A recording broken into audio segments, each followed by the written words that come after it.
Chapter 1 Prologue. Oh, Fate, Queen of the World. Terrible and void. The wheel of fate. You turn mercilessly. Blood dripped from the corners of the old man's mouth as he mumbled incomprehensible words, his hair and beard disheveled and yellowed, his fingernails long and split, his eyes filled with madness. Resembling a bottomless vortex, the faint black mist surrounded the old man, sometimes coalescing into form, sometimes dissolving into the air. His legs were broken, the shattered bones piercing through the skin, blood flowing beneath him like a small stream, yet he seemed utterly unconcerned, muttering to himself incessantly. The boy in front of the old man was so frightened that he stumbled back several steps. With a thunderous explosion, large chunks of debris fell from the sky, countless black meteors raining down. The roads and buildings crumbled under wave after wave of impact, creating a scene that resembled the end of the world. Once bustling streets were now in disarray, with fires and black smoke rising everywhere. Crowds screamed and fled in chaos, pushing and trampling over each other, resembling a hell on earth. The true scene of hell was not on the ground but in the sky, where an enormous six-winged beast floated.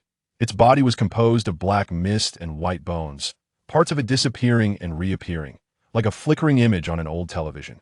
Each flap of its wings sent massive amounts of black mist plummeting to the ground and buildings, creating layers of shockwaves. Several flying points of light circled around the beast, and upon closer inspection, those points were people-like warriors, heroes rumored to wield thoughts and battle beasts. A blue figure dropped from the sky, a light warrior clad in a blue robe, ice crystals rapidly forming and then disappearing around him like twinkling stars. The blue-clad warrior seemed to be struck by a great force, but he quickly rolled to dissipate the impact, a ring of icy cold spreading beneath his feet. He waved his hand, and in an instant, a semi-transparent ice bridge was created. The ice bridge solidified beneath him and vanished behind him as he ran, the blue warrior running back into the air. Two of the other three light warriors wielded swords, while one used flames, of course. The flames were not fire, the ice was not ice, and the sword was certainly not a swordese. Were all projections of their mental power. Wait. Dungu, you have to save them first. The boy, suppressing his fear, stood up and ran toward the blue warrior, repeatedly shouting those words. But the warrior did not look back, seemingly not hearing him at all. Please save them. Please, I beg you to help them. My sister is still up there. Anyone, please help. At the other end of the road, a large bus was stuck on a broken bridge, and through the windows, desperate people could be seen shouting for help. The bus was pierced by rebar from the broken section, precariously hanging in midair, the front half already dangling over the edge. Gasoline leaked from the fuel tank, dripping down from the fracture like a ticking clock. The boy shouted for help, but panicked passers-by kept knocking him down. Neither the light warriors nor ordinary people were willing to stop and look at him, except for the injured old man. The old man's eyes were fixed on the boy like a snake, filling him with dread. The black mist around the old man resembled that of the monster above. He had just fallen from the sky and broken his leg, and the boy could see it clearly. No one will help you, the old man spoke, his voice like a dying crow, dry and hoarse, each word off-key. In their eyes, the lives of a few ordinary people are worth less than ants. Who are you? The boy's voice trembled as he tried to approach the old man, but with every step forward, he felt the chilling aura creeping up his legs. Me? Iya emanuting. Notabene person. The boy's legs weakened, and he nearly collapsed. Soft little thing. Don't you want to save your family?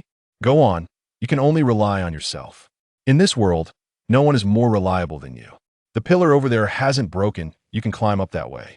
Blood gushed from the old man's mouth, yet his expression remained relaxed. Aye. You can't do it. You're a useless coward, always hiding under the covers and crying. I'm not.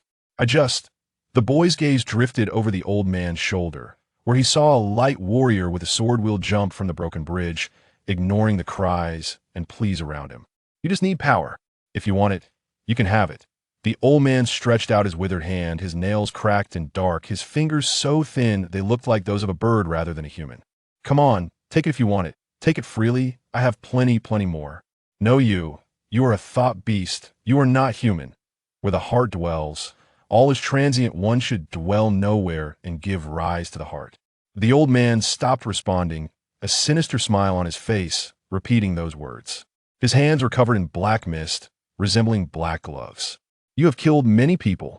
Because of you, the world has become this way. All conditioned phenomena are like dreams, illusions, bubbles, shadows. They are like dew and lightning. One should view them this way. You are all monsters. The boy gritted his teeth, filled with immense fear. His mind was blank. The old man's dry, hoarse chanting disturbed him. At the edge of the boy's vision, the light warrior with the sword will struck down a passerby, blocking his way, while the giant thought beast in the sky flapped its wings, sending waves of wind. The rebar on the bridge began to bend under the vibrations, and the front of the bus tilted downward. The hourglass was almost out of sand. You're all monsters. The boy's face was streaked with tears as he took slow steps toward the old man, as if being pulled by something, moving like a marionette. Slap! A tender hand grasped a withered hand tightly, and the black mist from the old man surged toward the boy like a tide. In that moment, both their eyes revealed expressions of shock. Chapter 2: Celestial Beings. Not seeing the beginning, not seeing the end, no shore, no boundary falling between my brows, white as the snow of 10,000 years, my right eye sees the great river rushing, the sun and moon collapsing. My left eye reveals the flickering star clouds. All things arise from that sea, that cloud. It's the color of the stars. The color of the stars. Clang. Gern roughly tossed the package into the mailbox, the rusty metal making a piercing noise, waking everyone on the floor, curses echoing through the hallway. It's the color of the heart, the color of the heart. Gern paid them no mind, wearing a large pair of headphones, listening to the loop of his favorite singer, Usienner's famous song Color of the Stars. No one in the world could dislike her, right? Her voice held a mysterious and ethereal magic that moved people of all ages and regions, even those who couldn't understand her language. Lost in his own world, humming along, Gern finished throwing everything away and prepared to head to the next building. He leaped from the railing of the old residential building, over 100 meters above ground. A glance down was enough to chill anyone's bones. I could see the edge of the horizon. A ray of dawn rises, casting colorful light across the land, weaving through towering buildings and reflecting off the glass walls of the structures. The play of light and shadow creates the illusion of a gigantic movie screen, displaying something fantastical and beautiful that no one can comprehend. Hey! Gern's body lifts into the air as a skateboard pops out from his backpack. Instead of wheels, the board has a series of grape-like spheres. These magnetic spheres allow him to glide closely against the building surfaces. Gern lowers his body, flips the skateboard, and with both feet on it, he glides from one building to another. The light shooting from the skyline bathes him, and every day for Gern begins like this. He starts his part-time delivery job before dawn, welcoming the rising colors. By the time he finishes his work, the sun will be up, just in time for him to head to class. With his parents absent and not wanting to burden his aunt's family too much, he has been working part-time to cover his living expenses. Yes, the sun hasn't risen, yet the light he sees is not from the sun. It has no warmth and will never rise, forever fixed in that position. That light comes from a star that fell a century ago, emanating a cold, colorful glow from a crystalline tower. Gern has grown accustomed to such sights since birth, sometimes finding that light quite beautiful. But the older generation does not share this sentiment. Those who have personally experienced the calamity of falling stars only feel fear. Over 100 years ago, a crystallized meteor flew toward Earth, its size and weight not garnering much attention. No countries or organizations paid it any mind, and it fell into the Pacific Ocean. However, a month later, strange things began to happen. A massive tower formed at the site of the meteor's fall, and the crystal began to grow and reproduce like a living organism. It quickly took root on the ocean floor, forming a new continent. That was the seventh continent on Earth. This new continent did not bring new opportunities and resources. Instead, it brought catastrophic disasters. Countless terrifying, aberrant monsters began to appear all over the world, manifesting suddenly in any place. These monsters existed in a state between material and illusion, rendering humanity's conventional weapons useless. Within a decade, the disaster spread globally, affecting even the Sahara Desert and the poles. If not for the later revelation of the Vance effect principle, Earth would likely have been overrun by them, and human civilization would have been utterly destroyed. Gern's mind wandered as he quickly completed his tasks, finishing all the deliveries in less than an hour, then gliding down to the ground on his magnetic skateboard. The Wilford community is one of the oldest residential areas in the Krasno district, built during the early days of the cataclysm. It is a massive shelter formed by 10 towering buildings, over 220 floors high, capable of housing up to 100,000 residents. There are also large temporary residences underground for when surface conditions are harsh as the city rebuilt. Most residents moved out, leaving only families like Gern's, who were in more difficult economic situations. Because the buildings are old and the environment complex, delivery companies cannot use drones here, so they still rely on seemingly ancient manual delivery methods. The luminous glow of the crystalline tower gradually faded, and a warm sunlight began to rise in the east, slowly dispelling the night's chill, creating a balance of yin and yang. He lost this time. Gern had already changed clothes, and his childhood friend Sam, who also worked part-time with him, came down panting. "You are treating breakfast today. I want a cheese sandwich." "Ill treat, ill treat. Just wait until tomorrow, it'll get you back," Sam said defiantly, hands on his hips. "How did you do on the third assessment?" Gern casually handed him a bottle of water. "Don't mention it. I don't even dare to look. I might as well quit school and start working early." "Don't say that. With automation increasing, what can you do without a high school diploma? Do you really plan to spend your life in this broken barrel?" The Wilford community is essentially a giant enclosed building, shaped like a barrel, and indeed a very old black barrel. "Stop mocking me. Did you do well?" Sam scoffed. "I ranked in the top 100 this time, but I'm still a bit short of my gold out of course. You're the shadow, you've always been smart. But where do you want to apply? Capital University?" Gern, tall and often dressed in black, had a somewhat withdrawn demeanor, and sometimes standing in a crowd, he did resemble a shadow. His friends liked to call him that nickname, and it was also the name he often used online. "I want to apply to the military academy," Gern said casually, causing Sam's eyes to nearly pop out. "What did you say? You're not dreaming, are you? You haven't even awakened your spark. How could you get into a military academy? Even if you did, they wouldn't take you." "I'm not yet 18, I might awaken it. Besides, no one says you must have a spark to get into a military academy. You know why no one says that? Don't put your hand in the fire, because that's common sense. Common sense. The military academy has real combat exams. Without a spark, there's no light thought are you going to roll up your sleeves and beat the thought beasts." Perhaps due to losing the meal to Gern, Sam unleashed all his sarcasm, poking Gern in the chest and letting loose. Gern had little reaction, merely shrugging. He had heard such remarks too many times before. Both of them attended Krasno Fourth High School and had grown up together, sharing the dream of entering the military academy and becoming light thought warriors. This was the first time Gern had told Sam he hadn't shared it with anyone else before. Only Gern knows that even without a spark, he can slay thought beasts using methods known only to him. Fourth High School is located on the west bank of the Krasno River, with the bustling area of the Krasno district on the other side of the river, seemingly two different worlds. The west bank is dilapidated and old, with residents crammed into outdated residential areas like globe.Humanity. Even this is considered better. The poorest live in underground shelters built during wartime, many of which still bear scars from the conflict, presenting a desolate scene.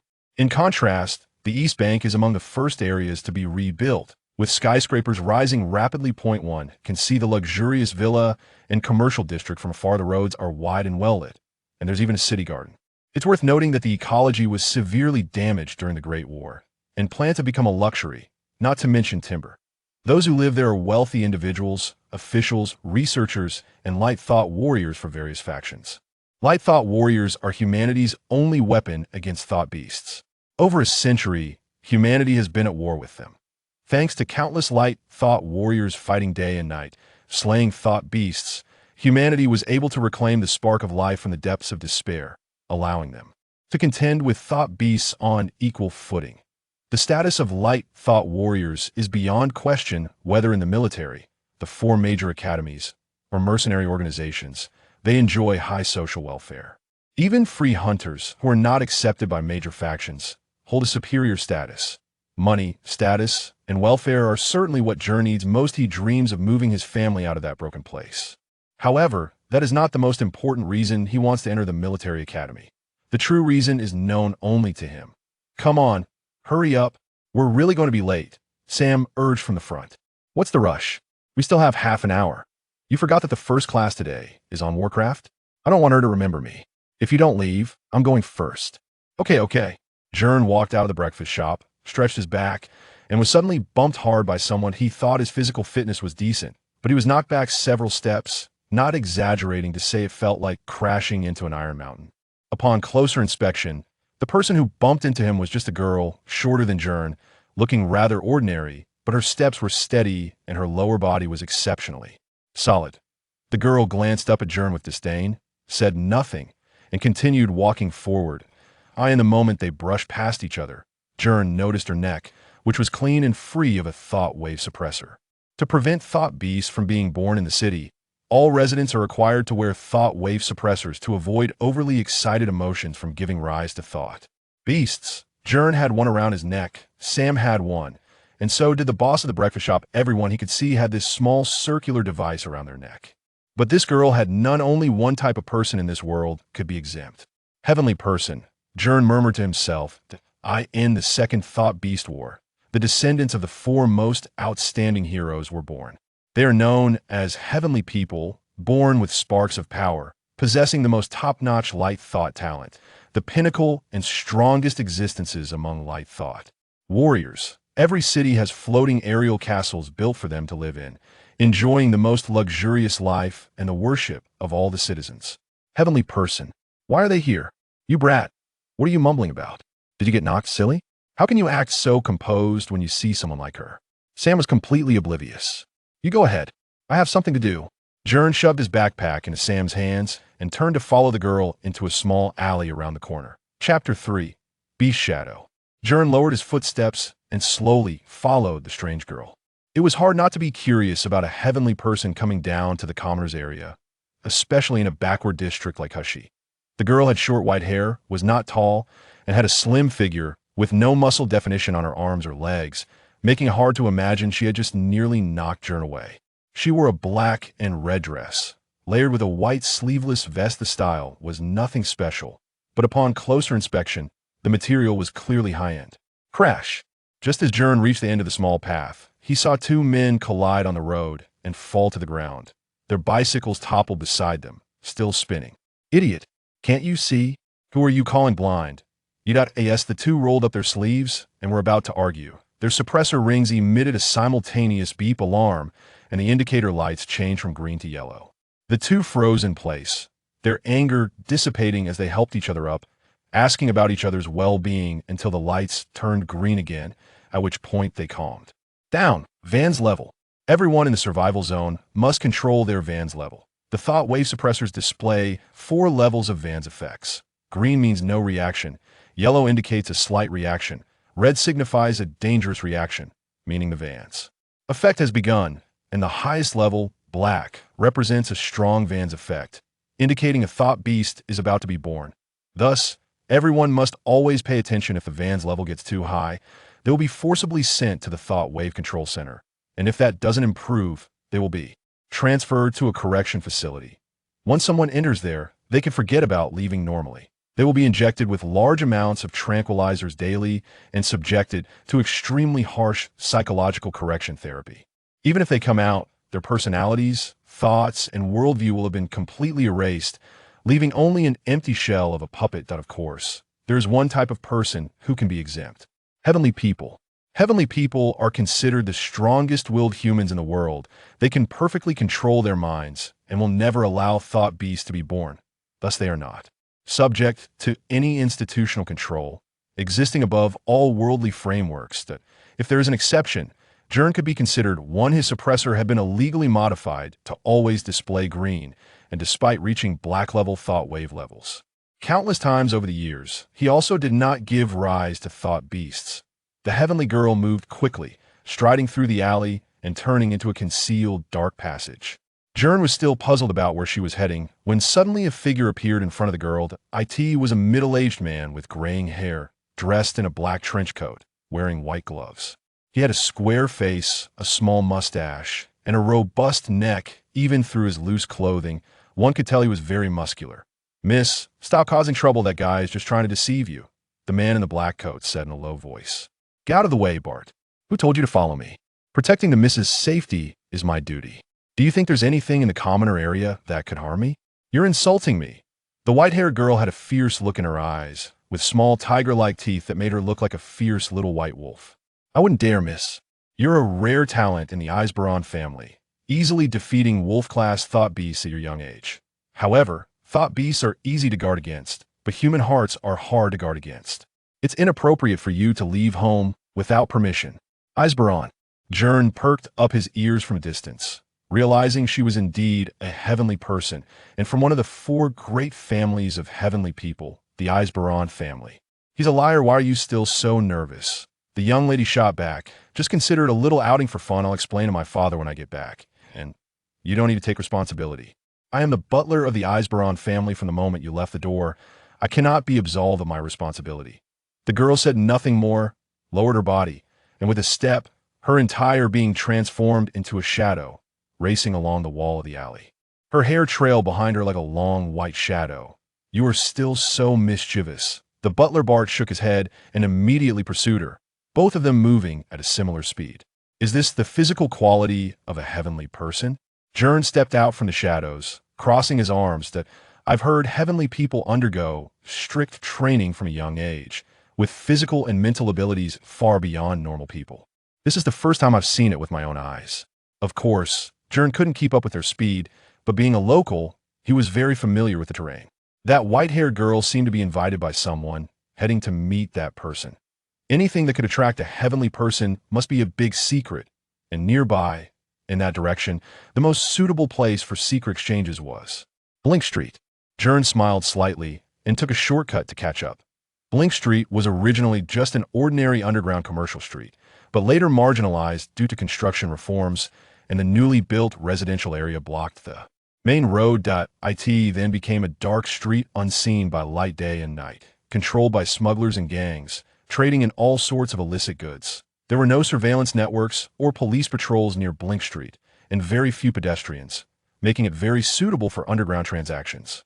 Gern rushed to Blink Street as fast as he could, and sure enough, the white-haired girl was already there. During the day, there were basically no idle passers-by on Blink Street besides her. The dark commercial street had only one figure, a short boy who looked about the same age as the Eisberon heiress. He wore a loose green jacket, had a cloth eye patch over his left eye, and the uncovered eye was filled with madness and chaos. Gern couldn't pinpoint what was off about him, but he felt that his gaze was not that of a normal person. You were quite reliable, Nyla, just like when you were a child, still a good kid. The person named Quello grinned, the strange angle of his upturned mouth resembling that of a cat or some kind of hunting dog. The white-haired girl is named Nyla. Gern thought this name suited her appearance quite well. It sounds cold and icy. However, Quello was probably referring to her abbreviated name, which, according to grammar, should be Ganelia. Unlike ordinary light-wielder families, celestial beings rarely appear in public, remaining quite mysterious overall. This was Gern's first time learning the name of a celestial being. What about the evidence you mentioned? Do you trust me? Quello countered. That depends on what evidence you provide. If you don't believe me, you'll think any evidence is fake. If you do believe me, then evidence isn't even necessary. Quello shrugged and twirled around in place. I didn't sneak all the way from the floating city just to listen to your nonsense. How cold-hearted. We haven't seen each other for so many years, and you're so utilitarian right off the bat, not even reminiscing with me. If you keep blabbering, I'll take you back. Your family would surely be very pleased to see you face justice. Nyla extended a hand, electric sparks flickering on her 5 slender jade fingers. All right, here you go. Quello looked somewhat disheartened as he pulled a small note from his pocket and handed it to Nyla. What kind of shocking secret can be written on such a small piece of paper? Gern felt puzzled, but Miss Nyla stood frozen in place, seemingly in utter shock at the contents, unable to accept it. After Quello handed over the item, he activated his light-wielding ability, and his entire figure vanished into a layer of green mist. Nyla, however, didn't notice at all. All her attention was drawn to the note, and it took her several minutes to slowly regain her composure. Chapter 4: The Fall of the Gods' Liars. They're all liars. Miss Nair tightly clenched her fists, her light thoughts radiating from her hands. Arcs of lightning erupting from her body, instantly scorching thin pieces of paper. Miss, Bart rushed over quickly. He had only been delayed for 2 minutes. And yet such a big incident had occurred. Get out. I don't want to see you. I don't want to see any of you. What did Quello tell you? You can't trust a wanted criminal. He is a treacherous traitor who has betrayed even his own family. I don't trust anyone anymore. Get away from me. The last syllable of Miss Nair's words nearly erupted into a scream as she waved her hand, sending out a large arc of electricity. Bart was caught off guard and slammed against the wall, several parts of his coat burnt. Nair rushed out of the alley, holding her head, while Gern quickly hid in a corner. Bart chased after her, but was forced back by another electric net she unleashed. After running out of the alley, Nair sprinted wildly, as if trying to vent something, angrily overturning things by the roadside, leaving about 10 trash cans and street lamps in ruin.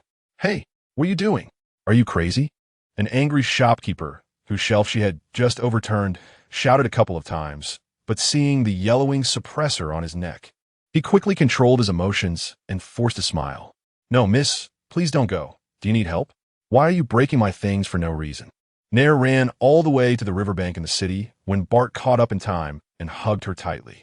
The white-haired girl pushed the old steward away with all her might, and a bolt of electric light struck down, splitting into several forks like a trident, sharp and unstoppable.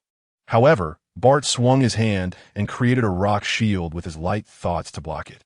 Miss, please forgive my rudeness. I can't let you go wild here. Let us return to the suspended city and talk slowly. 18 years. You have all been lying to me for 18 years. And you are also part of it. Miss Nair twisted her wrist, trying to break free from his grasp, but it was futile. Bart, who had become the head steward of the Eisberon family, was no ordinary person and was once a capable subordinate of her father. Miss, put this on. Bart pulled out a thought wave suppressor. He keenly sensed that the Vance effect fluctuations on her were already very intense. And after so many years of being able to handle everything calmly, he began to panic. Could it be that Quello had told her about that? After all, she is not truly. I don't want it. Miss Nair vigorously waved her hand, sending the collar flying. An arc of electricity the thickness of a bowl slashed down, shattering the collar into pieces. Commoners need such things. I am. Heavens. A dull sound echoed in Gern's ears, like a drumbeat or a heartbeat. That sound was not a real sound. The ears could not hear it. Only the mind could perceive it. It was an incredibly strong mental shock, reaching the maximum threshold of the Vance effect fluctuations. Bang! Bart's first reaction was to open his coat to shield everyone's view. Miss Nair had already collapsed on the ground, surrounded by a thick layer of black mist, and pale bones were emerging from smoke. Bart, once a light thinker and a seasoned veteran, understood best what was happening at this moment. The only daughter of the Eisberon family, the most promising star of tomorrow, had fallen. Her evil thoughts would condense into a thought beast, and no one could stop it. Unless they killed her right now. Miss, don't worry. I will take you away safely. Why did you run here? What are you doing? We can talk it out. Just pay me the cost for my goods. Ah, miss you? The shopkeeper whose stall had just been overturned sprinted over, reaching the two of them, and was horrified to see the black smoke. However, that unfortunate shopkeeper couldn't scream. Bart was much quicker.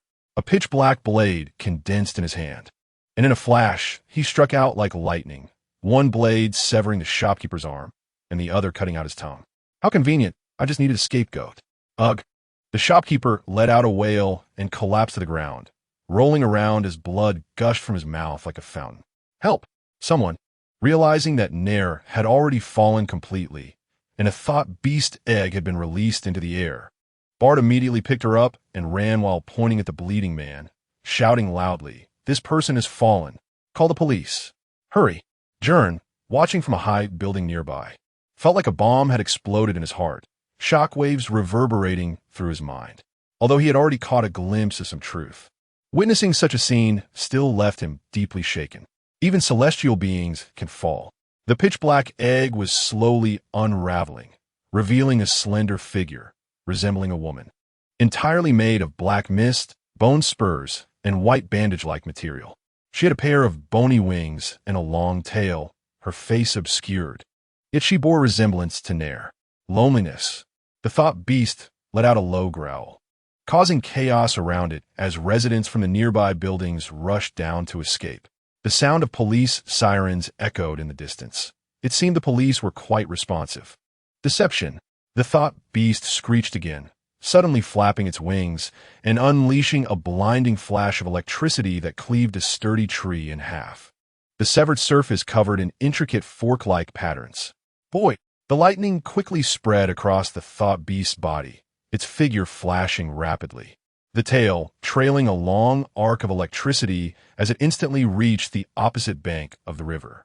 The thought beast swiped its hand, sending several bystanders flying, locking its hollow eyes onto a crying little girl on the ground. The girl looked to be under 10 years old, holding a doll, feeling deeply helpless in front of the massive thought beast. Loneliness. The thought beast crooned, reaching out its hand toward the girl. Its hollow eyes seemed like an abyss. The black on the thought beast was the purest color of darkness, symbolizing death, evoking a sense of helplessness. It felt like an infinitely towering black wall, leaving no room for retreat. Reaching this point was the end. No one could break this iron law. Really? Fenrir's claw. A sharp light suddenly flashed in front of the thought beast, and its outstretched arm was severed into several pieces. Before it could react, a cloud of dust erupted as something heavy stomped down onto the pavement, causing a large section of the concrete near the riverbank to collapse into the water, splashing up a massive wave. Gern emerged from the smoke, his arm raised, a gigantic bone claw floating in front of him, moving in sync with his arm, as if he were playing a VR game with sensors. Helpless, the thought beast seemed enraged, shooting out numerous bolts of electricity toward the dust. Beelzebub's wings. Gern shouted lightly, and the pair of bone claws hovering in front of him quickly disintegrated, transforming into a pair of thought beast bone wings that crossed in front of him. The electric bolts struck continuously, only causing ripples to spread. He held the girl in his hand, and after taking a series of hits, Gern rolled back, placing the girl in a safe spot and gesturing for her to leave. Thank you. The girl weakly expressed her gratitude, then turned and ran away quickly. Don't thank me, thank those celestial beings. Ganskoft Zakashtikli. Controlling the bone claws to shield himself. Loneliness. The thought beast once again reached out its hand toward the girl. Before it could unleash its lightning, Gern sprinted forward to confront it. His physical abilities were not as strong as those of celestial beings, but his daily agility between high-rise buildings was not in vain. Magic sword. Calibalk. Gern clenched his hands tightly, and his wings quickly transformed into black and white bubbles, which then reformed in his hands, coalescing into a great sword made of white bones and black mist. The great sword spun in a circle, leaping into the air with Gern's steps, and struck down towards the head of the thought beast. Bang! Another drum-like sound echoed, and Bart, who had already run far away, stopped in his tracks and turned back to look at the riverbank behind him, his brows furrowed. How could there be two thought beasts? Chapter 5 fragments of malicious thoughts. The shadow in front of him cracked open a huge fissure, and Gern struck with his sword, cleaving the thought beast in half. However, countless thin black lines were still connected between the two severed parts of its body. The moment the thought beast was broken, a large amount of negative emotions that constituted its form spread out. The distance between Gern and the thought beast was too close. Those black lines seemed to have a life of their own, encircling him and seeping into his body along his skin. Images, sounds, a myriad of information was released from these black lines, the purest negative thoughts. If it had been an ordinary person, Vance would have long since reacted explosively by now. But Gern had been dealing with these things since he was 10 years old and had long learned how to control them. Electricity shot out from the shattered body of the thought beast. Gern gritted his teeth against the pain and thrust the sword forward. The tip of the great sword transformed into a sharp claw that fiercely grasped a pitch-black sphere within the thought beast. That was the core of Vance's reaction. The key to Gern's ability to control these thought beasts was to prevent the core from forming. If only the shell was created, the thought beast would not have consciousness, and Gern would act as the core of the thought beast, controlling the coreless shell like a puppet. Of course, this was easier said than done. He had practiced countless times in private, and several times he had nearly lost control. Crack! Gern suddenly twisted the sword handle, and a sound like shattering glass rang out. The claw that had materialized from the tip of the great sword crushed the core, delivering a fatal blow to the thought beast, which emitted a piercing howl towards the sky. The shattered black core released a large amount of malice, and Gern quickly withdrew from its influence range. But he was still affected. Countless images and sounds directly injected into his mind. Gern shook his head, clenched his fists, and dug his nails into his palm. The slight pain held him in reality, preventing him from getting lost in these black, malicious thoughts. Not enough, not enough. Keep going. You are the only heir of our family. With your current level, do you deserve the title of Celestial? Not enough, still not enough. Your grandfather saved the world from the thought beasts. You think you are amazing just for doing this little bit? If your brother were still here, he would be far more outstanding than you. Gern saw the blurry back of a girl. She stood in a spacious, pitch-black space. Like a stadium with no doors or windows, only a small vent allowing a bit of light to seep in. The area was filled with battered wooden stakes, and she held a training sword, the hilt already stained with blood. Her palms were also chafed, layers of calluses and healing scars piled on top of each other. Wounds formed for being repeatedly scraped before healing. The girl shouted with all her might, and the training sword suddenly surged with electricity. As she swung the sword, arcs of electricity shot forth like a rain of arrows, piercing through the wooden dummies one after another, severing them, burning them, until they all fell to the ground. Don't you realize? Your memories before the age of 6 are all blank? Where were you before that? Who are you? Suddenly, a man's figure appeared in the training ground, holding a letter. Gern guessed that this person was the one who had just met with the white-hair girl. During the process of divine fall, a person's thoughts become chaotic and disordered. Time, space, and logic are all disrupted, which is why Gern saw the images. Boom! Thunder roared. The training ground instantly turned blood red. All the fallen training dummies had transformed into real corpses, the ground littered with bodies, resembling a Shura hell. Their son is dead. To inherit the celestial family, they need a gifted child. For this, anything is worth it. The man grinned savagely, his face becoming increasingly distorted, finally transforming into a middle-aged man with white hair. Nyla, you're still not qualified. The white-haired girl stood dazed, gazing at the only light source at the top of the training ground, where a pinwheel was stuck, its 4-colored blades spinning in the wind. The bells on the blades ringing with a crisp sound. Among those dark fragments of malicious thoughts, that small pinwheel seemed to be the only color in her childhood. Gern struggled to break free from the influence of those black lines. With the core shattered, the thought beast had lost its ability to move. The remaining parts would gradually disintegrate. With such a big incident, the police and the Light Thought Association would soon arrive. So Gern hurriedly left the scene to avoid any trouble. He had not yet been admitted to the military academy or the Light Thought Academy. Using abilities in the city was illegal. On the other side, Bart had already taken Nyla to a safe place. Due to the chaos across the riverbank, everyone's attention was diverted there, and no one noticed them. Miss, wake up. We can't stay here any longer. I need to take you back to the Hanging City. Bart placed his hand on Nyla's forehead, a faint green light emanating from his palm. His light thought was not of the healing type, but he could still use general healing methods. Cough, cough. Nyla suddenly opened her eyes and slowly sat up, looking somewhat weak. Mississippi, are you feeling better? My head is so dizzy. What just happened? Nothing happened just now. Nyla raised her head and stared at the butler. Although she was confused during the divine fall, she vaguely remembered the feeling of being wrapped in a black egg, connecting it to the suddenly appearing thought beast. She naturally knew what had happened. How could this be? How could it? You are still too young. Your will is too weak. Quello deliberately provoked you. He intended to lead you to this point. Bart patiently explained, you should not believe those malicious lies. This is what he wants to see. Quello is a human being without any bottom line. He is bringing shame to his family. How many of your words are true? Nyla pushed Bart's hand away, standing up by herself. I will return to the Hanging City on my own. You don't have to worry about me. Continuing like this is very dangerous. You should wear the suppressor. I said, I won't wear that kind of thing. Still arguing.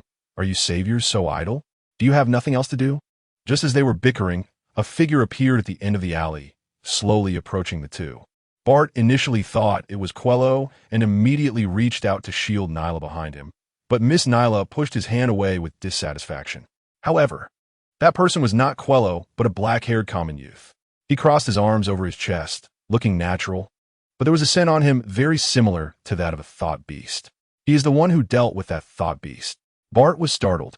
This youth had the aura of two thought beasts, one of which was released after Nyla's divine fall, yet he bore no insignia of any faction, proving he was not a light thought wielder. Who are you? I just want to say 2 words to her, Gern shrugged. You better not get close, Bart threatened.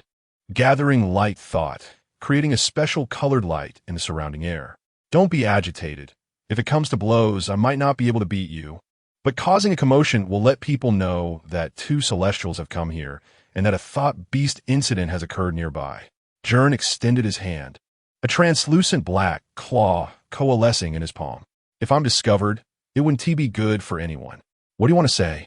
Since a long time ago, I no longer believe in you. My sister was almost killed in an accident, and she still can't stand up. There are light thought wielders nearby, and you celestials. Yet not a single person cares about the life or death of an ordinary person. Gern's tone was icy, with a faint hint of hatred. Bart held his hand out, as if ready to attack at any moment, while Gern continued speaking. However, it doesn't change the fact that there are still so many idiots in the world who place their hopes on you, believing that because you saviors are here, everything will be all right. The privileges you enjoy, which seem so ordinary, are the culmination of countless people's hopes. My only hope for you is that you stop committing such outrageous acts, whether it be divine fall or indiscriminate killing. Gern's eyes flickered between Nyla and Bart, as if counting their sins. If you remain indifferent, one day people will realize you are unworthy of these expectations and pull you down from your lofty perch. What do you know? Nyla scoffed. I've heard enough of this. Am I supposed to bear this from birth? Your own affairs are your private matters. Don't think you're the most wronged and suffering just because your reckless actions cause more people to suffer unwarranted disasters. If you want to cause a scene, go home and do it, but when you're out in public, I hope you maintain your heroic image. Gern turned to leave, reaching out to place something in a vase by the roadside. This is for you. Think about it slowly. You. Nyla was about to say something when a clear ringing sound entered her ears. A 4-colored pinwheel turned joyfully in the vase. It was Nyla's first time leaving the suspended city, and she didn't know that this was not called a pinwheel. It was called a hep bell. The 4 colors represented the 4 heroes of the Second Beast War, and it was something children wove and presented to the returning heroes, later evolving into a common ornament. At that time, who was it that stayed with me outside the training grounds? This question had lingered in Nyla's heart for a long time. Bart, take me home. Chapter 6. How is the Flower of Vance made? It broke. Can it be repaired? We'll have a try. Just wait. When he returned from the Boundary River, Gwen didn't rush back to school. Firstly, he had wasted too much time, and it was too late to go back now. Secondly, his mental wave suppressor was broken, likely damaged during the fight with a mental beast. The indicator lights and signal receiver inside were completely destroyed. If he didn't get it fixed quickly, the Mental Wave Control Bureau would come looking for him soon. To be precise, what Gwen had around his neck wasn't a mental wave suppressor, but a counterfeit signal-emitting device. The essence of a mental wave suppressor is a monitoring device. It sends normal signals to headquarters regularly before the mental wave level reaches a warning level, monitoring everyone's mental health in real time to prevent the appearance of mental beasts. When a mental wave level reaches red, the suppressor activates, releasing special waves to interfere with the brain's mental waves, preventing the Vance effect from occurring. While the caller sounds an alarm, prompting the Mental Wave Control Bureau to come and arrest the target. The device around Gwen's neck was a fake. It would always stay green and simulate normal signals to the monitoring center. It sounds simple, but achieving this was very difficult. Gern had met Sophia by chance. And as far as he knew, there were hardly any hackers in the entire Xia Long survival zone who could accomplish this. The old electronic workshop where Gern was now was Sophia's studio, a small underground workshop hidden deep within an old residential building, cramped and cluttered with various mechanical parts of unknown use. The cabinets and walls were filled with messy tools, and the floor was littered with garbage, leaving almost no space to stand. Sophia was bent over a table, taking apart Gern's counterfeit collar. She wore thick protective glasses, and her short blonde hair was messy and dry from lack of care. The nearby shadowless lamp illuminated her profile, And perhaps because she had spent too long in the dim underground, her skin was unnaturally pale. Moreover, she hadn't changed a bit over the years, working late into the night without rest, yet maintaining her appearance so well, made Gwen wonder if she had uploaded her consciousness to the network, relying on a bionic mechanical shell to interact with the real world. Of course, that was just a thought. It was unlikely such technology truly existed. It's not violent destruction. It was overloaded damage. Did he get close to those with high Vance levels? Sophia analyzed the residual information in the collar with interest. Me? Myself. Besides yourself. All right. No more jokes. I just ran into a mental beast. Its Vance index was probably too high. Gwen briefly explained what had happened today. Sophia patiently listened while installing new components into the collar, her focus unwavering, even as the coffee pot beside her began to boil dry without her noticing. Did you get any Vance crystals? They should be in the mental beast. Sophia suddenly became interested, her nails playfully peeling at the coating on the table. No, I crushed it. Gwen shrugged and admitted. What a waste. Do you know how much those things sell for on the black market? How many years has it been since we last saw a mental beast in the city? Oh, so you were hoping it would show up? When the mental beasts invade en masse, you 1T have to worry about not seeing one. You have a point.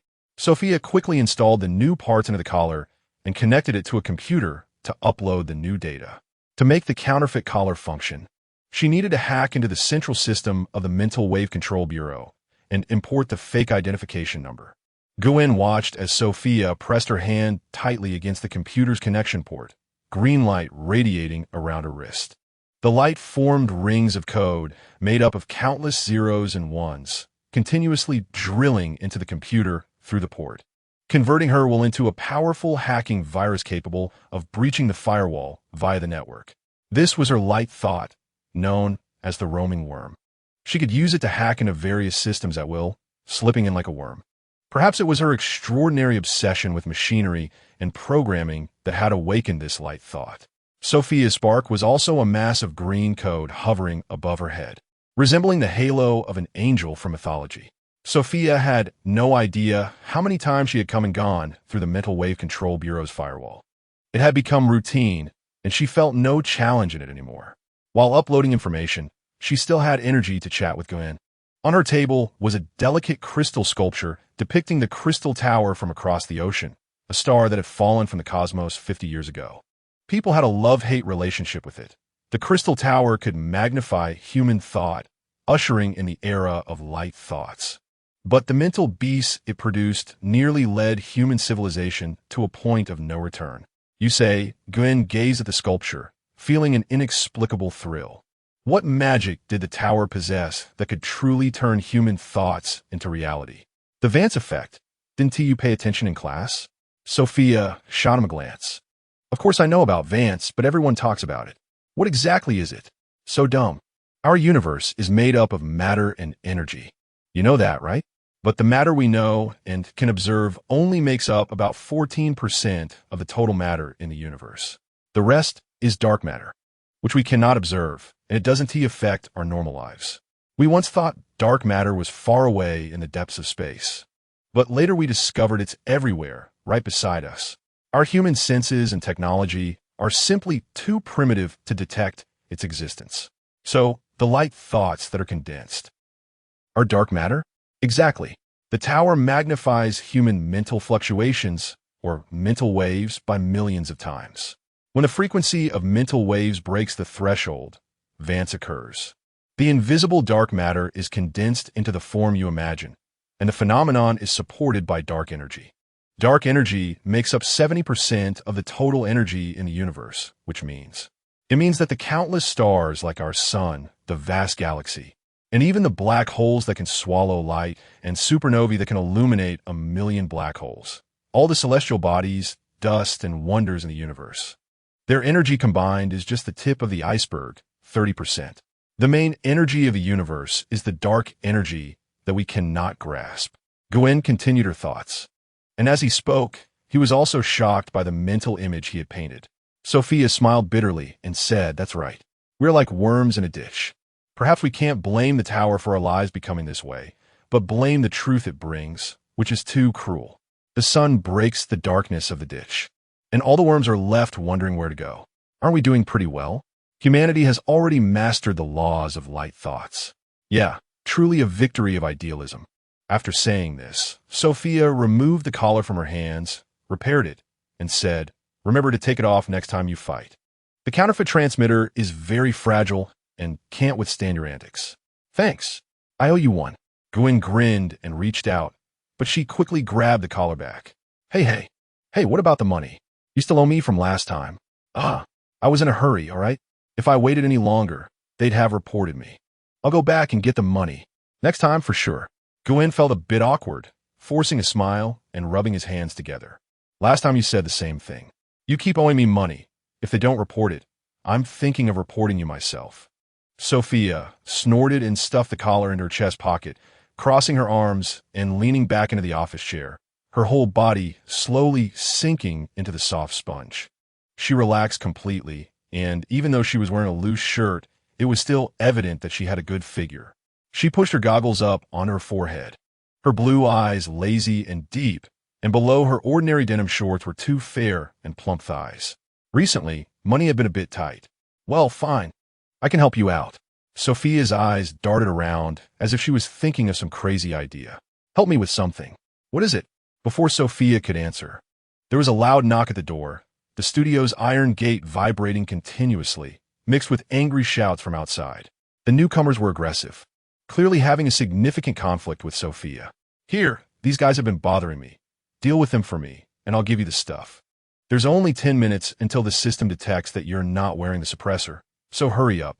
Sophia pointed to the door, indicating that it was just a bunch of street thugs, not difficult to handle. "Are they here to collect a debt? Why do you care so much about that? Are you going or not?" All right, I'm scared of you." With no choice, Gern had to side with this woman. Without her help, not only would his ability to control waves be consistently subpar, but he also wouldn't be able to practice shadow waves often. "Hand over the stuff. You dirty bitch. You can't deny it today. We all saw it with our own eyes. The stuff is what you stole. Get out here. Damn it, break down the door." The shouting from outside grew fiercer, and Gern walked over and pressed the button to raise the gate. Before the door was fully up, someone outside swung a metal rod and struck through the gap. Gern was quick, grabbing the rod with one hand while the other held onto the bottom edge of the iron gate. He bent his knees and leaned back, using the momentum of the rising gate to propel himself out, kicking hard with both feet to send one person outside flying. There were about 6 or 7 thugs outside, all holding crowbars and steel pipes, perhaps not expecting the other side to take the initiative. They all froze in place. "Sorry, our boss is unavailable today, so please leave." Gern adjusted his sleeves, his tone cold and slightly threatening. "Still dare to make a move? Beat him up." Chapter 7. Brown Sugar, the leader of this group, is a tall man, easily over 1.9 meters, with a sturdy build and legs as thick as tree trunks, carrying a large machete on his shoulder. The neural inhibitors around their necks are all yellow level. They don't care about such minor effects. They're just thugs, and as long as they don't turn red, it makes no difference to them. Hearing the leader's command, 2 armed hoodlums rushed out from either side, swinging their iron pipes towards Gern's head and legs. The enemies were fierce, but Gern remained calm, thanks to his daily rigorous training.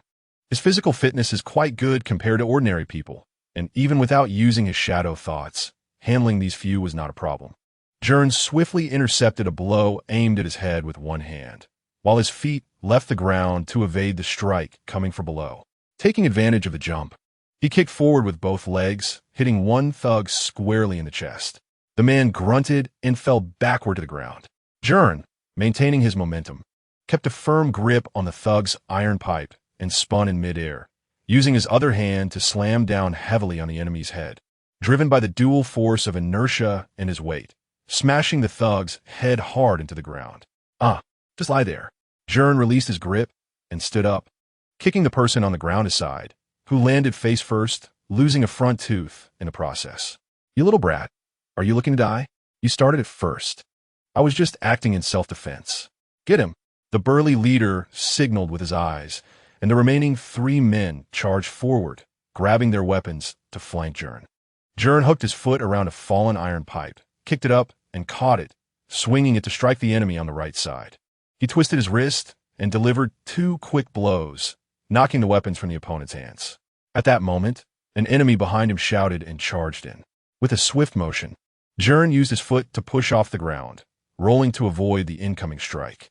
In that instant, he picked up a dropped crowbar with his left hand, now armed with 2 weapons. He stood up and charged towards the last thug, crossing both weapons in front of him and swinging them forward with force.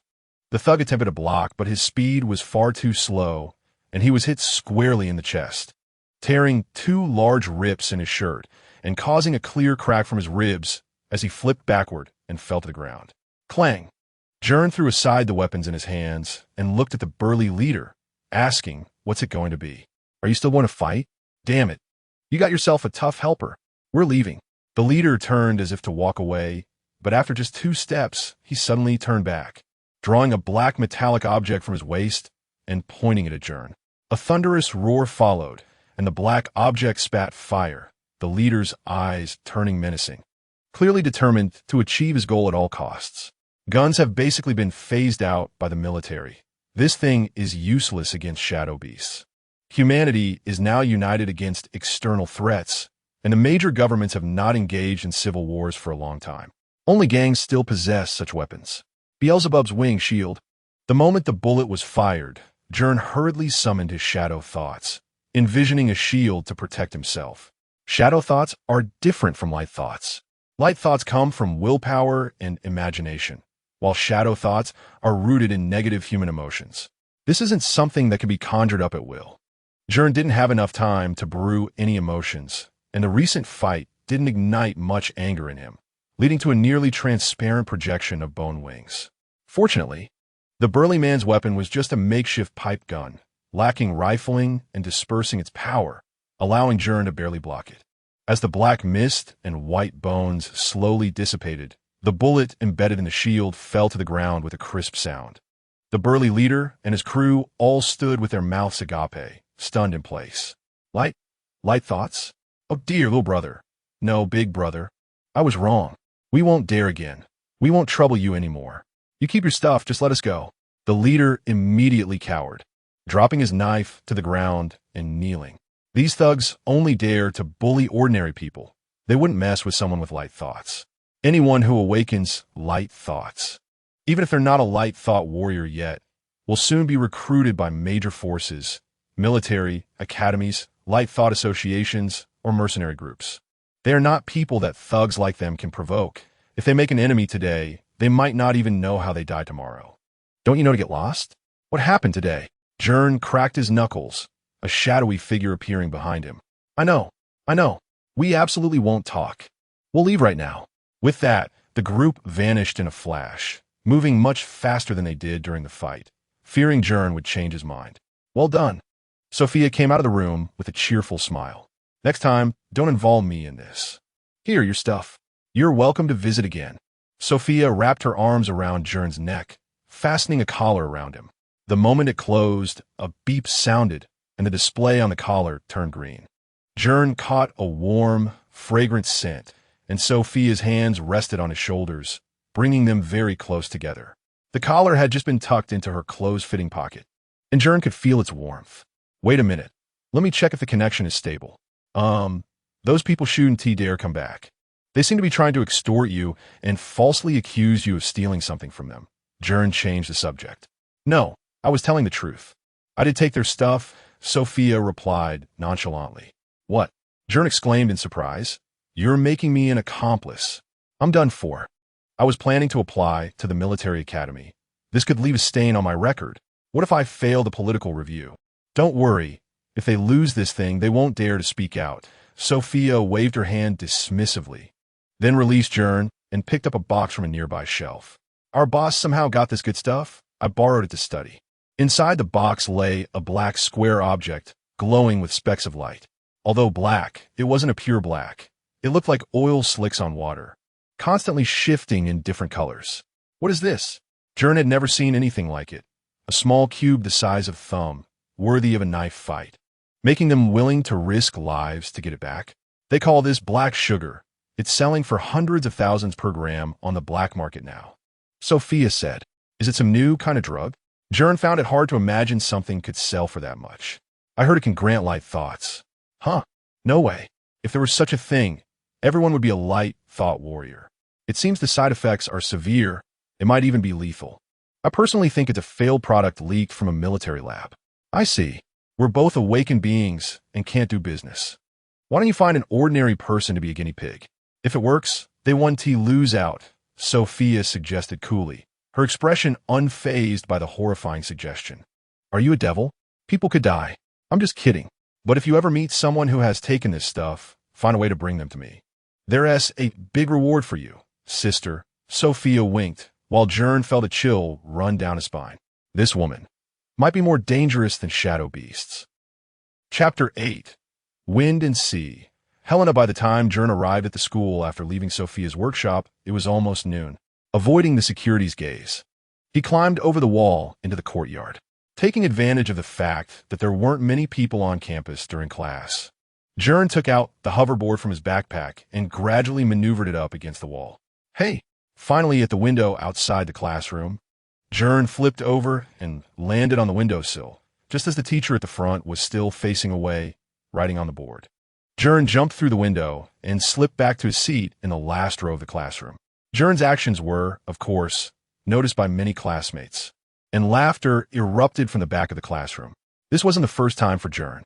He often lost track of time while practicing shadow thought and ended up being late, each time managing to sneak in with this trick.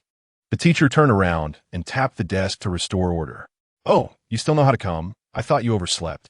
Gern's desk mate, Helena, rested her chin on her hands, looking at him with a half smile. The girl was beautiful, with delicate features and twin ponytails, appearing sunny and innocent. Though she wore the same school uniform as everyone else, she was the most eye-catching one in class. Helena was Gern's childhood friend. She awakened her spark at 12 and possessed exceptional talent. Among the group of children who played together since they were young, she was the most promising, and it was only a matter of time before she lived a life of luxury on the East Coast.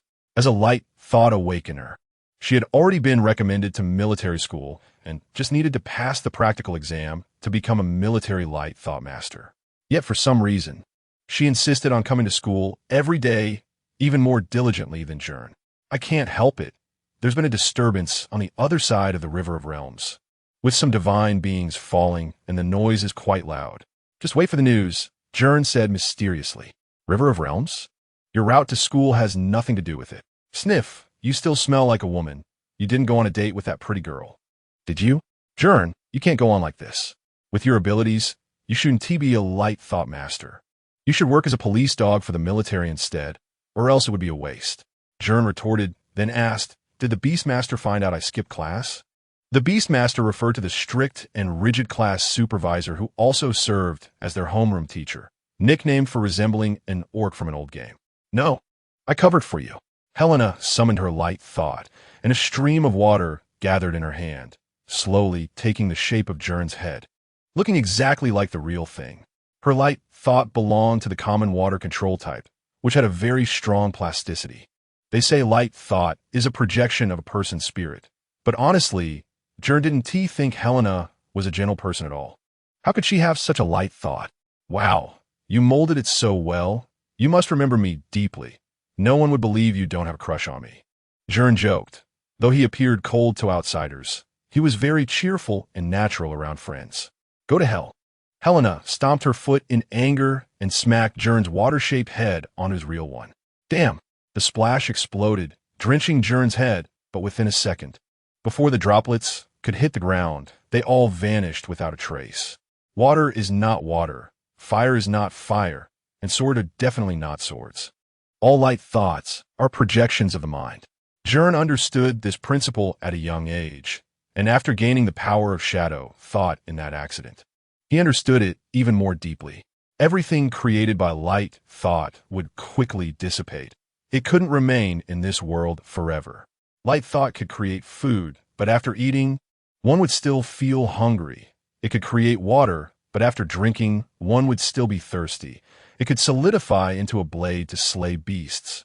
It could never sever the source that constitutes the beasts, which are the evil thoughts and desires within the human heart. Since that incident, Gern had been contemplating and reflecting on these matters. Perhaps he was overthinking, but regardless, he couldn't escape this tangled state. Gern, get up. Now is not the time for him to think. The commotion caused by Helena was too loud, and the teacher noticed it, unable to take on Helena herself. So the teacher had to target Gern. You tell me, what is the threshold of the Van's effect? 1. 427, and the value for the red reaction is 0. 74, Gern answered, having just discussed this with Sophia an hour ago. Sit down. The teacher showed a hint of disappointment. Phew. Gern couldn't help but sigh. Sister Chung, you may not be a good person, but you are indeed a good tutor. After muddling through a class, lunchtime arrived. Gern called Sam to go to the cafeteria together, and the latter kept asking him why he was late, wondering if he had gone to flirt with that white-haired girl. The two rode their magnetic hoverboards, flying up and down the buildings along the way, surrounded by many students on hoverboards as well. The food rush had always been a staple for students.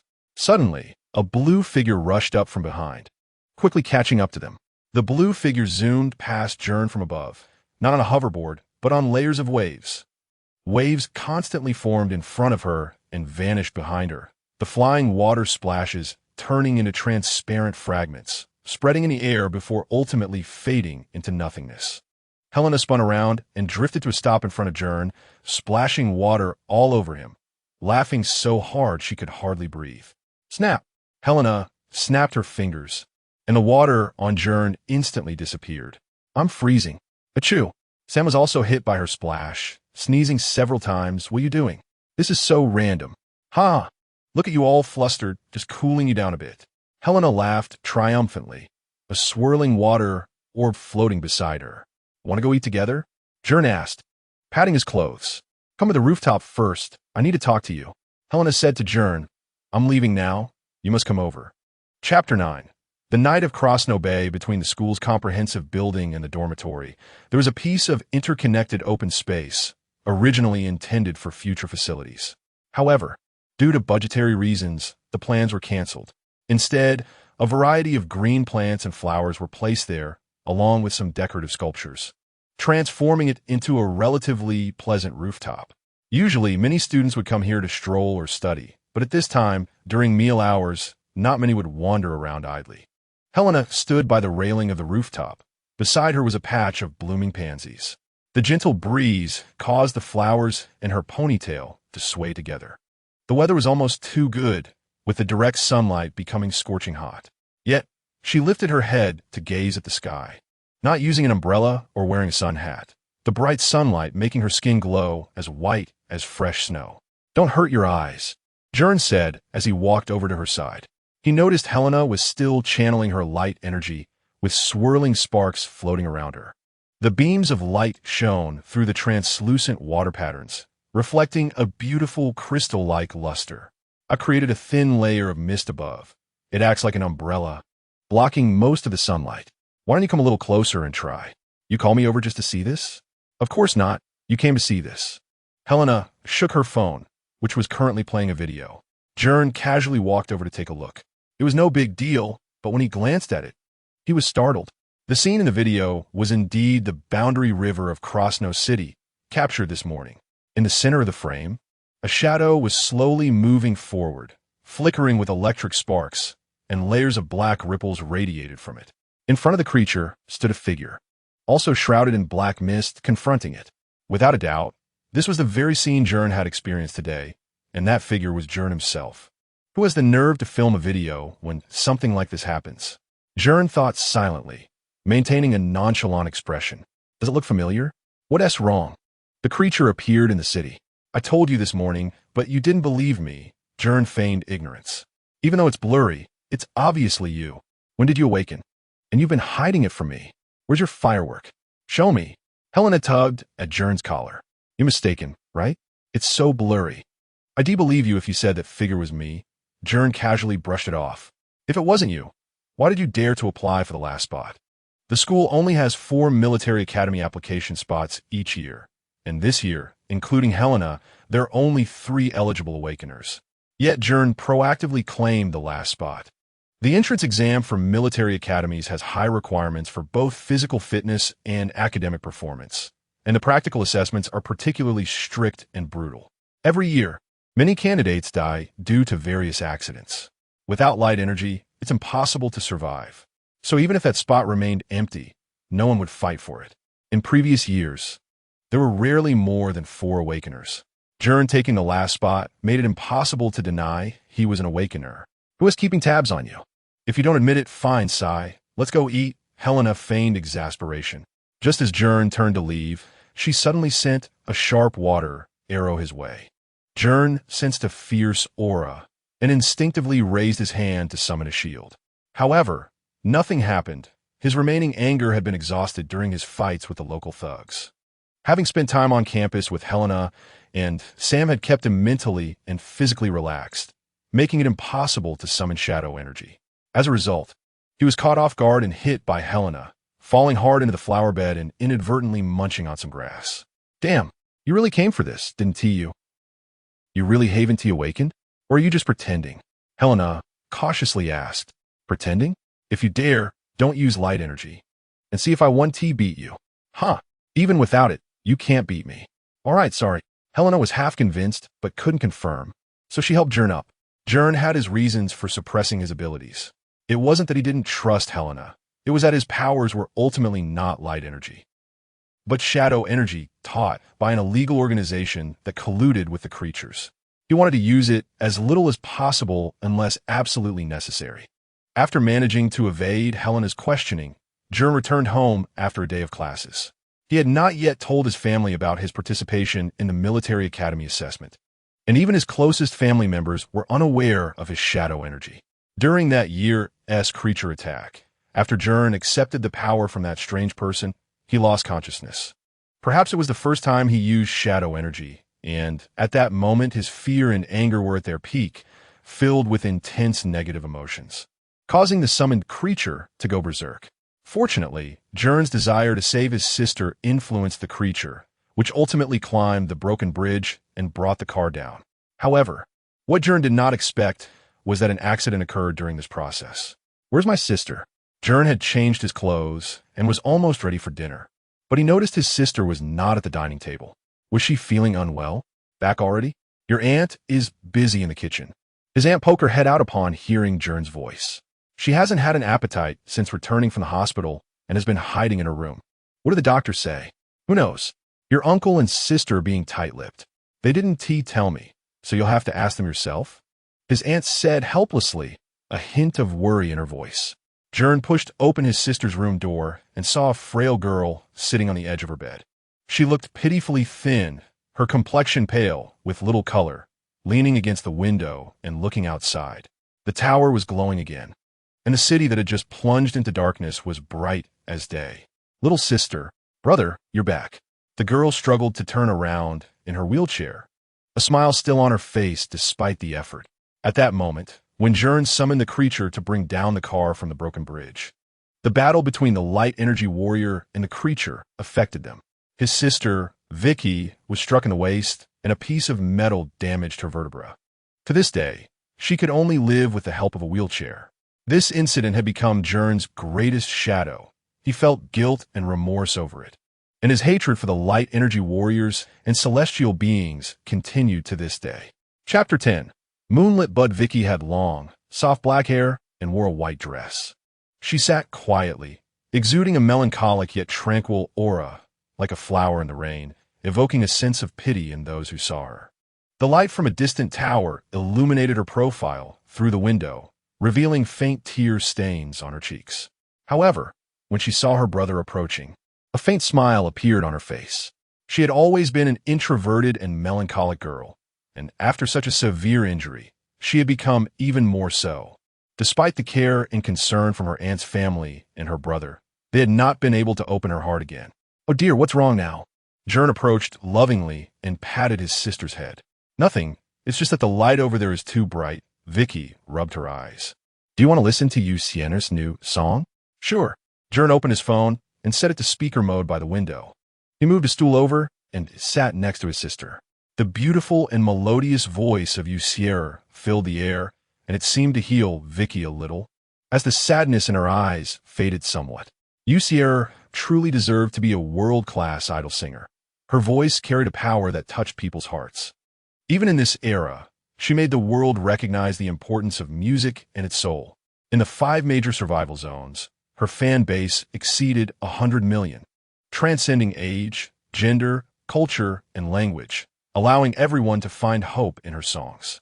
However, despite being such a great singer, her true identity remained a mystery to this day, with some even doubting that Usiera was a real person and speculating that she was a perfect idol created by computer technology.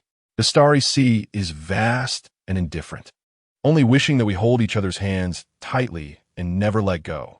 Never let go. Vicky closed her eyes and gently hummed along with Usiera's song. Gern was helping her comb her hair and took the opportunity to encourage her as her mood improved.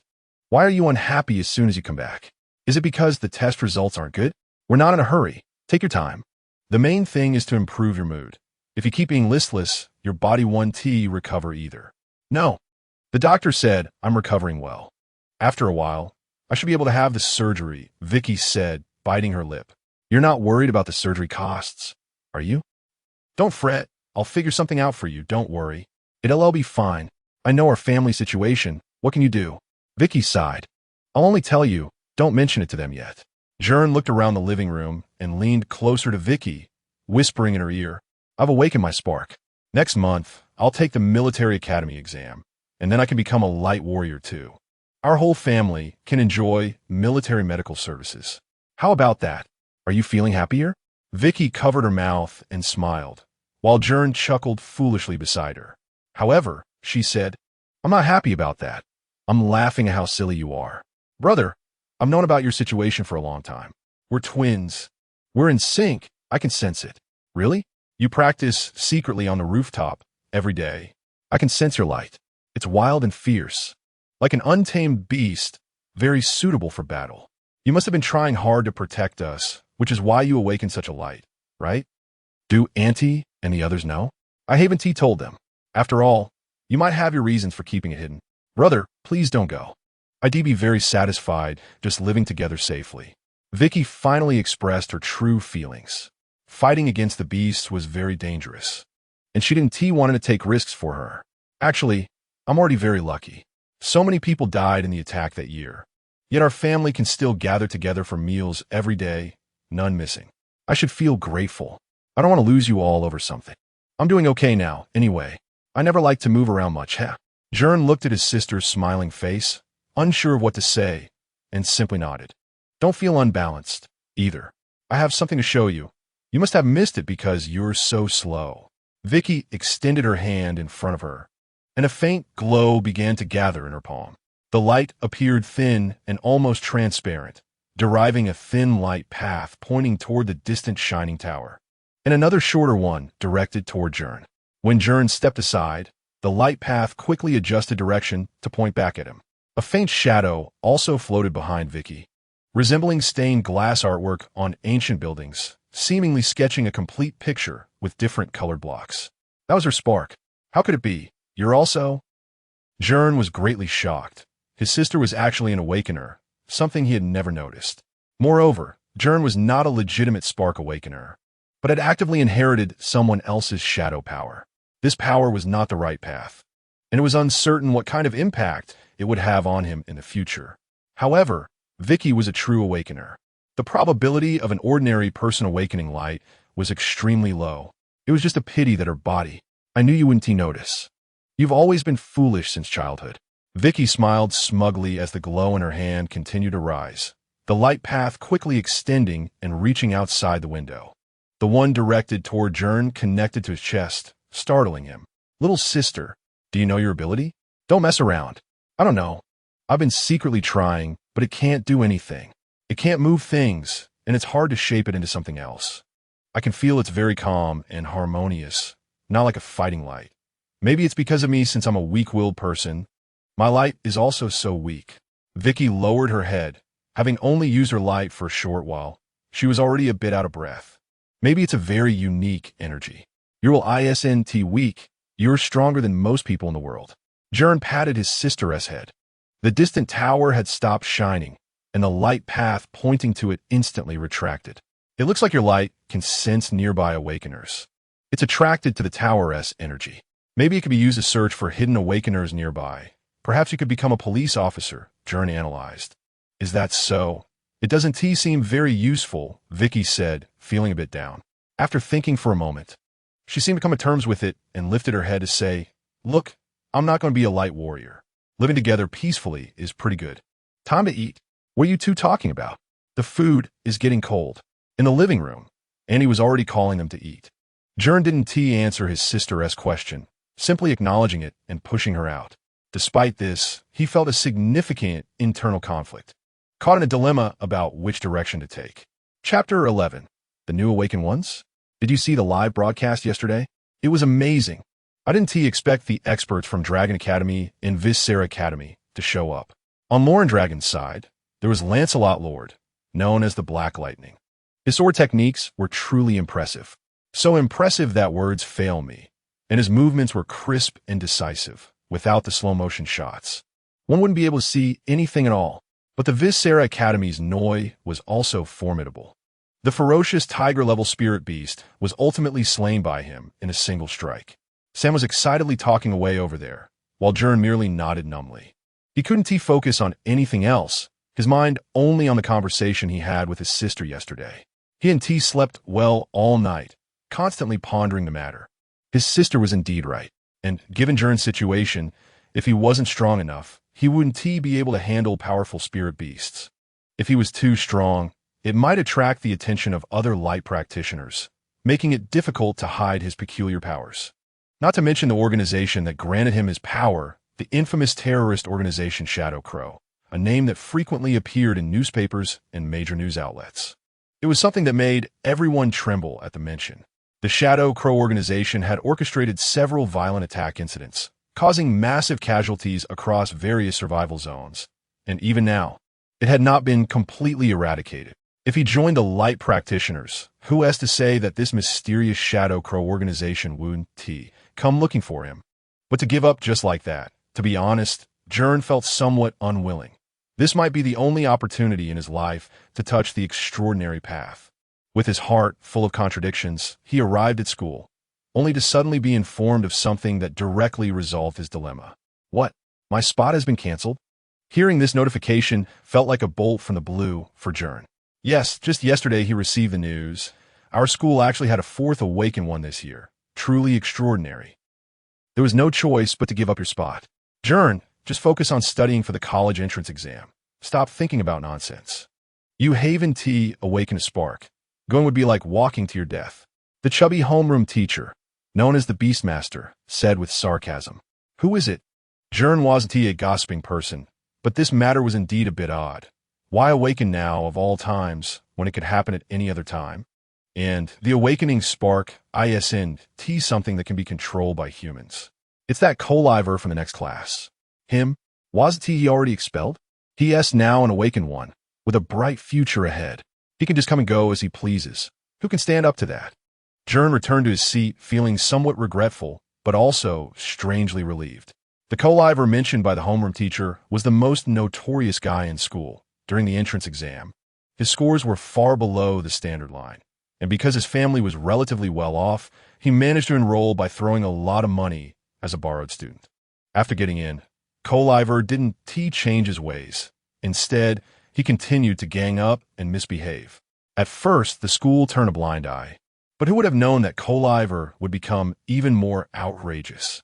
Once, he took a fancy to a girl from school and had ulterior motives, inviting her to his family's hotel box under the pretense of a birthday party, teaming up with a few friends to attempt to harm the girl. Later, she managed to escape and was saved by a passerby. Once this incident was exposed, it caused a huge uproar. Colliver had done such things before, and many of his past misdeeds were dug up. The school had no choice but to expel him due to public pressure. It's unknown how Colliver's family operated behind the scenes, but this guy surprisingly didn't end up in jail, and now that he has awakened, everything is different. The things he did before seemed trivial under the halo of being a candidate for light practitioners. It's truly absurd yet realistic, full of irony. However, Gern could stop feeling conflicted. No matter what, this path was no longer an option, and he could only choose to live an ordinary life peacefully. Perhaps there would still be a turn of events in the future. Even if he didn't take the exam, if he really needed money in the future, with his strength, he should be able to do well in a mercenary group. There are plenty of people in the world who would pay a high price to hire mercenaries to escort them to dangerous places or to eliminate spirit beasts along trade routes. Perhaps being a mercenary wouldn't be so bad. It's free and doesn't require showing one's face, reducing the chances of being discovered by the Shadow Crow organization. Gern thought to himself. While Gern had let go, Helena was indignant. Thinking about having to take the exam with someone like Coliver made her feel like she was losing her value. During lunch, she kept venting her frustrations, causing Gern and Sam to laugh uncontrollably. The three were eating when suddenly a commotion erupted from the other side of the cafeteria. At first, it was just arguing, but then there was a loud, explosive sound, and everyone turned their attention there. They saw a large pit blasted into the ground. Tiles and concrete cracked and shattered, with black smoke billowing from the explosion site. A man in a long black coat stood next to the pit, wearing sunglasses and stepping on leather shoes with a smug and arrogant expression, followed by 5 or 6 students, all wearing expressions as if they were watching a show. On the ground lay a boy in a school uniform, looking like he had been injured from the explosion, trying to get up but was stepped on the arm by the man in the black coat, causing excruciating pain that made him scream out, collapsing back onto the ground. Haha, is this it? Weren't you quite arrogant before? You like to ruin my business, huh? Get up and be arrogant again, huh? The man in the black coat laughed loudly and kicked the person on the ground twice. Gern looked closely and saw that the person was indeed Coliver. With the identity of an awakened one, he acted even more recklessly, and the group of thugs following him had their status elevated as well, directly seeking revenge against the student who had saved the girl last time. Cough, cough, cough. You're tired. Just lie there and apologize to me. And I won't make things difficult for you anymore. What is the matter? Coliver said in a strange tone, and the group of his friends laughed along. Be arrogant all you want. Don't think someone like you could become a light practitioner, just based on you. I doubt you can even pass the preliminary test. I advise you to accumulate some good karma so you don't get eaten by a spirit beast during the practical exam. The student on the ground, though in a very sorry state, refused to back down, glaring at Coliver and making threats. Still stubborn? Let us see how long you can hold out. Coliver exerted force with his foot, and the arm he was stepping on made cracking sounds, the bones crying out in agony. But the student gritted his teeth and refused to yield. Hurry and call someone. He an awakened one. Calling the police, 1T help. Don't get involved in this. Let us go, to avoid getting mixed up in it. The surrounding students were whispering among themselves, but didn't dare to step in. Coliver had long anticipated such a scene, sneering twice, leaning down to whisper something to the person on the ground. Are you disheartened? You saved someone last time, but no one came to save you because there are very few fools like you in the world. I'm done playing tonight. There is still good fun to be had. Coliver's voice trembled, and his eyes began to look somewhat deranged. That girl from last time.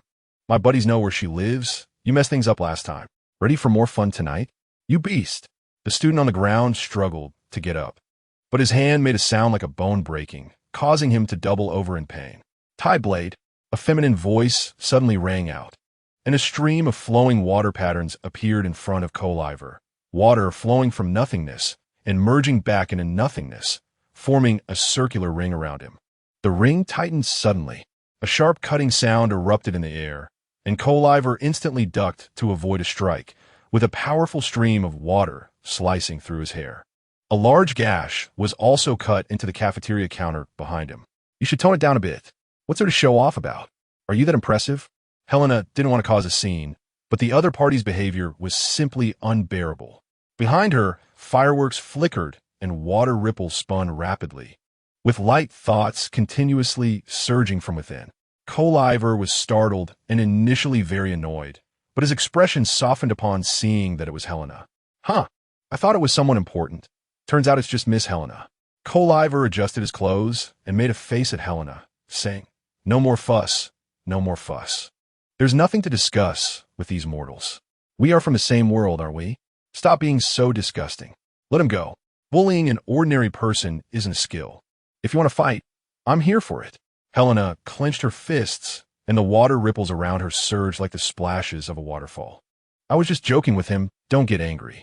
Colliver turned his head to look at the spot where he had just been, but found that Gern had already come over to help the person on the ground. A few of his lackeys rushed towards Gern, but were knocked down with a few swift kicks. Since we are both awakeners and in the same school and year, we can say it's fate. How about having a cup of tea and sharing insights on our light thought cultivation? With his anger dissipated, Colliver lost interest in the commotion and focused his attention on Helena, rubbing his hands and eyeing her. Go home and discuss it with your mom. I'm not interested. Helena retorted defiantly, crossing her arms. Boring. Let's leave, Colliver huffed and turned to leave, striding arrogantly. But just as he stepped out the door, he turned back and glared fiercely at Helena and Gern. Meanwhile, Gern simply used chopsticks from the cafeteria as a splint to bandage the boy's hand. He had quickly checked, and it was mainly bruises. There were no serious fractures. Are you okay? Helena also approached, gathering light thoughts to summon a wave of water to wrap around the boy's arm. She wasn't very familiar with light thought healing techniques, having only practiced according to online tutorials, but at least it could alleviate the pain. You should hurry to the hospital. It's fine, I'll be okay soon. I'll go to the school clinic later. Still fine? If we wait any longer, your hand will be useless. Helena regretted not taking action earlier to stop it. She hadn't expected Colliver to go this far. That jerk Colliver better not cross paths with me during the preliminary tests, or else he shouldn't blame me for going hard on him. Among the onlookers, someone also called an ambulance. Although the boy's hand wasn't that severely injured, Gern and the others still pushed him into the ambulance, thinking it would be better for him to stay in the hospital for a few days to avoid trouble, not knowing what crazy things Colliver might do. After this incident, Gern realized that awakeners like them, who hadn't yet entered any faction, were the most unstable danger factors. Official light thought practitioners were managed by the military or associations. Even mercenaries or gangs were at least constrained by gang doctrines. But those newly awakened and ungoverned individuals could get away with anything as long as it wasn't too big of a commotion, and everyone turned a blind eye. In the following days, Colliver didn't do anything outrageous, perhaps knowing to restrain himself after Helena's scolding. At least that's what Gern thought at the time. However, when that afternoon came after school, he was struck from behind as he turned the corner at the bottom of the stairs. Gern felt a chill in his back. With a gust of cold wind blowing towards the back of his head, turning around was definitely too late. Instinctively, he raised his hand to block, but the opponent's heavy club hit hard against his hand. TSK. Gern didn't even look to see who it was, stepping with his left foot while aligning his right foot and waist muscles in a straight line, delivering a powerful kick that struck the person in the abdomen. The metal baseball bat fell to the ground, and the person groaned against the wall, clutching their stomach in pain, rolling their eyes. Gern recognized that person. He was one of the school bullies who had been following Colliver. Ever since Colliver awakened his powers, these guys had become even more loyal, convinced that Colliver would achieve great success and that they would share in the spoils. Are you done yet? Didn't get enough last time in the cafeteria? Gern glanced at the bully, noticing that the others were blocking the stairs and hallways, driving away the students who were passing by and clearing a large space in the middle. Colliver then walked out from a nearby classroom and approached Gern. Last time, that wild girl Helena ruined my plans, and now she's not here. What can you do to me? After a few days, Colliver's sinister aura was even stronger, with prominent cheekbones, pale skin, and visible veins on his face. You two seem to have a special relationship. Huh? If I can't touch her, can I not deal with you? Chapter 12 Shadow against Shadow. Don't worry. Nothing will happen to you. I'll catch you first, and as long as you're in my hands, it'll be much easier to threaten Helena. Colliver sneered as he approached Gern, his hands held out as if he were cradling two transparent balls.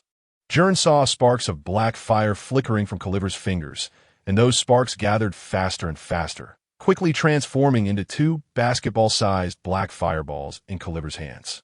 Are you planning to fight me here? The space is a bit cramped. Gern shrugged, noticing some surprise on Colliver's face. Are you really going to throw down with me? Have you gone done with fear?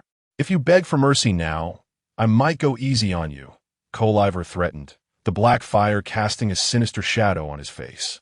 Before Gern could respond, Colliver charged at him, hurling the black fireballs into the walls of the corridor. Gern didn't raise much of an alarm. After all, Iver had only just awakened and had barely had time to hone his abilities. How strong could he be?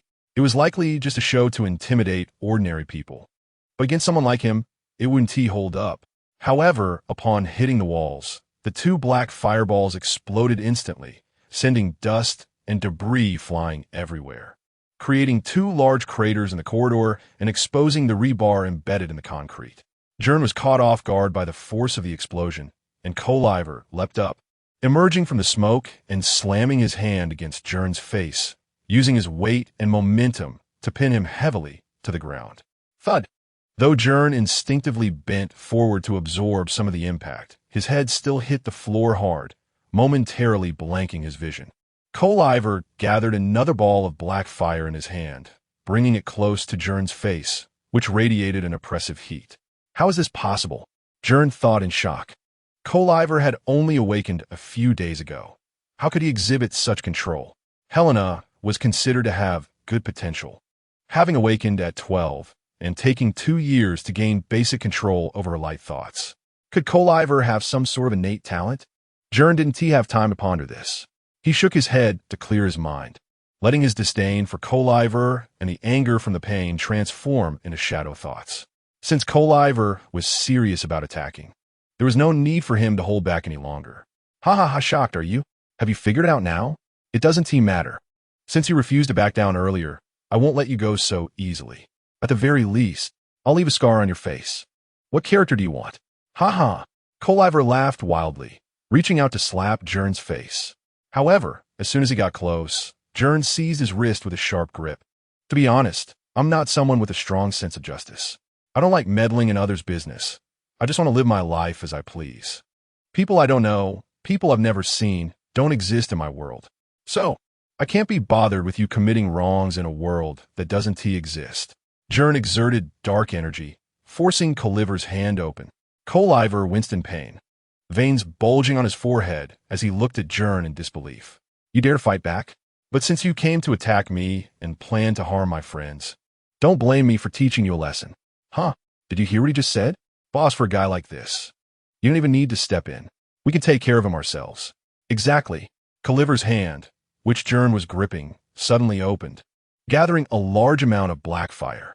Gern seized the opportunity, using his waist to throw Iver off him and kicking him away as he got up. The black energy swirled around Iver, creating a semi-transparent black shadow behind Gern. In front of his right hand was a claw formed from bones and dark energy. What? Iver stared wide-eyed in disbelief, and his henchman, who had been boasting moments ago, fell silent in fear. Could it be that you also used that? Impossible. Iver babbled incoherently. Gern stood up straight, the shadow behind him becoming more defined.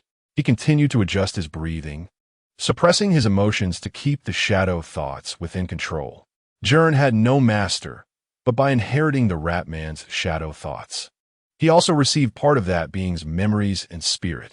All the techniques he used were drawn from those memories, allowing Gern to analyze certain aspects, such as how to control shadow thoughts, how to engage in combat, and the consequences of losing control. You're also an awakener? No wonder Helena likes being around you. Helena likes being near me simply because it makes her happy. No one likes standing next to you because it's uncomfortable being with you. Gern sneeled. Shut up. Iver shouted in fury, launching 2 blasts of black fire from his hands. Having learned from the previous encounter, Gern quickly jumped to avoid the black fire attack, using the wall to propel himself as far from obstacles as possible. It seemed that the black fire wouldn't explode unless it hit something. Indeed, the flame swept past Gern and only exploded upon hitting the railing behind him. And in that moment, Gern had already charged in front of Iver. Fenrir's claw, blunt. Gern bent low, gathering power and delivering a side punch with the back of his claw. He didn't want to cause a fatal incident in such a place. Thud. Boom. This strike was swift and decisive, landing heavily on Iver's vital point. He was sent flying, crashing into the wall behind him and sliding down to the ground. You dare. You dare. Iver wiped his mouth and saw blood on his hand, his hands trembling in anger. Boss, are you okay? We should retreat. This kid seems a bit strong. His light thoughts are terrifying, like a thought beast. I didn't even use that much strength. Did you bite your tongue? Gern scratched his head. Coliver, getting up from the ground, glared fiercely at him, black fire igniting beneath him and enveloping him entirely. No one dares treat me like this. You're going to die. Coliver was completely enraged, his emotions seemingly spiraling out of control as he thrust his hands forward, sending dark fireballs flying. Gern wasn't foolish. He knew he couldn't take that head on. He quickly struck the ground with his black claws to propel himself into the air, avoiding the fireballs. A thunderous explosion echoed, and the entire building shook slightly as the flames pierced through the floor, revealing the scenery below. The commotion was so great that students downstairs began screaming and fleeing, thinking an earthquake had occurred. Wait! Gern suddenly sensed something. Sparks! Gern widened his eyes, looking at Coliver. He was surrounded by black fire, but showed no signs of sparks. Any light, thought awakener, even one with weak abilities like his little sister, would produce unique sparks, symbols of an awakener's spirit and will. But Coliver had none, and neither did Gern because he used shadow thoughts. Undoubtedly, what Coliver was using now was not light thoughts, but shadow thoughts, a negative mental power originating from the same source as thought beasts. This foolish shadow. Why isn't he answering the phone? Helena squatted at the school gate, waiting for Gern to come out. After several unanswered calls, she began to feel anxious. At that moment, a massive explosion echoed through the campus, accompanied by a series of screams. What is happening? Chapter 13.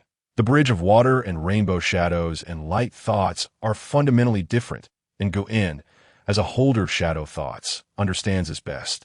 Firstly, light thoughts produce sparks, which represent a person's talent, spirit, will, and imagination, marking their ability to use light thoughts. Secondly, the source of light thoughts is a person's will and imagination. Manipulating light thoughts requires a highly concentrated mind, and once the mind disperses, light thoughts will also disappear. In contrast, the source of shadow thoughts is negative emotions and desires, which are comparatively simpler to handle. After all, chaos is inherently easier than order. When Gern first obtained shadow thoughts, he climbed up a broken bridge to save a whole cart of people. The stronger the negative emotions of a person, the stronger the intensity of shadow thoughts, which do not require constant mental concentration. Indeed, even someone with a chaotic and dispersed mind can unleash the full power of shadow thoughts. Lastly, light thoughts have no side effects, and continuous use can make a person's spirit more resilient. However, shadow thoughts have significant side effects if one cannot suppress their influence. They will become increasingly insane, ultimately losing control and becoming like a thought beast.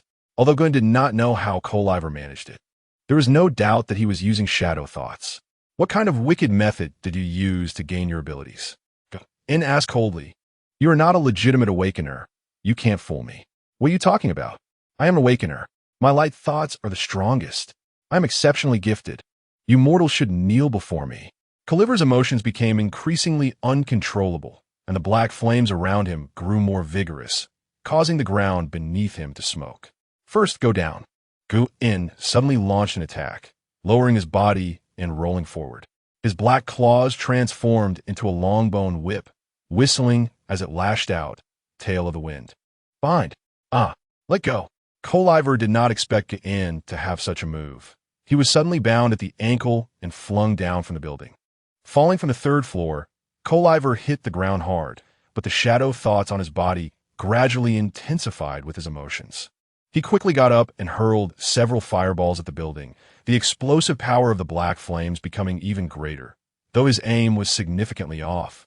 Further confirming Gern's suspicion that Coliver was clearly influenced by shadow thoughts, completely losing control and descending into madness. Where are you looking? Gern jumped down from the building, his black claws digging into the wall, leaving deep scratch marks to slow his descent. As he neared the ground, he pushed off the wall and jumped, transforming his claws into a great sword mid-air, swinging it down. Of course, Gern deliberately turned the hilt, striking down with the sword's body. Just as Gern was about to bring the sword down on Coliver, Coliver suddenly roared, and a ring of black fire erupted from beneath him, releasing an astonishing heat. Gern was forced to squint against the sudden flames. Caught off guard as a ball of black fire struck him, the explosion knocking him to the ground. He quickly used his sword to prop himself up and flipped back to his feet. It's taking too long. Gern pressed his hand to his chest. Breathing heavily, the edges of his vision began to show black outlines, and his emotions became harder to suppress. The black mist around him had begun to cling to his body, forming a scale-like structure on his skin. He had been using shadow thoughts for too long. If this continued, he might end up like Coliver, and worse, he could fall into divine corruption. Speaking of divine corruption, Gern noticed that the suppressor around Coliver's neck had turned red. It had been yellow just moments ago when they were upstairs. Given his mental state, it wouldn't be long before a thought beast was born. The suppressor had already triggered an alarm. The Control Bureau's personnel would arrive soon, and until then, it was up to Gern to stop him. Coliver was entirely engulfed in flames, rising slowly into the air, his eyes now pitch black. Two balls of black fire burning within them, gradually losing his human appearance. Coliver waved his hand, launching two fire rockets at Gern, who used his bone wings to deflect the explosive shockwaves, then transformed into a bone whip to attack upwards. However, Coliver had already ascended to nearly 10 meters high, and the length of the whip couldn't reach him. If this continued, he might not last until the Control Bureau arrived. He didn't care for himself, but feared the innocent would be harmed after divine corruption. Gern began to panic. He really had no long-range attack methods. If only Helena were here, she might have a solution. Just as he thought of her, Helena's figure appeared across from him, as if they shared a telepathic connection. "I'll send you up," Helena shouted. "Please." Yinu did. "Just focus on charging forward." With her words, Gern felt reassured.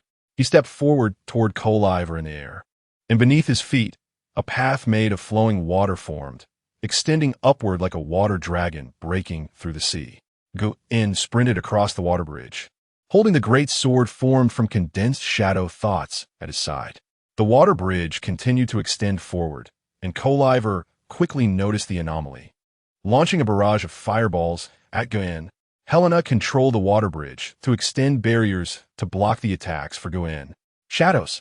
Charge!" Helena clenched her fists, her pure spirit transforming into light thoughts, bursting forth from her. A fiery explosion and mist appeared before Gern. He gathered his last strength and jumped toward Coliver, swinging the great sword in a wide arc before striking down. Coliver created a wall of fire to block him, but Gern's attack was a feint. At the crucial moment, he suddenly released his grip, the great sword flying out and bouncing off the firewall, while Gern naturally fell past Coliver. In that instant of falling, Gern dissipated the great sword, regathering shadow thoughts into his hand as a bone whip.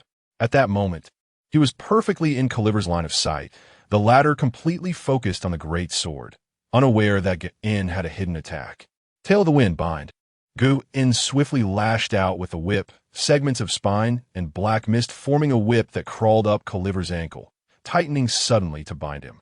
Gern used the force of gravity from his fall to pull Coliver down from the sky. From this angle, Coliver had no way to launch an attack, and his body couldn't maintain balance in the air. Boom! Gern suddenly exerted force in the air, slamming Coliver heavily to the ground. The combined impact of gravity and the whip's strength knocked Coliver unconscious, and the response of his suppressor instantly dropped to 0. "I got it!" Helena snapped her fingers, and the water bridge instantly retracted to the ground, forming a large water cushion to catch Gern. At that moment, the sound of sirens blared nearby, and a team of fully armed soldiers in orange uniforms jumped down from hovering vehicles, quickly surrounding the entire scene. "Everyone freeze. Please cooperate with the investigation of the Thought Wave Control Center." Chapter 14. The Thought Wave Control Bureau. "I knew you were an awakened one. You deceived me last time." Helena laughed as she pinched Gern, who nervously pushed her away. "Stop messing around. The Control Bureau people are here. Can't you see the situation? They'll come after you when this is over. How dare you trick me?"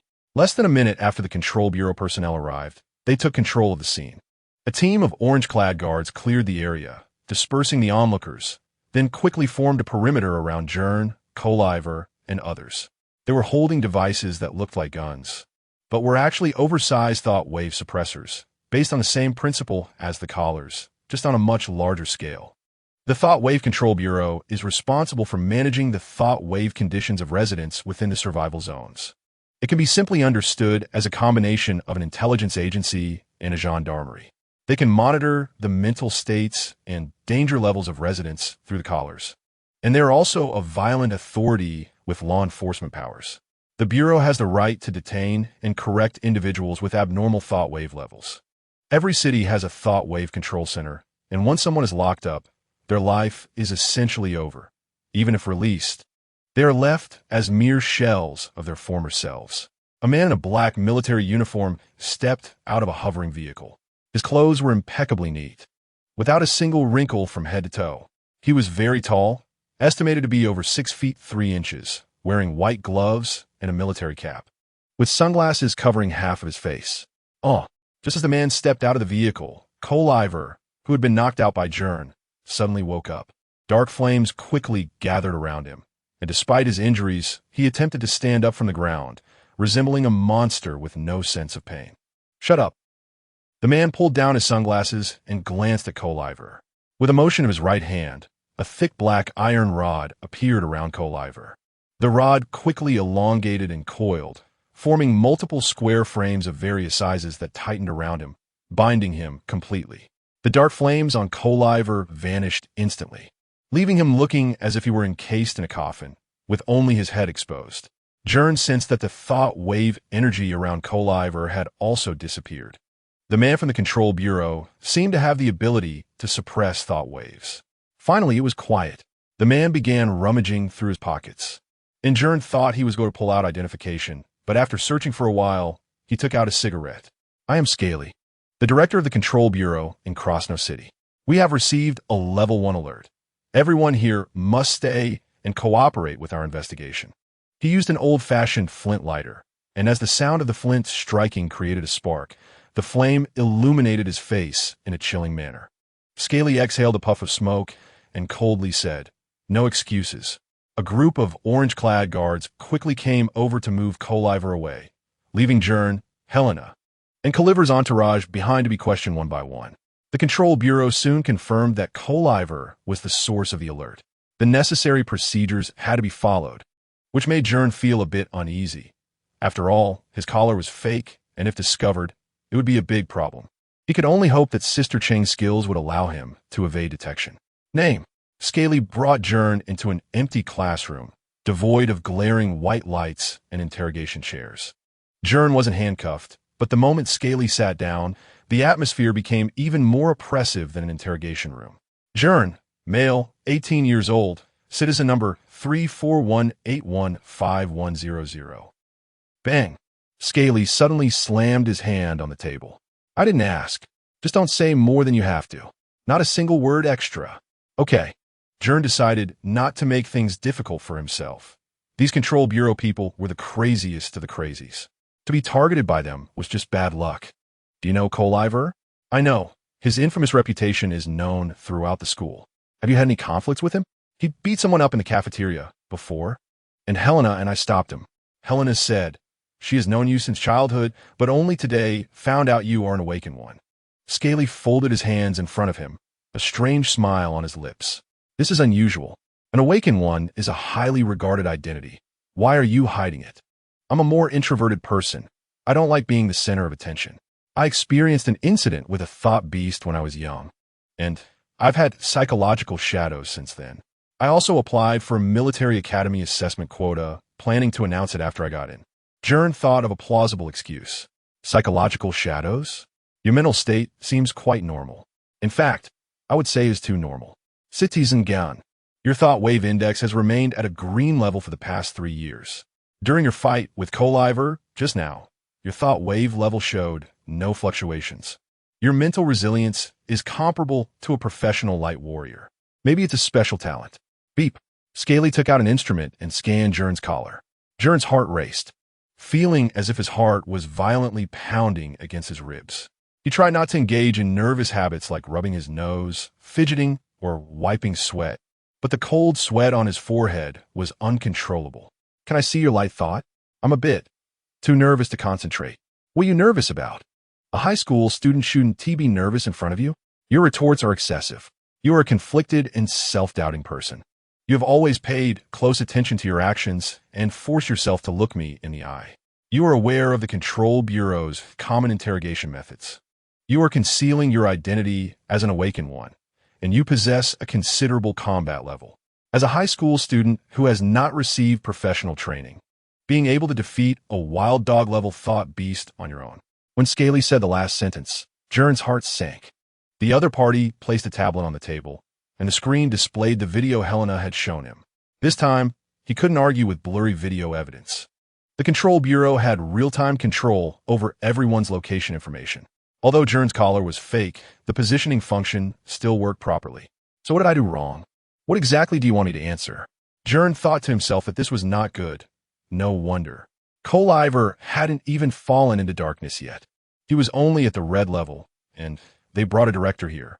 This situation felt abnormal. This person was clearly targeting him. For 10 years, I've been investigating a certain matter. I believe it may have something to do with you. Scaly leaned in closer, and Gern did not avoid his gaze, staring directly at him. I don't know what you're talking about. You just mentioned that attack. I happen to want to mention that as well. I was also involved in the operation to hunt down Ratman Sigma 10 years ago. He sustained injuries that were not fatal, but still died. I followed up on the investigation afterward. His cause of death was brain necrosis caused by a ruptured pineal gland. You should know what the pineal gland is. It is where the mind's thought waves originate. Gern remained silent. I suspect he may have passed something on to someone before he died. Scaly's gaze was like that of a snake, tightly fixated on Gern. As long as Gern revealed even a slight hint of a flaw, Scaly would pounce on it fiercely. Gern could only continue to feign ignorance, speaking less to minimize mistakes. His little tricks were absolutely insufficient against someone like this. Director, just as the two were at a stalemate, a guard from the Control Bureau suddenly rushed in and whispered something in Scaly's ear, causing the latter to show an expression as if he had swallowed a fly. Got it. Scaly took a deep breath of smoke, frighteningly finishing off almost half a cigarette. Kid, I'll be keeping an eye on you. Consider yourself lucky this time. Isn't it unnecessary to be like this, sir? I'm truly a law-abiding citizen. Dismissed. When the Control Bureau personnel arrived, they were in a rush. And when they left, they did so without any hesitation, wrapping up and leaving within minutes. Coliver was taken away by them, and the principal received a warning from the Control Bureau, indicating that this incident would have significant repercussions for the school. Gern, on the other hand, did not face any major issues. It was just that the Control Bureau had set their sights on him, and it seemed he would need to be more cautious in the future. In the Control Bureau's hover vehicle, Scaly vented his frustration by punching the seat back in front of him. The released psychic energy transforming into iron bars that pierced the seat, creating a honeycomb-like structure. Celestial beings. Scaly's facial features twitched, his pale lips contrasting with his blood-red gums, giving him a frightening appearance. After so many years, he had finally made some progress, only to have them come in and disrupt everything. He had just received a notification from the higher-ups, which stated that all incidents involving the appearance of psychic beasts in the Boundary River were to be completely banned, with all related information being erased. All the tricks and video materials online were to be completely restricted, and all cases related to this matter were cease investigation, meaning he could no longer pursue the case involving the boy named Gern. The collar modified by Sophia was very reliable. When Gern had just fought Coliver, his psychic wave level was consistently green.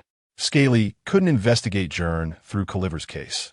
The only lead was that during the battle in the Boundary River, Gern's collar was damaged by the lightning of the psychic beast, and at that moment, his psychic wave level had uploaded black level data for a few seconds, which could be used as leverage.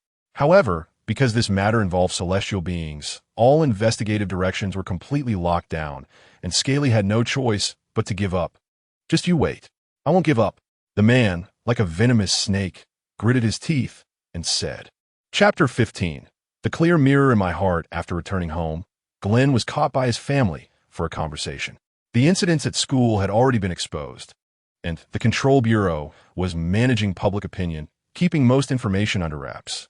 However, they still managed to learn some news. And with Glenn not being home these past few days and not answering his phone, it was inevitable that they were worried. "It's fine, look, I'm in one piece," Glenn said, spreading his arms for them to check. He really wasn't hurt. He only had a minor injury from the fight with Coliver, which had already healed. "You child, you only come back now after such a big incident. We were worried sick about you," his aunt said, patting him on the shoulder with a reproachful look. "It's almost exam time and this happens. Will it affect your chances of going to university? The Control Bureau didn't keep any records, right?" his uncle added. "I can't help it," Glenn replied, not wanting to explain too much. He grabbed his belongings and rushed back to his room. "I'll handle my own matters. You don't have to worry. I've eaten. No need to save any for me." "Hey, Glenn, come out." "Forget it.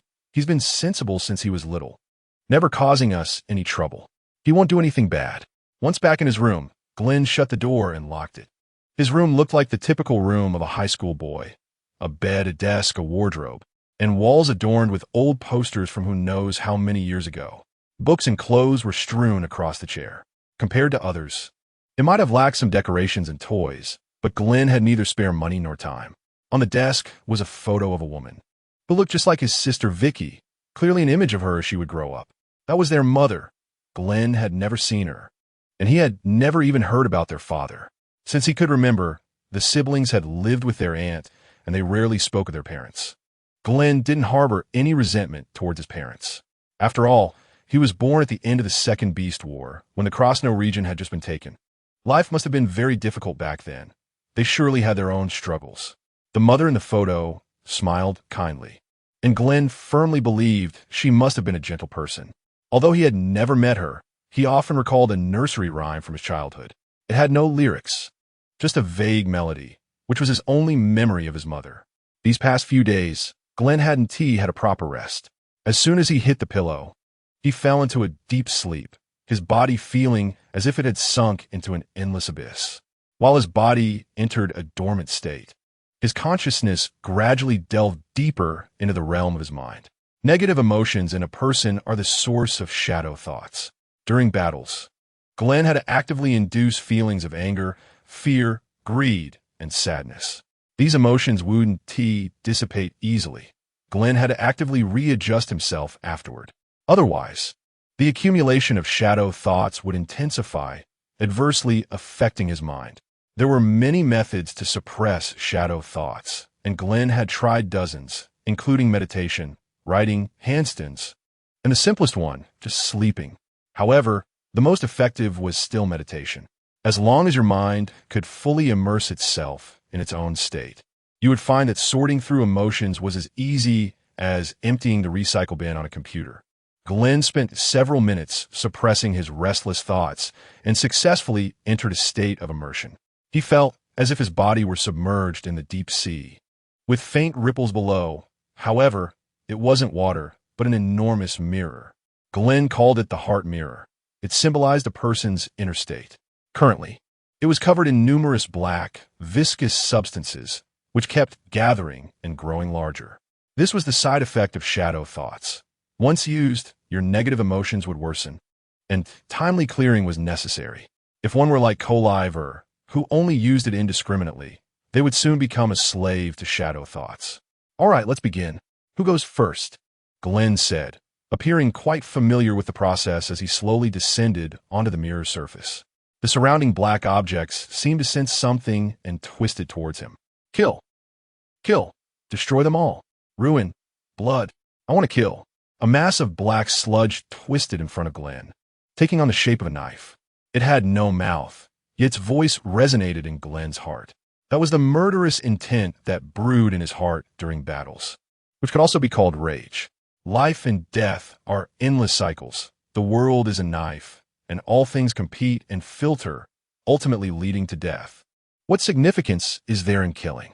After saying this, the black sludge gradually became transparent, eventually exploding into a pool of clear water that splashed onto the mirror. "Mine. All mine. I want it all. No one can take it away. I came into this world as an innocent child, naked and empty-handed, and when I leave, it will be the same. Why be greedy? Scatter, scatter." Glenn waved his hand again, and another mass of black sludge exploded. Time passed, and before he knew it, the The massive mirror was mostly clean, with only small remnants left.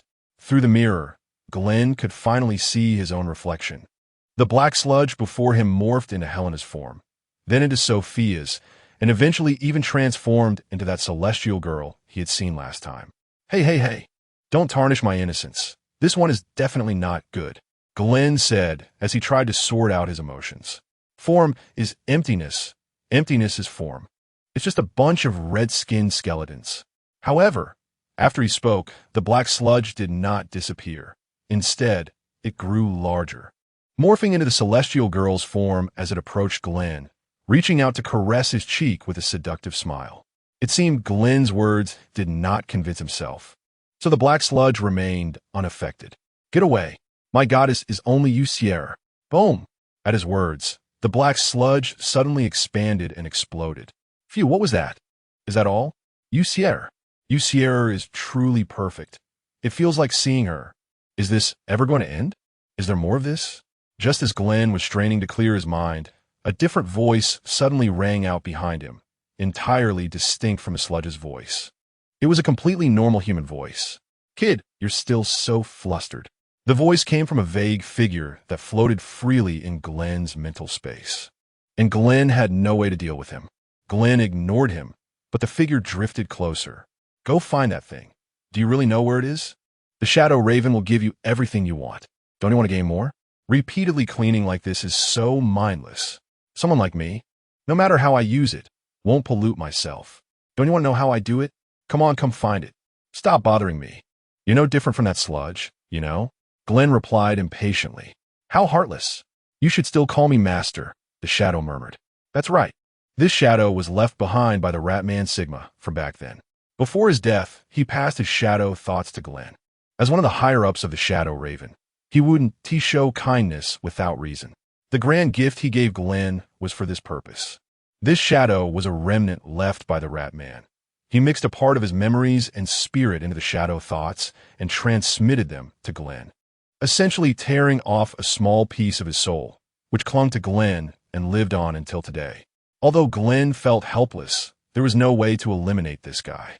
Even as just a fragment of a remnant, the Ratman's spiritual power was far stronger than Glenn's. He is currently unable to have any direct impact on Gern. He is merely struggling to survive, and taking over Gern's body is impossible. The only thing he can do is continually influence and brainwash Gern to fulfill his unfinished wishes. Of course, Gern doesn't listen to a word he says, and this has been the case all along. However, it's not entirely without benefits. Gern has extracted a lot of useful information from the rat people's memories, such as how to manipulate shadow thoughts and methods to suppress and eliminate side effects. He has learned quite a few important things from this. Otherwise, if Gern were to rely solely on his own exploration, he wouldn't have reached today's level. Do you think this is useful? That shadow is still emitting ghostly sounds, constantly echoing in Gern's ears. Haven't you noticed that these things are increasing? This mirror is also getting larger. The more you grow, the harder it becomes to control. One day, you will find it overwhelming. If you don't do as I say, you are heading for a dead end. Fine, take your time. Gern completely ignores him, whether it's real or fake. He doesn't want to have anything to do with the Shadow Crow anymore. Coming out of the spiritual world, Gern feels refreshed, and his body has naturally recovered quite a bit. It is said that those with powerful light thoughts have a higher self-healing ability than normal people, because the low-intensity Vance effect can stimulate the body's potential and enhance its functions. The specific theory is still unclear, but this phenomenon does exist.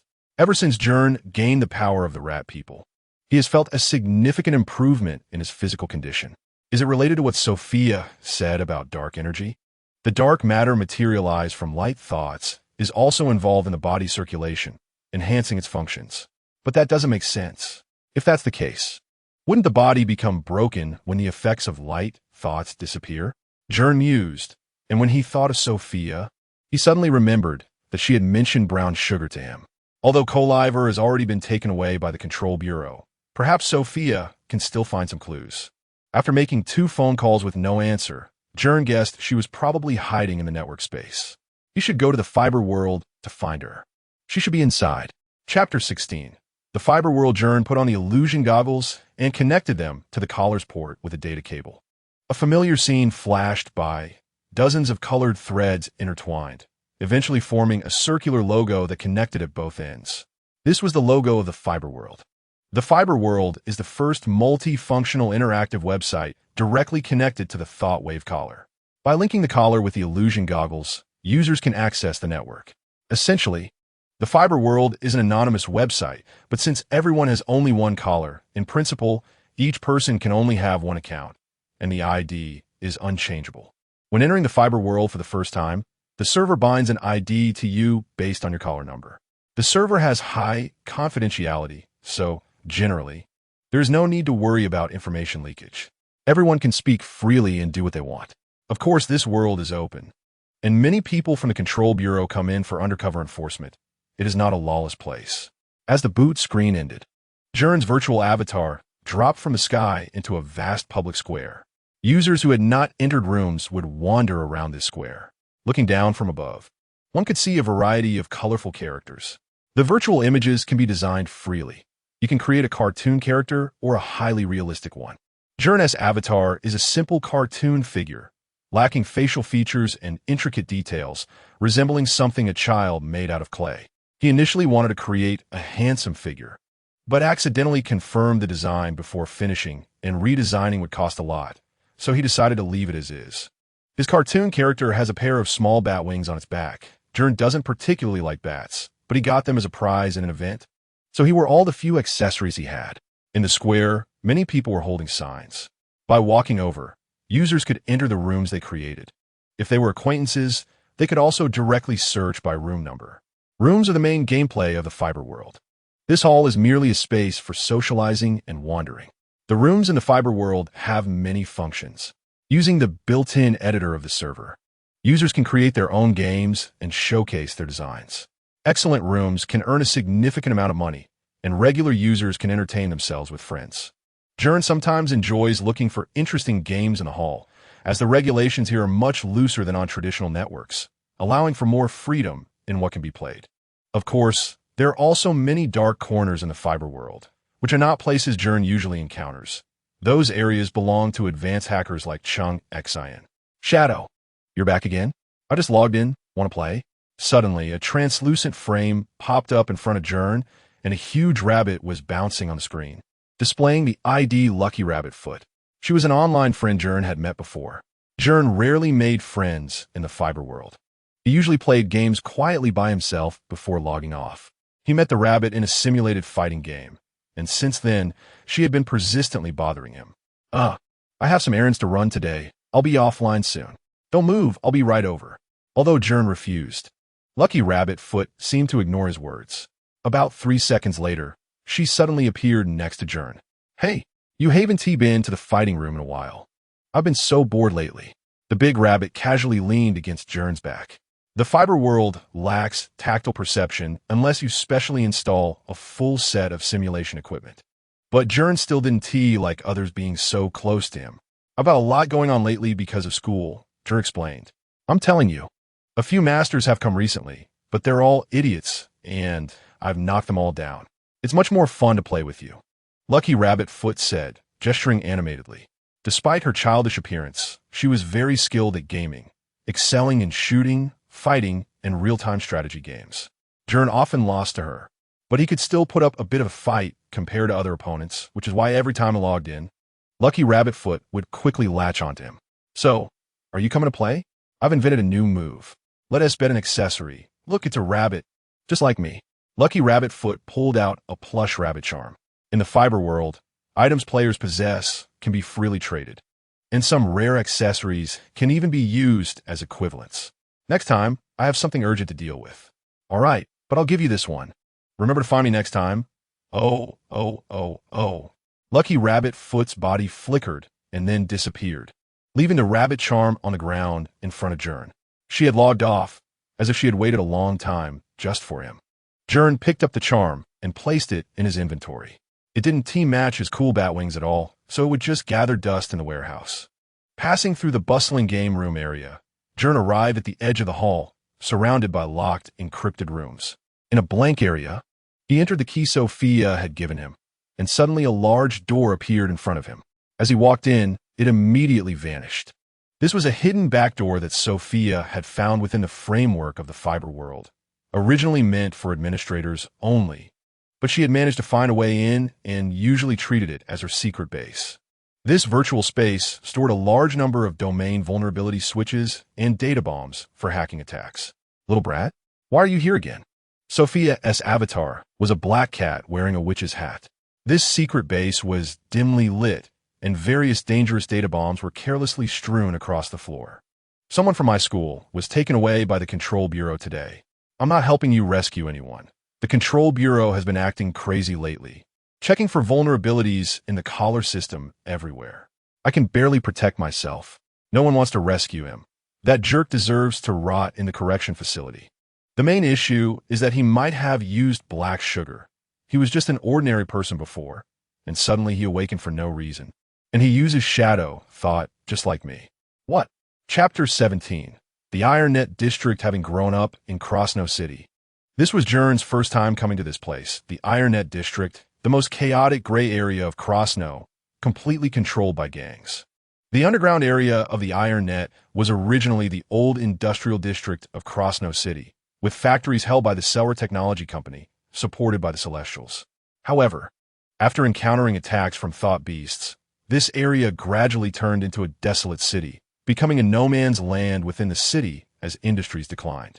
Ordinary citizens evacuated, and merchants engaged in various gray industries and gangs gradually took over, transforming the former industrial zone into a den for criminal activities. Law-abiding citizens avoided this place, and layers of barbed wire gradually isolated it from the outside world, adding an air of mystery. After the incident with Coliver, Gern sought out Sophia. If the information Sophia mentioned earlier was true, Coliver must have used black sugar to awaken his shadow thoughts. Gern decided to investigate this matter thoroughly, not for any other reason, but to uncover the secret of shadow thoughts. He worried that one day he might become like Coliver, and Sophia happened to be very interested in this matter, so she naturally offered her full assistance. After Gern recounted the events that occurred at school that day, Sophia began investigating Coliver's unusual circumstances. Every citizen's collar had a tracking device, and Sophia hacked into the network to obtain Coliver's movements during this time. She quickly identified one abnormal location, which was exactly where Gern was now, the IronNet District. Sophia provided him with many soft disks that were not available on the market, including many banned books explicitly prohibited by the City Council, as well as a soft disk containing a three-dimensional map of the Rust Underground District. The paths in the Rust Underground District were intricate, and without a map, it was easy to get lost and stumble into a maze, failing to locate the true black market. Gern attached the small soft disk player to his collar, and with a slight thought, he activated the player. A three-dimensional blueprint of the city appeared before him. Gern carefully compared the markings on the blueprint with the actual surroundings, established a route, and then stepped into the underground district. After navigating through layers of maze-like barbed wire, Gern finally saw the true face of this city of dusk, like a gorgeous flower blooming atop industrial ruins. Colorful neon lights flickered, and faint vaporwave music wafted through the air, carrying a hint of intoxication. Irregular graffiti adorned the buildings, making them appear like some form of disharmonious installation art. However, Gern had no time to appreciate these sights. The most pressing matter was to investigate the black sugar he had obtained from Coliver. Sophia had searched the dark web for a long time, but the information was vague. The best way to find the truth was to come here in person. In the IronNet District, young people in colorful clothing were everywhere, spray-painting graffiti, playing instruments, connecting through games, and telling strange jokes that Gern couldn't understand. They held electronic cigarettes that emitted psychedelic mist. Sophia informed Gern that a large number of top hackers were hiding in the IronNet District, many of whom were more skilled than she was. So once he was here, she couldn't offer much support. He would have to rely on himself. Nearly 90% of illegal transactions in Krasno took place in the IronNet Underground District. Compared to here, Blink Street was merely a small marketplace. Firearms, drugs, rare animal products, and even the cores of thought beasts could all be found here. Anything you could think it could be located as long as the price was right. If black sugar flowed into the black market, it would definitely appear here. Given that even the small gang Coliver and Sophia had provoked could get their hands on such items, the confidentiality likely wasn't very high, and it might have already flooded the market. Attempting to engage a few black market merchants, Gern found them in possession of a large number of contraband items that could warrant a death sentence, but he didn't find any black sugar. These individuals were easily recognizable, standing by the roadside in oversized coats, watching every passerby for a moment. When you looked at them, black market merchants often avoided your gaze and looked away. Perhaps because his outfit was so out of place, a few black market merchants turned away upon seeing Gern. After a long, fruitless search, just when Gern was feeling disheartened, he noticed a one-armed drunkard in a cloak arguing with someone. His hair was messy and greasy, his beard unkempt, and Gern could smell the alcohol from a distance. Gern paid close attention to the nearby pedestrians, wary of whether they were gang members in disguise. Accidentally wandering into someone else's territory was very dangerous. After scanning the area with no special findings, he focused on the drunkard, who exuded a sense of utter despair, as if he were a puddle of soft mud. Lacking any will, such a person didn't seem like a mere awakened thought wielder. The drunkard had beautiful golden hair, but it had become a mess due to neglect. His appearance and physique were decent, but his left arm was missing from the shoulder down, making him look like a fallen noble. In the distance, a dilapidated clock tower chimed the hour. This old building had completely tilted under the shockwaves of the Thought Beast Wars and looked ready to collapse. Yet the large clock still operated steadily, tolling a hoarse and prolonged sound. Gern originally had no interest in the drunkard, if it weren't for the narrowness of the path. He would have preferred to keep a distance of several feet. However, as he walked past, he caught a distinct scent that stood out even amidst the strong smell of alcohol. He had smelled something similar on Coliver. Black sugar? Get lost, you brat. Don't block the way. Gern was taken aback as the drunkard shoved his shoulder and walked past him. This time, Gern was even more certain that the smell came from him. Without waiting for the drunkard to walk far, Gern lowered his footsteps and quietly followed him. He released his shadow thoughts, slowly gathering them at his feet, making his steps light, swift, and silent. The drunkard walked with a limp, but his speed was not slow. He skillfully navigated through hidden alleys, gradually delving deeper into the Ironnet district. It was not easy to turn through these intricate ruins. The paths looked similar, making it easy to lose direction. After about 2 hours of walking, Gern began to feel fatigued and started to doubt whether he was overthinking things. Just then, the drunkard suddenly stopped. They had reached a dead end, with a collapsed building ruin ahead from a Thought Beast attack. The area was empty, with not a soul in sight, only some old barrels scattered on the ground. This place must have once been a factory warehouse. As Gern stood there, unsure of what to do, a chilling scraping sound suddenly emanated from the ruins ahead. A withered, branch-like arm emerged from one of the broken barrels, spinning around to grasp the edge of the barrel, pressing down in a bizarre posture, slowly pulling its body out bit by bit. Chapter 18. The brown sugar merchant. The entire scene was simply too bizarre. Even with a full psychological preparation, Gwen was still shocked. The figure inside the jar emitted strange sounds that made one cringe, taking a full 5 minutes to pull out its entire upper body. Its lower body was much easier. Its waist and legs twisted and turned as if completely boneless, finally emerging from the jar at an odd angle. "Where's my card?" A short, gnarled gnome stepped out of the jar, draped in a black cloak, his face full of wrinkles. He rasped as he reached out a hand towards the drunkard. "Where's my card?" The strange man asked again, his cloak bulging high. Whether it was a twisted back or a hidden backpack underneath was unclear. He extended a hand like a dry twig, trembling up and down as he begged, "Give it to me, hand it over." This. Gwen was stunned by the bizarre scene before him, nearly gasping out loud. The drunkard, however, appeared calm as he took a card from his coat pocket and handed it to the strange man. Cackling, the gnome emitted a peculiar mumbling sound as he took the card from the drunkard's hand. Then he made a shocking move. His mouth suddenly opened wide, becoming flat and long, and he directly stuffed the card into his mouth. A row of crooked teeth scraped against the card like a time clock, and he swallowed the entire card whole. Gwen had never seen such a bizarre scene. It was like a plot from a low-budget monster movie. No problem. Here you go, the gnome said in a low voice, his flat mouth opening wide into a circle, from which he spat out a glass jar the size of a water jug. The glass jar was filled with black cubes, just like the ones Gwen had seen before at Sophia's. These black cubes were speckled with tiny white particles. They were all high-purity brown sugar. Given the current black market price of this stuff, such a large jar was worth an unimaginable amount. Don't come closer.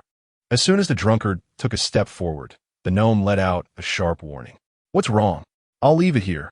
You can take it once I'm gone. The gnome said, how'd I know your stuff is real? One more word, and you can forget about getting it, the gnome said, extremely vigilant, not giving anyone a chance to approach. Fine, take care. The drunkard shrugged and took 2 steps back, pulling out a metal flask and pouring himself a drink. Now's the time. Gwen seized the opportunity. The brown sugar merchant's attention was fully on the drunkard, and he could launch a surprise attack. Concealed by the weeds and rubble on the ground, he condensed his shadow thoughts and summoned a bone whip.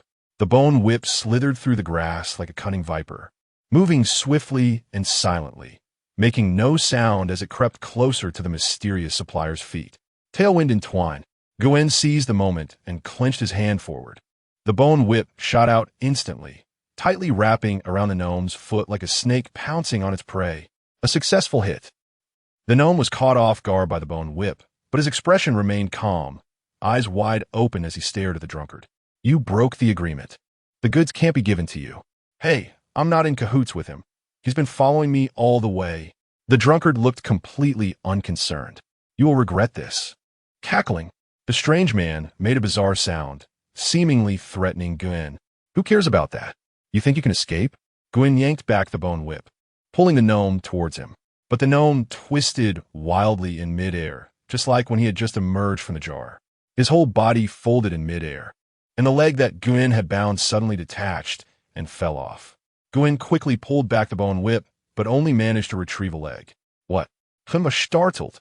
Releasing the bone whip and swinging it again to try and bind the strange man, only for the gnome to evade with that bizarre contorted posture. From the severed part of the gnome's leg, a large quantity of silk threads shot out, binding to a distant pillar, swinging in the air as it avoided Gwen's attack and slipped back to the ground. I noted you down.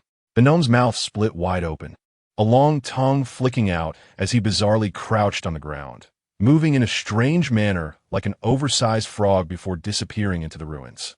Kid, you're not good enough, the drunkard remarked, and Gwen couldn't tell whose side he was on. Stop.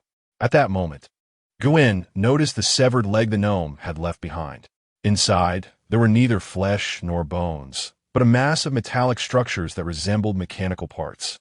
No wonder this guy could hide in such a narrow jar. He wasn't even a living person, just a finely controlled puppet operated remotely by light thoughts. Even so, I will catch you.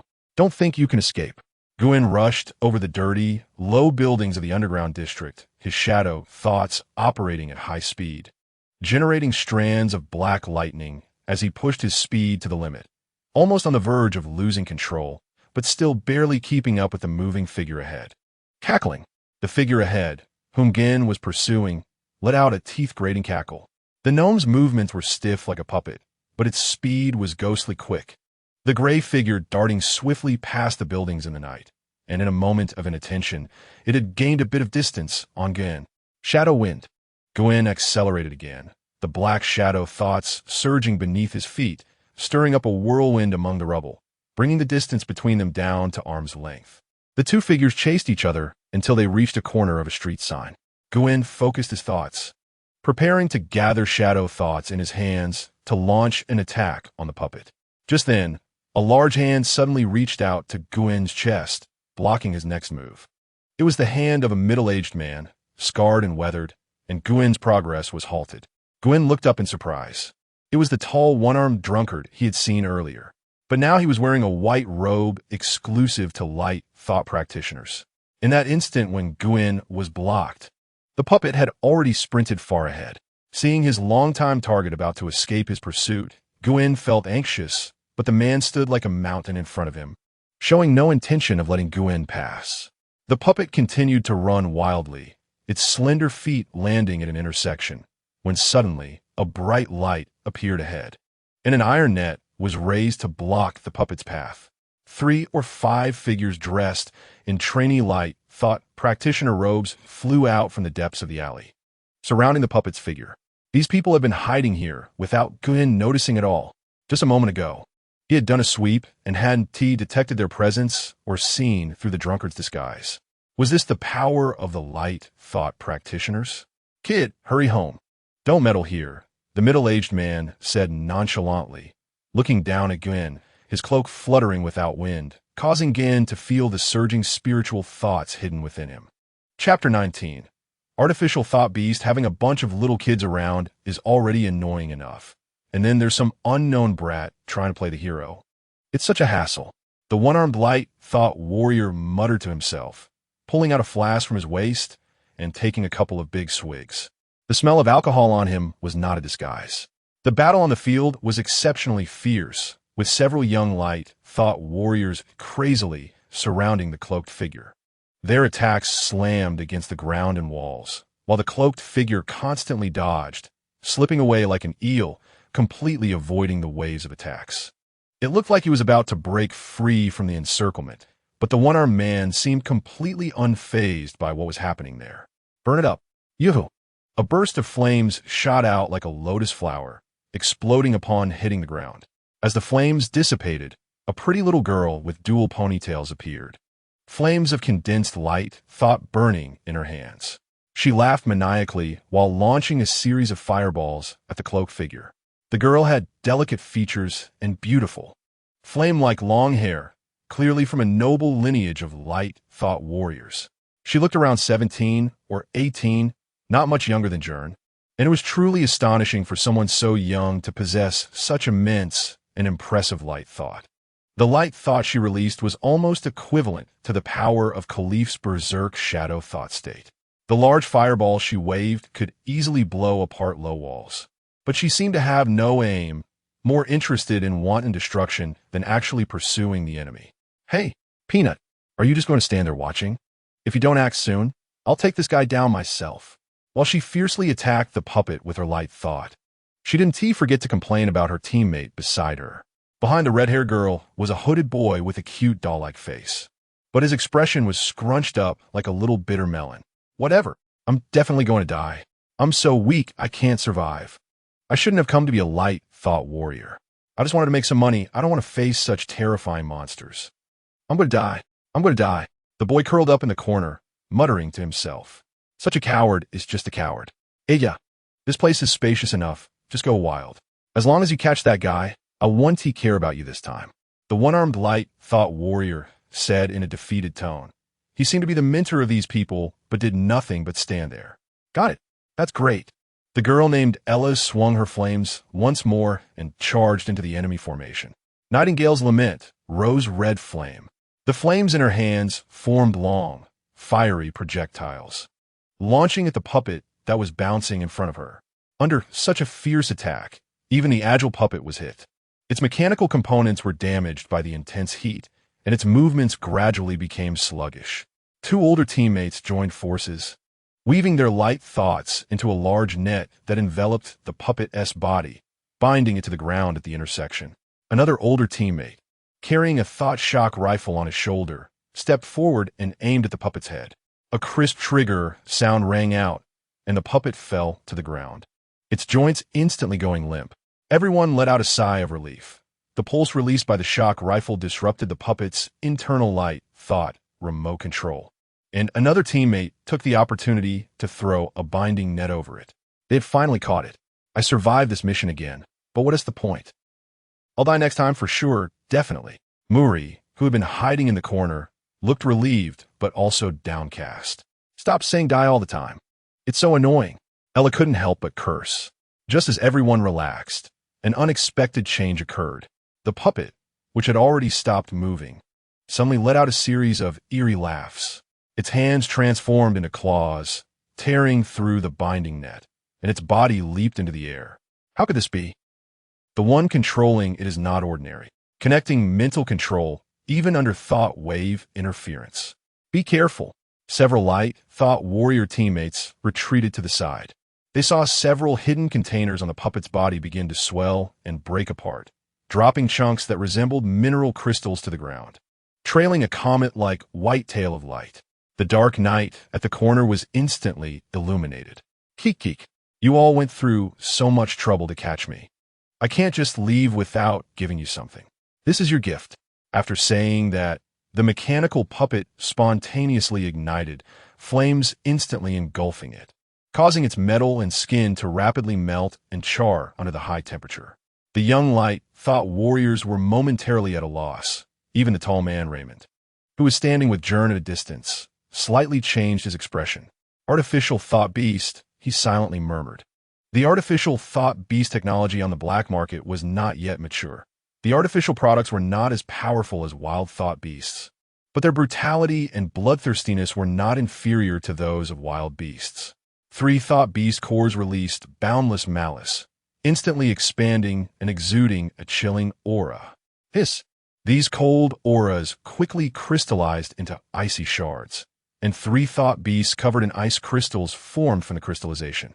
They gently rotated their spines and joints, shaking their fur as sharp as ice blades, their movements becoming increasingly agile, turning their massive heads and glaring with gray-blue pupils at the group of trainee light thought warriors. Their noses wrinkling fiercely, icy saliva dripping down from their teeth, tongue, and the black growths at the corners of their mouths. They lunged at the group like mad. The cold air they emitted frosting the ground. Counterattack. The trainee light thought warriors quickly reacted. A slightly older buzz-cut boy issued commands, and the group formed a defensive array to face the enemy. Of course, not everyone would follow orders. You all just cover for me. I'll take them all down by myself, Ella urged, channeling the flames in her hands. The others sighed, having no choice but to follow Ella, since she was the strongest. Meanwhile, Muri had somehow shrunk back into the corner again, hugging his head in a fearful manner, which ignited a surge of nameless anger in Ella. Die for me. Her anxious emotions transformed into the blazing flames in her hands, and she angrily punched at the ice hounds in front of her. The ice hounds first stood upright, wild and manic, with a hint of the bizarre cunning of a mastiff. They crazily shot ice spikes from their backs at the group, trying to break their tight formation and take them down one by one. These artificial thought beasts were injected with a portion of battle memory at birth. So while their strength was weaker than that of naturally formed thought beasts, they possessed a certain level of intelligence, making them more difficult to deal with than natural thought beasts. The Ice Hound's attacks unexpectedly proved effective, breaking apart the Group S formation with a few strikes, as they were all inexperienced newbies. Ella, enraged by the Ice Hound's attacks, became even more battle-hungry. Her attacks intensified, with her left hand shooting flames in one direction, propelling her body to flash into the air, dodging the extreme cold breath expelled by the Icehound Thought Beast, and with her right hand, she unleashed a powerful barrage of flames built up over a long time. Boom! Ella's full power strike was terrifyingly strong, actually shattering the ice crystal armor on the Thought Beast, sending ice shards flying in all directions. The destructive power was completely uncharacteristic of a newcomer who had only recently participated in a mission. The two slightly older team members beside her assisted her attack from the side, forming a spear of light that pinned the ice beast's limbs to the ground, temporarily controlling its range of motion. After being severely injured by Ella and pinned down, the ice beast became increasingly ferocious. It opened its massive jaws and lunged at Ella, its long, thick teeth resembling the tips of spears, piercing out from its gums. However, Ella showed no fear and boldly charged forward to confront it. Flame! A powerful fiery punch erupted from her fist, striking the beast's head with a heavy impact. The beast's skull shattered under the tremendous force of the flames, disintegrating into malevolent black smoke, leaving behind only a smaller beast crystal core. Phew! Finally, a sigh of relief. That idiot Mori sigh. After dealing with the enemy, Ella anxiously searched for her teammates. Mori had become isolated, and a lone ice beast was slowly cornering him. The other team members were too far away to provide assistance. He trembled, huddled in a corner by the wall, holding his head, his eyes wide open in terror as he stared at the malevolent wolf approaching him step by step, filled with fear. Don't. Don't come closer, please. The giant wolf towered over him, its savage eyes glowing blue, locking onto Mori's gaze. It had opened its massive mouth, revealing rows of sharp teeth formed from black mist, as if it would devour Mori at any moment. However, the tragic scene of the boy's head rolling did not unfold as everyone expected. At that moment, the corners of Lin Mo's eyes twitched, and his gaze turned an eerie red as he stared into the giant wolf's eyes, sending chills down everyone's spine. The giant wolf seemed to be under some invisible control, convulsing and unable to approach Mori any closer.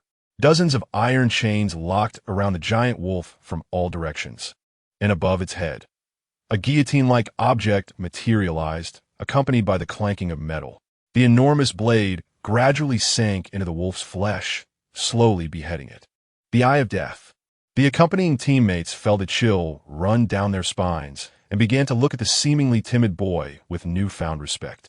There had been rumors during the last entrance exam at Viscera Academy that around 10 candidates had been targeted by this eerie guillotine during the assessment competition, all of whom were severely injured and eliminated with no escape. Fortunately, skilled healing light practitioners were always on standby in the arena, able to pull people back from the brink of death as long as there was still a breath left. Otherwise, those candidates would likely have met the same fate as the beast. I told you, don't come near me. Chapter 29. The choice of mentor has been arranged. Zerlin's from the Wali family. He is an experienced warrior, now at the peak of the full moon level, having taught many outstanding students, and is very caring. As his disciple, you will learn a lot, and after a year you can return. If your strength meets the standards, you can officially become the heir of our Tianrin Eisbaron family. Father, your light thought is not pure enough. Zerlin's will teach you how to improve it. Father, I want to take this year's academy exam. Do you know what you were saying? I don't need a dedicated master. I want to start from the bottom like any other ordinary light thought warrior. You still can't pass the advanced trials in the simulation training ground. You are lagging far behind other Tianrin family children. Without special guidance, how can you catch up with others? How can you reach the top? I have never disobeyed your orders, but this time, I just want to try my own path. If you agree, I will go to try now. Gao Nyla, come back. The morning light pierced through the clouds, revealing the majestic silhouette of towering buildings beneath the dense clouds. These buildings are predominantly in blue and white tones, adorned with spires reaching the sky, with a history that can be traced back to the pre-war era of the Beast War. Tall towers point towards the heavens, their exteriors filled with exquisite sculptural decorations. Standing in the clouds, resembling a celestial paradise, exuding an aura of inviolability. Suspended city. Among the towers, there is a tower building on the western side that appears taller and older than the surrounding ones. This is the residence of the noble Eisbaron family. The Eisbaron family is one of the four most powerful and influential Tianrin families, enduring through generations. The current head of the family, Bjorn, is known for his decisive and tough style and great strength, hailed as the king of the White Wolf. Light Thought Trial Hall. Sunlight streamed through the narrow windows of the tower, illuminating the room. In the spacious hall, a small figure was striking at a training dummy. Nyla tied her silver long hair behind her head, her moon-like face expressionless, and her cold eyes radiated an air of aloofness. The corners of her mouth turned down, indicating her displeasure. Light thought gathered in her hands, rapidly channeling thunder, and blue electric arcs erupted, viciously attacking the training dummy before her. The ripples on the suppressor around her neck trembled like unpredictable mountain peaks, taking a long time to stabilize into a calm straight line. The last incident of leaving the suspended city without permission had a significant impact on her. To gain permission to use the training room again, she agreed to Bart's suggestion of temporarily wearing the suppressor, but the matter in her heart felt like an unfathomable abyss that she could never cross. She had no other way out but to channel her emotions into a violent attack against the training dummy. Thunder flashed. Nyla's figure darted like a meteor into the encirclement of training dummies, instinctively calling out the name of the technique, but then swallowing it back.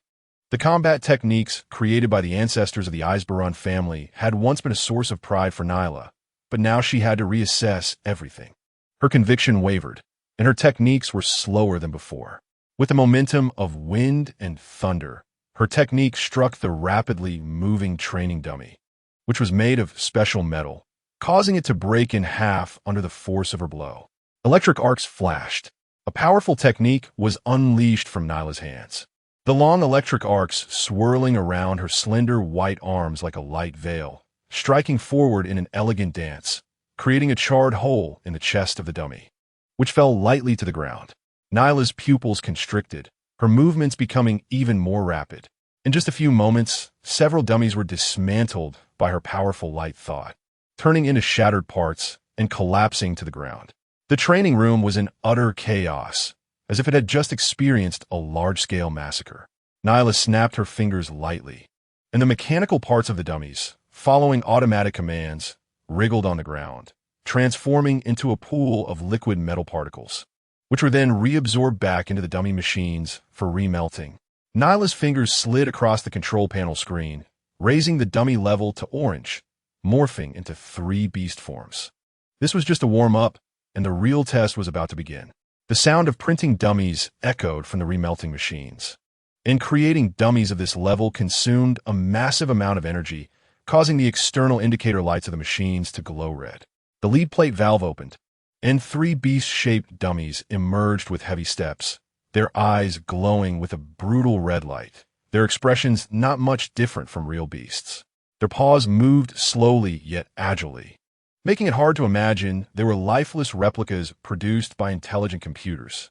The simulated beast dummies were quite large. Every step they took caused the training hall's floor to tremble slightly as they split into 3 directions, encircling Nyla. North wind horn, ice thunder. At this moment, Nyla dared not be careless. Wrapping her arms around her chest in a defensive posture, the flickering thunder gathering in her hands like bright blue fireflies, poised and ready to unleash.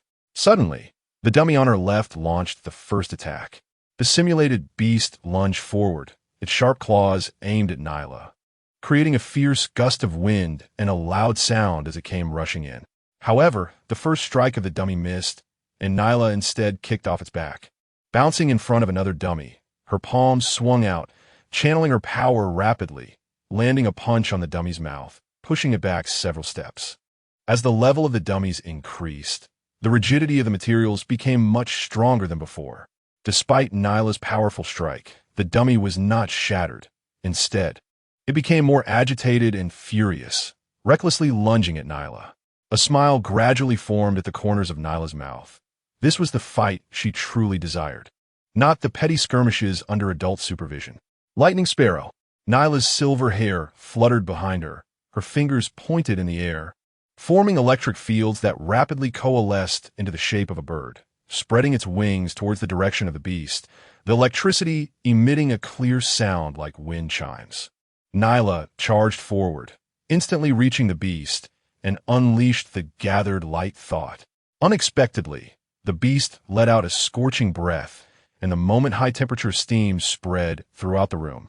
Nyla rolled to the side to dodge the dummy's surprise attack. But at that moment, another beast took the opportunity to circle around in Nyla's back, striking out with a swift claw. Swish! The sharp claws sprang out like a spring knife from the dummy's paw, aiming toward Nyla's body. Her long-term training had honed her keen perception, and Nyla slid to the side, narrowly avoiding the deadly attack, but still received a light injury on her arm, blood flowing down her arm, momentarily making her feel a bit dazed. At this moment, Nelle seemed completely immersed in the battle, feeling no pain as she wildly charged at the mimicry thought beast in front of her once again.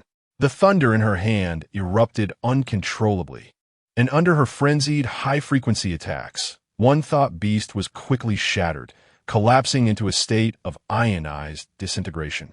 Nelle swung her fist at the second thought beast, sweat soaking her finely tailored outfit. With all her strength, she delivered a blow that shattered the thought beast's spine, exposing large, thick bones. The second mimicry thought beast was also defeated under the powerful assault, transforming into an ionized state while howling in pain. Nelle had already lost all her fighting strength, facing the third mimicry thought beast that slowly approached her. The beast's sharp claws swung towards Nelle's head, but Nelle, with her eyes bloodshot from the battle, refused to retreat. Without dodging, she gathered the last bit of her strength to summon the thunder in her hand, releasing one final lightning sparrow. The thunder exploded in an instant. The powerful beam of lightning struck the mimicry thought beast's chest, causing it to instantly disintegrate into sand, entering a rapid dissolution state. However, this power did not come from the thunder in Nelle's hand. The shock was far stronger than her light thought ability. It was her signature move, the lightning sparrow. But under the immense mental drive, that lightning sparrow was as ferocious as a flying dragon. The attack originated from a distance in the training ground, curving around the obstruction in the middle to hit the target, showcasing the person's extraordinary control over light thought, which had reached an unparalleled level. Enough, Bjorn said coldly, retracting his hand and looking at Nelle from afar. Father. Nelle gazed at the tall, silver-haired man standing in the shadow of the building. His handsome, rugged face bore a long scar, exuding an intimidating presence, as if he were the embodiment of law and order in the world. She had once both admired and feared this man, but after Kuro told Nelle about her lineage, her feelings toward her father became complicated. She didn't know whom to trust now. I agree with your decision. I will allow you to participate in the academy exam as an ordinary person, but I hope you remember your identity and honor, and take responsibility for your actions. Never forget that you are a member of the celestial Esperan family. Bjorn looked at his daughter, letting out a barely noticeable sigh. After saying this, he turned and left, disappearing into the shadows at the end of the corridor. The spacious training room was left with the girl, standing quietly, somewhat incredulous. What had started as an act of rebellion had unexpectedly led to her father's agreement. Bjorn walked down the long corridor, uncertain if he had made the right decision. During this time, his daughter had been behaving strangely. He didn't know if it was due to the pressure she had been under all along, or if she had sensed the things the family had been hiding from her. By agreeing to her request this time, he hoped that after facing some hardships, she could become a bit more stable. Chapter 21. The Mirror Messenger, the last one. Ella raised her hands high, gathering a giant fireball in her palms. The flames, materialized by her light thought, spiraled up her arms like vines, continuously merging into the fireball, which revealed a demonic grin. Boom! With a strike, the fireball exploded upon hitting the ground, transforming into a towering pillar of fire. The surrounding ground was scorched by the residual flames, and the icehound thought beast directly hit by the fireball could not withstand such power, letting out a piercing wail before being sublimated and dissipated in the high temperature. Gern watched the whole battle from the side, and the one-armed drunken light thought master did not make a move either. Only after the thought beasts were dealt with did he slowly walk over to the charred puppet, kicking the burnt skeleton before pulling out something resembling a tablet from his pocket and fiddling with it. Ella, Mori, Korea, Odomike. All of you failed this mission. What? Why? Ella showed an expression of confusion. Clearly, we took care of these monsters. Did we not fight well? Not well. Did any of you do anything right? The drunken mentor let out a loud belch, saying the task was not to exterminate thought beasts, but to capture that guy. Look at the result. Originally, you could have prevented those artificial thought beasts from appearing, but none of you seemed to know what you were doing. How could this happen? In the end, he still managed to escape. The other trainee light thought masters lowered their heads in silence, aware of their mistakes. Only Ella stood with her hands behind her back, looking unconcerned. It's all burned like this. Who knows how many clues we can find now? Not capturing him intact is your problem. Teacher Xiao is so scary. He is going to eat people. Mori hid behind another trainee, feeling even more frightened than when facing the thought beast just now. And you? Do you have anything to explain? The drunken man suddenly turned awkwardly to look at Gern. Although these guys were just beginners, they were still from Vissela Academy. Interfering with light thought master's actions and sneaking into a place like this makes me suspect that you're in league with an illegal smuggling group. I just happened to pass by here, and it's all a misunderstanding. Gern flusteredly tried to clear his name. I just saw you patrolling nearby, and you gave something to that black cloaked figure. We tracked its communication wave frequency for several days to find this place. Why are you here? You must be the buyer coordinating with it, right? Although I don't know why you guys started fighting, it's probably a case of black eating black. Taking it away first. This kid looks pretty good. Ha ha. Don't worry, I'll be gentle. Ella grinned wickedly as she stepped forward, creating a resilient fire lasso with her hands outstretched. Be careful, this kid's light thought is strange. It might be combat-oriented. Is he still an awakener? Yeah, and his strength is not low. Please let me explain. Actually, it's like this, Hey! Before Gern could finish, Ella suddenly struck, her wrist flicking as the fire lasso whistled toward Gern, like a red venomous snake pouncing forward. Gern's heart skipped a beat as he stepped back, raising his hand to summon shadow thought, a layer of black mist emanating from him. However, the lasso did not directly ensnare Gern, but soared over his head, flying toward the ruins behind him. Initially thinking that the fiery girl named Ella had overthrown it, he was surprised to hear a scream from behind, as a dark figure was caught and pulled out from the rubble, dragged along the ground before Ella stepped on it. What is going on? There's an enemy. Another puppet. The trainee named Mike jumped in shock. The person caught by Ella was wearing the same outfit as the puppet, clutching the lasso around his neck with a look of extreme pain on his face. Ella could control the temperature of her flames not to burn him, but the choking sensation from the lasso was very real. No, these are all living people, but they must be in cahoots. The drunken man put away his flask, his expression suddenly serious. Deal with them first, we'll settle accounts with that kid later. These. Maury peered out like a timid snail, trembling as he looked around. Numerous dark figures stood atop the dilapidated houses, dressed in matching black cloaks, either standing or crouching. All of them with wolf-like gazes fixated on the group below, encircling them.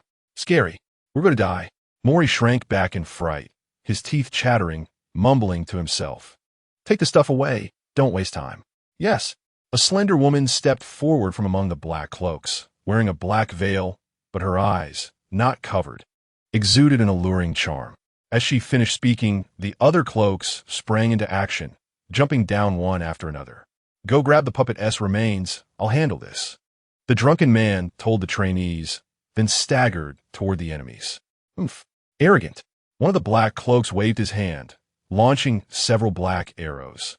And the two men beside him also supported with light thought, attacking the drunken man. No. Gern noticed something unusual. These people were also using shadow thought, and the aura they emitted was identical to Coliver's. They must have abilities catalyzed by black sugar. No wonder they had such a large number of awakeners. With enough black sugar, this level of warrior could be mass-produced. Anti-prism. The drunken man did not dodge the attack, extending his hand forward. A pure burst of light thought erupted, forming a mirror wall in front of him. It was a massive prism resembling crystal. The enemy's attacks, hitting it, were actually rebounded back. Upon closer inspection, it wasn't that simple. When the black arrows approached, they swapped places with the reflections in the mirror, so they flew back in the opposite direction. What? The several black cloaks in front of the mirror were taken aback, and in the chaos, they were struck by their own shadow thought. Seeing this, others quickly tried to flank the drunken man from behind, but his defense had almost no blind spots. The mirror wall seemed to have a life of its own, automatically shielding him from attacks. After attempting 2 rounds of fierce assaults without gaining any advantage, the black cloaks began to hesitate, fearful to launch an attack. Do you think I have no means to attack? The drunken man sneered contemptuously, looking at a black cloak's reflection in the mirror. Suddenly, that person's reflection cracked with a snap, the fissure crawling over his left hand and foot. Almost simultaneously, the mirror's owner let out a scream, as his limbs on that side actually severed, exactly matching the position in the mirror. So strong. Who on earth is this person? The black cloaks couldn't help but exclaim, while the trainees had already taken down 2 black cloaks, retrieving the remains of the puppet that had burned down to just bones. There must be some evidence on that thing that 1T burned away. These people are here to recover it. Guard it well. The drunken man reminded his students, but suddenly a silver light flashed by, and he slightly tilted his head, only to have a blood arrow shoot out beside his neck. A seductive woman's figure landed behind him, twirling a dagger in her hand, her charming eyes containing murderous intent as she looked at the drunken man with amusement. Chapter 22. Puppeteer, so you're their leader? it would be much simpler to take you down directly. The woman in the black cloak let out a series of enchanting laughs. Her long red nails dancing on the blade of the dagger, producing a sound like guitar strings. Mirror Master Raymond, I've heard of your great name before. How did you end up as a babysitter here? Oof. The one-armed drunkard named Raymond didn't want to respond to her. He widened his eyes, staring at the reflection of the woman left on the luminous mirror. Crack! A crack appeared on the mirror, but in an instant. The woman took off her cloak and threw it forward. At the moment the mirror cracked, her shadow was obscured by the cloak, which was immediately torn apart, while she herself remained unharmed. You're not as terrifying as the legends say. Hee. The woman quickly ran along the ground, summoning several shadow daggers in her hands, using her wrist to launch the daggers towards Raymond. The daggers couldn't penetrate the mirror wall and were all rebounded back. Raymond kept his eyes fixed on the woman's rushing figure, continuously shattering the mirror images, but each time he was a bit too slow, allowing the woman to dodge. Only a crack away from hitting her, she tore off a piece of her skirt and used some light-blocking technique to dispel the attack. Brother, don't use it anymore. I'm running out of clothes to take off. How about this move? Raymond took a swig from his flask, then raised his head and sprayed the liquid into the air. The droplets sprayed into the air were infused with his luminous thought, spreading out and turning into countless small mirror shards. Each tiny shard locked onto the enchanting woman below, as if thousands of eyes were simultaneously watching her, surrounded from all sides with nowhere to hide. Each shard reflected off one another, eventually transmitting the images back to Raymond's mirror wall. Can you escape? Raymond suddenly reached out and clenched his fist. The countless liquid mirror shards in the air shattered like firecrackers, while the woman was still sprinting. Her body and the shadow in the mirror shattered and exploded. Yet there was no splatter of blood or flesh. Instead, a pool of thick, black, tar-like substance erupted from her. Watch out! Gern noticed the strange situation and immediately shouted a warning to Raymond, but it was too late. The exploding black substance enveloped him completely, and the viscous material continued to writhe and expand, growing larger and larger. What is this stuff? So disgusting. Ha ha ha. Of course, you've fallen in her trap. The enchanting woman has already exploded into pieces, but that voice came from the side. Another woman stepped out of the shadows, but she looked completely different from the previous one. This woman was short and plump, her face covered in various sized red spots. Is this your ability? That's right. I'm the most talented puppeteer.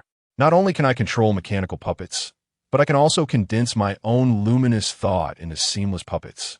How about that? Can you even see through it? The fat woman said proudly, clearly indicating that the dwarf and the enchanting woman were both under her control. Such a low-level trick. Oh, what's wrong? Want to break free? Impossible. As long as someone is controlled by this move, they absolutely cannot break free in a short time. This sludge contains my specially made poison, and your luminous thought will also be sealed. Enjoy it slowly. The fat woman laughed with her hand over her mouth, her body fat shaking with her laughter. The rest is easy. Take them down. Yes. A group of black-cloaked subordinates immediately charged towards the few students at her command. These people's shadow thought levels weren't particularly high. They could barely fight, essentially a ragtag army. But with so many of them, even if they just threw black arrows in one direction, they could form a strong firepower. We're doomed. We're doomed. The teacher is down too. We're all going to die, and before we die, they'll definitely torture us. I'm most afraid of pain. Can someone just kill me directly? If you keep talking nonsense, I'll punch you to death right now. Era's hands ignited with flames, and the hooded boy behind her immediately fell silent. What should we do? Should we save the teacher? Or should we escape first?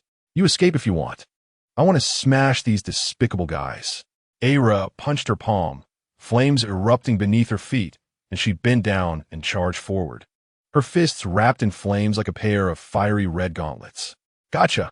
Era shouted angrily, dodging the various attacks coming at her and rushing towards a black-cloaked figure, delivering a heavy uppercut to their stomach. The sound of bones breaking and the enemy being knocked away into the wall occurred almost simultaneously. The twin-tailed girl was like a fiery red whirlwind, weaving through her enemies and continuously delivering fatal blows.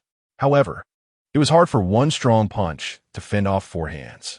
After knocking down a few, Era began to tire, her movements growing sluggish, and she was soon besieged by the remaining black cloaks. Knowing that the terrible puppeteer was still there, she saw the situation was dire and immediately withdrew, waving her hand to create 3 sludge puppets. They weren't as exquisite as the previous enchanting woman, but their combat power was certainly not low. Mori, do something. I can't.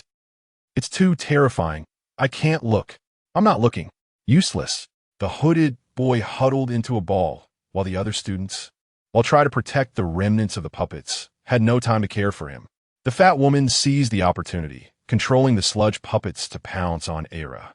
The twin-tailed girl had already used a lot of luminous thought in her earlier battle against the artificial thought beast, and now she was at her limit, completely unaware of the deadly threat approaching from behind.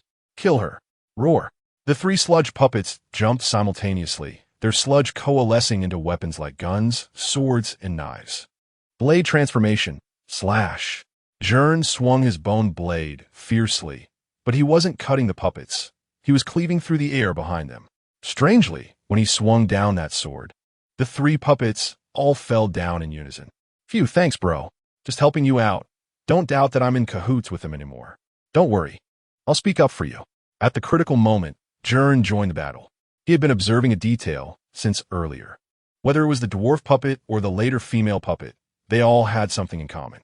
Upon careful observation, one could see very fine black lines on them. Finer than hair, but they were indeed there. Gern had just cut the lines behind them with his sword, causing the puppets to lose control and collapse. Bro, send me up.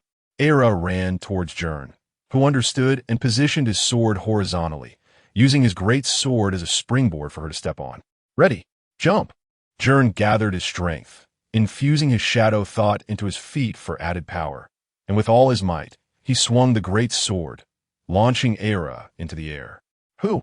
Era excitedly shouted a few times, flames shooting out from beneath her like rocket boosters, propelling her high into the sky.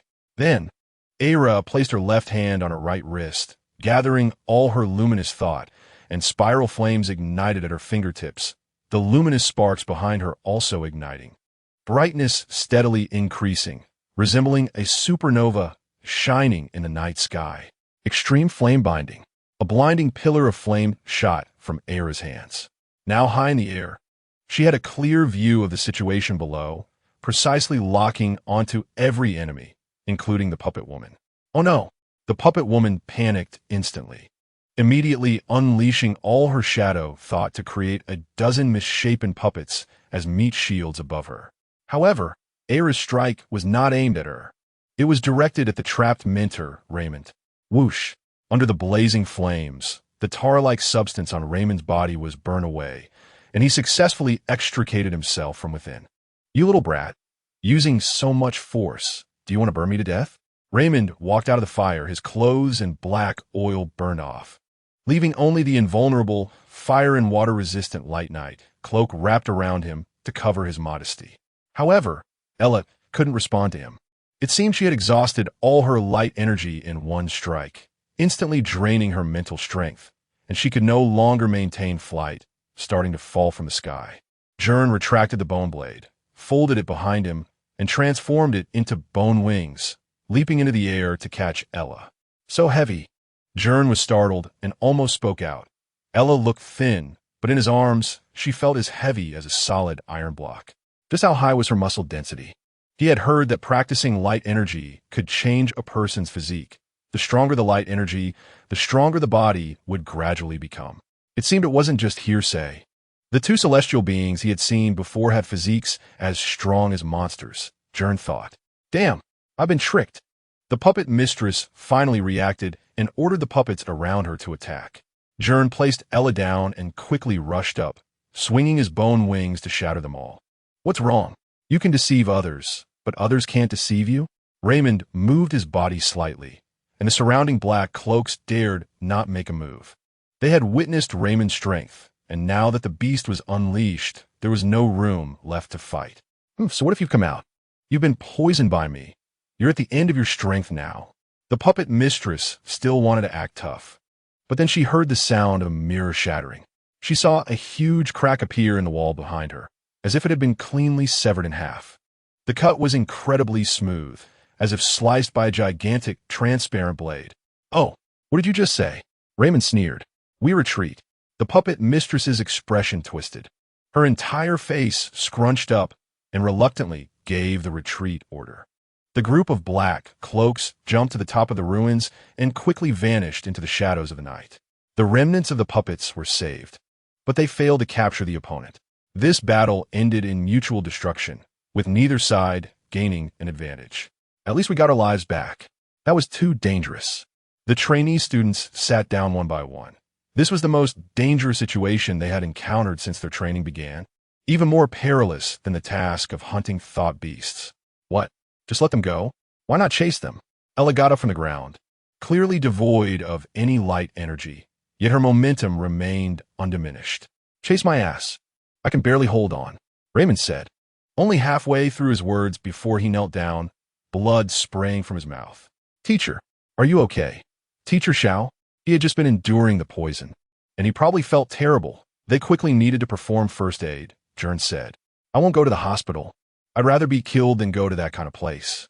Where's my alcohol?" "Damn it, Ella. You ruined my wine flask." Raymond lay on the ground, coughing up blood, his hands still searching for the flask. "Give me some alcohol. If I drink a bit, it won't hurt anymore." He mumbled some incoherent words and finally collapsed with a thud. "Is this really your teacher?" "He is like this. Although he's quite strong, he's a weirdo. He fainted, so let's take him to the hospital." Gern nudged him, but Raymond remained unresponsive. "He won't go. If he wakes up and finds himself in the hospital, he'll cause a scene. Then fine. What are you doing? Take him somewhere for treatment. You all take that puppet back to a safe place. And be careful of being followed on the way." Gern helplessly picked up Raymond and, with bone wings spread, jumped onto the ruins and quickly ran away. Chapter 23. Xiao Feng Qiu Chu Cough Cough Cough. A scruffy man opened his eyes and instinctively sprang up from the bed. He felt around his body and, finding no threats nearby, slowly relaxed. Raymond was haphazardly wrapped in some bandages, the technique very crude and the medication applied sloppily. The room was very dimly lit, with only a small bed that looked like a prison cell. "Awake?" Gern, hearing the noise, opened the door and walked in, a toothbrush in his mouth. It seemed that dawn had already broken. "Where's this place? I was unconscious all night." Raymond turned over the blanket, searching for something, then leaned down to look under the bed. "You've been out for a day and a night. It's already been 2 days. Don't worry, your students are fine. It's just that your poisoning was quite severe. I had a hard time carrying you over here. This is a hospital? Have you ever seen a hospital with such a poor environment? And doctors with such lousy bandaging skills?" Shen Chong laughed. "Don't worry. They said you went crazy as soon as you entered the hospital, so I didn't dare take you there. This is a friend's house. She got you an antidote and used light healing to treat your wounds. From the supply train of the light healers. Funny, right? Hundreds of thousands worth of goods. And they have such a trash firewall. I directly hacked their delivery drones and flew the stuff back home." A woman walked in from outside, wearing a loose graffiti hoodie and headphones, with heavy dark circles under her eyes, but she had quite attractive features. Sophia was also brushing her teeth, almost in sync with Guin's movements. She usually took on a lot of prosthetic replacement tasks, so she was somewhat knowledgeable in medicine and could also use light healing, truly a versatile logistic support. "Is it really necessary to make such a fuss? Just report to the academy. Why make it seem like a theft?" Raymond climbed up and looked around the room. "Where are my clothes?" Burned. I wore those clothes for 10 years. Raymond exclaimed in shock, his voice filled with excitement. "They were covered in poison, and there was no other way to deal with it," Sophia said. "Don't casually touch other people's things. Didn't you learn that when you were young? Hey, I saved you, and this is how you talk to me?" Sophia paused, a bit incredulous. "I didn't need you to save me. Do you understand? Those clothes were left to me by someone very important." Raymond shouted angrily. "More important than your life? More important than my life. The person who gave you those clothes must hope you take good care of your life," Sophia said flatly, a smile on her lips, showing no reaction to his rude behavior. Raymond suddenly fell silent, sitting back down on the small bed, turning his face away and not saying a word, as if Sophia had struck a nerve. "Well, This is my territory, so it's better for you to behave a little, Mr. Light Healer. Sophia extended her finger and made a gesture. The light wave suppression collar around Raymond's neck suddenly lit up with green light, and green circuit-like patterns spread from the collar onto his body. The pattern scanned down from his neck all the way down his body and then disappeared. You're recovering pretty well. You're quite sturdy. You can leave if you want, Sophia said, finishing her grooming at the sink. She shook a glowing object in her hand. You can consider this light healer badge of yours as your medical fee. I'll keep it for a couple of days. Thanks, boss. Sophia hummed a little tune and walked away with a light step, seemingly unexpectedly able to handle this stubborn and obsessive man. Raymond had no way to deal with this cunning and clever woman who hid her daggers behind a smile. Kid, come here. After sulking on the bed for a long time, Raymond suddenly turned to stare at Gern, who was startled by his piercing gaze. W, what do you want? I helped you drive those people away and saved your life. You don't suspect I have a problem, do you? Gwen nervously approached. You're a shadow warrior, right? Huh? What is that? Is it something from a computer game? Stop playing dumb. You're using shadow energy, right? Those strange claws and wings. The scent is exactly like that of the thought beasts. You can fool the newcomers, but my old nose has dealt with thought beasts for many years. You can't deceive me. So you still want to catch me, huh? No. Raymond reflexively reached into his pocket, finding neither cigarettes nor alcohol. He fidgeted restlessly like a child with ADHD. Shadow energy is the original sin. Those who use shadow energy are all madmen.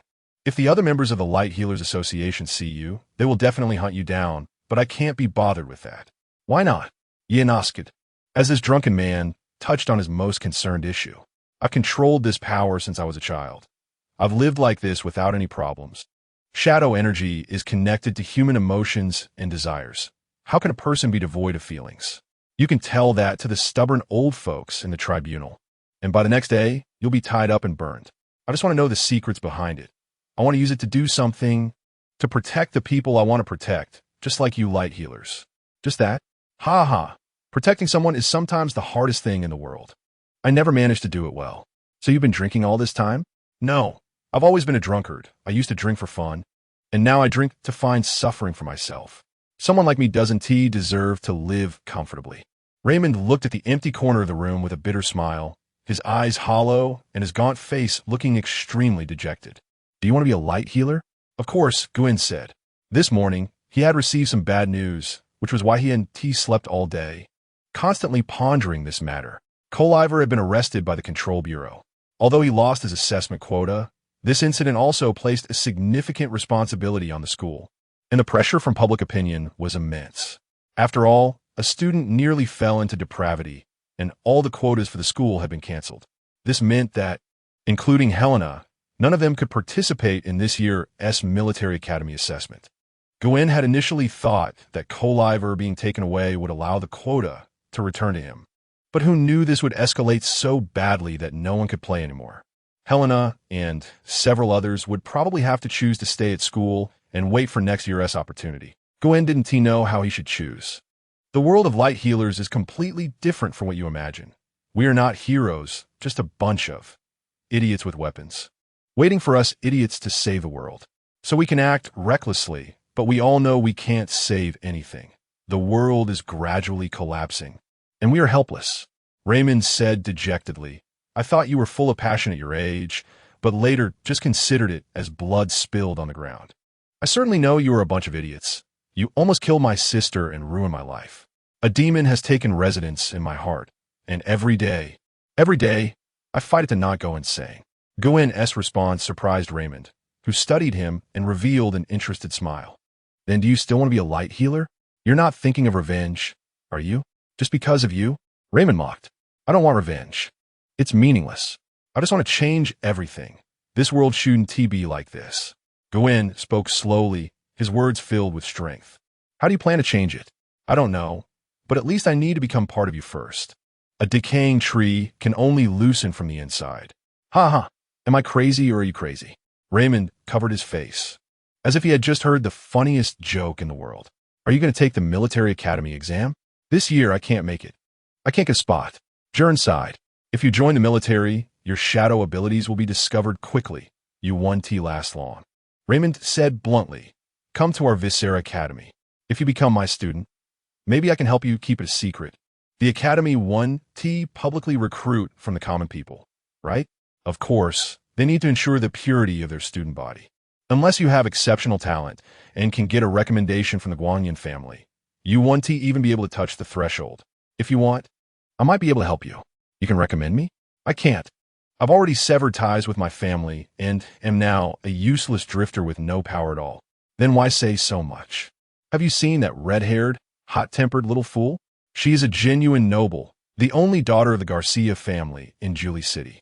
If she helps you, it's definitely not a problem. The entrance trial for Viscera is next month. Why do you want to help me?" Gern asked with some doubt. "You don't look like someone who repays kindness. There's an idiot similar to you, also a shadow warrior. The person who gave you clothes? You have too many questions." Raymond stood up impatiently, stretched his body, tore off the bandage, and walked out. "At the festival celebration in 3 days, go find her by that big tree. She will give you a recommendation letter for the trial. Of course, the assessment at Viscera is even stricter than the military academy. This academy was founded by the Tianrin family. Whether you can survive the assessment depends on your abilities." Chapter 24. The Krasno Festival. The conditions proposed by Raymond were hard for Gern to refuse. Initially, he felt quite frustrated about the military academy quota. But now that such a great opportunity had fallen into his lap, he was naturally tempted. However, he was unsure if that drunkard could pull it off, and whether he could pass such a dangerous trial. With a nervous heart, Gern returned home. The battles with the artificial thought beasts had left him utterly exhausted, and after spending the whole night treating Raymond, he lay back in his bed, too drained to even sort out his thoughts, and fell into a deep sleep. During this period, he had been constantly battling and then adjusting his mindset, which was a mental torment, but also a form of training. It was like repeatedly bending and hammering a piece of red-hot iron. Only through this cycle could one forge resilient steel. In his dreams, Gern sank deep into a world of consciousness, where there were no remnants of Ratmen, no distractions or mixed thoughts, only the deepest consciousness and memories within him. All memories appeared as transparent bubbles, and he saw the world when he first opened his eyes, his first step, his family, friends, everyone he had ever met, until a deep red bubble came before him, containing the day when Gern was attacked by thought beasts at the age of 10. Half of Krasno City had turned to ruins during that attack. Gern tightly grasped the old man's withered hand, feeling a pure shadow aura surge into him. He saw countless fragments of memories, some from the old man, and others. He could not tell who they belonged to. How many bodies had this shadow thought lingered in? How many people's malice and desires did it carry? Had this grudge existed long before the starfall? Even before the era of light thoughts had begun, just remaining hidden like an invisible ghost, only to manifest in such a form with the appearance of the tower? Wait. What is this? Gern suddenly noticed something and plunged into the red bubble. The memory he desperately wanted to forget surged into his mind. At that time, he had lost his reason as he transformed into a thought beast and could hardly remember many details, but everything was clearly recorded deep within his consciousness. It was as if he were flipping through images on a computer, replaying that memory frame by frame. He recalled the moment when the vehicle was jolted, losing control and falling. Although Gern managed to stabilize the vehicle with his last bit of willpower, he could not protect the people inside. His sister was seriously injured, and several passengers had died in the wreckage. This was not an attack by thought beasts. It looked more like a sword. Gern gritted his teeth against the pain in his head as he sifted through his memories. He vaguely saw a sword pierce through the vehicle, nearly slicing the entire bus in half, and the passengers sitting in that spot were instantly cut in two, blood and flesh flying everywhere. Gasp! Gern woke up suddenly from his bed, realizing he had activated the shadow thought in his dream, surrounded by thick black fog. The fog coalesced into chaotic and disordered illusions, making it impossible to discern what they were. A face, half-formed, floated before Gern, and he waved his hand to disperse it all. "Brother, are you okay?" Gern was still recalling the scenes he had just seen in the memory fragments, unsure if they were real memories or mere dreams, when Vicky suddenly knocked and entered. She was in an automatic wheelchair, wearing pajamas, her face full of concern as she looked at Gern. "I'm fine, just a bit tired. I was sleeping, and then I sensed your light thought. I could feel that you were in pain, Vicky said, her light thought manifesting before her, with lines pointing towards Gern. My line has been shaking. The more peaceful others' light thoughts are, the steadier the line will be. The more agitated the light thought, the greater the tremors. Just had a nightmare. Gern took a couple of deep breaths, dispersing the surrounding black fog. Vicky, why aren't you sleeping? I can't sleep. Tomorrow is the festival. Everyone is so excited. I don't know if it's because of my light thought, but I can feel the emotions everyone is transmitting. So I got a bit excited too, Vicky said playfully, sticking out her tongue. Tomorrow? Gern covered his face. A whole day has passed. I've been dazed just like that old drunkard. What are you saying, brother? Nothing, nothing. By the way, Vicky, do you want to go to the festival? It seems like you haven't been for several years. I think I won't go. Vicky lowered her head, her voice as soft as a sparrow. I'm still not very comfortable, and I find it a bit noisy in crowded places. You clearly want to go. We've grown up together. How could I not see through your thoughts? Gern smiled as he leaned closer, looking into his sister's eyes, but she turned her head away. Are you a bit scared? I haven't been to crowded places for a long time. That's okay. I'll accompany you. Are you going too, brother? Just have something to take care of, and I can hang out with you. Well, okay. Mainly because I don't want to keep troubling you. You all take care of me, and it's already tiring. How could that be? Gern gently patted his sister's head. They were talking about the Krasno Liberation Festival, a day worth celebrating for the city of Krasno, which had been reclaimed from the thought beasts. This area had been completely occupied by thought beasts for about 10 years, turning the city into ruins. After a brutal battle, they had finally defeated the thought beasts that had settled there, returning the land to humanity. The day they reclaimed Krasno was naturally the most celebrated anniversary for the city. And every year on this day, everyone would participate in the festival to celebrate the liberation of Krasno and humanity's victory. His sister happily returned to her room to sleep, but Gern couldn't fall asleep at all in the latter half of the night. Perhaps that nightmare was too frightening. After tossing and turning for a long time, he put on a virtual eye mask and entered the fiber world. While the real world was silent, the fiber world was bustling, especially with the festival happening the next day. Many people were discussing their plans in the hall, including not only locals but also many tourists who came specifically to attend the Liberation Festival. As soon as Gern logged in, he heard the notification sound for a private message. Before he could respond, Lucky Rabbit Foot quickly teleported to his side, bouncing excitedly. What have you been busy with lately? You haven't been online. I'll soon be leaving high school. Are you going to university? You should be free then. I heard university students are quite free. I'm going to the academy. What academy? The Light Thought Academy.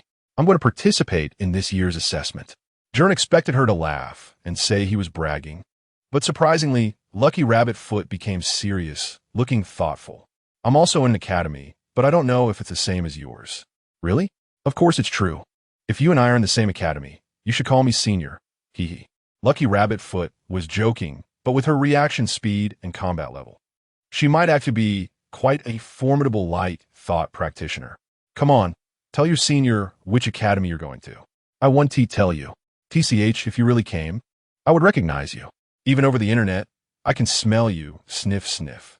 Lucky Rabbit Foot leaned close to Gern, sniffing around, only to be pushed away by him in disgust. Let's hope so. Just don't get eliminated. Let's play a few rounds, and I'll teach you a couple of moves. Sure, I can't sleep anyway. Gern readily agreed, and the two entered the simulated combat game room, where players could control avatars for free fighting. All martial arts techniques from around the world were recorded in the database, and as long as your reaction speed was fast enough, you could use them skillfully. Today, the Lucky Rabbit Foot seemed like it had been injected with adrenaline, relentlessly beating Gern until the next morning. Chapter 25. Chance encounter. A bright splash of crimson melted on the pristine white table, droplets coalescing into a mass until a blood-red, translucent sphere floated above the surface. The surrounding heat lamps emitted a kaleidoscope of colors, and a person with a colorful face painted on them cradled the red sphere in both hands, continuously drawing circles with their fingers while telling jokes. A circle of children gathered around, their tender eyes transfixed on the red sphere, occasionally bursting into laughter at the clown's words. Finally, The red sphere transformed into a flurry of raindrops that splattered onto the nearby caramel cake crumbs, the vivid red merging with black like flames and earth. With maple syrup gradually seeping into the caramel's mesh-like gaps, slowly solidifying. This was Krasno's traditional snack, lava candy. The handmade technique for making lava candy is still in use today, and this food can be seen at various celebrations, holiday gatherings, and family reunions. It is also quite popular as a sweet treat among girls and children. The texture is sweet and soft, infused with the natural fragrance of maple syrup and the rich taste of caramel cake. The outer layer is crisp while the inside is fluffy. A light bite releases a delightful flavor. Seeing his sister lost in admiration, Gern impulsively dashed over to buy a box. This festive snack is relatively pricey, and they rarely indulge in it at home. However, Gern had just received 200,000 from Rold and felt quite affluent, so he decided to treat himself. "Brother, what are you doing? I don't want to eat it. I'm just looking." Vicky slapped him lightly, seemingly reproaching Gern for wasting money. "Just try it out, don't worry. I have money now. What have you been up to these past few days?" "Secret. Just taste it. Stop overthinking." "Oof, you must have been fighting again." Vicky pouted, taking a bite. The cake and syrup melted instantly in her mouth, the soft sweetness continuously teasing her taste buds. Initially reluctant, her face gradually brightened with a happy smile as she closed her eyes and savored it. Not bad, right?" Gern chuckled, taking a piece for himself. The taste was indeed fantastic. Even he, who usually disliked sweets, found it addictive. Krasno wasn't particularly prosperous, as its proximity to the border posed a constant risk of beast attacks, resulting in relatively stagnant economic development. Apart from the River East District and the suspended city where the Celestials lived, other areas lagged behind, with some like the Blackstreet and Ironnet District being chaotic. However, the celebrations were lively, with crowds of revelers everywhere. Colorful balloons and streamers decorated the entire festival square, and various stalls lined the two long streets, offering an array of snacks, crafts, and festival games stretching several miles. Jugglers and street performers wove through the bustling crowd, creating a scene of joy and festivity. In this era, many festivals had disappeared, and numerous traditions from the old world were destroyed during the Beast Invasion Wars.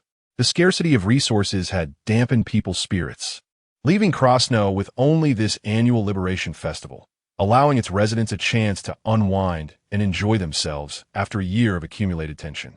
While pushing his sister along to explore the nearby shops, Gern suddenly spotted a familiar figure in the crowd. The other person also recognized her, and in the next moment, a massive wave of water splashed Gern in the face from the person rushing over. "Hey, don't mess around. My sister is here. She's weak and can't catch a cold."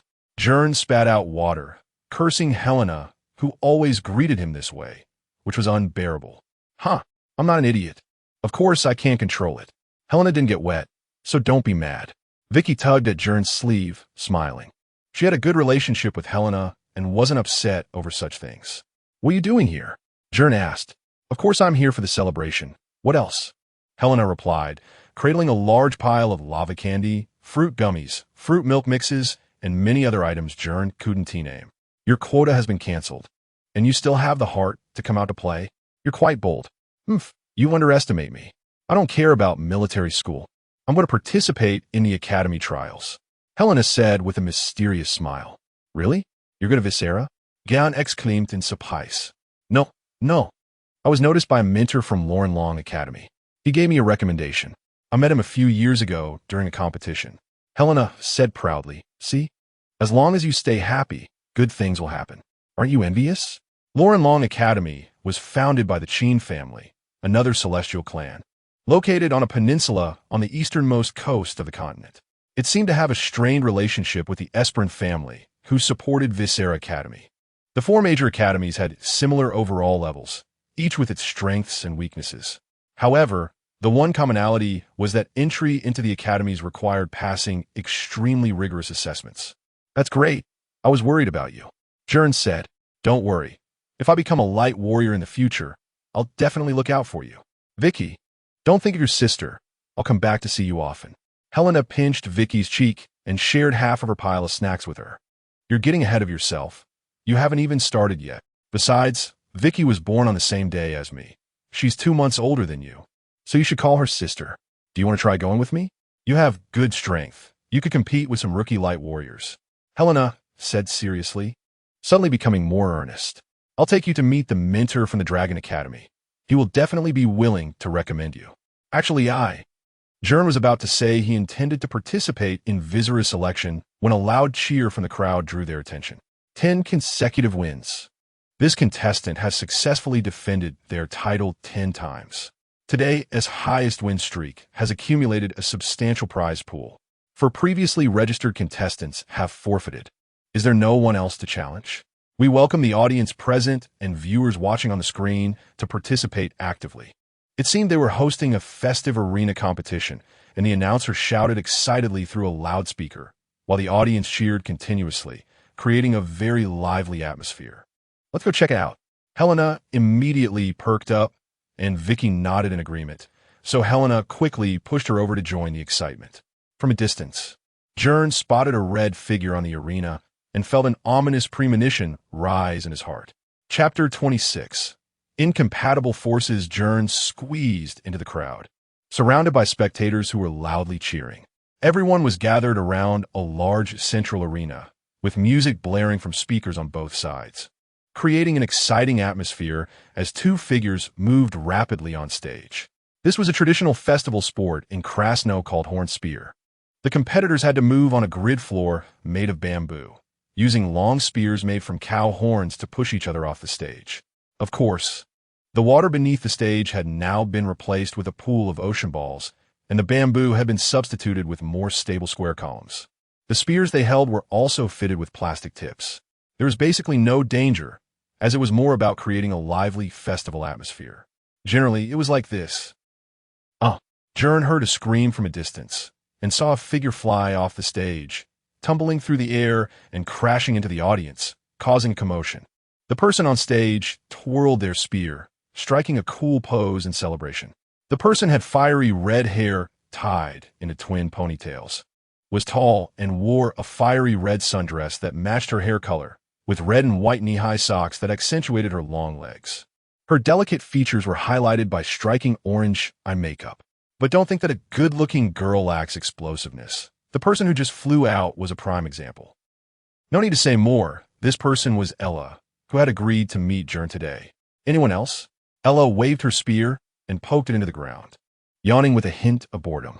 11 consecutive wins. Any challengers? The announcer shouted in an exaggerated tone. Ella certainly wouldn't use light energy to deal with ordinary people.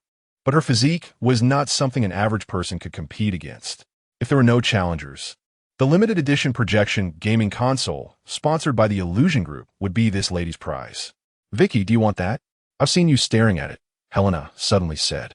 I wasn't looking, and besides, I can't even stand to play that kind of motion game, Vicky said weakly, but Helena seemed to completely ignore her. Then you must want it to give to your brother. Anyway, I can tell. Just wait. Sis will win it back for you. Without waiting for anyone to say more, Helena waved her hand, conjuring a water bridge, jumped onto it, and dashed up to the high platform. She casually pulled a spear from the edge of the arena, twirled it behind her a few times, and then struck a pose in front of her, the spear vibrating with a buzzing sound. Ella looked slightly surprised, then her expression turned into a mild interest as she stood opposite Helena, also holding her spear. You're also unawakened? This is interesting, Ella said with a smile. Yinzi, get down, Gern shouted from the audience, cupping her hands into a megaphone. She's really strong. Don't mess around. Do you know her? She's a trainee light energy user from Visera, Gern whispered, her voice mostly drowned out by the drum beats, but Helena still heard her. Perfect, I can test my strength before the assessment. With that, she spun the tip of her spear, creating a layer of water ripples at the spearhead. Come on, thump. Ella suddenly exerted force, stepping on the column beneath her and lunging forward with her spear thrust at a sharp angle toward Helena's side. She was almost airborne, but still managed to run along the side of the column, showcasing Ella's explosive power. If this thrust hit, Helena would end up just like the person who had just been knocked out of the ring. Surprisingly, Helena didn't T-dodge. Instead, she jumped backward, leaping from the column into the air, arching her body back to avoid Ella's strike. And then she didn't fall directly, but rather created a water sphere beneath her feet, bouncing off it to return to the column. A series of spectacular moves drew cheers from the audience. Many were filming the duel on their phones, as it was rare to see such beautiful women fighting. Even Vicky was down below clapping for Helena, while Gern sighed and chose not to comment further. Helena's personality had never changed since childhood, still so reckless. However, it had indeed been a long time since she had seen her sister smile like this. Not bad, Ella said, spinning her spear, her expression turning serious. You too. But I expected the light users trained by Viscera to be a bit stronger, Helena taunted as they faced off. Your turn to attack. Since you used light energy, I won't hold back either. Ha ha, I was a horn spear champion when I was a kid, so don't take it lightly. Helena charged straight at her, thrusting her spear forward, her movements quick but a bit too straightforward. Ella naturally raised her spear to block, but to her surprise, Helena's spear tip twisted at an odd angle, like a venomous snake, bypassing her block and lunging at her chest. Ugh! Ella was caught off guard and hit, stumbling back 2 steps, but not going out of bounds. Effective hit, 4 points. The announcer shouted from below. In horn spear matches, in addition to knocking the opponent off the stage, points are also counted. 1 point for limbs, 2 for joints, and 4 for vital areas like the head and chest. The first to reach 12 points wins, which helps avoid stalemates. Helena clearly realized that her physical strength was considerably weaker than Ella's, making it difficult to knock her out of the ring, so she could only rely on scoring points to win. My hands are steady. I still have 2 moves left. Helena twirled the spear tip, the plastic spear cutting through the air with a whooshing sound. There are no next moves, Ella replied, raising her hand to unleash a fiery wind from her palm. The swirling flames formed a roaring firewall that shot out along the column beneath her. Direct attacks using light energy against opponents were not allowed in horn spear matches, but using it for auxiliary effects was permitted, just like Helena had used water to move earlier. Ella's flames didn't have much heat, and even direct contact wouldn't feel hot. It was essentially just a fire flashbang. As the fiery wind rushed towards her, Helena instinctively squinted at the bright flames. And then a spear tip shot out from the fire directly toward her face. Clang! Helena reacted quickly, stepping back to block with her spear. Ella's blow landed heavily on Helena's spear shaft, causing both spears to vibrate violently. As they closed the distance, the battle devolved into a direct contest of spear techniques. Helena's skills were more refined, but Ella's physical prowess gave her an edge. They exchanged blows for several rounds, neither gaining an advantage. But the plastic props couldn't withstand the strain, and both spears broke in half simultaneously. Helena clasped her hands together, gathering water in her palms, quickly forming a flowing spear, while Ella was equally unwilling to fall behind. Sparks flickered in her hands, and with a sudden burst, a fiery spear appeared in her grasp. The two charged at each other again, and the audience and host were left dumbfounded. It was the first time they had seen a water gun game played like this. The water guns shimmered, dancing like waves, agile and cunning, while the fire guns roared, sweeping through like a rainbow, fierce and swift. Helena and Ella clashed once more, their long water and fire guns crossing, and at the moment of impact, a huge burst of steam erupted. The collision of light intent was a contest of wills between the two. With a surge of momentum, one could overwhelm the other, and whoever relaxed first would let their light intent dissipate, allowing victory to slip away. Go, Helena! Come on! Vicky shouted excitedly, waving her hands. She usually didn't enjoy watching light intent duel programs on TV and wasn't interested in battles, but at that moment, she was completely captivated by the passion of the fighters on stage. Gwen thought perhaps it was because her light intent was special. Her sister could sense the fluctuations of others' light intent and could also feel their emotions when generating light intent. Excitement, sadness, joy. These fragments of emotions could all be received by her. It was indeed a very unique light intent. Vicky, Gwen suddenly thought of a great idea. You should release your light intent. It should be able to measure whose light intent is stronger. All right, I've never tried that. Vicky was in a great mood today, and as soon as Gwen suggested it, she became playful, closing her eyes to concentrate on her own light intent. All eyes were on the stage at that moment, and no one noticed a small glimmer in the audience. Suddenly, a white glowing orb appeared in front of Vicky. She intended to see how far the orb would reach towards Helena and Ella, but something unexpected happened. The orb extended 3 short lines pointing towards Gwen, Helena, and Ella, and behind them 2 extremely long lines stretched out, pointing to the other end of the square. What is going on? Gwen was startled by the scene unfolding before her. I've never seen such long lines before. This meant that there were 2 extremely skilled masters hiding in the crowd. Chapter 27. The Shadow Crow. Gern's eyes widened as she looked at the glowing sphere in Vicky's hands, resembling a prophet holding a crystal ball, proclaiming a terrifying prophecy. The 2 lines pointing towards Helena and Ella were straight and steady, with Ella's line slightly longer, while the line pointing toward Gern was bent and trembling. As for the 2 long lines stretching into the distance, they curved even more than Gern's, twisting like 2 dancing light serpents. If these were 2 straight lines, it might be explained as 2 high-level light mages among the crowd, either enjoying the celebration or on a mission, but these 2 were clearly not right. They were shadow mages like Gern, and they were frighteningly powerful. Bro, what is this? Don't be afraid. I'm here. Though she said that, Gern couldn't help but feel a surge of fear inside. Who were they? What was their purpose for being here? Were they part of the same organization as the rat people? After a few minutes of maintaining the glowing sphere, Vicky began to pant and had to withdraw her light magic to calm herself. The outcome on stage was becoming increasingly clear after a clash of light magic. It was evident that Ella had the upper hand. According to real-world logic, Helena's water control light magic would naturally counter the opponent.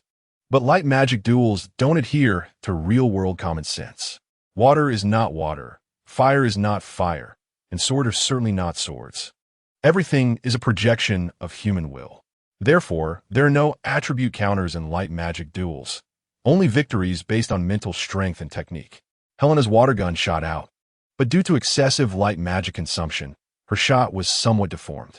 Ella quickly seized the opportunity, thrusting her blazing flame spear diagonally, and Helena was hit in the shoulder, sending her flying off the stage.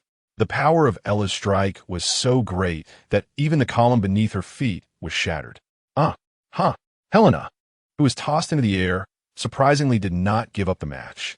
She concentrated all her light magic into her water-patterned spear, and the spear tip suddenly sprang forward like a spring. The flying spear tip lightly tapped Ella's head. Previously, she had already been hit several times by Helena's smooth and flashy spear techniques, once in the chest and 4 times on the arms. And with this hit, the score added up to exactly 12 points. Helena was knocked out of the ring, and the remaining light magic was insufficient to support her steady landing, causing her to fall directly into the sea of balls below the stage. At the same time, Ella also scored 12 points, and both were eliminated. Wonderful. So wonderful. Oh my, that was beautiful. The audience erupted in cheers. Helena crawled up half her body from the pool, still submerged, and Gern rushed over to pull her up. She looked quite adorable in her disheveled state. Well done, but you need to practice hard. I hope you won't resort to such tricks next time, Ella said as she jumped down from the stage. TCH, it was clearly a tie. What are you so proud of? Both of them held their heads high, looking quite unconvinced. Their personalities clearly clashed. In the end, the prize was given to Helena. Ella had come just for fun and didn't care about such things. Helena, initially unwilling, remembered the bragging she did to her younger sister and accepted the prize, at least to avoid going back on her word. After having fun, the group headed to a CAF at the other end of the square for some snacks, mainly suggested by Gern, as this spot was the farthest from those 2 unidentified shadow mages nearby, making him quite anxious. It was best to keep as far away from them as possible. It seemed Vicky's ability was still quite strong. No one had yet invented a device to detect awakened individuals, not even the military, meaning if someone didn't actively use their abilities, others would never discover them. Yet Vicky could sense all the awakened individuals nearby, even if she couldn't fight. Her ability could still play a significant role. All right, after playing for so long, I forgot about the main business, Ella said, stretching on the CAF's leather sofa and pulling out an envelope to hand to Gern. This is a recommendation letter? Huh, a recommendation letter? Helena exclaimed in surprise. Shadow, you did well. I was worried about you, but I didn't expect you to get a recommendation letter on your own. I was going to say that. We all have the Academy's acceptance. That's great. Gern took the envelope. The red envelope bore the exclusive emblem of the Garcia family from 9 Radiant City. And the wax eel was marked with the Garcia family's symbol, a half-dragon, half-tiger creature. Inside was a recommendation letter signed by the family head, adorned with a special light magic seal that outsiders could never replicate. Thank you so much for your help with this. By the way, are you two very familiar? Helena leaned over the table, looking sideways at the two of them. Not really, we just met. Gern scratched his head. Well, actually, it was my drunk mentor who gave me a heads up, and you helped us back in the Iron Mesh underground area. The Garcia family doesn't owe anyone any favors. So just accept it. With your strength, you deserve it, Ella said, taking a sip of her coffee and gazing out at the crowd in the square through the glass floor-to-ceiling window. Whether it was fatigue from the recent match or the sofa and air conditioning making her drowsy, Ella suddenly became quiet, as if she had transformed into a different person. Her fiery red hair cascading over her shoulders, giving off a unique vibe. The stillness of a flower isn't too noticeable, but when a blazing fire gradually turns into a gentle flame, it particularly captures attention. The few of them chatted idly in the CAF for a while. Gern originally wanted to ask about the entrance trial, but Ella couldn't say much. Each year's trial topics were entirely different, and the process of setting the questions was completely confidential, leaving little to discuss. Of course, one thing that never changed was strength. As long as your strength was sufficient, no matter what the trial content was, you wouldn't need to worry at all. The Crossnow celebration was gradually approaching its end. The sun was setting, and colorful clouds appeared on the horizon as if to add a splash of color to the celebration. The distant high towers also radiated light, and the sky looked like it was hanging with 2 suns, one as red as blood and the other shining like a star. Before long, Gern suggested they leave. He couldn't shake the unease about the 2 shadow manipulators, especially with his sister still here. It was better to leave quickly, though he didn't mention this to Helena and Ella. With their personalities, who knows what trouble they might cause. Hey, are we leaving already? The fireworks Haven tea started yet. Helena felt a bit disappointed. You're so grown up. Why are you still watching fireworks? Let's hurry back. Don't you need to prepare for the trials at Dragon Academy? What is there to prepare? I've been preparing for over a decade. You saw how well I performed just now. I did so well. And you didn't even give me a comment, just looking all serious. What do you want? The more Helena thought about it, the angrier she got, and she pushed Gern. Ungrateful. The game console was wasted on you. All right. I see it. You're the strongest. I admit defeat. Can we go home now? It's so late. Time passed second by second, and Gern grew more anxious. It was indeed impressive, especially when you flew out at the end. Ella didn't stay calm for long. The little flame flared up again. Feeling fired up again? Should we give it another try? This time, let's use real spears at the dojo. Miss, stop messing around. Gern was suffering from a headache when suddenly 2 huge bursts of fire erupted in the distant square, scattering shards of light that illuminated the entire sky, even overpowering the glow of the setting sun and the tall towers in the distance. The 2 bursts of light seemed to freeze in midair, neither sinking nor dissipating, just floating quietly.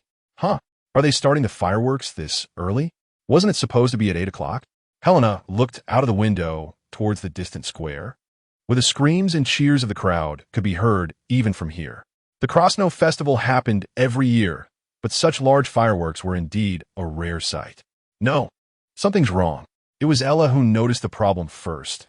She slammed her hand on the table and stood up. This isn't fireworks. Something has happened. I told you to leave quickly, but you wouldn't listen. Gern sighed and slapped his forehead. The distant flames gradually collapsed and condensed, finally merging into a black core. The cores of the low-level thought beasts that Gern had previously slain were only the size of a fist, but now this core in the sky was as large as a floating small island, a perfectly round sphere, resembling a celestial dog devouring the sun, leaving only a pitch-black circular rim.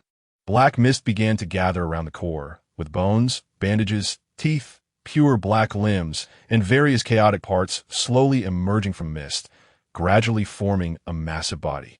Gern remembered. The catastrophe he witnessed at the age of 10 began with a scene just like this, when he stood foolishly on the street, watching everything unfold. "It's a thought beast," Ella exclaimed. "The aura of this thought beast is tremendous. It's not a battle we can intervene in. We need to quickly notify the higher-level light thought warriors to handle it. With this aura, it's at least a dragon-level thought beast, and only a heavenly fire-level light thought warrior can withstand it." Ella's ability to think so calmly surprised Gern. Indeed, she was an impulsive and reckless beauty, but she was not foolish. They've already come. It was Vicky who spoke. She summoned her white sphere, and in addition to the few lines seen before, several new white lines appeared. A long twisted line pointing towards the thought beast core, along with more than a dozen straight lines pointing in the other direction, which were increasing in number. The long straight lines represent the light thought warriors. The light thought warriors of the entire city have already come out and are gathering towards this side. Chapter 28. The surge of shadows, the massive core in the square was expanding larger and larger, its form gradually becoming more concrete, transforming from an initially vague image into a faintly visible outline. Decaying, chaotic chunks of flesh twisted rapidly into space, with the disordered shapes of internal organs and bones gradually coalescing into an organic whole, bound tightly by white bandages. A colossal beast, it fell from the sky, smashing down all the buildings beneath it. Amidst the billowing thick smoke, it swung its robust tail and stood upright atop the ruins of the buildings. With a low, furious roar that echoed like the wrath of the apocalypse, the beast unleashed a shockwave that stirred the ground. Gern felt a wave of tremor and dizziness. With the force of the shock, debris flew up from the streets around him, and the curious crowd that had gathered moments ago scattered in fear. The monster's face was partially obscured by bandage-like bindings, revealing only a gigantic, blood-red vertical pupil that resembled the sun, casting terrifying red light like a massive lantern. As it stared blankly at the tiny humans in the celebration square, watching them panic and flee, the beast didn't care about these insignificant creatures and made no further attacks. Instead, plunging its massive forelimbs, resembling steel pillars of a bridge, deep into the soil of the main road in the square, digging two savage trenches as if focused on excavating something. The traffic light cables around its body lay scattered like candles on a birthday cake, and the high-voltage electrical equipment burst, sending sparks flying. Its sharp claws operated like specially made large steel drills, instantly tearing open the Earth's surface, exposing yellow soil beneath the asphalt road, and debris flew everywhere. Meanwhile, the light warriors stationed in the city were also rushing towards the square, their figures leaving swift trails of light against the blue sky, like divine messengers descending to the mortal realm. "Wow, a quasi-skyfire level light warrior," Ella exclaimed in amazement as she dodged the debris flying towards her, her beautiful fiery hair fluttering in the strong wind stirred up by the beast, momentarily forgetting the danger surrounding her. Quasi-skyfire level light warriors are rare elites among light warriors. Usually only those with both talent and experience can pass the assessments to reach such a level. They typically serve as strategists behind the scenes and rarely engage directly in battle. However, when they do, their performance is invariably extraordinary, making them sought-after figures and idols for young light warriors, admired by many. "Hey, be careful. I see it." Ella gracefully dodged a rock flying towards her and jumped to a higher, safer position to gaze at the horizon. In the distance, a white glow shot towards them, standing out prominently among the rushing ranks of light warriors. The glow curved oddly in the air before charging straight towards the giant beast in the center of the square, belonging to the renowned quasi-skyfire level light warrior, Kelt. Holding a great sword formed from light energy, he leapt into the air above the giant beast, hovering there like a war god descending from the heavens. The other light warriors quickly gathered around him, channeling their light energy to support his actions. Kelt was a seasoned light warrior with a remarkable combat record, having participated in 3 hunting missions against dragon-level beasts and having personally slain one. If all went well, he would be assessed this year to officially become a Skyfire level light warrior. He regarded this hunt as another military achievement in his career. Thus, he was especially cautious and diligent. Feather-shaped, light energy crystals coalesced in Kelt's hands, gradually forming the shape of a great sword, emanating a powerful glow. This was a classic charge-type technique, taking longer to prepare but capable of immense destruction. Kelt did not wish to engage in prolonged combat with the highly destructive mummy beast, aiming instead for a single decisive strike. The increasingly concentrated light energy gathered in Kelt's hands even caused a slight distortion in the surrounding space. The light feathers forming the great sword trembled as if imbued with life, producing a sound akin to metallic scales rubbing against each other. Kelt's strong, resolute chin retracted slightly, his mouth forming a straight line. The power-boosting light strips on his armor flashed with yellow light, and sweat trickled down his forehead, indicating that he had put significant effort into preparing for this lethal strike. Gamma Bessie. Form the left and right wing defense array. Final preparations complete. Attack. Kelt commanded his two light warrior teammates to assist in controlling the target. The two deputies quickly adjusted their positions, firing two thick control chains from their anti-riot guns into the beast's back. These specially designed chains allowed light energy to flow within them, effectively controlling the beast. The giant beast, wrapped in layers of bandages, was enraged by their actions. It temporarily abandoned its goal of digging into the ground and began to struggle violently, thrashing the chains implanted in its body. The metal chains began to vibrate violently under the beast's thrashing, but Kelt's two deputies were elite members of the team. They swiftly adjusted their positions in three-dimensional space, managing to hold onto the chains despite the violent turmoil without being thrown to the ground by the dragon-level beast. Although the beast continued to writhe in pain, they did their best to keep its movements within a certain range, providing Kelt with an opportunity for a decisive attack. Arc-light sword. Cross-sniping. Kelt finally completed all preparations for the attack, pressing the long-charged great sword down towards the beast below him with mountain-like momentum. This was his signature move, a fully charged attack capable of severely injuring dragon-level beasts. And he was among the few quasi-Skyfire-level light warriors capable of facing large beasts alone. Just then, an unexpected change occurred. A relatively smaller tiger-leopard-type beast charged out from the ruins of a nearby building in the square, lunging directly at Kelt, who was suspended in mid-air. Chapter 29 Soul Man, Kelt's technique, was abruptly interrupted by a sudden attack.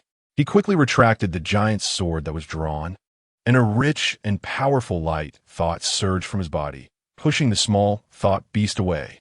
The two deputies immediately released the chains in their hands and retreated beside Kelt. Based on Kelt's extensive combat experience, the attacker seemed to have low aggression, but the killing intent that swept from it was very strong. Its moves were simple and direct, targeting the vital points. This was not an ordinary thought beast. Something felt off. The small thought beast, resembling a fierce tiger with a golden sheen, moved with the swiftness and ferocity of a leopard, leaving the light thought warriors momentarily unable to assess its level and type. "Be careful," shouted a light thought warrior named Bessie, summoning her light thought. It took the form of a weapon resembling a fishing rod, releasing dozens of thin and resilient fishing lines from one end, encircling the opponent. However, the small thought beast agilely dodged, seemingly possessing high intelligence. To everyone's surprise, the small thought beast turned around, and its crystallized armor fell away, transforming into a tall and robust human figure. With a slight flash, it disappeared into the ruins of the buildings. Not a thought beast. It's a shadow crow human, a shadow warrior controlling shadow thoughts. Kelt immediately recognized the true identity of the opponent. The shadow crows. Have they appeared again? That person, just now, seemed to have completely transformed into a thought beast. Is that really possible? The members of the Shadow Crow organization possess very special light thoughts. Their abilities stem from thought beasts, and many Shadow Crows can manipulate or even transform into thought beasts for combat. Kelt said to his two subordinates that the sudden appearance of such a high-level thought beast in the city center is indeed the work of the Shadow Crows. Thought beasts have never been humanity's greatest enemy. Humanity's greatest enemy is not something else, but humanity itself. The escaped tiger-like thought beast ran swiftly through the collapsed building ruins. leaving deep footprints wherever it stepped. 3 claw marks that looked nothing like human footprints, resembling those of a brown bear or a tiger. The tiger ran all the way to the rear of the giant thought beast, where a woman in a black cloak stood beneath a completely tilted building. She wore a black masquerade mask, revealing only her mouth. It was an old friend, Big Sore Brother. The tiger ran to the woman's feet and surprisingly spoke human language. The beastly traits on its body visibly diminished. It eventually stood upright as a tall, muscular man with wild, long hair cascading down to his feet. He wore no clothes, his bronze skin covered in numerous scars, making him look almost like a savage. Have the Celestials moved? The woman spoke without moving her lips. Her voice soft and melodious. Not yet in sight, but it should be soon. This is the White Wolf King's territory. It won't take long. That thing is right below us and will be dug out soon. I'll have them by some time. After the wild man finished speaking, he dropped to all fours and let out a low growl. A mass of black mist instantly engulfed him, and he transformed back into the tiger, charging out. More and more light thought warriors arrived for support, including military light thought warriors like Celt and many from various light thought associations. The Celestials in the suspended city and the Academy's light thought warriors had yet to take action. Including Celt, they had gathered a quasi-celestial level, 3 full moon levels, and over a dozen crescent levels. Not enough. There were far too few personnel. Celt led the light thought warriors to gather on a platform near the giant thought beast. To deal with a thought beast of this level, at least 3 quasi-celestial level warriors or 1 celestial level light thought warrior were needed. According to Kelt's knowledge, the only celestial level light thought warrior in the entire Krasno region was the current head of the Eisberon family, Bjorn. If they had to wait for celestial level reinforcements from other regions, it might be too late. By then, half the city would have been destroyed. They could only disregard everything and go all out now. Everyone, follow my command. Celt activated his light thought, forming his signature giant sword and longbow in his hands. Bessie and Gamma, come with me to deal with those shadow crows. Everyone else, focus all efforts on controlling that giant thought beast. We cannot let it near the city. Understood. The group of light thought warriors in white robes formed up and charged in the designated direction. However, before they could disperse and act, a thick black cloud appeared ahead, converging towards the light thought warriors. An eerie and sinister wind swept through the broken streets, and several figures in black clothing emerged from the dark ruins.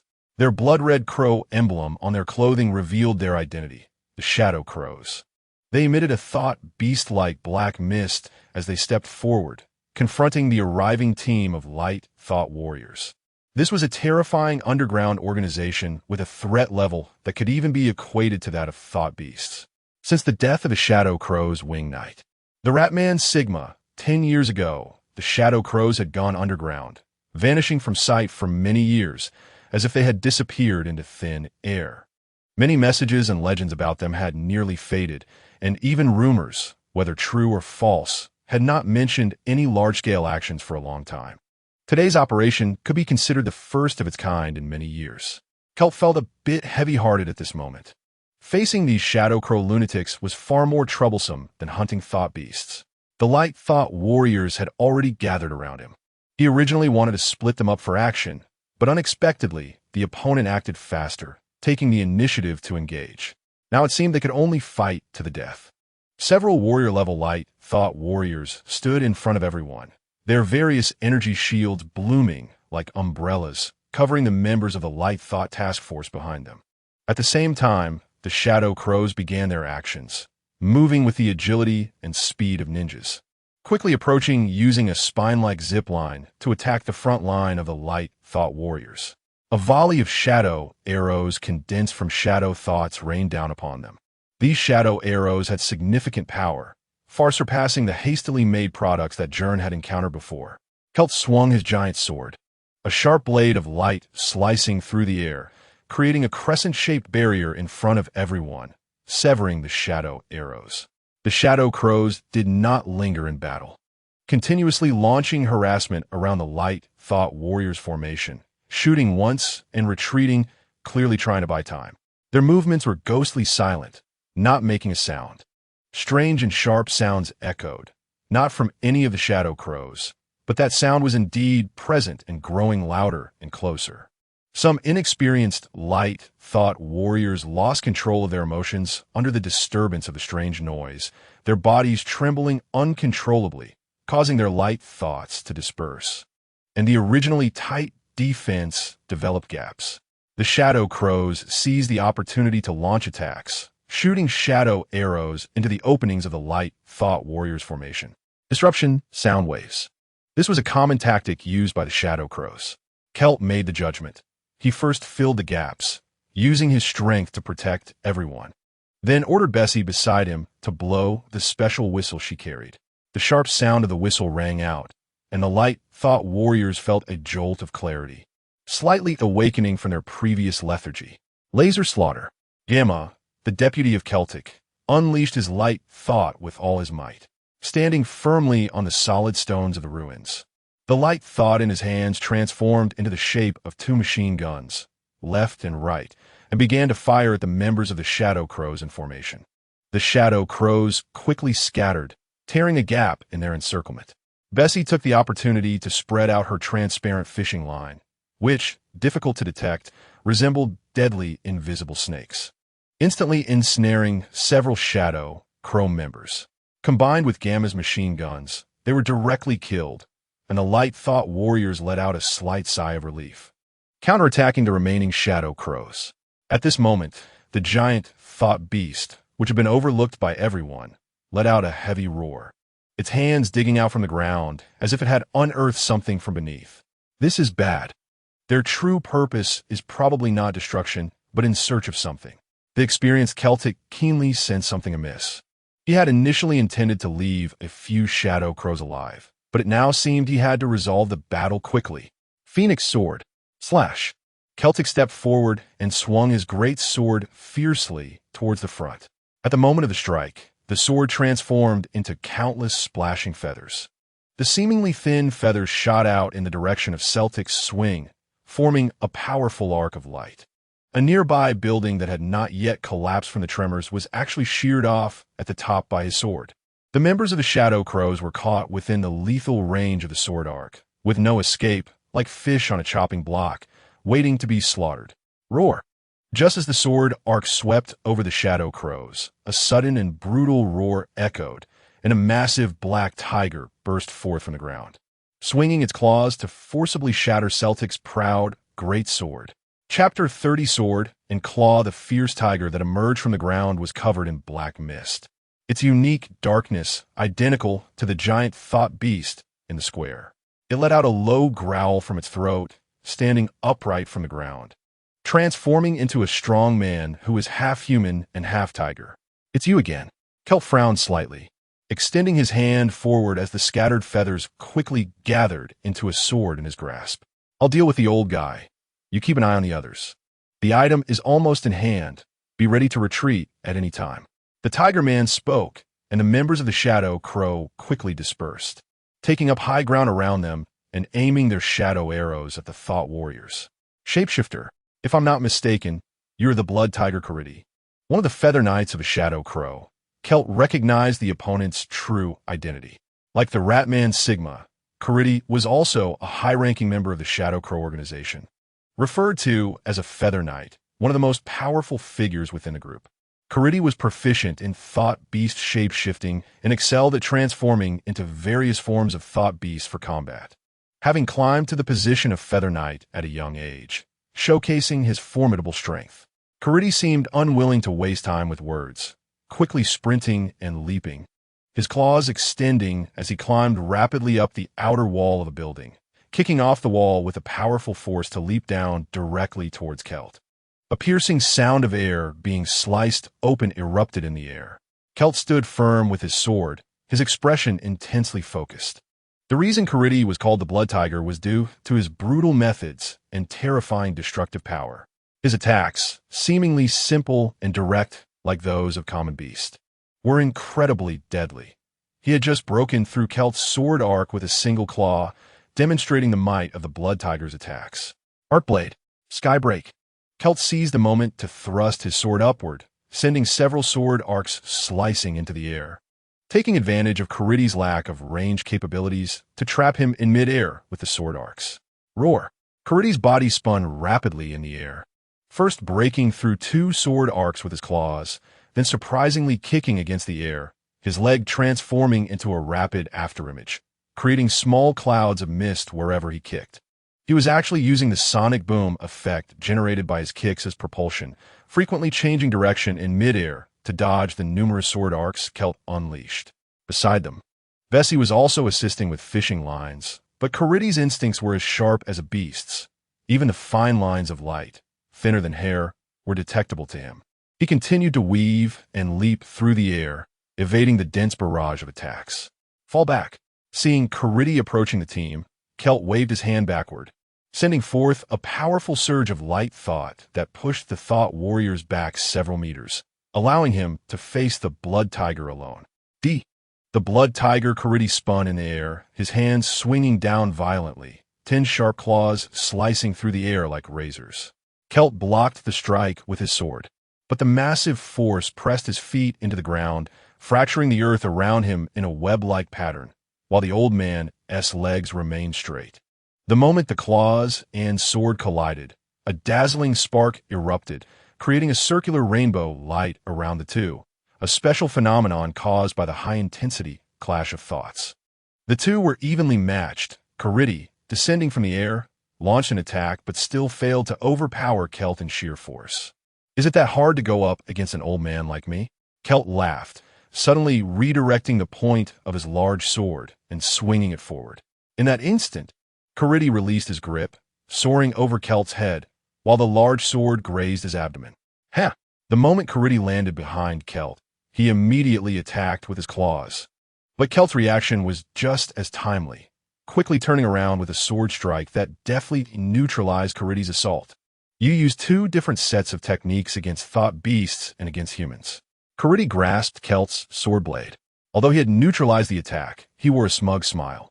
But it will be troublesome to deal with me. I am both human and thought beast. You misread the situation. Caridy had a long tail trailing behind him. In that fleeting moment of their exchange, he raised a claw to feign an attack, but his true lethal move lay in his tail. Like a venomous scorpion, the thought beast's tail pierced Kelt's abdomen. Cough, is that so? Blood dripped from the corner of Kelt's mouth. We're quite similar. You misread your move too. You must have heard of my dual mastery of bow and sword. Just now, I could have shot you with my bow, but chose to use my sword instead. What? Caridy finally sensed something was amiss. Kelt had been continuously releasing light thought around them to disrupt his judgment. Caridy looked up at the sky, where Kelt's longbow was suspended above, fully charged and aimed at the distant giant thought beast. Phoenix sword, cross-sniping. Kelt shouted. The longbow in the air was released. A fire-red projectile soared through the sky, heading straight for the core of the giant thought beast. From the very beginning, he had been secretly gathering energy, leaving only half of his light thought to fight Caridy. His focus split, which was why he had been struck by Caridy's tail attack. This is bad, Caridy thought, suddenly retracting his tail. However, Kelt had locked it in place with his light thought, blood pouring from his abdomen as he desperately tried to keep Caridy contained. Where do you think you're going? Kelt pointed his sword at Caridy, who was unable to move. This strike was guaranteed to hit. Feng Ling, attack! Caridy shouted into the distance. Hearing the name, Feng Ling, Kelt's pupils constricted. That person had actually arrived. He needed to end this battle quickly. Huh! The light in Kelt's hand suddenly surged, the long sword formed by light thought splitting apart, two sword blades like railguns aimed at Caridy. A torrent of sword light shot out towards Caridy, almost simultaneously striking the giant thought beast. Bessie and Gamma also launched their attacks in support. Countless fine threads and bullets swarming towards Caridy. Boom! Two massive explosions sounded simultaneously, resembling the roar of thunder. However, the distant thought beast remained standing, seemingly having blocked the attack somehow, nullifying Kelt's most proud killing move. Where Caridy had just been, the ground was already shattered, but he was nowhere to be seen. The tail, along with half of his body, was left behind. Had his upper body been destroyed by the dense barrage? There was no feeling of a successful hit. He escaped. Kelt understood clearly and immediately looked up at the sky. Sure enough, A graceful figure in a black cloak was hovering in the air, pulling the bloodied Caridi, who had just severed his lower half to escape. Within seconds, Kelt watched as Caridi's body began to rapidly regenerate, first the bones, then the muscles and blood vessels, skin, and 2 new legs quickly grew back. Feather Knight, Feng Ling, the strongest Feather Knight in the Shadow Crow, Kelt murmured. I'm honored that you know me. The woman in black did not speak, but her voice resonated in everyone's ears. I'm not your match, old man. But since we've even met, I want you back down. Kelt forced a wry smile, tearing his white robe to wrap around his wound, enduring the intense pain to reform his long sword.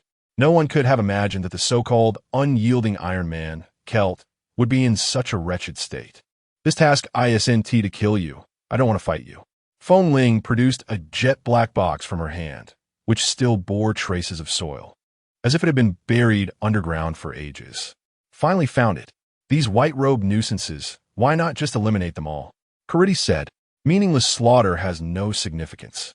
Feng Ling suddenly opened her mouth, and a pitch-black halo formed by shadowy thoughts appeared behind her, releasing a strange melody.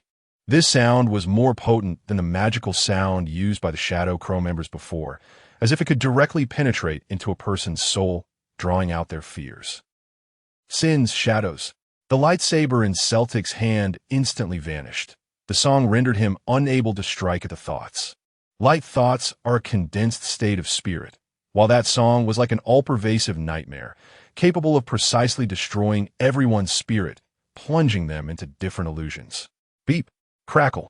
Bessie took out the flute again, trying to overpower Feng Ling's song with it. But as soon as the flute made a crisp sound, it exploded. It was as if it had been corroded by Feng Ling's song. Let me down. Dare to mess with me. I'll slaughter all of you. Blood Tiger laughed maniacally as Feng Ling held him, trying to break free from her grip and jump down to unleash a massacre. Let's go. The White Wolf King is coming. Feng Ling suddenly emitted a soul-shattering shriek. The black halo behind her instantly expanded dozens of times. Sharp sound waves pressed down from the air, and everyone except Celtic seemed to be knocked to the ground, while Celtic bent his knee, almost kneeling. The nearby Shadow Crow members, however, were completely unaffected, as if they couldn't hear the sound at all. Upon hearing Feng Ling's command, they immediately retreated. Bessie tried to condense a thread of light thought to hang on the opponent for tracking, but as soon as the thin line approached Feng Ling, it was quickly disintegrated, as if she was surrounded by an invisible shield. Finally, I'll give you a big gift. Happy holidays, white robe dogs. Ha ha ha ha ha. Amidst Blood Tiger's laughter, the Shadow Crow members quickly vanished into the ruins in the distance, while the gigantic thought beast in the distance stood there like a puppet with its strings cut, its body slowly collapsing, and a massive black core within it was rapidly expanding, pulsating like a real heart, emitting a faint red glow. It's about to explode. Retreat. Despite his reluctance, Celtic could only issue the order to withdraw. In this battle, neither side suffered any damage, but the Shadow Crows successfully took something from underground in the square. What exactly was it? What were their true intentions? Celtic was filled with questions. Chapter 31, Death Bloom Roar. The giant thought beast has activated its self-destruction mode. It was created by the special secret technique of the Shadow Crow, and the person who created it can control its actions at will, including its self-destruction. The core of the thought beast is pulsating violently, the red color becoming increasingly prominent, until a crack slowly appears and blinding red light bursts forth, releasing immensely powerful destructive energy. A terrifying mushroom cloud rises above the celebration square, thick black smoke and flames rapidly spreading outward like an iron curtain, engulfing the entire square in a shroud of death. Although the thought beast has appeared, most people have already evacuated to other places, and there are no unrelated crowds left in the center of the square. However, the explosion's range is too vast, far exceeding people's evacuation speed. The shockwave topples buildings, shatters the ground, and sends the crowd flying into the air like ants. Fragments of organs from the giant thought beast are thrown into the sky by the force of the explosion, and the internal organs escape the bindings of the white wraps, independently writhing and transforming into several smaller thought beasts, recklessly attacking the celebration crowd that hasn't managed to leave, with desperate screams and cries echoing in the sky. The Shadow Crow members have fled without a trace, and the explosion has completely concealed their retreat route. Celtic organized a team of light thought warriors to pursue, but this is essentially futile with foamling strength. Even if they catch up, what can they do? The remaining people go to rescue those affected by the shockwave. This is not the responsibility of the light thought warriors, but it's Celtic's request. Others have no complaints, especially since there are quite a few smaller thought beasts around, making the rescue of the crowd also part of the extermination process. Soon, police and rescue personnel arrive, urgently starting rescue operations, but with such large-scale destruction, their manpower is clearly insufficient. Are you still alive? Gwen feels a pair of hands pulling him up from the ground, dragging him slowly. He feels completely limp, unable to open his eyes. Suddenly, another hand slaps his face twice, forcing Gyn to open his eyes and stand up. Stop, stop, stop. I'm awake, don't hit me. You're quite something. Vicky is fine, and you're the one who collapsed. You weren't scared, were you? Helena teases, poking Gwen in the chest twice.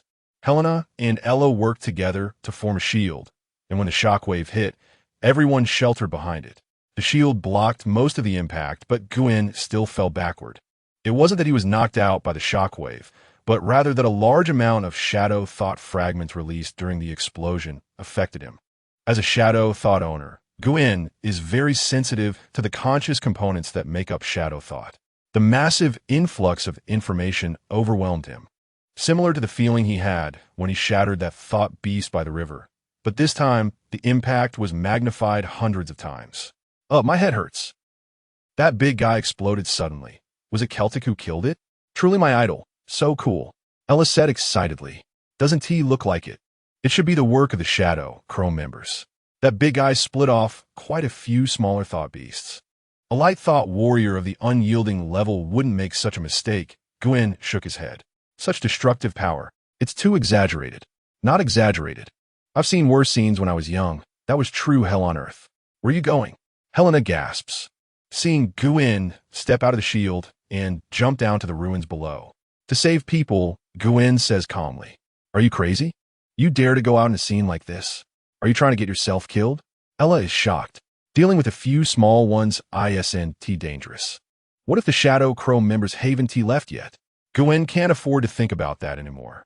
His back unfurls a pair of bone wings, and his figure becomes extremely swift under the enhancement of Shadow Thought speed.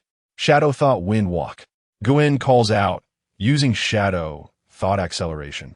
His body moving like an experienced parkour athlete, swiftly navigating the ruins of steel and concrete debris and various scattered garbage, quickly plunging into the depths of the buildings. Buzz, buzz, buzz. After a sharp ringing in his ears, it feels as if he has been immersed in an ice cellar, and Gwen's mind becomes exceptionally calm and clear. The use of Shadow Thought has transformed Gwen's senses, making his perception of the surrounding environment clearer and more sensitive. However, this also has its drawbacks, as it makes the pressure from negative emotions more frequent. The depths of the ruins, filled with rubble and broken walls, are chaotic, with visibility completely blocked, making it difficult to locate trapped civilians or roaming thought beasts. Gwen's sensitivity reaches its peak, and the changes in the surrounding environment translate into a vast amount of information that constantly flows into his mind. In the darkness, a faint crying sound rings in his ears. Is someone there? Can you hear me? Gwen alters his predetermined search route and rushes toward the sound. It turns out to be a roughly 10-year-old girl trapped in the triangular area at the junction of a stairwell. The scene is quite alarming, as the collapsed building happens to be supported by a steel beam, saving the girl's life. If the angle were slightly off, the consequences would be unimaginable. Daddy, Mommy. Gwen follows the sound and finds a little girl under a collapsed house, clutching her worn-out teddy bear and crying in the dark, cramped space. Is that you, Daddy? Please come and save me. The girl hears the voice nearby. I'm here to save you. Don't be afraid. Big brother, are you a light thought warrior? There's a huge monster outside. Sort of. I will help you. Don't be afraid. Gwen anxiously contemplates the rescue strategy. If he directly uses Shadow Thought to blast away the building structure covering the girl's compartment, it could injure her. Gwen can only hang from a nearby steel beam and reach through the hole in the building to pull the girl out, which has a slim chance of success. Time waits for no one. Gwen immediately takes action, using a position like a steel plate bridge to leap onto the steel beam, hanging upside down and extending his hand into the stairwell. Chapter 32, Emergency Rescue. The little girl chose to trust the outstretched hand of a stranger, stretching her small hand toward Gern with all her might.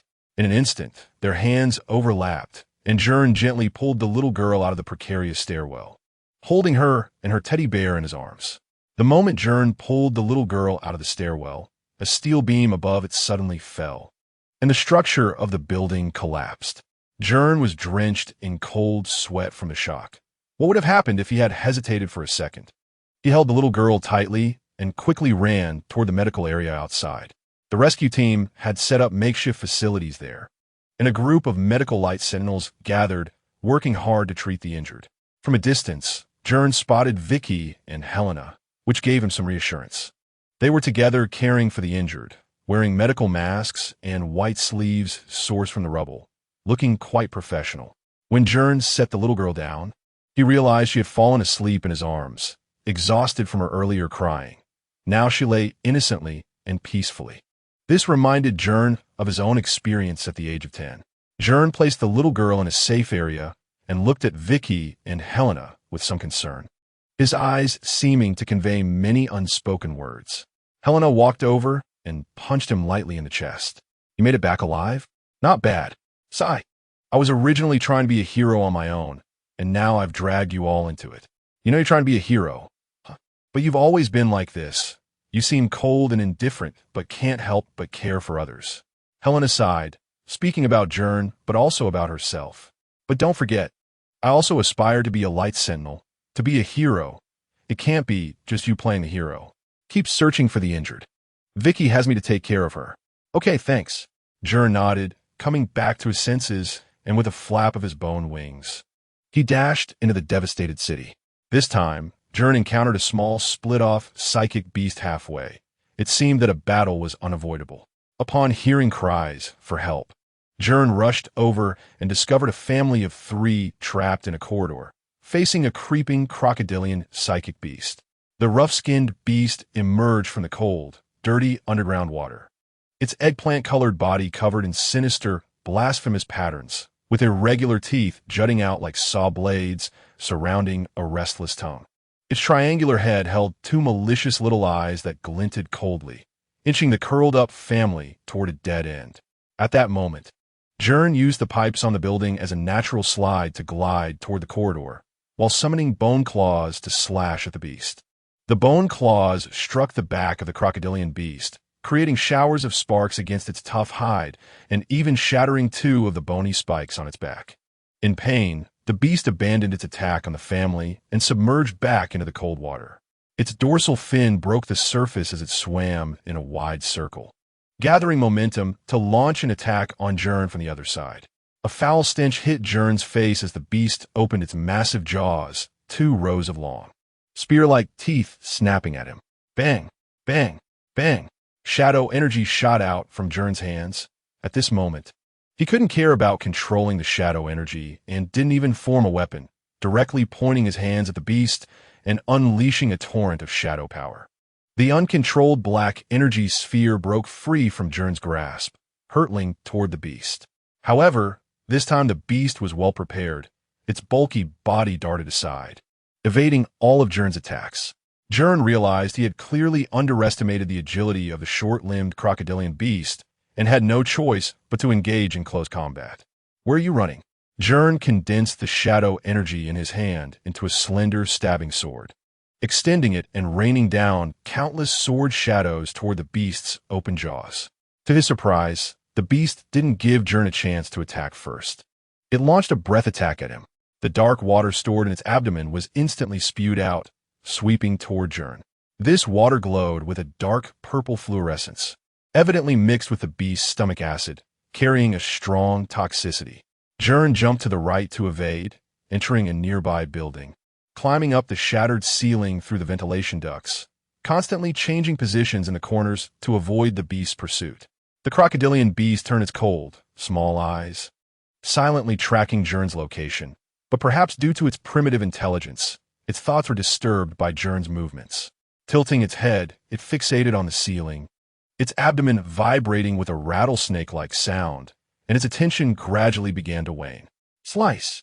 The ceiling shattered under Gern's attack, and he seized the opportunity to launch a final assault on the crocodilian beast, descending swiftly from above, and a slender stabbing sword pierced its thick neck.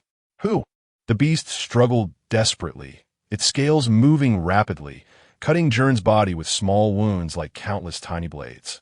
Gern endured the intense pain, but didn't let go, increasing the intensity of the shadow energy.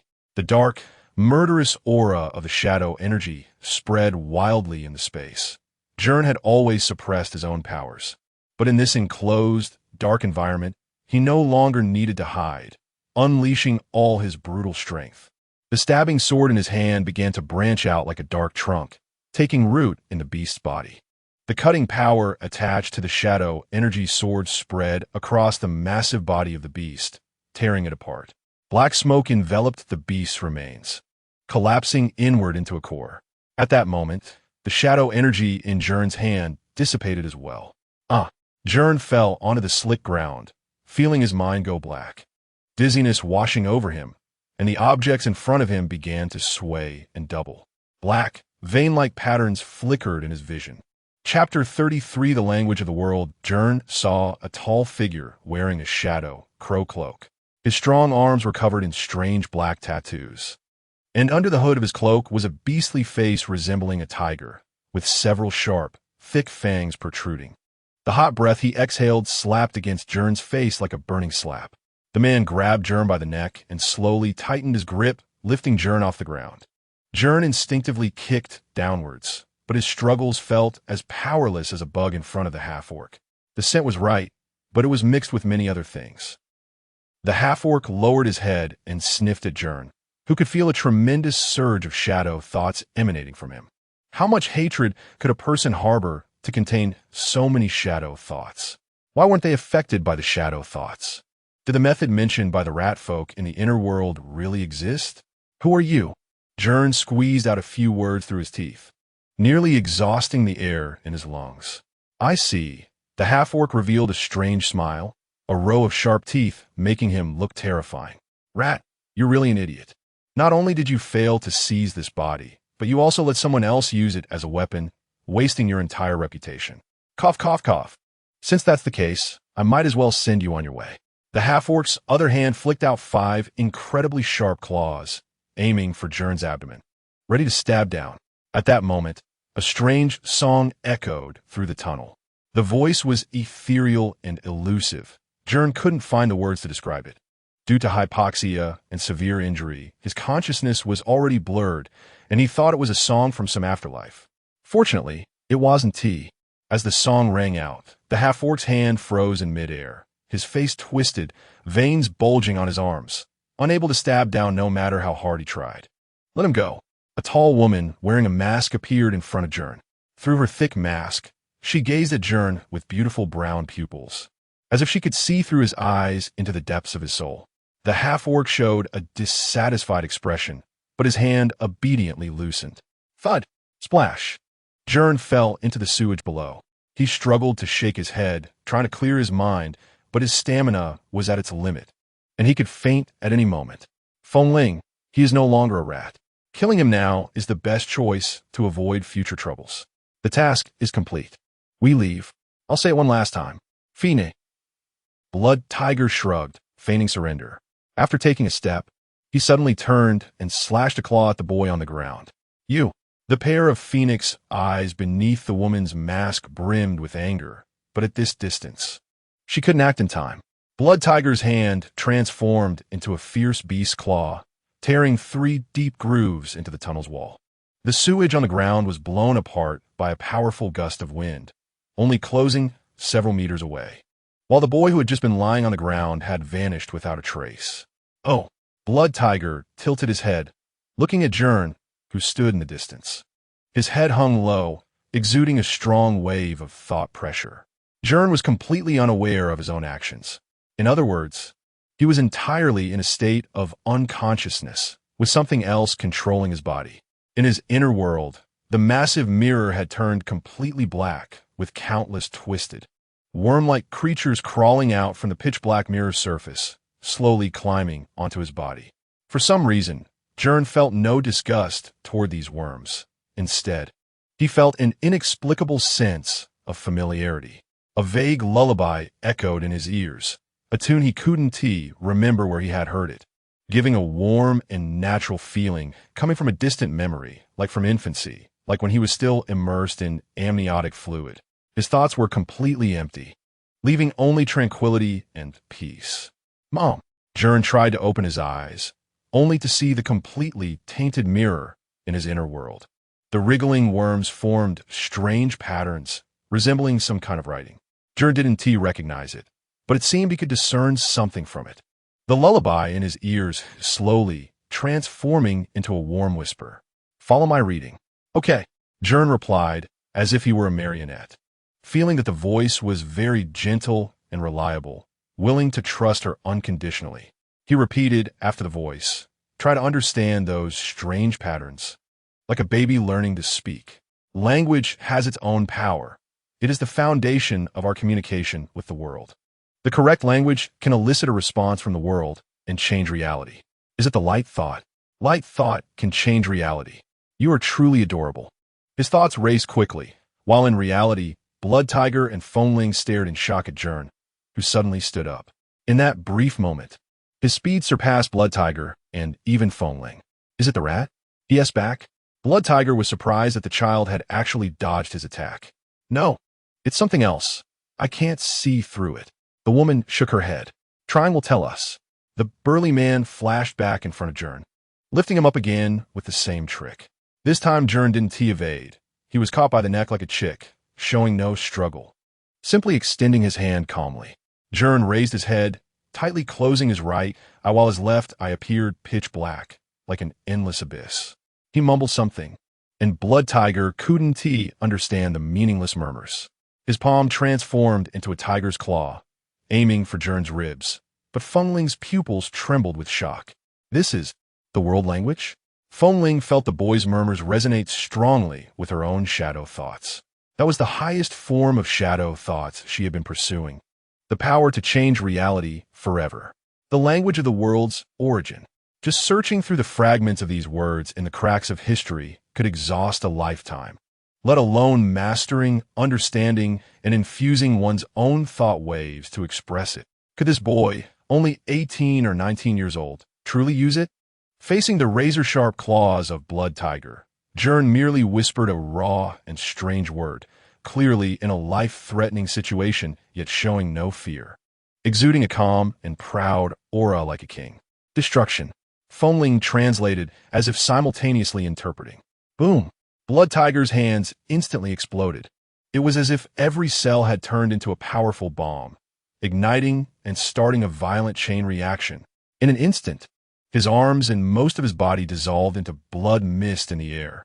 Gern escaped from his vanishing arms, landing steadily on the ground, his pitch-black eyes showing no sadness or joy. Beast decision. Rebirth. Blood Tiger had no time to be astonished. He used all his strength to channel shadow thoughts, quickly repairing his missing body. Blood Tiger roared, his rapidly regrowing arms striking out with claws. He swung a massive cross in the air. The sharp black beast's claws tore through the air, a splash of blood erupting, and Gern's frail body was easily shredded under this terrifying force. Splattering blood that stained the walls, his whole body turning into pieces, his head flung into the air. His gaze remained unchanged, those abyss-like eyes staring at Blood Tiger, still softly chanting something. Time. Foamling translated once more. The head in the air suddenly stopped rolling, blood stagnating in midair. Blood Tiger stood there with a fierce expression. Everything seemed to freeze, forever captured in this moment. In the next instant, Blood Tiger found himself retreating a step, and the boy he had just torn to pieces appeared before him, completely unharmed, without a single drop of blood on him, as if he had not regenerated at high speed. His beastly regeneration technique was already nearing its limit, taking 2 to 3 seconds to activate. How could he recover instantly without even a millisecond of delay? It was as if Time had reversed. Beast decision. Super speed. Space. Again, it was the voice of Feng Ling translating. Blood Tiger quickly transformed his entire body into a beast. He became a pitch-black cheetah. He pushed his speed to the limit. Charging again at full speed. Gern stood still, extending a hand as usual. Although the distance between the two was less than 2 meters. Blood Tiger could slice Gern's throat in an instant with his speed, but in his eyes, the corridor kept extending, growing longer and longer. He activated Shadow, Thought Beast Decision, sprinting at the highest speed possible, the ground beneath him shattering under the high speed. But the faster he went, the more the corridor stretched ahead, he could never reach the other side, even retreating further away bit by bit. He continuously activated new beast decisions, stacking new states to push his physical limits, but the challenge before him seemed insurmountable by physical means. Gern still stood firmly in place, like a supreme king who controlled the entire world. As one of the 4 feather knights of Shadow Crow, Blood Tiger was actually in such a predicament in his hands, like a helpless insect, unable to escape his grasp no matter what. However, this supreme king suddenly collapsed to the ground the next second, fainting without any warning, falling into a pool of dirty water. Huff. The corridor finally returned to normal. Blood Tiger gasped as he approached Gern. Aren't you very impressive? Why aren't you moving? He stretched out his foot, just about to stomp down, but suddenly felt a bit apprehensive, his foot hovering there, not daring to step down. Don't move him. We are leaving, Feng Ling commanded. Did you take him down? No. He fainted on his own. What was that just now? It was the language of the world. What fish? You wouldn't understand. Feng Ling had long been accustomed to Blood Tiger's rough ignorance. I have been looking for traces of this power. Leave him. I want him as a research subject. Feng Ling softly chanted a couple of lines. A small part of the shadow beneath her split off, the divided shadow resembling a butterfly, fluttering lightly to Gern's arm, leaving a tattoo-like circular mark on his skin. She spoke an ambiguous phrase to Gern in a voice as enchanting as a dream. Everything follows the tide of fate. The tower has arranged everything. This is the best choice. The masked woman held a pitch-black box in her hands, her eyes deep as the ocean. We have found new fragments, but the last piece. Even the leader does not know its location. Only a rat can find it. Spare his life. We will meet again. The woman turned and walked towards the end of the corridor without looking back, disappearing into the thick darkness with the strong man. Gern lay on the ground as if he were sleeping soundly. He could still hear that voice lingering in his ear, and he had only learned the 3rd line of that complex pattern. Why didn't you continue? I miss you. Gern suddenly said something inexplicable, although I don't know you. I miss you. Hearing you speak brings me a sense of sadness. When you wake up, you won't remember anything, and you won't be sad anymore. Who are you? I'll teach you the last line. That voice gently sang out strange words that Gern could not understand. What does this mean? Clean. Her voice slowly dissipated, and the vast amounts of black mud polluting the mirror surface instantly vanished. The distractions that would have taken Gern several days to clear away disappeared in an instant. With a mind free of distractions, everything was empty. Gern only felt extremely exhausted, and he fell deep into a sleep. Chapter 34, Aftershock. You really are something else. You didn't save many people, and you ended up like this, wasting someone's bed. When he opened his eyes again, Gern had already been sent back to the medical area. It was said that a disciple of Celta, Rong Jianbeishi, brought him out from underground. His injuries were severe, and if he had been rescued any later, the situation would have worsened. The medical area was filled with makeshift folding beds, various medical instruments scattered between them, and medical personnel hurriedly moving between the tents. Occasionally, heavily injured individuals covered in blood were brought into the red emergency tent. Gern was wrapped in bandages, looking a bit frightening, but in reality, the wounds weren't deep. It was just that the area scraped by that large lizard was too extensive. Helena was chattering away beside him, and he didn't see Vicky anywhere. She must have been sent home. Gern sat up and picked up a water cup beside him, his hands still trembling. It wasn't because of the pain, but because of the pressure that Half-Orc had put on him. He was still feeling shaken. Was it the power of the Shadow Crow Knight? No wonder when they besieged the Ratmen back then, the military deployed 4 Heavenly Fire level and 12 full Moon level Light Sages. a larger force than what was used against dragon-level beasts. Even if he was just an aging old man, it was worth such military power to eliminate him. I think I've encountered someone from the Shadow Crow. Gern drank a couple of cups of hot water, but he still felt as cold as if he were holding ice. What? Helena's eyes widened. Didn't they leave? Otherwise, how could I have been messed up by a small psychic beast? It probably doesn't even reach the level of a fierce wolf. It's not easy to save your own life. That was the Shadow Crow. Helena's tone was as if she were mentioning a terrifying demon king from a fairy tale. In fact, parents often use the Shadow Crow to scare disobedient children. It wasn't that I was saved. They let me go. Why? The Shadow Crow kills without blinking. This time, they probably don't know how many people they have killed. How would I know? Gern showed an innocent. He could almost guess the outline of the events. He had released the psychic energy of the rat men, which attracted the people of the Shadow Crow. That half-orc discovered that Gern, without the rat men controlling his body, was instead controlling their powers, so he wanted to kill him. But that woman stopped him for some reason. From their later conversation, it seemed they had retrieved something from underground in the square. Moreover, the Shadow Crow had been searching for similar items, wanting to gather them all, but only the rat man Sigma knew the whereabouts of one. After his death, the only one who could find its location was Gern, so that woman didn't kill him. However, this isn't a good thing. That day they captured me and tortured me to reveal the location of some item, but I didn't know either. The rat man kept telling me to find it, but he never told me where it was. Gern felt a chaotic turmoil in his heart, covering his face with his hands as he lay on the bed. What are you mumbling about? Helena slapped his head and brought him a peeled apple. It's nothing.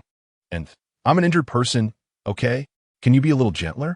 Did you peel this apple with a battle axe? It looks like a dog chewed it. If you don't want it, then I'll take it. The impact of this attack plan by the Shadow Crow was unprecedentedly severe.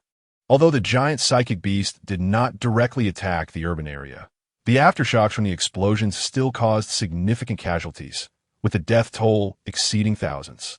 The urban area near the square was almost completely destroyed, and no one knows how many years it will take to rebuild it.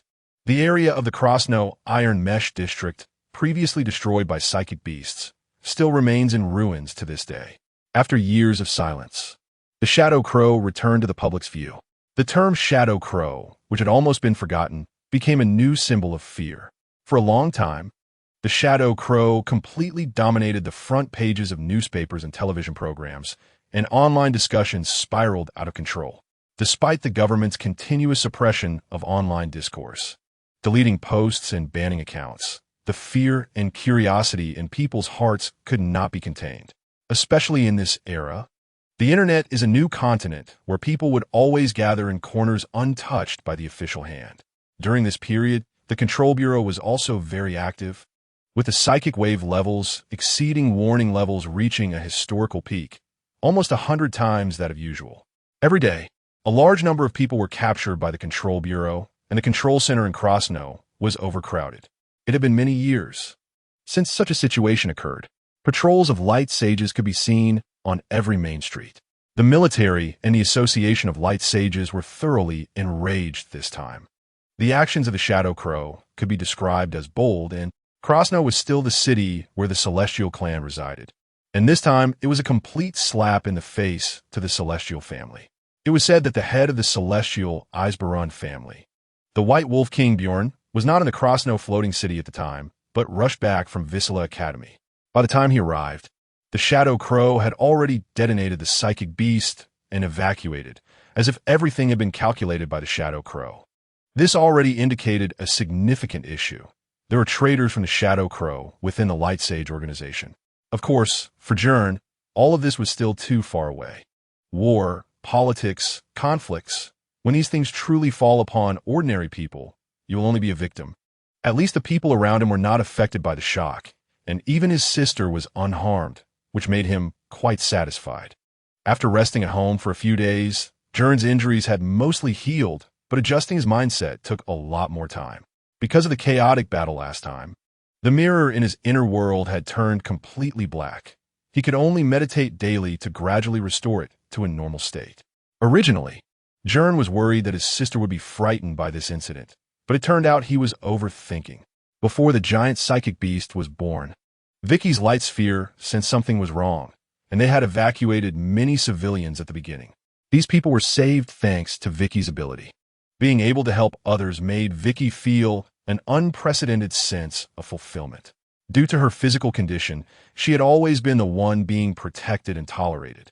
This was her first time being able to protect others. After this incident, Vicky seemed much brighter, she realized. She actually possessed energy far beyond her imagination.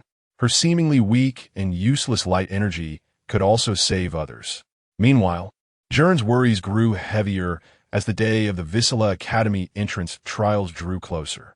Chapter 35, Farewell. Departure. It wasn't until a week before the entrance trial that Gern finally told his aunt's family about the recommendation letter. It was at this time that they learned Gern was an awakened. Of course, his aunt and uncle had a big reaction, especially since there had recently been an attack by shadow crows. At first, they couldn't help but worry about Gern and whether they should support him in taking the exam. However, given how rare awakened individuals were, this could be considered a once-in-a-lifetime opportunity. If Gern could become a light caster, he would be able to embark on an extraordinary life, becoming a hero admired by many, and they would naturally share in the glory. After much consideration and several conversations with Gern, confirming that he was indeed confident in participating in the trial, his aunt finally made up her mind to support him in applying to Visera Academy. With everything clarified, Gern felt much more at ease.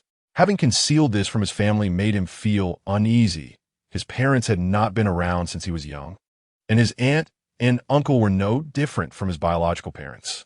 During the days leading up to the trial, Gern doubled his training efforts, continuously strengthening his control over shadow thought. He first maintained the state of shadow thought armor for combat training, then meditated to organize his mindset, and continued with combat training, repeating this cycle. After spending 3 full days in the rented training space at the martial arts hall, Gern's limit had only increased by about a minute. Under the same level of skill, shadow thought required less operational demand than light thought, had stronger combat power, and did not collapse as willpower weakened. The only drawback was the backlash effect that occurred after prolonged combat. Only by overcoming this could one possibly reach the same realm as the Shadow Crow Feather Knights. They could fully control their emotions, unaffected by the emotional fluctuations caused by shadow thought. Remembering that half-orc and a masked woman, Gern could still feel that insurmountable strength. Again, Gern nodded as Helena sprinted from the other side of the training ground, charging forward like a wave. After experiencing the Shadow Crow attack, Helena had recognized the gap between herself and the strong, putting away her previously lazy and arrogant attitude, and began training earnestly. It must be said that her talent was indeed high. In just a few days, her strength had improved significantly. The waves beneath her feet surged fiercely, and the sparks behind her had also become much clearer, proving that her will was more resilient than before. Wave surge.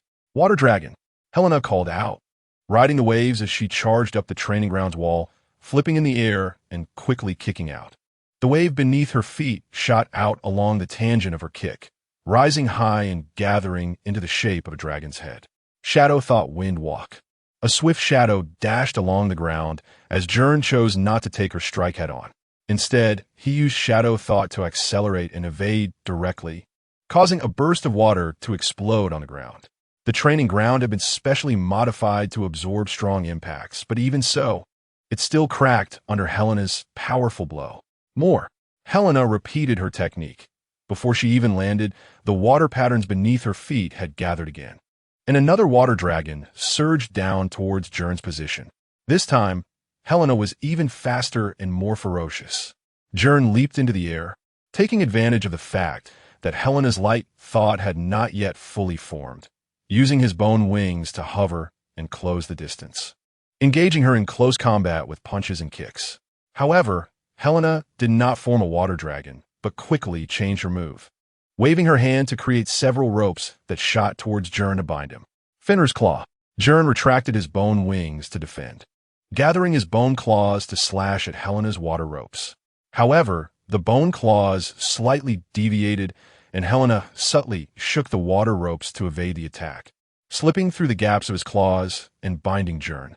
Gern reacted quickly, Not waiting for the other ropes to come, he transformed his bone claws into a bone whip, striking out to entangle Helena's right hand that controlled the water ropes. That's enough. Gern called it to a halt, and both of them withdrew their powers and returned to the chairs beside the training ground. Helena opened a can of sports drink and gulped it down, letting out a satisfied burp. Well, Shadow, your light thought is so powerful, but your control still isn't very precise.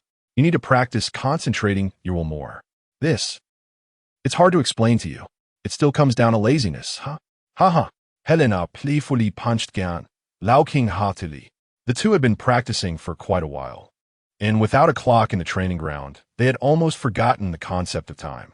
It wasn't until a ray of sunset light slanted through the window that they realized another day had passed.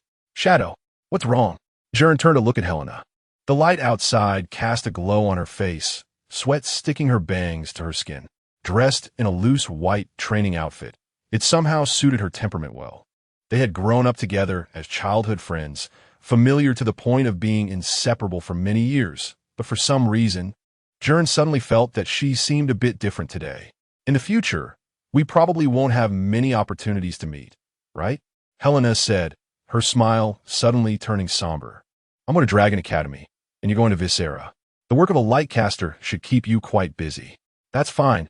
It saves you from finding me annoying. You should also go and make some other friends. I'm not a very likable person.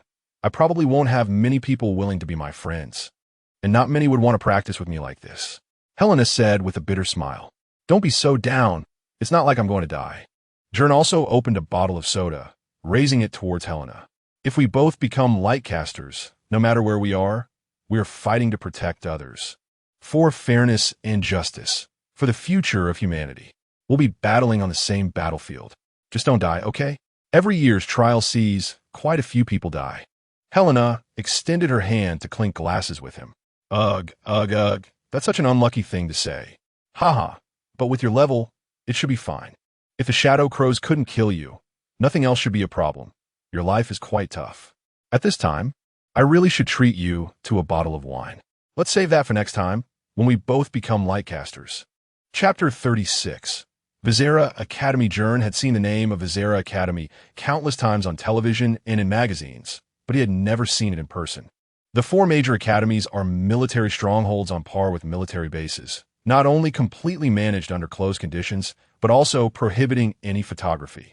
Light mentors are currently the only weapons in human hands capable of combating the thought beasts, and any information related to light mentors is strictly protected. The noise from the helicopter's propellers continuously filled the cabin, vibrating through the thick military steel plates, making Gern's eardrums ache. He sat in the cargo hold of an armed helicopter with over 20 other candidates participating in the trials. The specific location of Viscera Academy was classified, and the candidates could only gather at a designated spot before boarding the helicopter together. Sitting in the sealed metal box, Gern could see nothing outside. The Academy prohibited candidates from bringing any electronic devices, and all personal belongings were sent directly to the preparation area of the examination venue. So, throughout the journey, they could only sit quietly. Not only did they have no phones, but even watches to tell the time were absent. The atmosphere in the cabin was quite awkward. No one was willing to speak, and everyone exchanged silent glances or closed their eyes to sleep. In the future trial arena, everyone would be potential enemies, and no one wanted to reveal their weaknesses to the opponent. Any extra words could potentially cost you your life during the trials. The noise from the helicopter's propellers gradually turned into a dismissible white noise. The monotonous journey made Gern drowsy, but whenever he felt himself about to doze off, the thought of arriving at Viscera Academy excited him, preventing him from sleeping. In this contradictory cycle, Gern remained awake until they reached their destination. Wow! The moment the cabin door opened, the heavy atmosphere was instantly shattered, and everyone involuntarily gasped in amazement. Perhaps it was because they had been cooped up for too long. The sudden appearance of the beautiful scenery felt like a breath of fresh air. Below was an endless expanse of ocean, with a beautiful silver beach stretching out, an untouched natural coastline. The sea was as blue as the images on wallpaper, and the slightly salty, fresh sea breeze rushed into the cabin, washing away the stale air they had been breathing for hours. Gern suddenly felt as if his lungs had been cleansed. Dozens of helicopters were slowly approaching the coast, filled with candidates participating in this assessment. It looked like an island or a peninsula near the sea, with no signs of human development. No factories, no buildings, no polluted ocean. The only structure was a massive, pristine white castle far along the coastline, surrounded by 4 towering spires and a magnificent main building. A powerful city barrier surrounded the structure, with visible arcs of electricity sparking above. That was Visera Academy. Gern couldn't help but feel a surge of excitement. No matter how mature his mindset was compared to his peers, or how cynical he usually was, he was still just an 18-year-old boy. Facing such a scene was inevitably exhilarating, as this was the birthplace of the world's finest light mentors. One of the 4 major academies for light mentors. The helicopter slowly landed on the beach, the wind whipped up by the propellers forming a massive circle on the sea. The cabin felt a tremor as heavy military helicopters landed one after another on the sand. The candidates hurriedly disembarked, with a few hundred in total. Most were around Gern's age, though a few were older, possibly returning after being eliminated in previous years. The candidates who got off the plane gathered in a large square on the beach. At a glance, it seemed that everyone had a distinct personality, each one unique. Some were full of confidence, cracking their knuckles and eager to try, while others appeared nervous and fidgety, as if everyone around them wanted to harm them. Some stood proudly at a distance, seemingly unwilling to mingle with others. In short, almost every type of person could be seen. Welcome to Visera Academy, future stars. A man in a red suit stood at the front of the square. He was tall, wearing black leather boots, with his hair slicked back neatly, not a single strand out of place. He sported a handlebar mustache, resembling a walnut cracker doll, just missing a tall top hat. I am the chief examiner for this trial, and also a light mentor at Visera Academy. My name is Buff. The man in the red suit nodded at the crowd, which sparked a commotion among the candidates. The previously quiet group began to murmur amongst themselves. Is it really him? Haven't you heard? He was infamous for his brutality before retiring, known as the Crimson Beast. His light powers were extremely lethal, often leading to innocent casualties in battle, earning him a notorious reputation. He would even eliminate fallen gods when dealing with thought beasts. After retiring from combat, he began teaching at Visera Academy. Moreover, he is a very demanding teacher. The elimination rate of his students is astonishingly high. In one previous trial he supervised, nearly half of the candidates were eliminated, and that was just one session. This time he asked the chief examiner, "What bad luck. This is my 3rd time participating in the trials, and I still encounter the beast as the chief examiner. It seems I'm doomed to never become a light mentor." Ahem. Buff displayed a chilling smile, his eyes scanning the candidates, and in an instant, the entire area fell silent. Please remain quiet. I do not like noisy children. The upcoming trials will be divided into 3 sessions, each with different assessment rules. The first session will begin tomorrow morning. For today, I ask everyone to rest at the accommodations we've arranged, get in shape, eat well, and have a good night's sleep to prepare for tomorrow's examination. Buff spoke with a smile and a gentle tone, but his words always seemed to carry an unsettling undertone. All candidates followed his lead to a resting area below Visera Academy, which resembled a vacation town, with numerous wooden cabins for resting. The facilities for exercise were complete, and provisions for food, leisure, and medical care were well equipped, ensuring all candidates could recover to their best state. Chapter 37. The lounge turmoil as the days draw closer to the exam. Everyone is nervously and orderly preparing for this important test in their lives.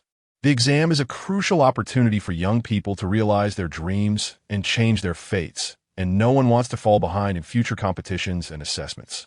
Visera Academy has opened a dedicated dormitory and lounge area for the new batch of students in the southern region of the exam venue. Gern followed the guidance of the staff through the bustling crowd of new students and arrived at the southern area of the exam venue. Wow! The candidates exclaimed in surprise as they looked at the scene before them, as the steam hydraulic gears slowly turned. The heavy white doors of the southern area gradually opened to reveal the academy's dormitory.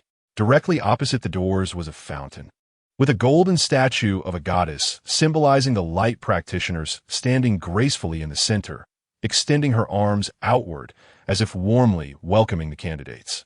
Surrounding the statue in the square were the students' dormitories and activity areas, constructed with a lightweight fiber building structure known as honeycomb. Although not luxurious, the area was clean and tidy, exuding a strong sense of technology that blended well with the venue. The bubble-like architectural structure emitted a soft glow, creating a transparent and comfortable atmosphere. The venue also included a free cafeteria and training activity rooms, decorated in the same clean and refined style, which naturally helped calm people's nerves in such an environment. It seemed that the authorities placed great importance on the selection and training of the younger generation of light practitioners, sparing no expense, which made people start to fantasize and yearn for the life in the academy after advancing. Based on the wristband he received upon registration, Gern went to his room to organize his luggage, took a short break, and then headed to the common space of the training room for practice. There, many testing light orbs and training dummies were set up for students to practice their skills. By the time Gern arrived, many people had already gathered in the training area, all engaged in intense training. Many showcased their unique light abilities, competing with one another as if fueled by a spirit of rivalry. A strong young man, using a power-type light ability, gathered his potent energy in his muscular arms and, with a hearty smile, lifted a weight of several tons high above his head, drawing applause and admiration from the crowd. The young man, feeling a bit shy from the praise, had a slight blush on his otherwise plain and sharp-featured face. Though a bit embarrassed, he confidently flexed his biceps to the cheering students around him, showcasing his impressive physique, drawing starry-eyed glances from many girls. "Please step aside." A blue-haired youth wearing goggles zipped past Gern. Gern stepped back half a pace, only to see a dazzling white light flash by him, quickly darting to the other end of the venue. Indeed, it was the blue-haired boy's lightning-fast figure. It turned out that Gern had almost accidentally entered the speed-type light ability training track without realizing it. The blue-haired youth appeared to be an expert in controlling speed-type light abilities. He skated quickly on a board imbued with blue light energy, gliding through various acceleration tracks of different shapes and heights, like a surfing master navigating through turbulent waves, swift and composed, while avoiding numerous obstacles on the track. He didn't forget to show off, performing several daring flips in the air, leaving behind beautiful and dazzling trails, causing a small stir and praise among the crowd. Although everyone was there aiming to become official light practitioners, a competitive spirit existed between them. However, as they were all peers and relatively young, they retained some youthful innocence. Therefore, when they saw someone stand out in the crowd, they were generous with their compliments, hoping to make acquaintances for potential teamwork in future assessments. Meanwhile, some students with special abilities were also using this opportunity to promote their image and establish a good first impression and basic prestige within the group. Just when various light abilities were being showcased passionately on the field, a corner of the training area had a completely different atmosphere, one that was excessively cold and eerie. It seemed as if a radius around a table had been marked off, and everyone tacitly avoided getting close, as if fearing trouble. Sitting on a sofa by that table was a blond man wearing sunglasses, his skin pale, dressed in expensive-looking but poorly coordinated clothing, with an embroidered emblem that showcased his noble status, a typical playboy demeanor. Behind him were two similarly sunglass-wearing young men in suits, serving him tea and water, embodying the role of typical lackeys. There seemed to be a palpable tension in the air, as everyone had a sense of resentment towards them. Feeling angry, yet unable to voice it, Gern gradually pieced together a more complete narrative from the whispers around him. This noble youth was named Carwin, who had taken over that area of space since the morning. One of Carwin's henchmen had injured a student who accidentally wandered into that area, breaking their arm and causing them to withdraw from the competition. When the organizers came to mediate, they merely disqualified the one who had attacked, but Carwin appeared indifferent, as he had plenty of lackeys, many of whom were family members sent to merely accompany him. In the afternoon, he had simply replaced 2 lackeys on the sofa, exuding arrogance. At this point, everyone wisely skirted around their occupied area to avoid a repeat of the morning's events. After settling into his desired spot, Carwin's behavior became somewhat restrained, likely out of respect for the organizer's rules, and he didn't cause any trouble that afternoon, quietly sipping red tea. However, we saw the blue-haired boy performing flips that drew admiration from the crowd. His expression suddenly changed, revealing an exaggerated smile, as if he had just heard an absurdly stupid joke. Ha ha ha! A bug juggling in the gutter dares to claim he's using speed-type light ability.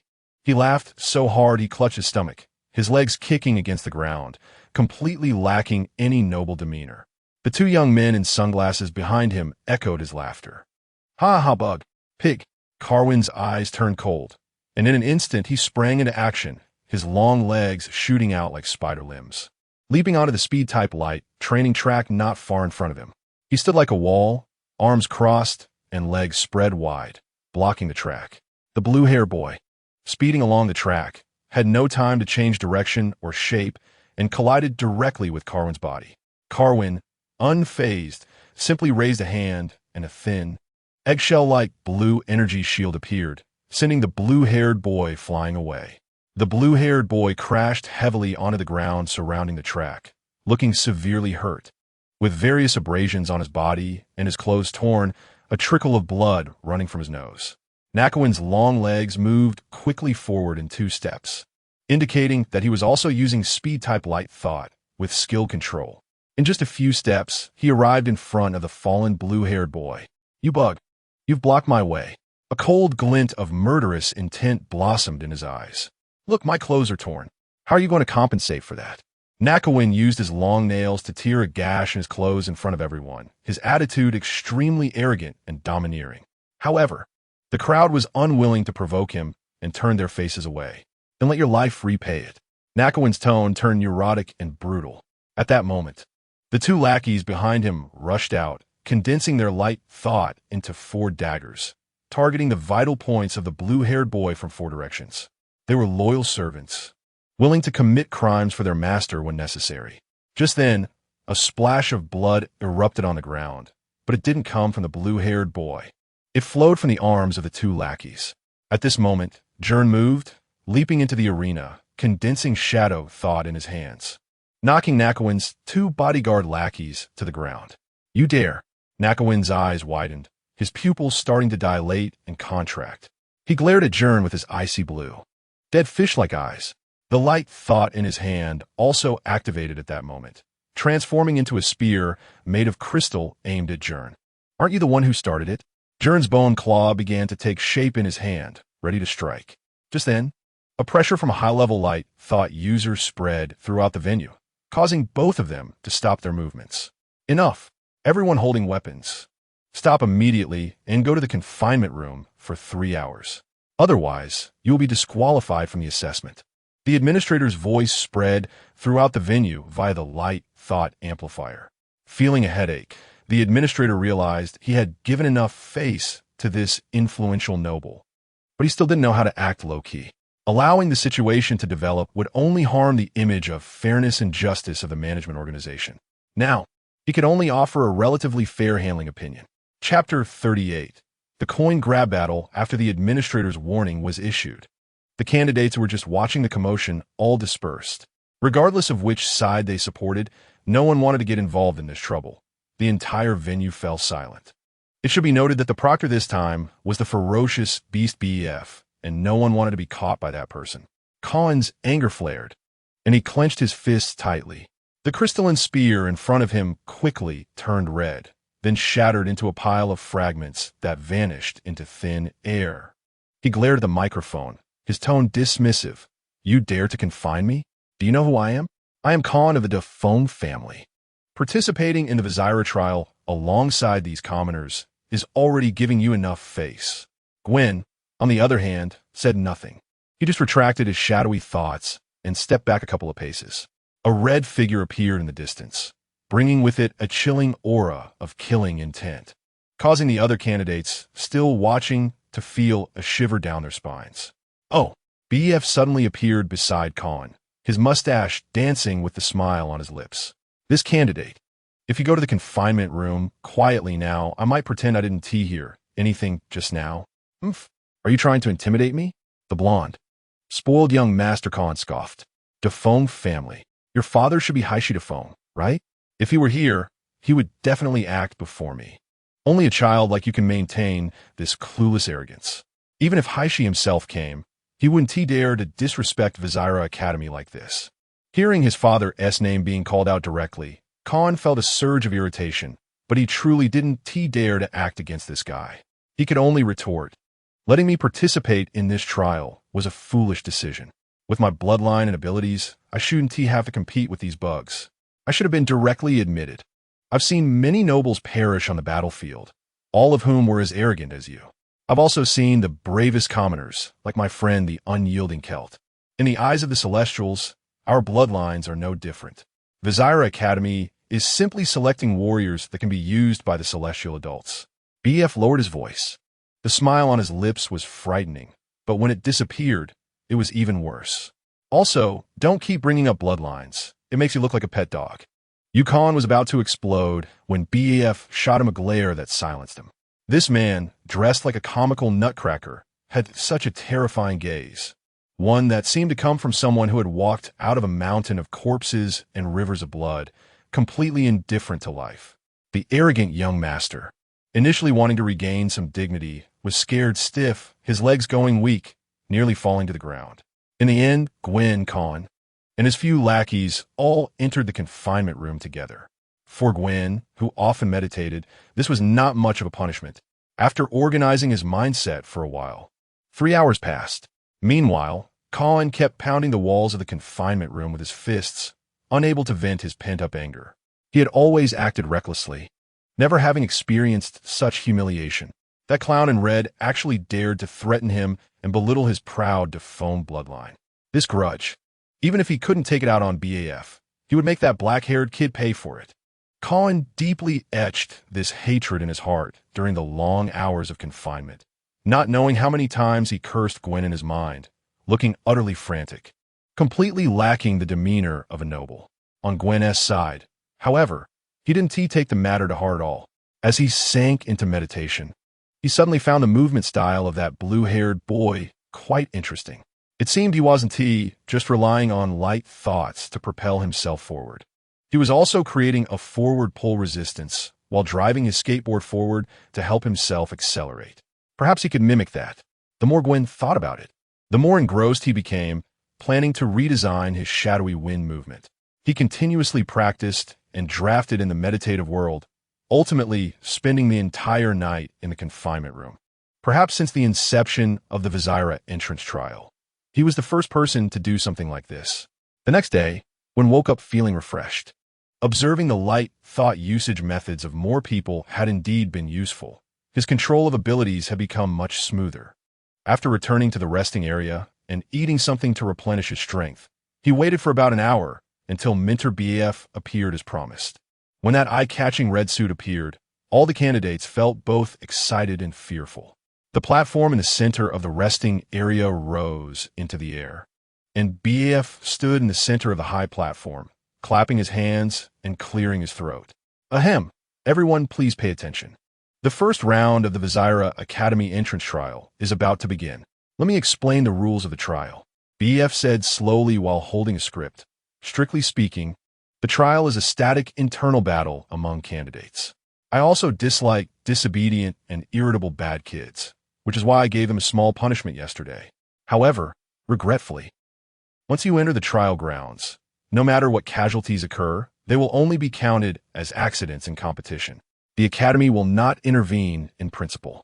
BAF casually mentioned some rather cruel words. Although everyone knew the dangers and casualty rates of the trial, it was only when they were in it that they realized what kind of situation they were in. People like Khan, who dared to act ruthlessly even in the resting area, would be even more rampant in the trial grounds, and such people definitely weren't limited to just Khan. Now, I will announce the first round's content. This year's first trial is called Coin Grab. BF cheered like a clumsy wedding host, and the candidates below gasped, discussing among themselves. The rules are simple. The trial area encompasses the range of that big mountain in front. There are 3 types of coins distributed in the area: copper coins, silver coins, and the shiny gold coins that everyone loves. Copper coins are located at the farthest edge. Gold coins are in the central core area, and the transitional area in between has silver coins. As long as candidates carry coins on them, their points will continuously increase, with increments every 10 minutes. 10 points for gold coins, 3 points for silver coins, and a pitiful 1 point for copper coins. Scores exceeding 500 will qualify for the next round, with no upper limit. However, the teacher will give a hint here. The candidate with the highest score will gain a significant advantage in the next trial. As BF said this, a barely noticeable cold smile appeared on his face. Chapter 39, the trial begins also. There are many thought beasts in this venue, most of which are wild dog level, and there are also ferocious wolf level. But in the gold coin area, there's a roaming tiger level. The enemies are also part of the test. Oh, don't look at me like that. These thought beasts are mechanical products, they just look like it, although their combat power is similar. So that's all I have to say. Good luck to all you good kids, applause. After BEF announced the rules, all the candidates received an hour of preparation time. The purpose of this time is quite obvious, to allow them to form teams freely. There are no restrictions as long as the rules don't explicitly prohibit it, including forming alliances. Gern also realized this point. As soon as BEF finished speaking, everyone began eagerly pulling each other in. The coin snatching competition does not have a knockout system, which means theoretically everyone can advance. No matter how many people you bring in, as long as you ensure there are enough points to distribute to your teammates later, that's fine. Of course, if your team fails to snatch enough coins, internal strife will occur quickly. Gathering strong players to form powerful alliances and quickly monopolizing the gold coin area is the optimal solution for this competition. Those weaker teams can only trek long distances to collect the far-off copper coins, and if they encounter obstacles, they may end up with insufficient points and be eliminated. The most popular candidates in the teaming market are those who demonstrated strength at the beginning, like the incredibly strong power-type candidate, and Kevin, who stood out from the start. Kevin fully showcased his overwhelming light thought compared to his peers. Perhaps he was scolded by BEF, but in the eyes of other candidates, it looked like BEF only dared to exchange words and never actually fought him, much less expelled him, proving that this guy really has strength and background. Following him means there will be rewards. Candidates with slightly stronger abilities quickly form teams, the only exception being Gern. Around Gern formed a vacuum zone. No one was willing to approach him, let alone team up. The reason is quite simple. Gern offended Kevin, thus offending the strongest team. No one wants to be targeted by Kevin's group. Although Gern displayed strong abilities, no one dared to bet on him. After all, the trial venue allows for killing. One might pay with their life. Well, I'm happy to be left alone, Gern thought to himself as he sat off to the side, waiting until the hour was over and the trial grounds opened. All candidates were divided into several batches and airlifted to the venue by helicopters. Everyone's starting position was at the foot of a mountain in a forest, the farthest point from the low-score area. The silver coin area in front would be the fiercest battlefield, but some clever people would choose to take a longer route to avoid conflicts. It all depends on personal choice.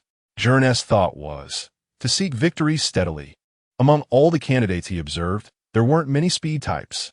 Gern now mastered an improved version of Shadow, thought's Windwalk, allowing him to charge straight in, snatching coins from the farthest silver coin area, then retreating into the weakest low-score area.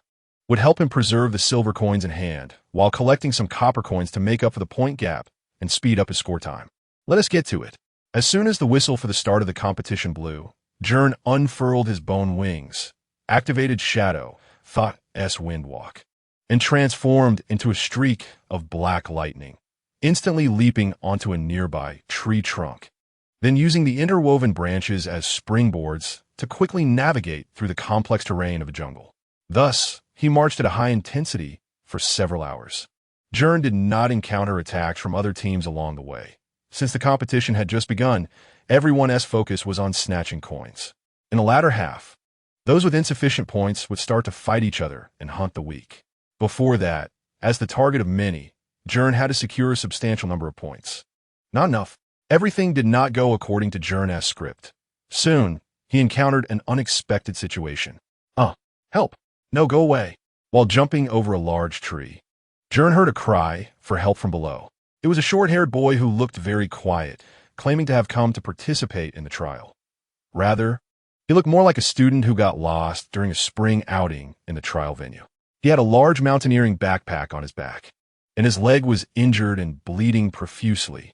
A bear-shaped mechanical thought beast, about 4 to 5 meters tall, stood in front of him, swinging its claws and snapping a large tree in half, roaring from its throat, while the boy kept crying out for help. At such times, ISNT calling for help the most foolish behavior? Who would save a competitor for no reason? Gern thought silently, and moreover, this guy couldn't even protect himself. Only a fool would intervene, right? Don't come over. You're mechanical, right? Is someone controlling you from behind? Can you hear me? I surrender. Stop it. My light thought can't fight at all. At most, I can only detect a position. I should have come here. I regret it. The boy cried helplessly, projecting a few rays of light from his hand, which were surprisingly similar to Vicky's light thought. After the boy finished speaking, he was swatted away by the giant bear. Gern closed his eyes and turned his head aside, almost able to imagine what would happen if Vicky were here. The boy flew away like a broken sack, while the giant bear charged after him, preparing to sit down on top of him. Well, it's not the first time I've done something foolish. Gern sighed, accelerating with shadow thought and jumping onto the head of the bear-shaped thought beast. Spinning in the air, his bone wings dissipating in his hands and reassembling into bone claws. Finner's claw. Slash. The bone claws swung out 3 afterimages, striking the giant bear's head. Gern used the inertia from the airborne spin to apply force again, directly decapitating the giant bear. Indeed, these thought beasts are mechanically simulated, with metal skeletons and various components inside. After being decapitated, the giant bear continued to move normally, but began to swipe its claws randomly since it couldn't see. Gern ducked to avoid a strike, merging the bone claws in front of him and thrusting forward fiercely. Finner's claw. Thrust. The bone claws spun rapidly and directly penetrated the mechanical giant bear's body, shredding the internal power components to pieces, finally piercing through its back. Gern could see the scenery on the other side, and with a loud bang, the giant bear fell directly to the ground, completely turning into a pile of scrap metal. Chapter 40, Forming a Team. Gern brought the weak young man to a hidden shade under the trees, laid him down on a rock to rest, and fed him some herbs he had gathered. After a long while, the young man slowly woke up. As soon as he opened his eyes, he instinctively grabbed the weapon he had lost beside him, pointing it in Gern's direction, his face filled with fear and anxiety. What do you want? He shouted at Gern in terror. Don't be impulsive. I saw you faint on the ground and took down that beast, dragging you to a safe place to rest. Gern said softly, noticing the young man's tense nerves, his eyes fixed steadily on the young man's, filled with sincerity and calmness, without a trace of deceit. The young man recalled the scene before he fainted, saw the jar of herbs beside him, and understood that Gern meant no harm. The weapon he had tightly clutched slipped from his hands, and he collapsed weakly against the rock, crying in despair. Since the trial began, he had been isolated and helpless, never imagining anyone would help him. Gern shared some of his provisions and drinking water with him, and he began to eat ravenously under the tree. Thank you. My name is Yol. May I ask what your name is? I will repay you if I can still make it out of this forest. The young man said slowly after finishing his meal, a hint of loneliness and helplessness in his eyes. It's just a small effort, nothing to mention. My name is Gern. Most participants are in groups. Why are you alone? Gern was very interested in why this young man, named Yol, chose to go solo.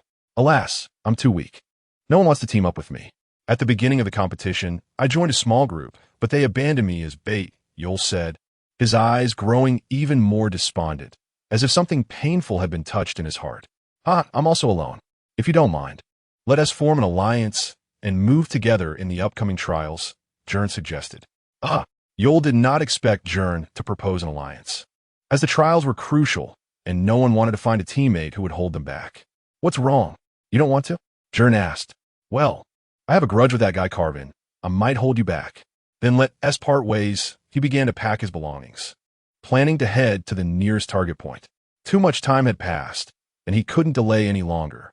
No, I want to join your team, Yol said firmly, his eyes radiating trust and gratitude. Then please keep up, Gern said, holding a stick to clear the path, smiling and waving to Yol.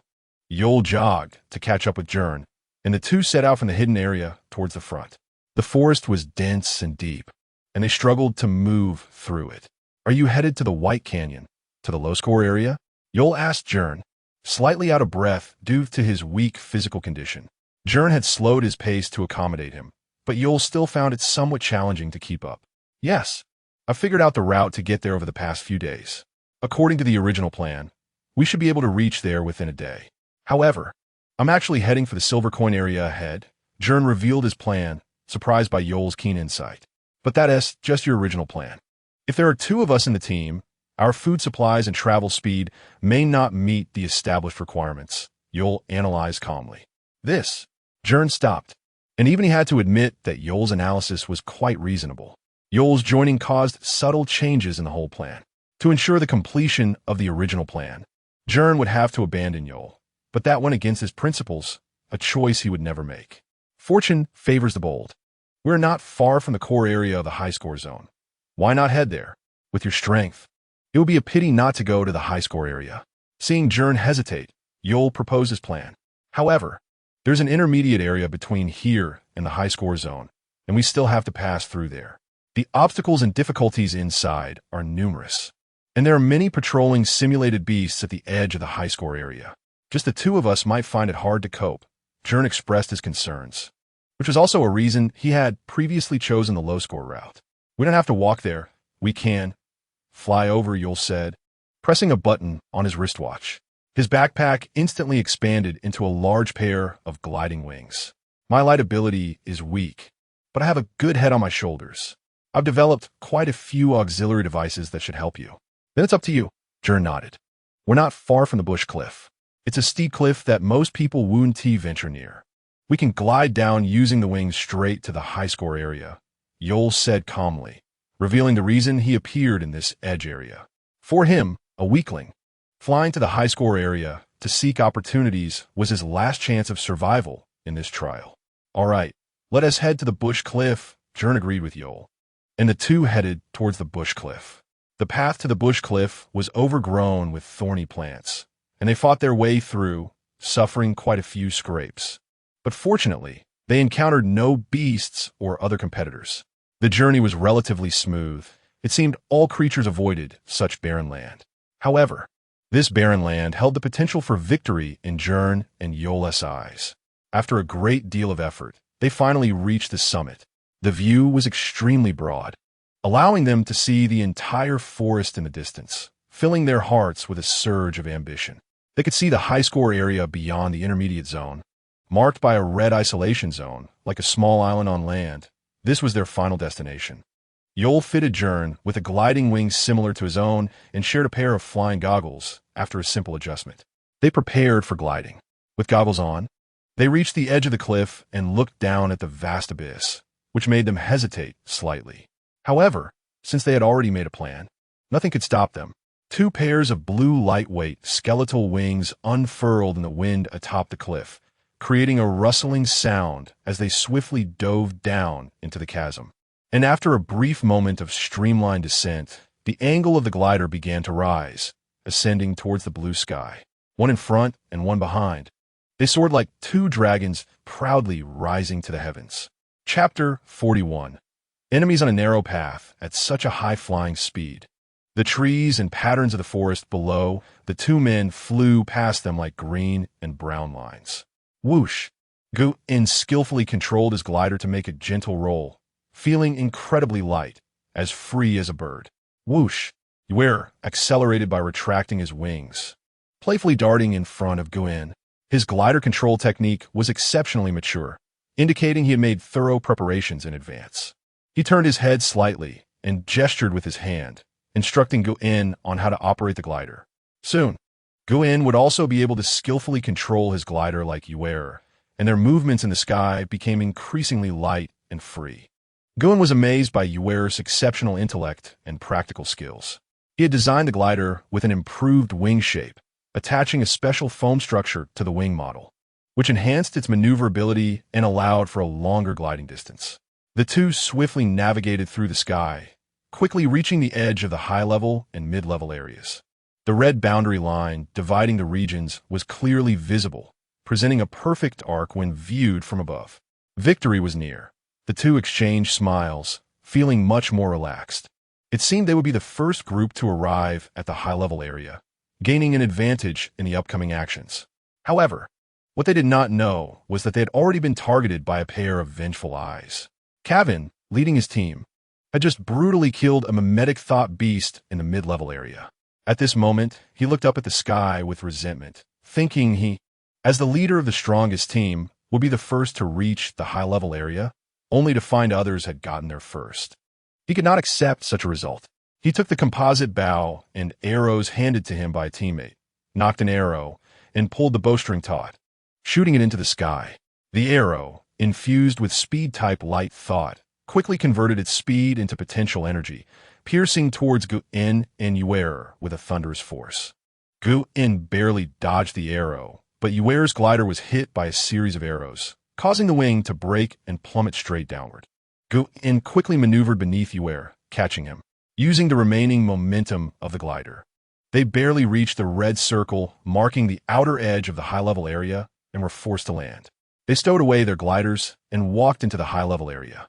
The high-level area was somewhat different from the surrounding forest. Scattered throughout the jungle were stone temple-like structures, with tall stone columns standing majestically, exuding an air of mystery and antiquity. These were the energy pillars that could yield gold bonuses, but they were often guarded by pillar guardians, who were various forms of mimetic thought beasts with formidable strength. Gern and Yuer carefully advanced, their expressions showing no signs of carelessness. Gern instructed Yuer to follow him closely, so that while he faced the pillar guardian, Yuer could use his abilities to provide information and intelligence about the guardian. They picked up their weapons and climbed up the thick vines that twisted through the stone crevices, arriving at a marble platform where stone columns grew. As soon as their feet lightly touched the stone platform, it began to tremble violently, and the four corners of the platform lit up with bright fluorescence. The totem patterns depicted on the stone columns started to crack like spider webs, spreading from the center outward. Roar! A wild bull-like mimetic thought beast's claw broke through the totem's restrictions, stomping its iron hoof down, resonating powerfully on the stone surface. Then, its massive body emerged from the confinement. Its sharp, bronze-colored long horns stood erect like spears above its head. Its thick neck was covered in tumor-like muscles, appearing short yet powerful, with fiery manes spreading out to the sides. It snorted, releasing a murky gas with sparks, charging towards Gern and Yuer's position. The frenzied, bull-like thought beast came crashing in like a massive cannonball, reaching them in an instant. With its horns thrust forward, it aimed like two sharp swords at Gern's chest. Gern's shadow thought transformed into two massive crystal claws, reaching out to grasp the bull-like thought beast's horns. Controlling its head and pulling it aside, trying to protect Yuer, he led the beast away from Yuer to a stone platform further away, where he engaged the beast in battle. Angered by Gern's actions, the bull-like thought beast abandoned its interest in Yuer and focused solely on attacking Gern. After breaking free from Gern's grip, it charged at him again, kicking up clouds of dust. Yen kvitkened his pace, using his bone claws to engage in a tough battle with the bull-like thought beast. The guardian beast of the high-level area was designed for group hunting, and now Gern, a single combatant, found it somewhat challenging to cope. He struggled to maintain the rhythm of the battle, buying time for Yuer's analysis ability. At this moment, Yuer activated his analytical light thought, and a clear flash of light appeared, targeting the rampaging giant bull. The structure of the giant bull gradually revealed a transparent view in his eyes. Weight, 5.2 tons. Height, 2 meters. Strength type, thought beast. Weak points located at the joints of the limbs and the back of the neck. Upon hearing Yuer's analysis, Gern positioned his bone claws like a blade and slid towards the bull-like thought beast's knee. The giant bull's knee joint shattered with a sound, causing its body to lean forward and collapse to the ground like a landslide. Gern quickly jumped up and plunged his bone claws into the beast's spinal neck, causing the mimetic beast to disintegrate into particle form, collapsing inward into the shape of a gold coin. The coin emitted an alluring glow, suspended in midair, spinning and producing a crisp sound. Gern reached out wanting to gather the gold coin into his embrace, but suddenly a sharp arrowhead shot through the air. A group of figures, radiating intense light thought energy, rushed towards the platform, led by a tall person dressed flamboyantly, Gwen, holding a bow and arrow. In the blink of an eye, he arrived atop the stone platform. Chapter 42, The True Trial. The crystal arrow shot by Kevin accurately struck the gold coin in midair. The force of the arrow creating a spark as it grazed the coin's surface, propelling it towards the stone pillar behind. Kevin's intention might have been to pierce the coin with the arrow, but the material of the trial's gold coins was unknown and incredibly hard. Even his full-strength shot failed to penetrate it. Ding! A crisp sound rang out as the coin was forcefully driven into the stone pillar, embedding itself deeply, while Kevin's arrow shattered, leaving only a white mark on the coin's surface. Lingering resentment, Gern looked towards the distant dense forest, where Kevin was smirking at him. A large group of nearly 20 candidates had gathered around Kevin, indicating they had been lying in wait for a long time. Compared to fighting the monsters guarding the pillars, it was certainly easier for them to ambush others and reap the rewards. If someone like Gern defeated a monster, they would swarm in, and few teams could match them. Conversely, if a challenger was defeated by a monster, at least it would help them wear down the monster's stamina, making it a sure profit for them. I only wanted to catch a few easy prey here, but unexpectedly, it turned out to be you. Just right. It saves me the trouble of searching the mountains for you.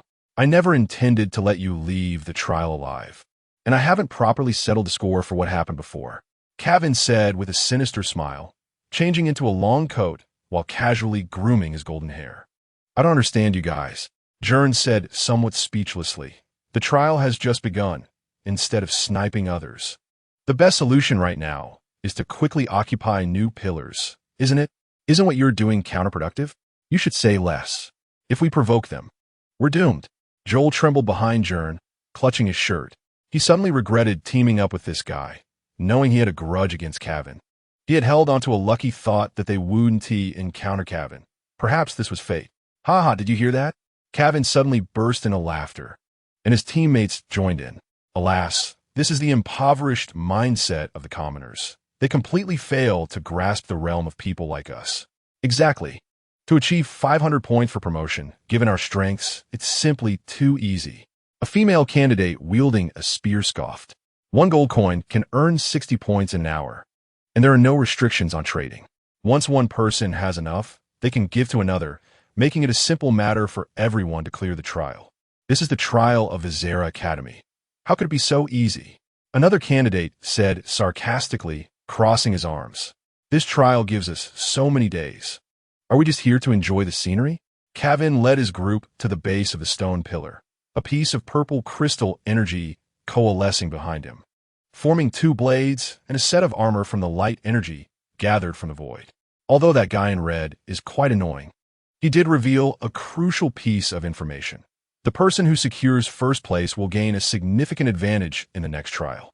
In other words, Kevin said with a smile that didn't reach his eyes, swinging his hand down fiercely at the stone pillar. The razor-sharp crystal blade plunged deep into the rock, sending a strong shockwave that vibrated through the platform beneath Gern's feet. Ugh! Joel gasped, clinging tightly to Gern's waist to prevent himself from falling. So, from the very start of this trial, there can only be one true victor, the one who scores the highest. The rest, even if they are lucky enough to advance, would merely scrape through. Oof. This entire gold coin area is under our control. Apart from our team, no one else will score here. Kevin's team leader is definitely ironclad in first place. Yoo-hoo. Then what benefits do you get from helping him? Gern said with a bitter smile. That's none of your business. Kevin waved his hand, sending out a crystal arc blade that swiftly sliced through the air, whistling as it flew towards the stone pillar platform. Gern quickly dodged, but the crystal blade suddenly exploded in midair, scattering countless shards. Gern hurriedly used the fragments of his bone wings to offset the attack. You do have some skills, but can you handle so many of us? Kevin spread his arms, and all his team members lined up beside him. Regardless of their individual strengths, at least they were all light energy awakeners, and confronting them directly wouldn't be easy, especially since he had no allies on his side. Joel had no combat abilities and could easily become a burden. Gern gritted his teeth. The current situation was indeed tough to handle. He gathered shadow energy, condensing it into a shadow spear, hoping to take down Kevin with a single strike. Of course, it wouldn't be that simple. As soon as Gern made a slight movement, several of Kevin's team members noticed, and those with ranged abilities activated their light energy, aiming at Gern while charging their attacks. The spear-wielding woman also raised her spear towards Gern, vines sprouting from it, adorned with poisonous purple flowers. Both sides were on high alert, ready to strike. However, Kevin's team had just witnessed Gern's strength, and even if they charged together, they were likely to win. Yet, no one wanted to be the first to take Gern's hit. Their flesh and blood bodies couldn't withstand that like the mechanical bull could. Roar. Suddenly, a deafening roar from a giant beast echoed, much louder than the sounds made by the guarding monsters, as if the entire earth trembled slightly, hinting at the incredible power contained within. What the hell? What is happening? A member of Kevin's team recalled the warning given by BAF at the beginning. In this golden zone, there is a fierce tiger-level monster, which is an insurmountable obstacle for candidates of our age. It can't be that unlucky, right? It's coming right at us. We should retreat, Kevin said anxiously. It was hard to catch Gern, but now he could not afford to waste time. With a fierce tiger-level monster approaching, everyone would die here. He could only hope that Gern would be unfortunate enough to be killed by the monster. The spear-wielding woman threw her stone spear, using the vines to pull the gold coin stuck in the rock. Then the group around Kevin quickly retreated. Just moments ago, they had been aggressive, but upon hearing the sound of the fierce tiger, they fled faster than rabbits. Chapter 43.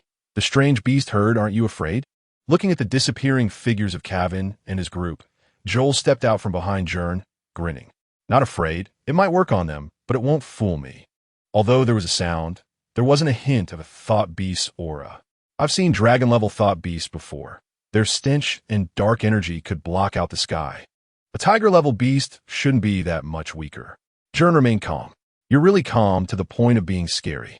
Did you really plan to fight them just now? If they really wanted to fight, I'd have to oblige. That sound earlier, was it your doing? It was this. Joel waved his hand, and a drone flew in from the grassy field in the distance. It looked like Joel had set up a long time ago, probably while Gern was fighting the buffalo thought beast. The drone was equipped with a powerful sound system, and Joel didn't pack much in his supplies. But he did bring this kind of gadget. With so many people eyeing the gold coins, I had to prepare some emergency measures. Unfortunately, we still didn't manage to grab any in the end. Let's retreat. This won't scare them for long. The two nodded and quickly left the gold pillar, all the while wary of Kevin's potential counterattack and the roaming thought beasts. Phew! Gern and Joel ran through the dense forest for a long time before stopping. Once they confirmed there were no pursuers, they sat down under the shade of a tree, panting heavily. The summer weather was hot, and beads of sweat covered their foreheads. Gern had relatively good stamina, but Joel simply collapsed on the ground, lying in a star shape. Gern's perception of his weak teammate was refreshed again. It was fortunate that Joel's quick thinking had scared off Kevin's group earlier, or the consequences would have been severe. He handed Joel a bottle of drinking water from his backpack, and after both of them gulped it down, they felt a bit cooler and gradually regained some strength. Now, the problem before them was how to proceed. Originally, with the advantage of the glider's high-tech capabilities, the two had arrived early at the advanced area, gaining a head start. But unexpectedly, Kevin had ambushed them, robbing them of the gold coins they had obtained from the simulated thought beast. They were outnumbered and outmatched. And now Gern and Joel had lost the golden coins that were like a cooked duck, as well as the chance to remain in the advanced area, forcing them back to the intermediate area where simulated thought beasts roamed outside the red isolation zone. Surviving here long-term required a certain number of team members to cooperate, complete tasks like setting up camp, scouting, and vigilance, which posed a significant difficulty and challenge for the two of them who were severely shorthanded. Their plan to gain an advantage by heading directly to the advanced area had completely failed, and they had to rethink their next steps. Even the clever and resourceful Joel had no solutions at this moment. He cradled his head in frustration, shaking it in despair, gently pressing his temples. His eyes filled with confusion. At this point, we can only take one step at a time in this intermediate area. You are responsible for vigilance. ensuring that you keep an eye on the surroundings. We need to avoid marshes, steep slopes, and areas dense with thought beasts as much as possible, collecting coins while heading towards the edge of the lower area. Even if we fail the assessment this time, at least we will still be alive, and there will be opportunities for us in the future. But if we die in this damn place, it's all over. Gern looked intently at Joel. In the half-day they had spent together, they had established a basic understanding. Joel nodded firmly behind Gern. Before the examination, Viscera Academy had provided candidates with a roughly marked map of the examination area to help them identify their direction. At this moment, Joel spread the map in front of him and began marking it meticulously. Through observing the traces left by thought beasts on the ground, he discovered that the distribution of thought beasts in the intermediate area followed a certain mathematical pattern. Typically, the thought beasts in one area cluster around a core region, and the outskirts of these cores often showed little trace of thought beasts. Joel used this pattern to calculate the route for himself and Gern. Joel's planning was highly practical. Aside from a couple of close calls, Gern and Joel did not encounter any major threats or obstacles during their journey. Armed with a machete for exploration, they slowly made their way through the jungle of the intermediate area, gradually approaching the blue isolation zone between the lower and intermediate areas, moving quickly but cautiously. Something's not right. Joel, holding the map and pencil, suddenly stopped and called for Gern to halt. What's wrong? Have we entered a dangerous area? Hearing Joel's voice, Gern immediately became alert. No, it's actually a bit too calm. The thought beasts around here seem to have been drained. I don't know what that means, but let's be cautious. Joel told Gern. Okay, let's move slowly forward and try to scout more clearly. Gern replied, starting to feel that the surrounding environment was a bit off. The two slowed their pace and continued onward. Before long, Joel suddenly stopped again. Look, Gern, there's a massive trace of a thought beast herd rushing in another direction, even leaving the core area defined by the mathematical model. Gern, look, there must be something wrong. The thought beasts in this area have actually left their core area. This doesn't comply with the examination settings of Viscera Academy. Irregular distribution of thought beasts would make the competition unfair. Someone must be up to something. Just as the two were pondering this perplexing phenomenon, a roar of beasts echoed from the distant forest in another area, followed by the sounds of intense fighting. It seemed that Joel's prediction had indeed come true. An unfortunate squad had encountered an unusually clustered herd of thought beasts in the distance and had erupted into a fierce battle. Chapter 44. Alliance and Counterbalance. Chun-Yi and the other person exchanged a glance and decided to go take a look while ensuring their safety. They quietly made their way through the bushes, walking for a long time until they reached the vicinity of the battlefield. Gwen stood on a hilltop, where the open view allowed him to see the situation over there. Their small team was actually being besieged by a group of mimetic thought beasts. Some of the weaker thought beasts had already been eliminated in their fierce battle, leaving behind a ground full of mechanical corpses. The last two stronger thought beasts were still pressing forward, forcing the candidate team to retreat step by step, and they had basically lost the ability to hold on. Retreating to an area of stone forest, backed against a large rock as they resisted the remaining two thought beasts, having reached a point of no return. This small team had a total of 4 members, including some familiar faces. The muscular, strength-type candidate Pawa, whom Gwen had seen in the training area, and the blue-haired youth Flay. The other 2 were unfamiliar faces, likely temporary team members brought in. The 2 of them were struggling at the forefront of the team, fighting against the 2 thought beasts in front of them. The 2 thought beasts resembled velociraptors, but unlike them, they had a pair of brightly colored red feather crests on their heads, looking somewhat comical, as if they had styled a punk hairstyle. However, the small team of students cornered against the large rock had no time to appreciate this new and comical sight. They could only feel a deep-seated fear, the fear of death. Light Bullet, with a shout from the blue-haired youth Flay, he rode his flying skateboard into the air, and light thought energy was unleashed from his fingertips, shooting toward the velociraptor thought beast's face.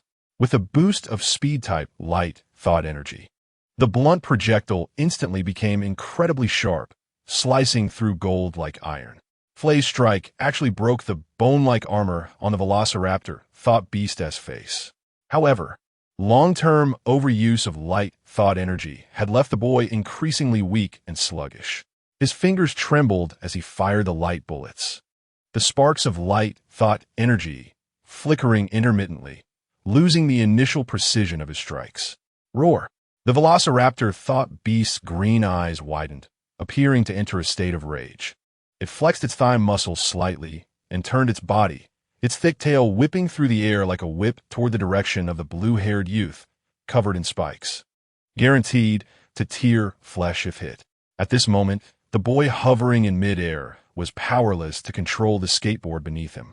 Just as the situation seemed dire, the tall and strong strength type thought energy user, Pawa, shielded Flay. He condensed his thought energy behind him into a hard shield resembling a turtle shell.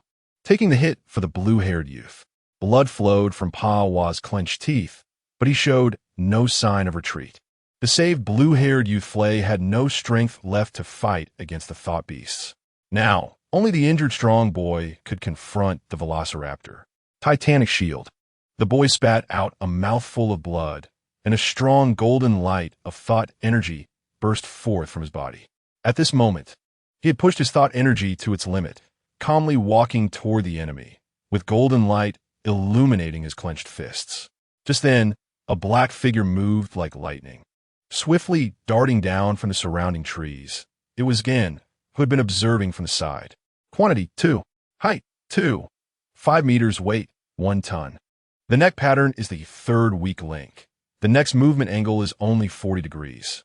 The forelimbs are short, suitable for lateral attacks. Yor's voice came through the communicator into Gwen's ears. Gwen leaned down, his hands condensing into bone claws that sliced toward the necks of the two simulated thought beasts. A shadow tore through the air. With a swift strike, the two thought beasts fell to the ground, turning into scrap metal. Seeing Gern, the unexpected savior, swiftly dispatched the mimetic thought beasts, Pawa also dispersed the golden light energy surrounding him, momentarily catching his breath. Yor stepped out from behind a tree, coming in front of everyone. The members of the team stood up one after another, thanking Gwen and Yor. Just then, Gwen interrupted their expressions of gratitude. Let's not rush to thank us. We should leave here quickly, Gwen said. This place has already been set up with sound wave emitters that attract mimetic thought beasts. It seems someone has deliberately laid a trap here. I've already cleared and destroyed part of it, but the opponent's strategy is quite meticulous. They likely set up many traps in various corners. It must be the work of a trap-setting expert. Yor added, raising the discarded device in his hand. During the intense battle, he had already gone to dismantle things in the surrounding jungle. Bastard, it must be the work of Cavan's subordinates. We saw some of them sneaking around in the forest earlier. I didn't expect they were up to this. No wonder we keep running into ambushes from thought beasts. I thought it was just bad luck. Now I know the reason, Pawa said angrily. He monopolizes the entire gold zone, and that's not enough. He has to set us up. What a despicable move. Flay also expressed his frustration, ignoring his injuries and punching a nearby tree heavily. Their team is getting bigger and bigger. Cavan has announced that anyone who joins his team can guarantee his passage, as long as they are willing to help Cavan secure first place. 500 points are like charity to Cavan's team. Many people joined after hearing this, said another team member named Kwai Feng. He's recruiting anyone? Not afraid of moles? Guen chuckled, seemingly unafraid of this huge team. They're all afraid of Cavan and worry about his revenge. Plus, Cavan gives everyone their scores at the end. Before that, everyone starts with 0 points. It's a profit-bound group, like a short-selling organization in the stock market. If Cavan can't produce that many points in the end, their team will be finished, and they will panic and turn on each other again, seem to catch a whiff of an opportunity. I suddenly have a great idea. Let us unite and deal with Cavan. Chapter 45. The dispute begins after Gern finished speaking. Everyone looked at him in surprise, although they all held a grudge against Cavan. Their thoughts were focused on how to advance amidst the competition rather than seeking revenge against him. Are you going to oppose Cavan? Pava asked, scratching his head with his thick fingers. We should think of a way to advance first. If we keep dragging each other down, we'll be the ones who suffer. We can't act impulsively, Gern replied. No. I already have a good idea. First, everyone can advance, and second, we can cause Cavan's team to fall apart. It's a win-win solution. Oh, How is that possible? But to execute my plan, we need some prerequisites. First, we need starting capital. Do you guys have any coins on you? Gern asked. We only have 2 copper coins, which we collected on the way here. Relying on copper coins to fill our scores. Each can only add 144 points, and it would take more than 3 days. The trial only has a little over 4 days left, so it's not enough for all of us to advance, Fry quickly calculated. But if we collected all the copper coins, wouldn't their total be greater than the gold coins? The guardians of the copper coins are only wild dogs. So it won't take much time to clear them out, meaning most of the time would just be spent on the road, Gern speculated. Indeed, according to the map, the total number of copper coin pillars is 15 times that of the gold coins. If we could collect all the copper coins, we could score higher than Kevin. But that's impossible. Just running through all the copper coin areas would take too much time. It can't be done, you're concluded rationally. We don't need to actually do it. We just need to make Kevin doubt that we can. That will be enough, Gern nodded as the plan became more refined. One last question. How does Kevin contact the other teams? Verbally. Whenever they encounter a team, they will try to recruit them. The assurance of advancing is indeed a huge temptation. They wanted to recruit our team as well, but Kevin is too treacherous. We couldn't trust him and ultimately refused. Pava explained. So that's why he deliberately came to take revenge on us. That's too much. Kuei Feng suddenly realized. Just as Gern was about to say something, a massive echo suddenly resonated through the air, and a gigantic screen was raised high into the sky, clearly visible to everyone in the trial area. It displayed the scores of everyone currently in the trial. Kevin was clearly in the lead, firmly in first place, holding all the resources of the gold coin area. His score had soared to an astonishing 18,000 points and was rapidly increasing. It's expected that he could achieve over 1 million points before the exam ends. The second place was far behind with just over 2,000 points, likely a strong competitor who had obtained a few silver coins at the beginning and was now hiding, waiting for the competition to end. At the very bottom of the leaderboard, there was a large number of names in red. These are the candidates who had not collected 500 points. The moment the trial ends, if their names remain red, they will be eliminated directly. As the leaderboard appeared, Buff's voice echoed, transmitted through the broadcasting towers throughout the trial area. Hello, candidates. The trial has passed for over 2 days now, and the gold and silver coins have basically been divided up. Many greedy kids have enough points, but still want to grab more coins to prevent others from passing. Such naughty children, but I like it, ha ha ha. How noisy. What does this guy want now? Anyway, the pastoral period is over. Next comes the brutal team competition phase, where you'll be fighting over coins. This is my favorite part to watch. So kids, perform well. To add some excitement to your show, I've decided to temporarily give you a little incentive. You better listen to the new rules. The dispute phase has begun. From now on, anyone who has their coins taken by others will lose half the points generated from those coins to the plunderer. In other words, everyone who has reached the scoring line cannot rest easy. If someone steals all your coins, you will directly lose half of your points. Especially those who have spent 3 days accumulating points with just 1 copper coin. They're the most vulnerable and could fall into the abyss with just a push. Hee hee hee. Buff suddenly chuckled midway through, as if maliciously inciting the candidates to turn on each other. Oh, let me remind you, the first place will gain a huge advantage in the next phase. So, aside from the first place, is it better to be ranked higher? I want to say it outright. My lovely candidates, you can think about it yourself. Buff's incitement undoubtedly ignited the entire trial area. Those who had obtained 1 or 2 copper coins and thought they were safe became anxious. With this point deduction mechanism, those who wanted to eliminate competitors for the upcoming matches would act more frantically. Not to mention Kevin's team, which was currently the strongest. With this mechanism, their efficiency in striking down other teams would be even higher, and the surrounding teams would find themselves in a state of mutual fear. In this situation, more people would choose to join them, handing over their coins to Kevin in exchange for a secure advance. But to Gern, this new rule was precisely the last straw to crush the opponent. Interesting, this makes things much easier, Gern said thoughtfully. This isn't good news. If we want everyone to advance, we either collect more copper coins from the edges or rob other teams, Fry said grimly, caught in a dilemma. Robbing is indeed the simplest method. You can directly gain half of what others have accumulated. That's quite substantial. Yes, if the robbed person has over 1,000 points. You could even revive at the last moment. Everyone understood this logic. The later it got, the more people would act recklessly. Pava, the muscular man, lamented, "The longer we stay in this jungle, the thinner the connection to the civilized world becomes. Even the most orderly people will gradually yield to the laws of the jungle. So what I need to do is to go against the tide. I want to establish a new order in this world." Gern, though still with no points, had an inexplicable confidence. Perhaps it was because he had seen too many dangers. The current situation was nothing to him.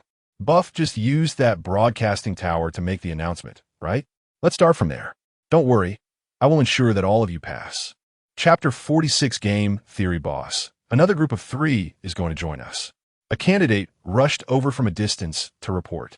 Carvin was sitting under a giant statue in the middle of the gold coin area, stretching his body and enjoying the sunlight. A full bag of gold coins was placed beside him, and all the stone columns in the gold coin area had been completely looted by them, with even more low-level coins submitted by the defectors.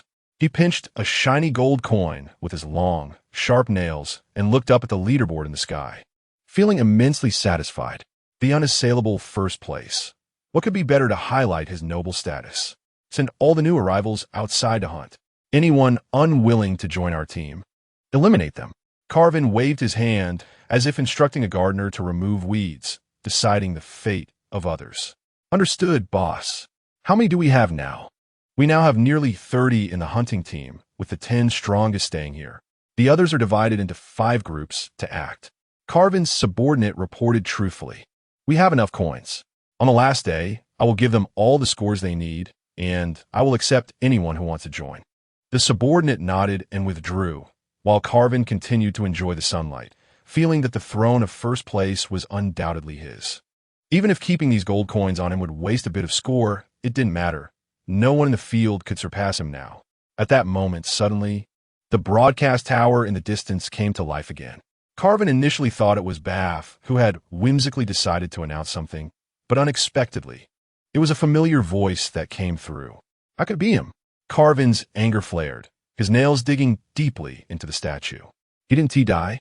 Could that so-called fierce tiger beast be just a bluffing trick? Ting knew. Carvin called, putting away the gold coins angrily. The female team member wielding a spear walked over from nearby. What's wrong? You take 3 people and go check the situation at the broadcast tower. 3 people? Everyone's eyes are on you now. Sending so many for hunting might not be good. Tingnu said, "Do you think I lack the ability to protect myself? Go and take that kid down. Hurry." "All right. That guy named Gern, right? Just give me 2 people." Tingnu said confidently, a vine of poison growing along her spear. "Assassination is my specialty." Meanwhile, Gwen was still tinkering with the equipment at the broadcast tower. This place had no restrictions. Everyone could enter. However, using the broadcast tower in a situation where everyone was on edge was akin to drawing fire to oneself. Nevertheless, Gwen had his own plan. Hey, can anyone hear me? Is this how you use it?" Gwen connected the equipment on the high tower, and his voice came through the loudspeakers, allowing everyone in the trial ground to hear him. "It seems fine, but what do you want to say? Listen up. All candidates can hear what I'm saying, right? I am Gern, one of the candidates participating in this trial, and I want to announce something now. I'm sure many of you are facing the same problem, right? You're not interested in first place. You just need 500 points to pass, but you're worried about being targeted and robbed by other teams. You don't want to get involved in conflicts, yet to advance, you have to push others down. This creates a classic prisoner's dilemma." Gwen's voice echoed from the broadcast tower, reaching the entire trial ground. On the edges of the venue, the judges in the tower suddenly became interested. Everyone was listening to what Gern might say to break the deadlock. For example, let us say everyone has a red ball and a black ball. Each round, everyone anonymously puts a ball into a box. If everyone puts in a red ball, everyone gets 100 points. But if one person puts in a black ball, the others score nothing and lose 100 points to the person who put in the black ball. To prevent this situation from happening, everyone ends up choosing to put in a black ball, which seems to be the most rational choice individually, but is irrational from a macro perspective. I'm sure everyone understands this logic. The total amount of coins in the field could be sufficient for everyone to pass, but due to distrust and opposition, we must fight for survival to advance. Now, someone must break this vicious cycle, and I am willing to be that person. Everyone is unwilling to trust each other because each candidate is a potential benefactor. Betrayal can yield points, but I declare that from this moment on, I will not score. I will allocate 500 points to everyone who joins my team, and I will manage all the coins. No one will get more or less. Perhaps Carvin has offered you the same deal, and his team is strong enough to guarantee it. But I want to make it clear that Carvin absolutely cannot fulfill his promise.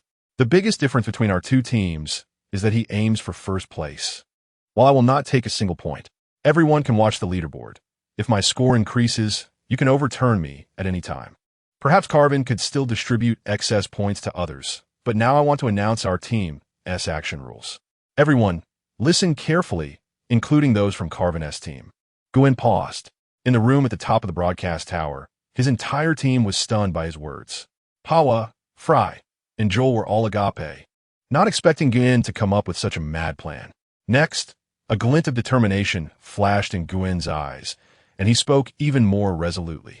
At any moment, if Carvin's score on the leaderboard stops increasing, our team will immediately hand all coins to one teammate other than me. At that point, he will receive half of everyone's score plus all the coin increases.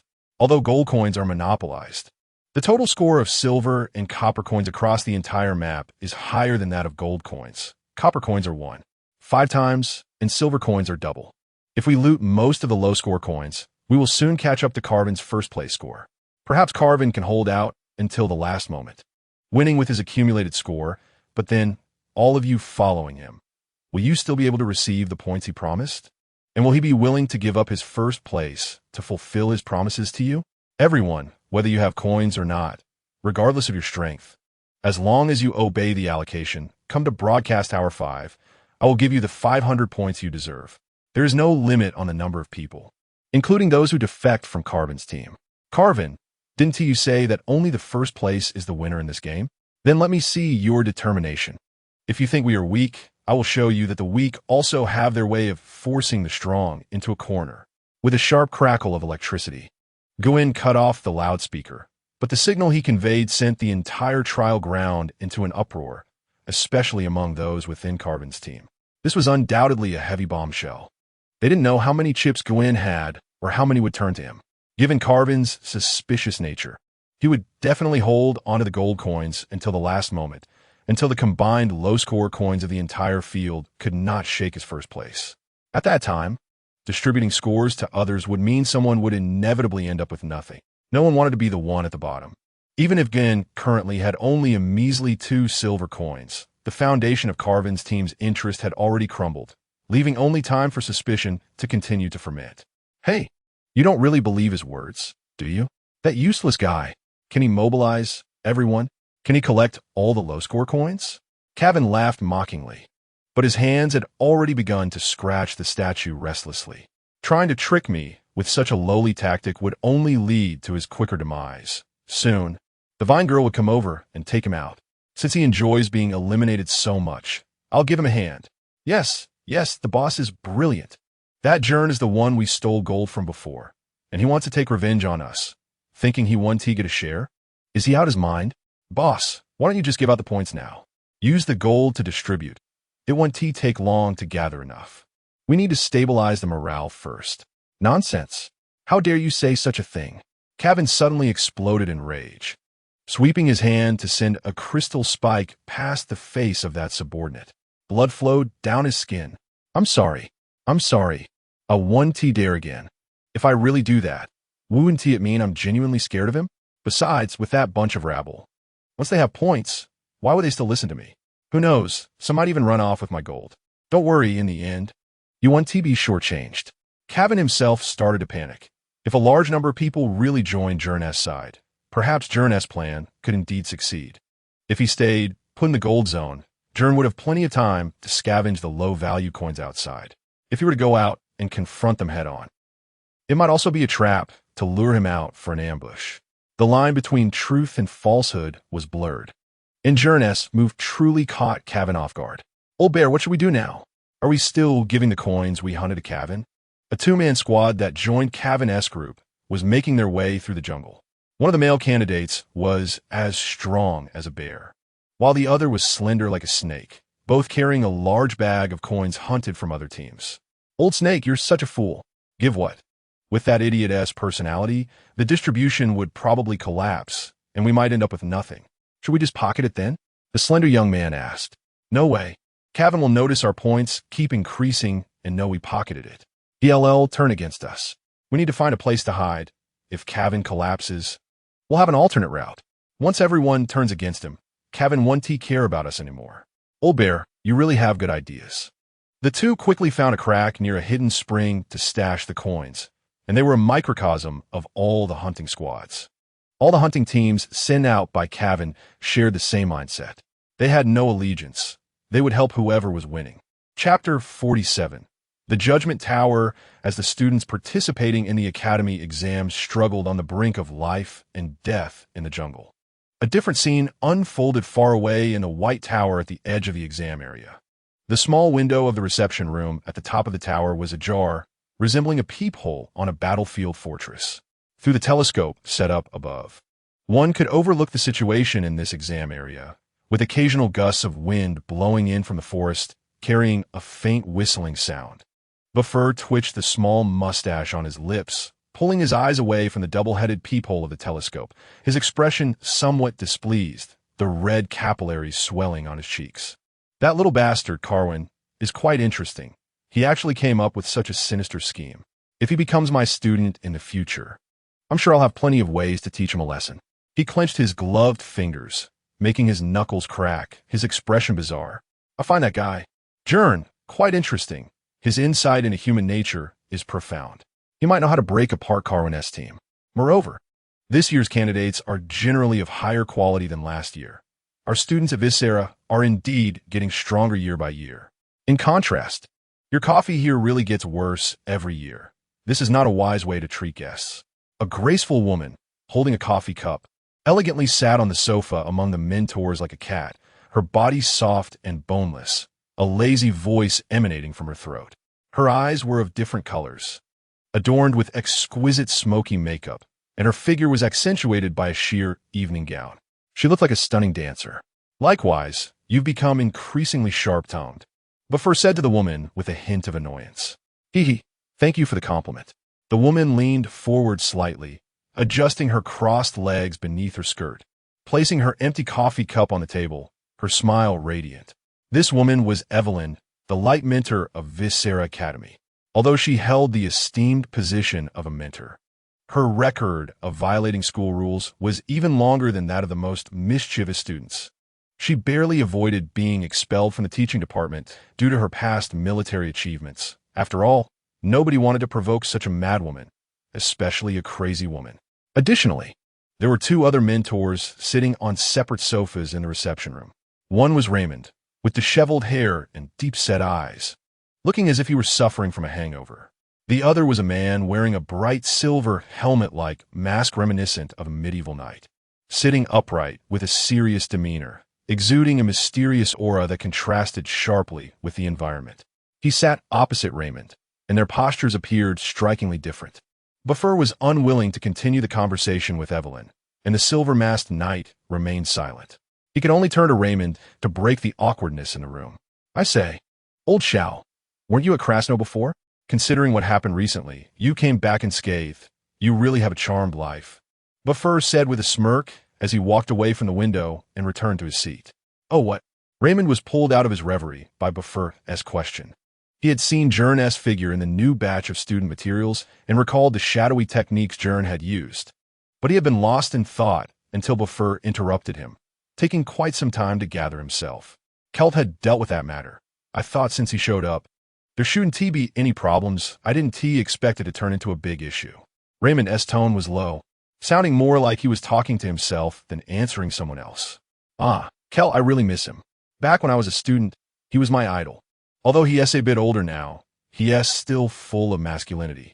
Old men can be quite charismatic sometimes. But if we're talking about handsome, it's still Lord Wolfking who is the most handsome. And also, Evelyn said, her eyes sparkling, dragging out a lengthy and irrelevant gossip topic.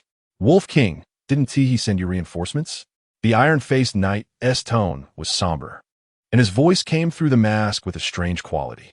He did, but I ignored him, pretending I was asleep and didn't receive it. In matters like this, it doesn't really matter. I don't want to get involved with the Shadow Crow, and besides, he didn't even show up. What's the point of me going? Moreover, even Kelt got seriously injured. The Shadow Crow must have suffered losses too, sending 2 winged knights at once. How could this happen? No, my idol.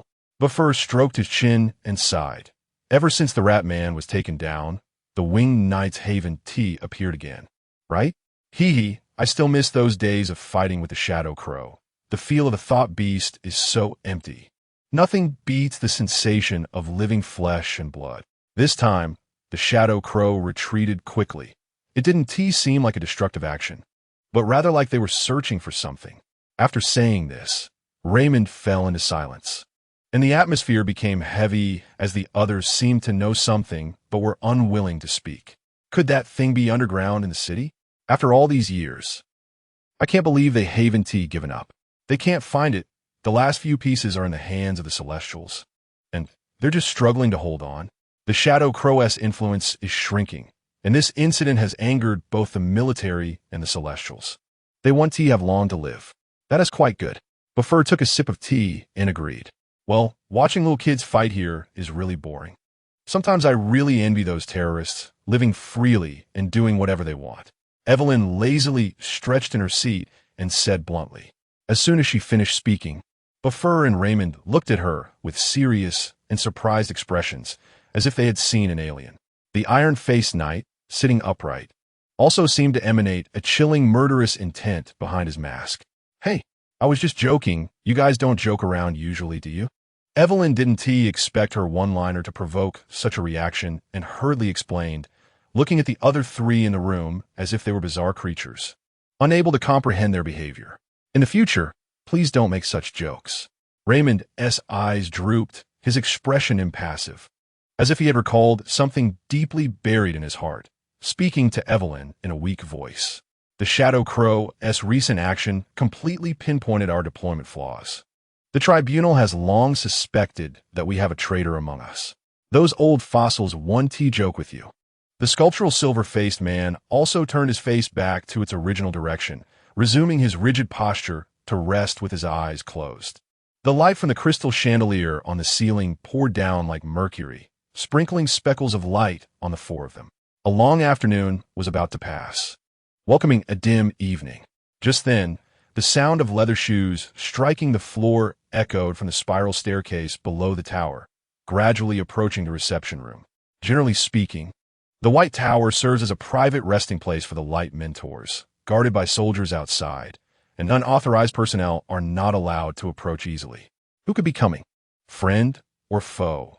The 4 sitting in the reception room felt a wave of unease. Soon, in the dim corner at the door, a tall, slender man appeared, dressed in a well-tailored holy robe, his hood obscuring half of his resolute face in shadow. When he removed his hood, everyone could finally see his face and stood up to show their respect. This man was Bjorn, the current head of the Esperlin family, known as the White Wolf King. I'm just here for a routine inspection. You all don't need to be so formal. After all the mentors had taken their seats, Bjorn independently sat down beside the fireplace, roasting the coals with a demeanor that was as indifferent and calm as ever, as if nothing could disturb his state of mind. However, his brows were slightly furrowed, and no one could quite gauge what he was contemplating. At this moment, Bjorn's gaze swept over the people in the room. He glanced at the scoreboard hanging high above and then looked out at the dim forest beyond the window, where the moonlight was slowly descending, adding a touch of tranquility and eeriness to the woods. Suddenly, Bjorn's pupils constricted as he locked onto a small area in the forest. A masked figure was swiftly navigating through the thicket. What a worry! A white-haired girl darted through the dense forest with agile and swift movements, releasing powerful sparks of electricity from her feet. The branches she used as springboard snapped and fell as if cut by a chainsaw.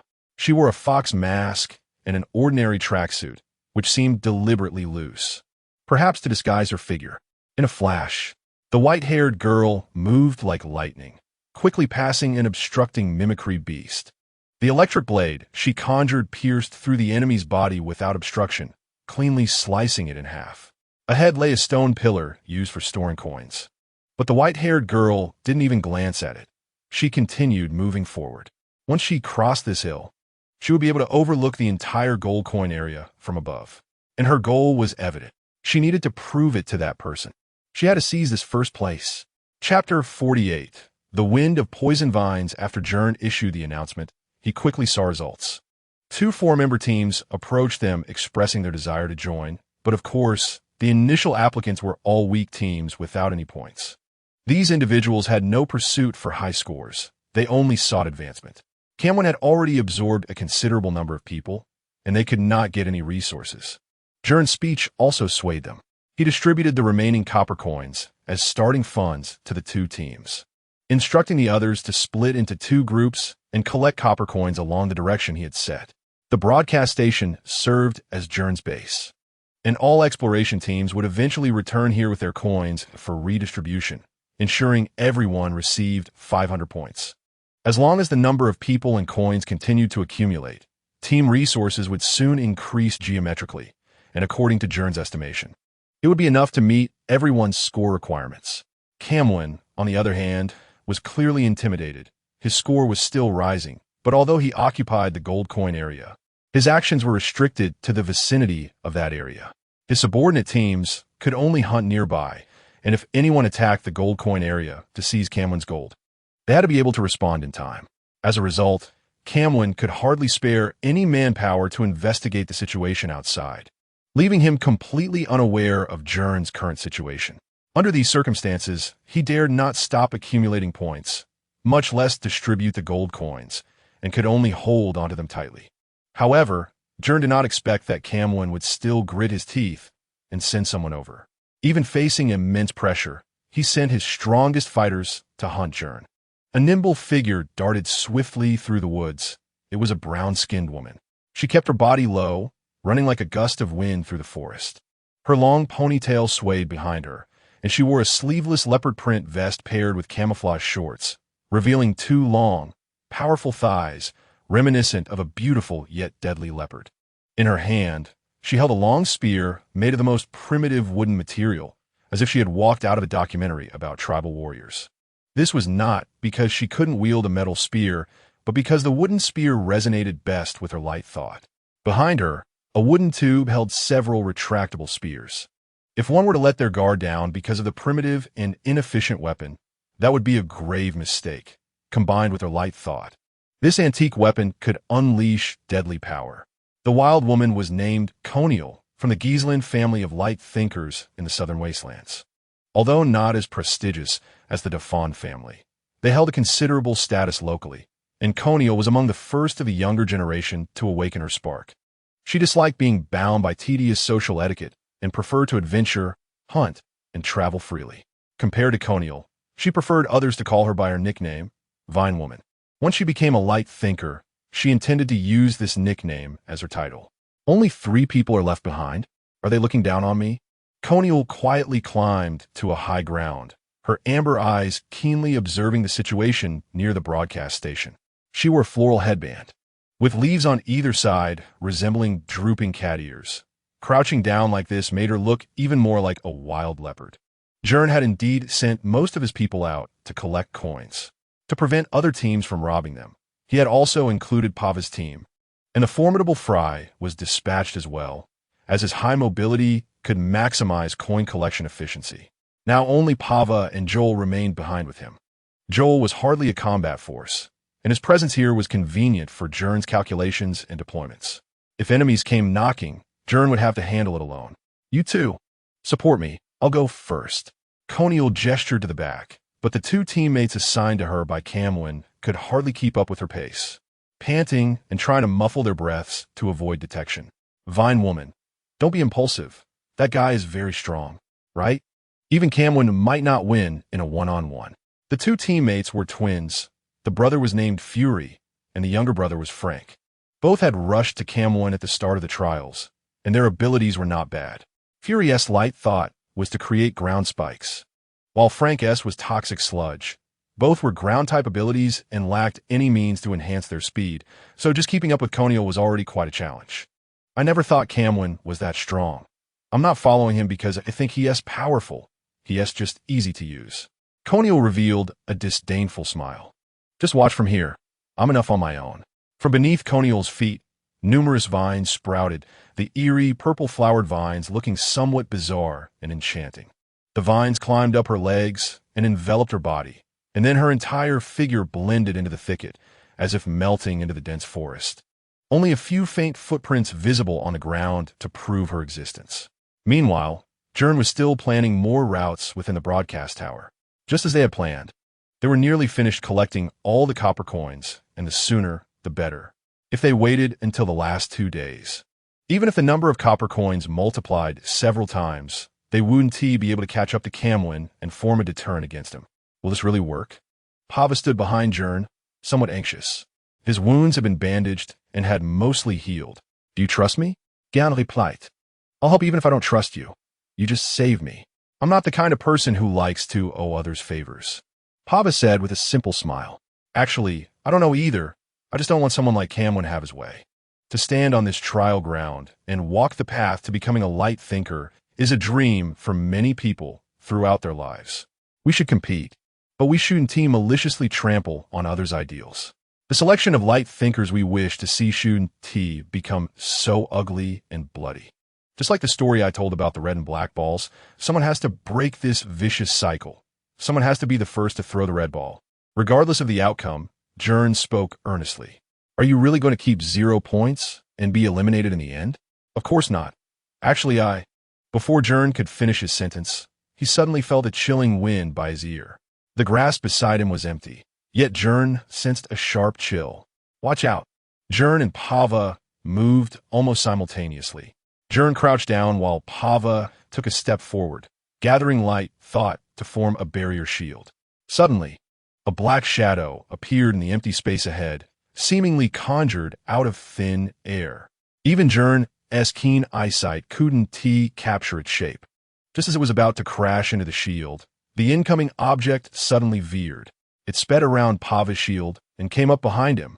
In that instant, Gern saw what it was, a rapidly spinning sharpened wooden stick wrapped in layers of green vines. Fenrir's claw. Slash. Gern quickly condensed his shadow thought and struck out. He aimed for the center of the wooden stick and swung down, but the hit felt empty, striking only air. The vines on the stick suddenly straightened, forcibly altering its trajectory. Although it was an inanimate object, it moved with the agility of a living being. The vines were not long, appearing semi-transparent, dotted with purple flowers. And Gern felt he had seen them somewhere before. In a moment of crisis, Gern had no choice but to use his newly thought-out technique. The sharp blades on his bone claws suddenly separated and, with a flick of his arm, were quickly hurled out, spinning and whistling to form 3 flying blades. Crack! Just before the spear could pierce Pava, Gern's flying blades sliced it in two, the severed spearhead still carrying its momentum as it flew out, deeply embedding itself in the ground nearby. Be careful of the one with the spear.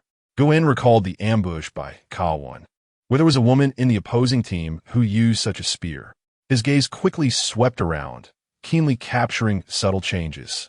But he completely failed to locate the ambusher. That person was just using light energy to control the direction of the spear. The range of light energy is limited. The farther away, the greater the consumption. She must be nearby. That guy really never learns, not leaving more people to defend at this time, and still having the time to sneak attack us.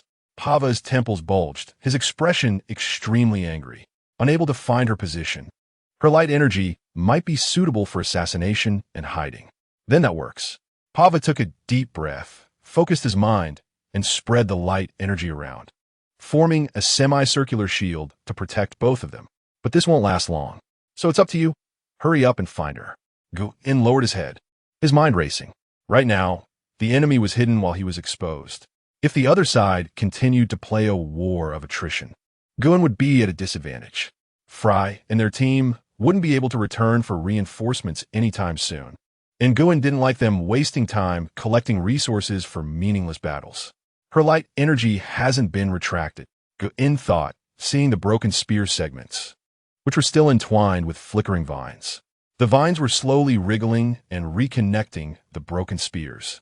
That vine woman must be thinking that the moment Pava drops the shield, she would launch a surprise attack. Light energy is a manifestation of the mind. Gern quickly contemplated a way to break the deadlock.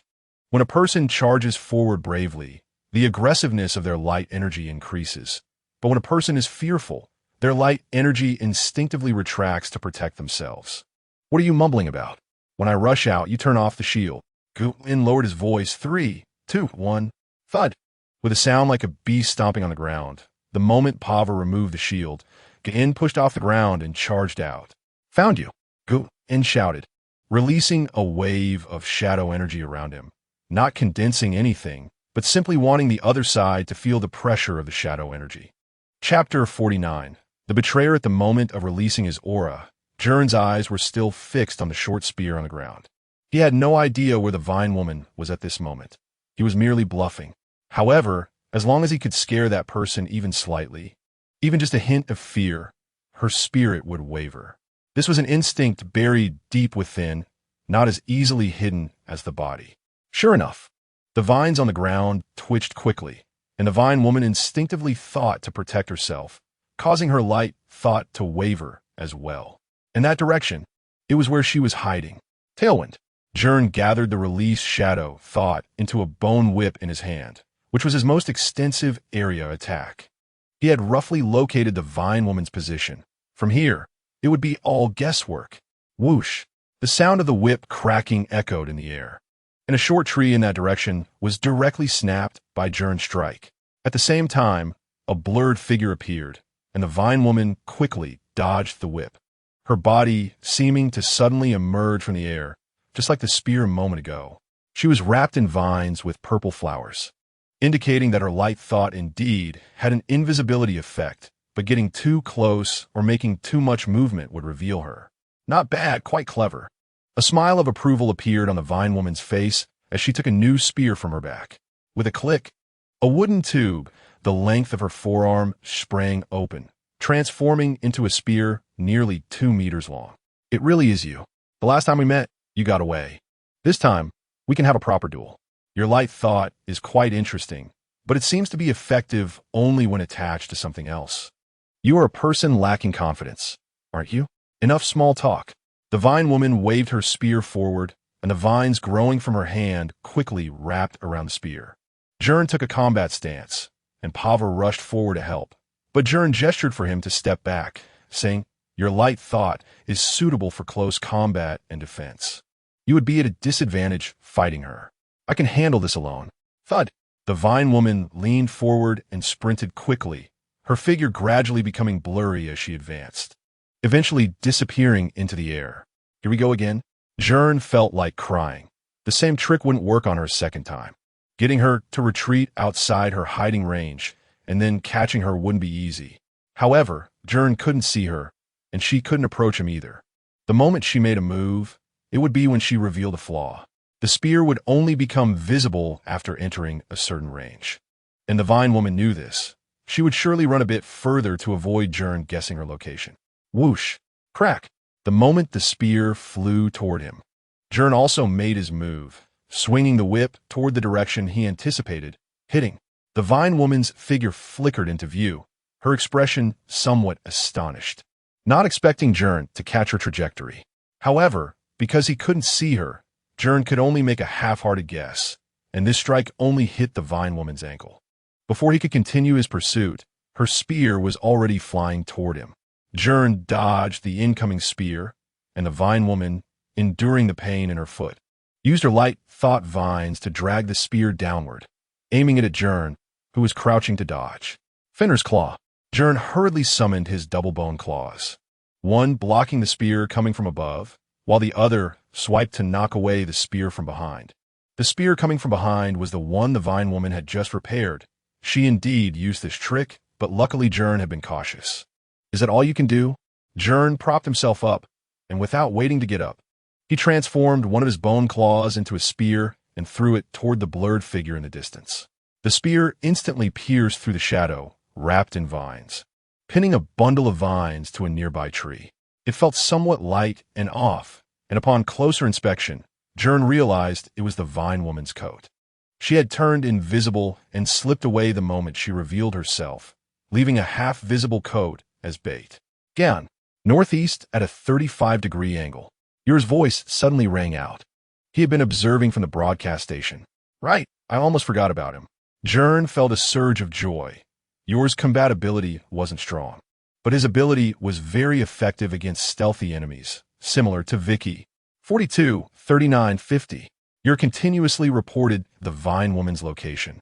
And Gern transformed his remaining bone claw into a spear, focusing his mind and preparing to deliver a fatal blow. Longinus' spear. Gern stepped forward, channeling power through his feet. Waist, shoulders, and arms, all his strength converging into the black spear in his hand. He threw it with all his might. The black spear cut through the air, creating waves of pressure, piercing toward the coordinates your had just reported. Whoosh! The Vine Woman simultaneously pulled a new spear from her back and threw it. The two rapidly flying objects collided. With a crisp sound of wood cracking, Gern's thrown black spear shattered the Vine Woman's spear into two halves. Without any obstruction, it continued flying toward her. The Vine Woman did not evade, extending her hand to grasp, and the shattered spear's vines quickly reached out to wrap around the black spear. With a fierce tug, they changed the black spear's trajectory, grazing past the Vine Woman's face and driving into the ground behind her, kicking up a cloud of dust. All right, no more fighting. The Vine Woman suddenly raised a hand, and the purple vines used for concealment fell away. Because she had just sacrificed her coat to perform a clever escape, she wore only a fitted tank top, sweat trickling down her abdominal lines. Her figure resembling that of a fashion model, long and proportionate. What trick are you playing this time? Gern ignored her words, calling back his shadow thought, as two black spears transformed back into weapons in his hands. There's no trick. I don't want to follow Carvin anymore. I come to surrender. You were right. In the end, he definitely won't give me my share, so I might as well switch sides early. The Vine Woman shrugged, and the sudden change left Gern a bit bewildered. Why should I trust you? I brought a gift for my surrender. The Vine Woman snapped her fingers, and several screams came from the bushes nearby, followed by sounds of someone's mouth being muffled. Hiding in the bushes, Fry and Frank, seeing her at a disadvantage, wanted to come out to help, but stepped into a trap set by the Vine Woman. Both were bound tightly by her purple vines, indicating that she had planned to trap them from the very beginning. The purple vines tightened quickly, and the two bound individuals couldn't struggle at all as they were dragged to stand before the Vine Woman and Gern, both brothers hefty in build, leaving two furrows in the grass as they were pulled along. And Mo! The two brothers stammered and howled, and the Vine Woman, finding them annoying, pulled out a retractable spear and knocked them both unconscious with a strike from a shaft. Now it's quiet. The Vine Woman clapped her hands and smiled mischievously. You're serious, aren't you? Of course, I'm not that particularly loyal person. I only side with the winner. If you're about to collapse, I will run away immediately. Don't trust her. Pava warned sternly from behind. It might be Carvin's trick. Such a person cannot be trusted. However, continuing to fight like this isn't a solution. We can't afford to lose troops right now, and she doesn't need to do anything for us. Just let others know of her defection, and Carvin's side will be destabilized. Smart person. The Vine Woman smiled and nodded. My name is Conil Giesland. You know me. No need for further introduction. Originally, everyone joining now had to go far to collect copper coins. We are short on manpower, but as I said, you don't need to do anything, just hold the fort here. Gern pointed to the unconscious Fry and Frank. You just need to keep an eye on the prisoners for us. There will inevitably be battles later, and there will be quite a few prisoners. At the same time, I will stay here. You can also keep an eye on me. Conil winked. The addition of the Vine Girl had an astonishing effect. First, Gern announced the opposition to Cavan through a public broadcast, and then strong members from Cavan's team switched sides. The news quickly spread, and although there was no broadcast, all the major teams sent people to scout and relay information. Soon, a large number of people were aware of the situation. In just one afternoon, Gern recruited nearly 20 people. Similar to the previous expedition team, Gern divided the new members into 3 teams to harvest copper coins along a different route and redistributed the coins each person carried. Those with over 1,000 points would share half of their score with teammates. If someone tried to escape with the points, Gern wouldn't pursue it. As long as they distributed at the end, the scores would be enough for all candidates to pass. The later it got, the more newcomers would join. Of course, other candidates would continuously disrupt their plans. Besides attacking teams to steal coins, they also aimed to seize uncollected resources on the map pillars. Although Gern's planned route prioritized collecting resources from the most remote corners, he would inevitably encounter others who were just as conservative. What Gern needed to do next was to continue expanding the team, allowing candidates who had enough points but were worried about being robbed at the last moment to join for protection. This way, Gern could acquire their excess points and coins and continue redistributing. Safety and points were the most valuable commodities in this trial. It seemed like a chaotic battle with no rules, but in fact, it was more about testing their decision-making and strategic abilities. Chapter 50. Rise of the Heroes. The time had come for the fourth day after the trial began, and more than half of the time for the first trial had already passed. Nearly half of the participants on the leaderboard had not yet met the qualification standards for advancement, and the competition ahead would only grow fiercer. Some of those who had not yet scored were from the Carbon team. They held a large amount of gold coins, but would only distribute scores to others once they had solidified their first place. The remaining participants fell into two categories. One group truly lacked the ability. They were exhausted just from facing the wandering simulated thought beasts and could not participate in the competition for coins. The second group consisted of hidden lurkers who intentionally avoided scoring early on to prevent other teams from taking notice, preserving their energy to gather intelligence, and launching attacks at the last moment to directly plunder other scores.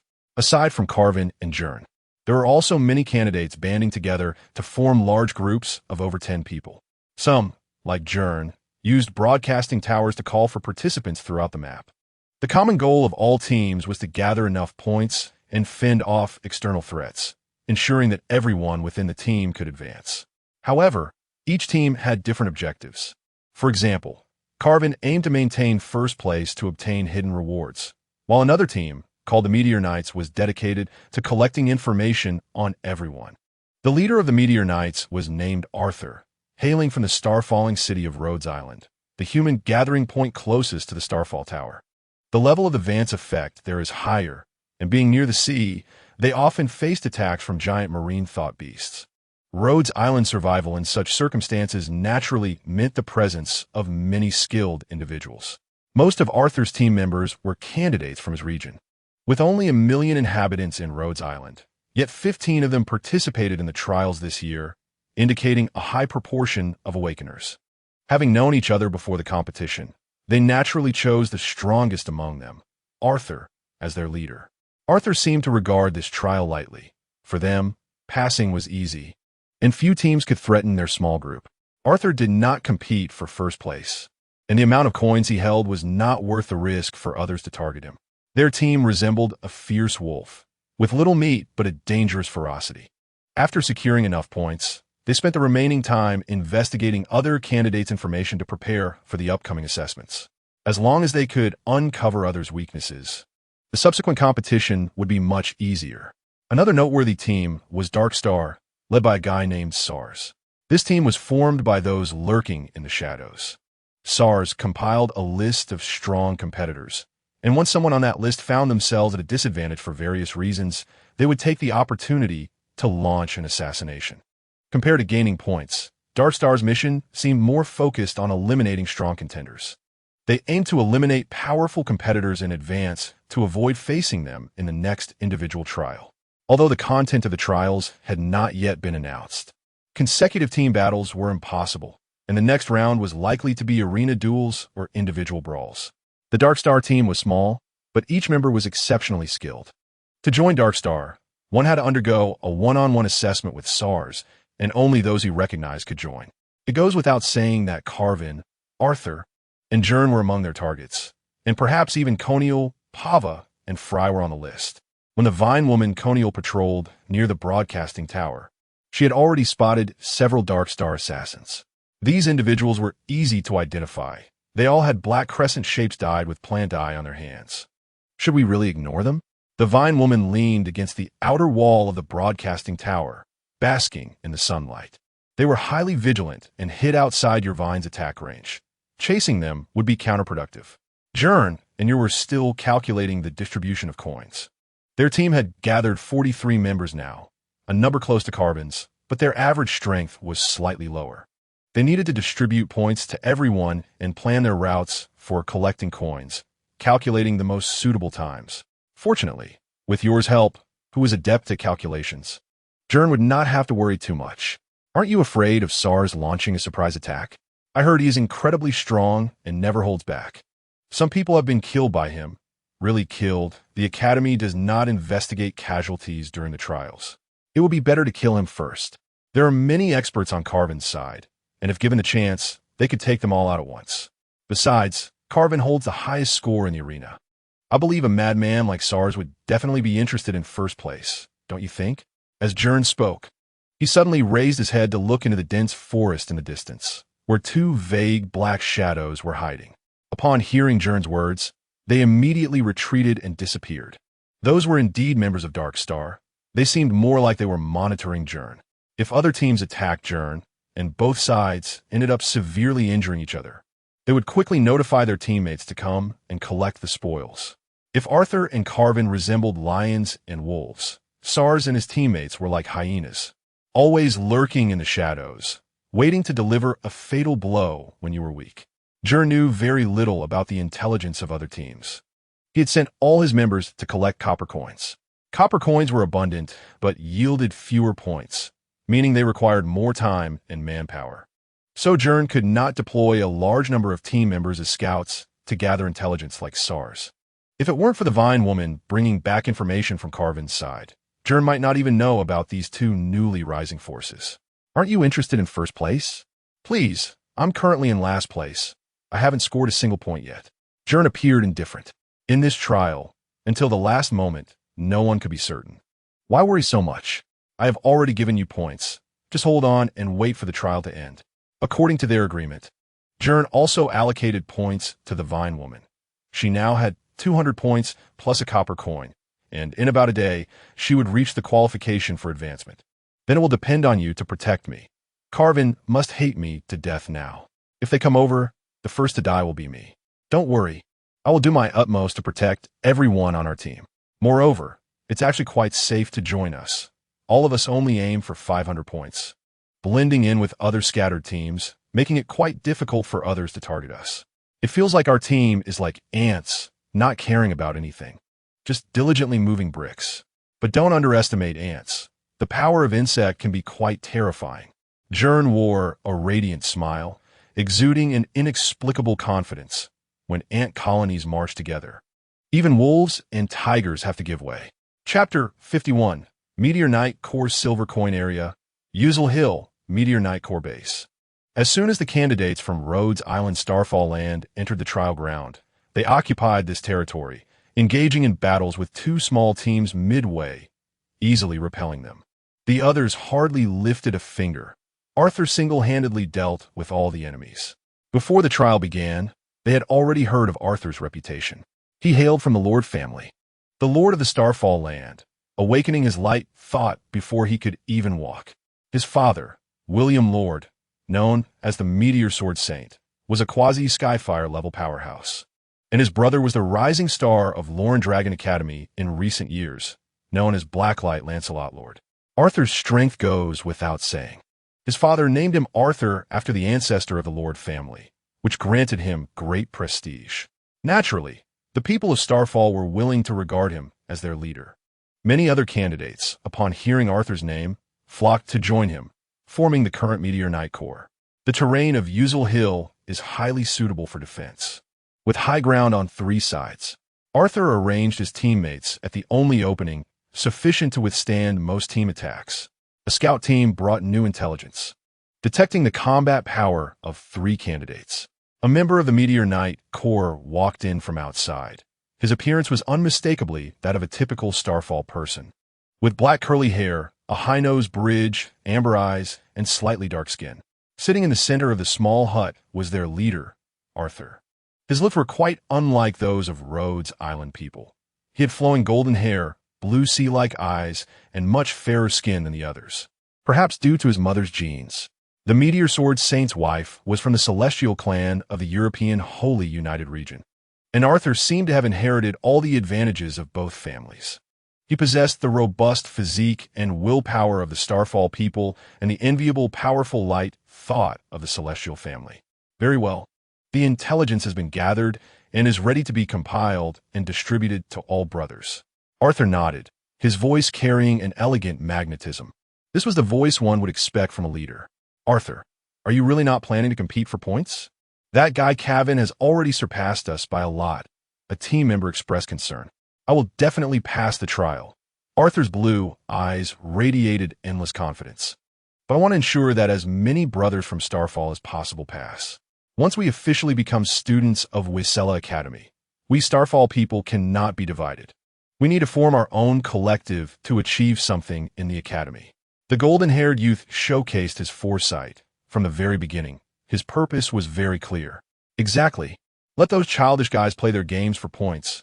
What's the use of fighting for them? It's pointless to get hurt. I will follow Arthur's arrangements. The speaker was one of the two strongest members of the Meteor Knight Corps after Arthur, Boris, who was tall and sunny in personality, while the silent one was named Mordred. Both of their families were vassals of the Lord family, and the three children had played and trained together since childhood, now entering Wisela Academy together. Have the third and sixth teams not returned yet? Arthur asked. No news. They may have encountered trouble, and the seventh team hasn't responded either. Were they attacked? Mordred's face showed concern. Who would have nothing to do and attack our people? The scout team didn't bring many coins. There's no benefit in fighting them. Boris said, unless it's specifically targeting us. The Dark Star people. Upon mentioning the name Dark Star, many team members in the room turned pale. Recently, they had discovered two candidate corpses near the base, hung on sharp tree branches, their bodies covered in deep knife wounds, emitting a foul odor that attracted swarms of flies. There is a bird called the butcher bird. When they feed, they hang their prey on trees like this, using their sharp beaks to tear the meat apart. Extremely cruel and bloody. After a while, the trees where the butcher birds roost are often filled with corpses, and people call such trees bone gallows. Sass was like a bloodthirsty butcher bird, always lurking in the dark, waiting to hang solitary prey on the branches. The Dark Star people never take the initiative. Arthur calmly analyzed. They only target injured prey. Maybe it's that guy Gern. His team has the most members and the greatest pressure for points. They may have already begun attacking other teams, Boris speculated. Hasn't he always advocated for stopping the fighting? That's just hypocritical talk. No one can consistently uphold pacifism. Arthur, should we send someone to look for them? Our manpower is already tight, Mordred reminded. If we reduce our defenses further, Sass might strike us. Then we must search. We can't just watch our brothers fall into danger. Withdraw half the manpower for support, and report back as soon as you find any news, Arthur ordered decisively without hesitation. The Meteor Knight Corps base was a small wooden hut converted from a trial ground. They used light thought to fell trees and reinforce the walls and roof, making it look very shabby overall. Inside, a campfire served as the only source of light, giving it a desolate appearance. However, when Arthur sat in the middle, the entire room appeared much brighter and tidier. A significant portion of the remaining troops had been dispatched by Arthur, leaving only Boris, Mordred, and 5 other team members to defend the base. The searching teams had not returned any news by nightfall, and as darkness enveloped the hills, Arthur ordered the surrounding trees cleared to prevent ambushes. The defenders had the high ground and a clear view, making it easy to spot anyone trying to approach. However, when the attack came, the sentinels were utterly unaware. It was only when the enemies charged to the mouth of Uzel Hill that they suddenly realized. A member of the Meteor Knight Corps was struck by the enemy's light thought attack, clutching his chest as he fell from the rudimentary watchtower. Enemy attack. The enemy is here. Prepare to engage. The members of Arthur's team woke from their stupor and hurriedly gathered, while Boris and others in the base rushed out to join the fight. Can you see how many there are? Boris raised a light thought barrier to protect himself as a Knight team member, struck down, crawled slowly into his barrier. At least 20 with fierce firepower. They must have hidden light thought. We only noticed them when they got close. So many. It must be Gern's team. Boris slammed his fist down in frustration. No, it's Cavan. Chapter 52. The golden lion Mordred's sharp gaze scanned the enemy's ranks. They had placed 7 or 8 men at the front as vanguards, continually firing light essence projectiles to suppress the knights. The essence projectiles were the simplest form of light essence attack, usable by all types of light essence. Just like light essence healing spells, the remaining troops formed a circle behind, gathering a barrier, and standing arrogantly at the center of the barrier was Carwin. "Hey, you little brat from Arthur S. side. The people you sent out have already been captured by me. If you know what's good for you, surrender quickly," Carwin said, twirling the ends of his hair with an arrogant tone. "Oh, the turtle is out of the gold area, coming here to rob us. Did you come to the wrong place?" Boris retorted. "Humph, I'm looking for you guys. Where's Arthur? Scared to come out?" Carwin mocked from outside. His subordinates launched another round of volleys, while Arthur's men, hiding behind the hill, occasionally retaliated. Arthur was Carwin's true target for coming here. The departure of the Vine Woman had greatly shaken the morale of his troops, and their spirits were dwindling. At this time, the best way to stabilize morale was to defeat a strong enemy to enhance his own prestige. Arthur was undoubtedly the best choice. As long as he could take him down, no one would dare doubt Carwin's strength. "Are you looking for me?" A golden blur leaped down from the hill. It was none other than Arthur, the leader of the Meteor Knights. Carwin's men all aimed at him and unleashed a volley of essence projectiles and light arrows. Faced with the torrential assault, Arthur also activated his light essence, causing a massive light shadow to appear behind him. It was a golden lion. Moreover, it was a battle lion clad in armor. The beast, formed from condensed light essence, swung its sharp claws, protecting its master within. The countless essence projectiles struck the lion and bounced off, while Arthur remained relaxed. The enemy's attacks posed no pressure on him. "Carwin of the Dufong family. We have no disputes. Release my team members, and I can let you off the hook," Arthur said, landing steadily, the majestic lion standing proudly behind him, its translucent fangs resembling dozens of half-meter-long swords. "Huh, you Haven T grasped the situation, have you? You should be the one begging me to let you go." Carwin laughed mockingly. "And how do we not have disputes? This is the trial ground of Viscera, and we are all in competition. You are my biggest rival. It's easier to deal with you here than to be overshadowed by you in the academy later. Boss, the people from Starfall Land don't have many coins. Let us rob them once, and maybe Arthur will be eliminated," one of Carwin's freckled subordinates said, half his body hidden in the darkness, indicating that his light essence had concealed the entire squad. "Frog, you've done a great job this time. I won't treat you poorly. Unwilling to reconcile? Then let us fight. The people of the Lord family never shy away from battle." Arthur waved his hand forward, and the armored lion charged out. Its sharp claws carved deep grooves into the ground. The furious roar from the lion's throat seemed to rip the earth apart. Lionheart charge. Boom! With an incredibly shocking sound, the lion crashed into Carwin's formation, and around 10 of their members gathered their light essence to form a barrier, barely blocking Arthur's strike. The dispersing light essence shockwaves shattered the ground around them, but the lion did not stop. After slowing its charge, it raised its massive paw, ready to strike down. "Humph." Carwin remained unhurried, sneering, as a blue crystal arrow condensed in his hand, swiftly shooting towards the unprotected Arthur.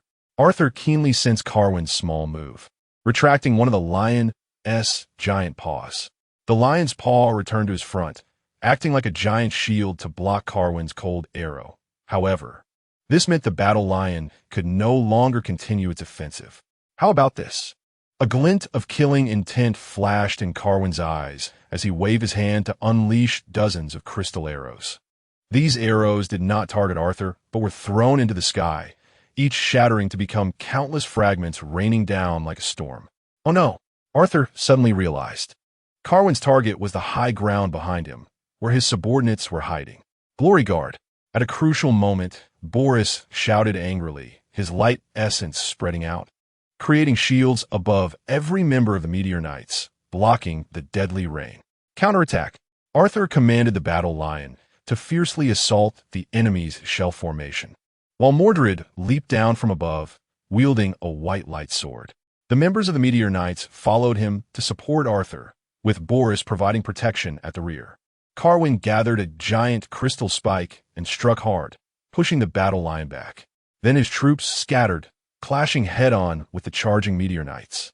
At first, both sides exchanged essence projectiles and their unique light essence attacks from a distance. But once they got close, the battle instantly turned into raw hand-to-hand combat, favoring the melee-type light essence candidates.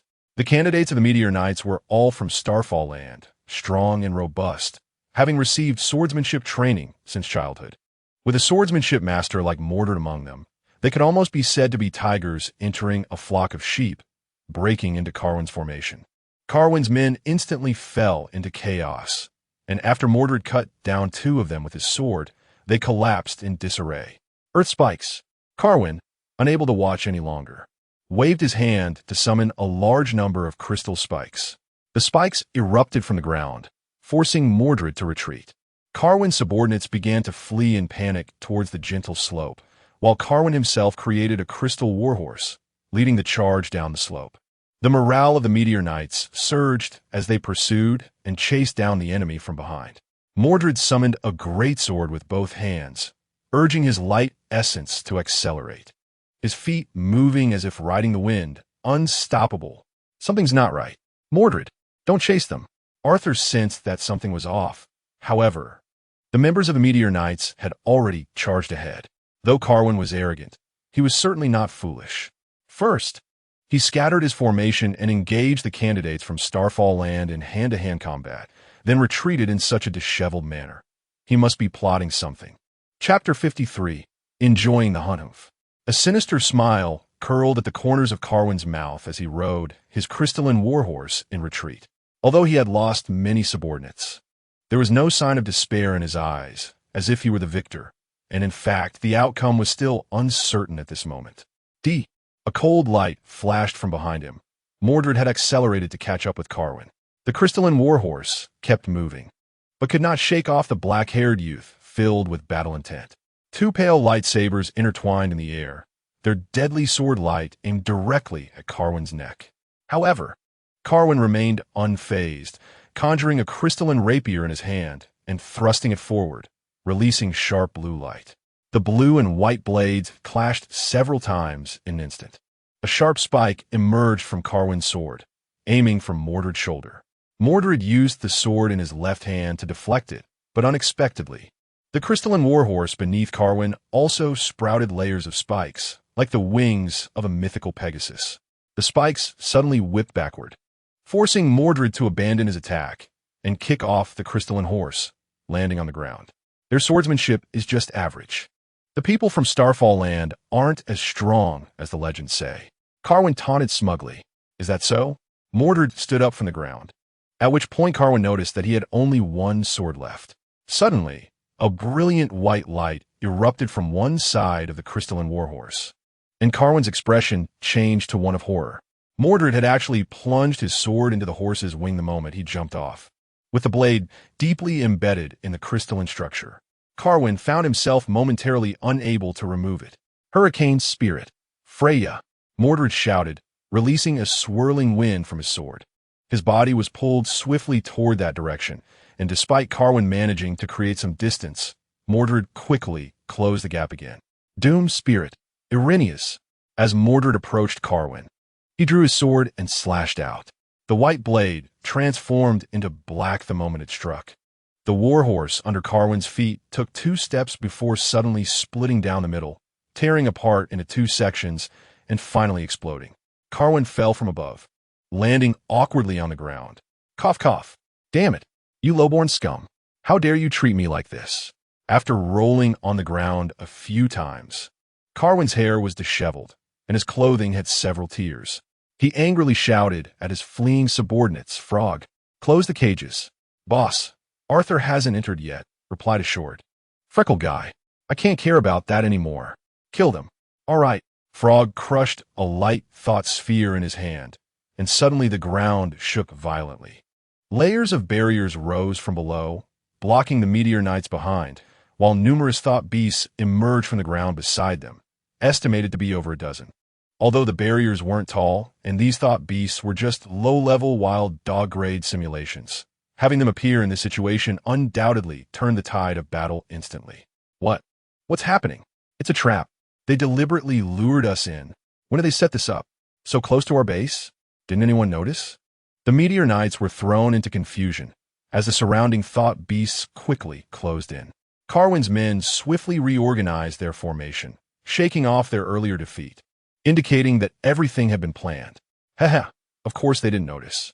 My light thought is perfect for hiding and setting traps. These things were originally in the trial ground, including hidden thought beasts that revive when triggered. I just moved them here, tee-hee. The guy named Frog, with a frog-like face, laughed loudly. Despicable. Boris spat, raising a barrier to protect his teammates.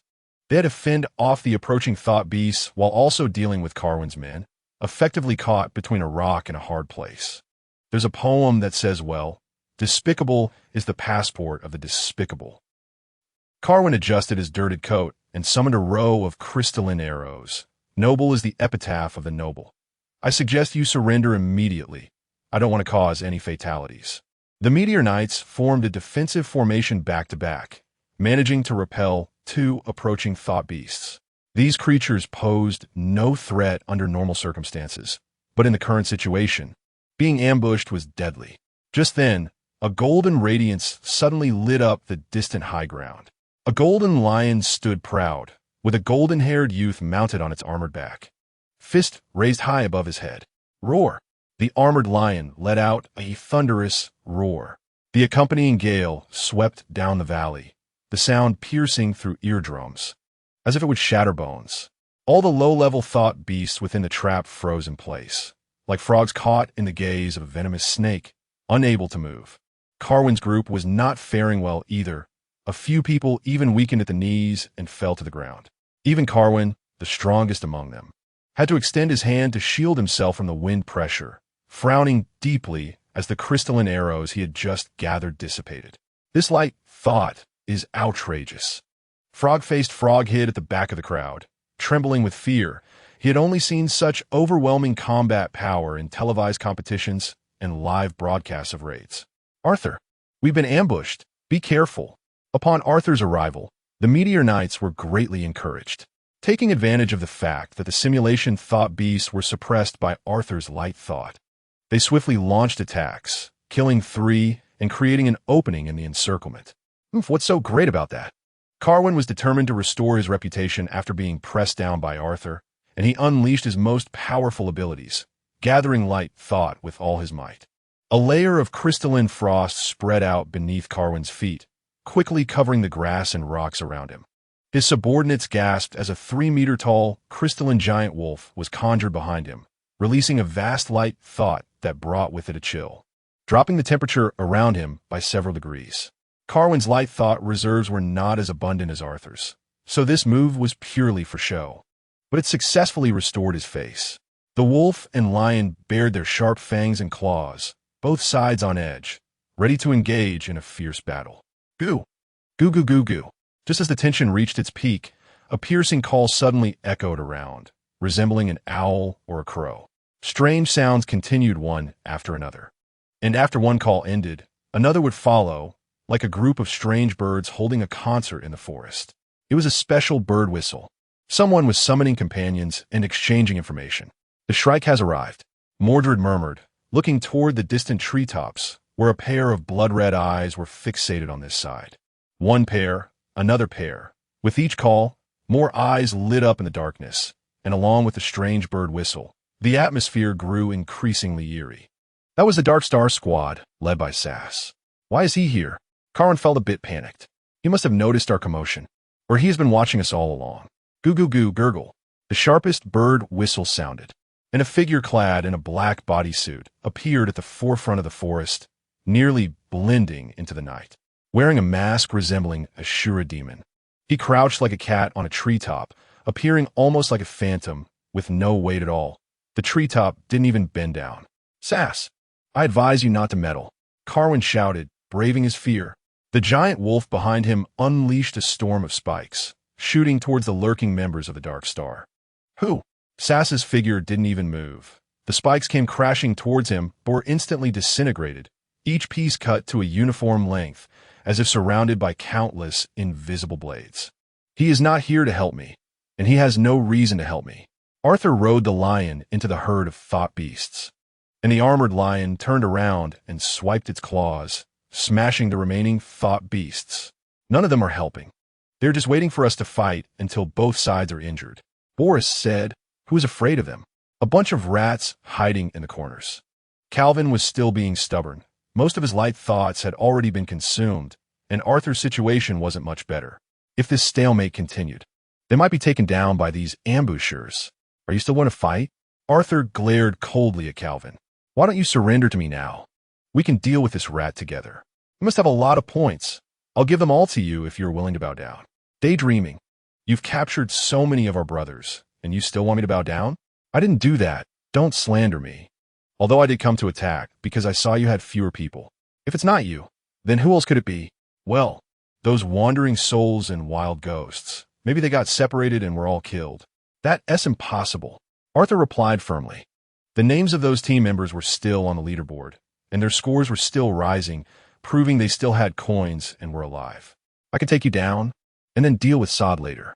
Mordred's tone was stubborn, but his light thoughts were clearly inferior to the two leaders and were nearly depleted. The twin swords in his hands were becoming more and more transparent. Don't think this matter is settled. Calvin dropped a harsh remark and disbanded the crystallized giant wolf. Arthur also felt relieved, retracting the armored lion.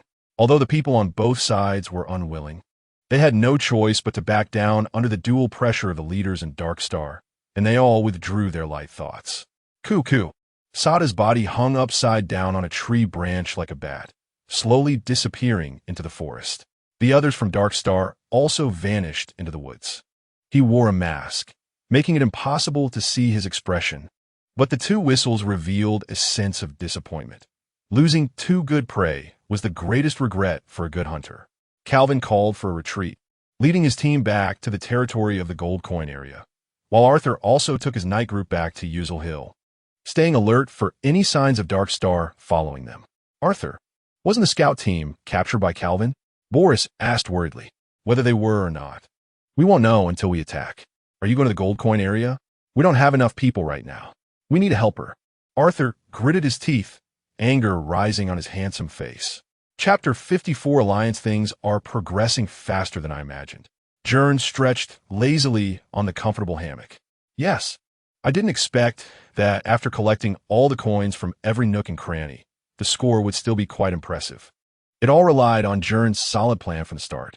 After gathering enough manpower, his team moved away from the radio tower area. After all, Calvin had also started to make moves, and staying in one place could easily attract attention. Following the suggestion of the Vine Woman, Gern found a secluded volcanic crater, which was easy to defend and difficult to attack, and the environment was quite pleasant. There was a river nearby for water supply and plenty of berries to eat. With so many people in the team, supply was a big issue, and moving the base here made things much more comfortable. Now Gern's team had grown to 38 members, becoming the largest team in the entire trial area. Since other teams had already named themselves, Gern named his team the Red Ants, hoping everyone could unite like an ant colony and work together to pass the trial. Currently, nearly 80% of the members in the Red Ants had met the promotion conditions. The remaining ones just needed to distribute scores through coin exchanges, which could be resolved as long as they defended the base well and avoided enemy ambushes. Gern's earlier promise of everyone getting promoted could definitely be fulfilled. Therefore, he kept some of the stronger members, like Fry and Pawa, stationed at the base while only sending a few team members nearby to patrol and collect any missed coins. Although there were many members, the overall strength of the Red Ants didn't increase much. The real fighting power that could stand on the battlefield was only Gern, Pawa, Fry, and the Vine Woman, Corneille. They could handle ordinary small teams, but if they faced the Meteor Knights or Calvin's team, they would likely struggle to withstand the attack. Only 2 days left. Hang in there. Gern's score was still 0, and he had your hold 1,000 points.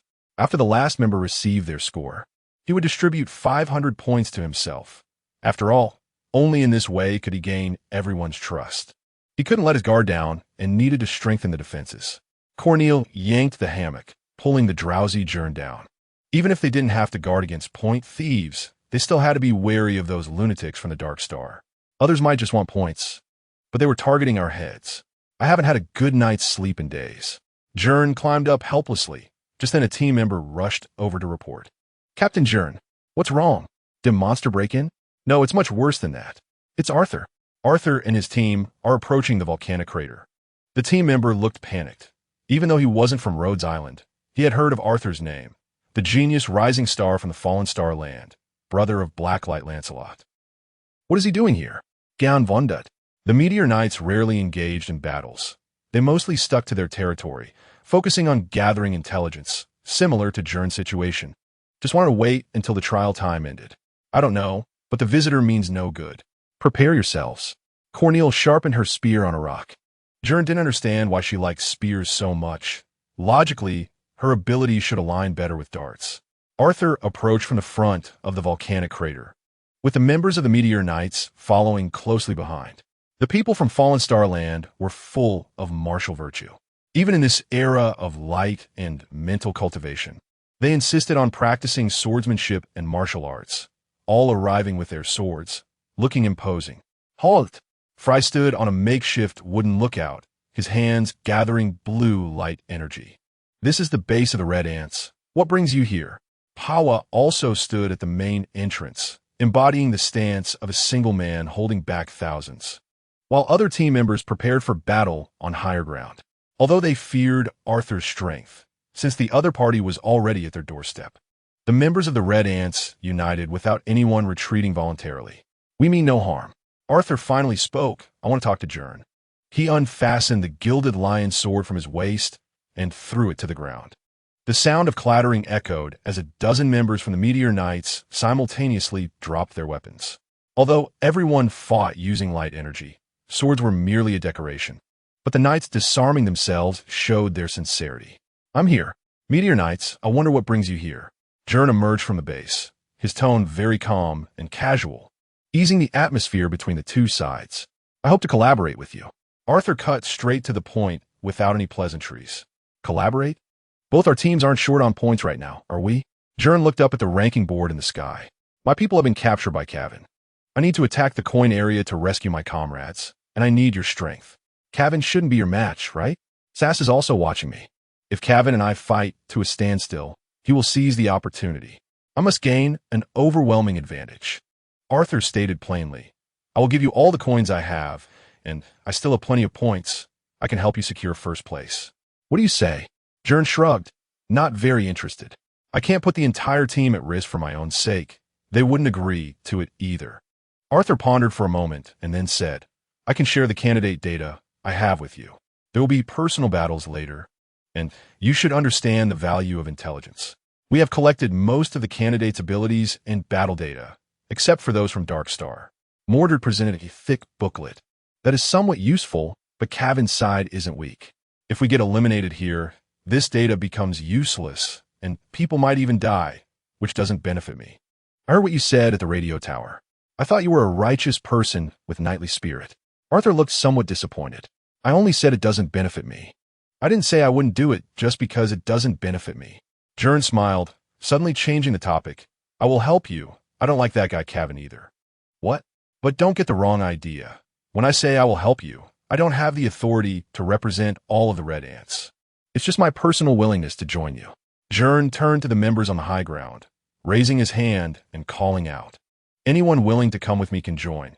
Those who don't want to take the risk should stay at the base. I won't force anyone. Gern's words caused a stir among the crowd. Both the Red Ants and the Meteor Knights were caught off guard by this turn of events. Don't look at me. I don't do this kind of thing. The vine woman Corneille leaned against a big tree, turning her face away. I'll go with you. Just as everyone was hesitating, a tall figure walked up beside Gern. It was Pawa. Chapter 55, Surprise Attack in the Coin Zone yesterday. We also had a small team go missing.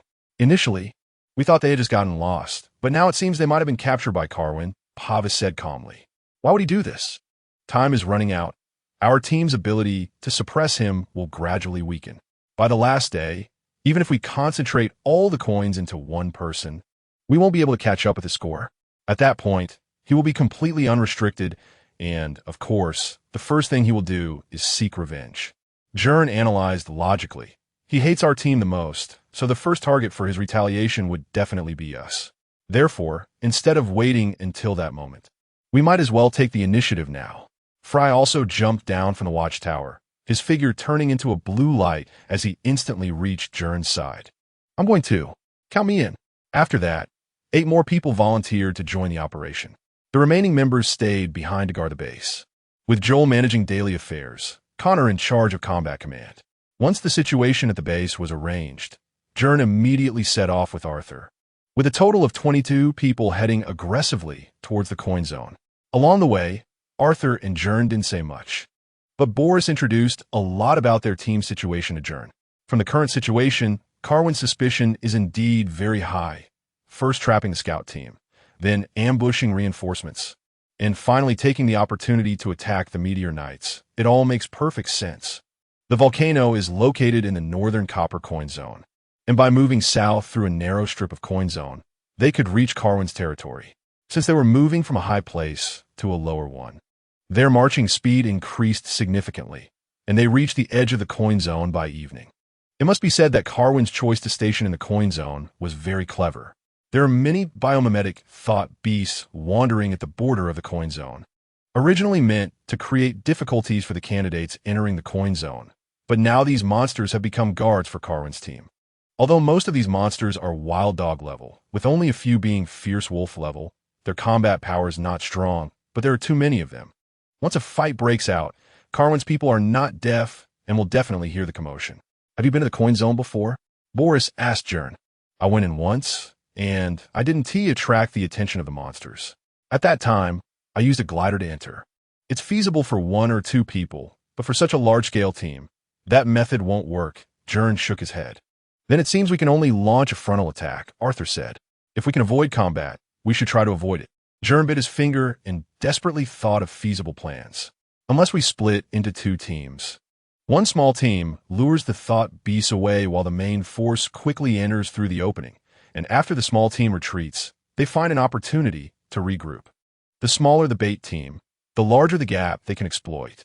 That's too dangerous. We might attract more than 20 thought beasts at once, and if something goes wrong, it would be very dangerous, Fry said. So, we need the strongest people to act as bait, but it can't be too many, just 4 people, Gern said. I can handle it alone. You all go in first. Arthur took off his cloak, tightened his sword, and assumed a brave stance as if going to a duel.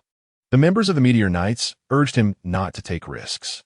Now is not the time to be a hero, for people is the most reasonable. I'm going too. Who else wants to join? Gern walked over to Arthur. I'll go too. Modred stepped out of the team. Since that's the case, I can't miss out. Boris was about to walk over when suddenly a blue figure rushed past him. Let me do it. Since I'm going to be the bait and run, my light thought is the most suitable, Fry said with a cheerful smile. And of course, I have to challenge something so exciting. Everyone debated for a while, but the members of the bait team were still decided. They divided up their respective tasks and began to act before dark. They needed to all enter the coin zone by evening, find a suitable position to ambush, and launch a surprise attack in the deep of night. Arthur originally disagreed with the ambush plan and intended to go in for a direct confrontation. But to rescue their companions while minimizing casualties, he ultimately agreed to Gern's idea, with both teams launching their actions simultaneously. Hey, big guy, look at this. Fry rode his skateboard, creating a long blue light trail, drifting to the side of the guarding thought beast, throwing a condensed bomb at its face, then turning and running. Not long after, he approached another thought beast, repeating the trick to lure another one. With his high-speed ability, Fry attracted a large area of thought beasts, with about 17 or 18 following behind him. In another direction, Modred also attracted a similar number of thought beasts. Leveraging his light thought ability, he constantly switched to the Wind Spirit's Guardian Sword, accelerating his speed, even faster than Fry when he broke into a burst of speed. The tails following the two grew larger and larger, converging from 2 directions until they brought both groups of thought beasts together, totaling 35, with 2 being fierce wolf level and the rest being wild dog level. Fry and Modred led the thought beasts into a low valley, while the main force, took this opportunity to enter through the breach at the border. Although there was no communication device between the two sides, they coordinated very well. Arthur had already ambushed at the rocky ruins above the valley, while Gern was on his other side. After Fry and the others gathered the thought beasts together, they immediately accelerated to create some distance, and Arthur and Gern also moved immediately. Fenrir's claw. Break! The war lion roared. Arthur summoned the armored lion and let out a fierce roar towards the front, the pressure of the released light thought suppressing a group of thought beasts in place. Gern, on the other hand, swung his bone claws fiercely, knocking down a giant rock from above. Boom! The rock fell to the ground with a loud crash, blocking the thought beast's escape route, trapping them all in the valley. It won't hold for long. We need to retreat. Gern summoned his bone wings and glided down from above. Nice job. Fry made a victory gesture, and everyone quickly entered the coin zone, with the sounds of thought beasts scratching the rocks behind them, trying desperately to climb up, soon to escape their predicament. Roar! A fierce wolf-level thought beast jumped directly out of the pit. It looked like a giant lynx, but had 6 legs and 6 large ears. The lynx thought beast leaped in front of the 4, its body horizontal, revealing its sharp claws and fangs, hissing a threatening sound from its throat. Chapter 56. The mysterious cave. Arthur waved his hand to issue orders, and the golden lion launched a fierce attack from the flank, biting accurately into the lynx's neck.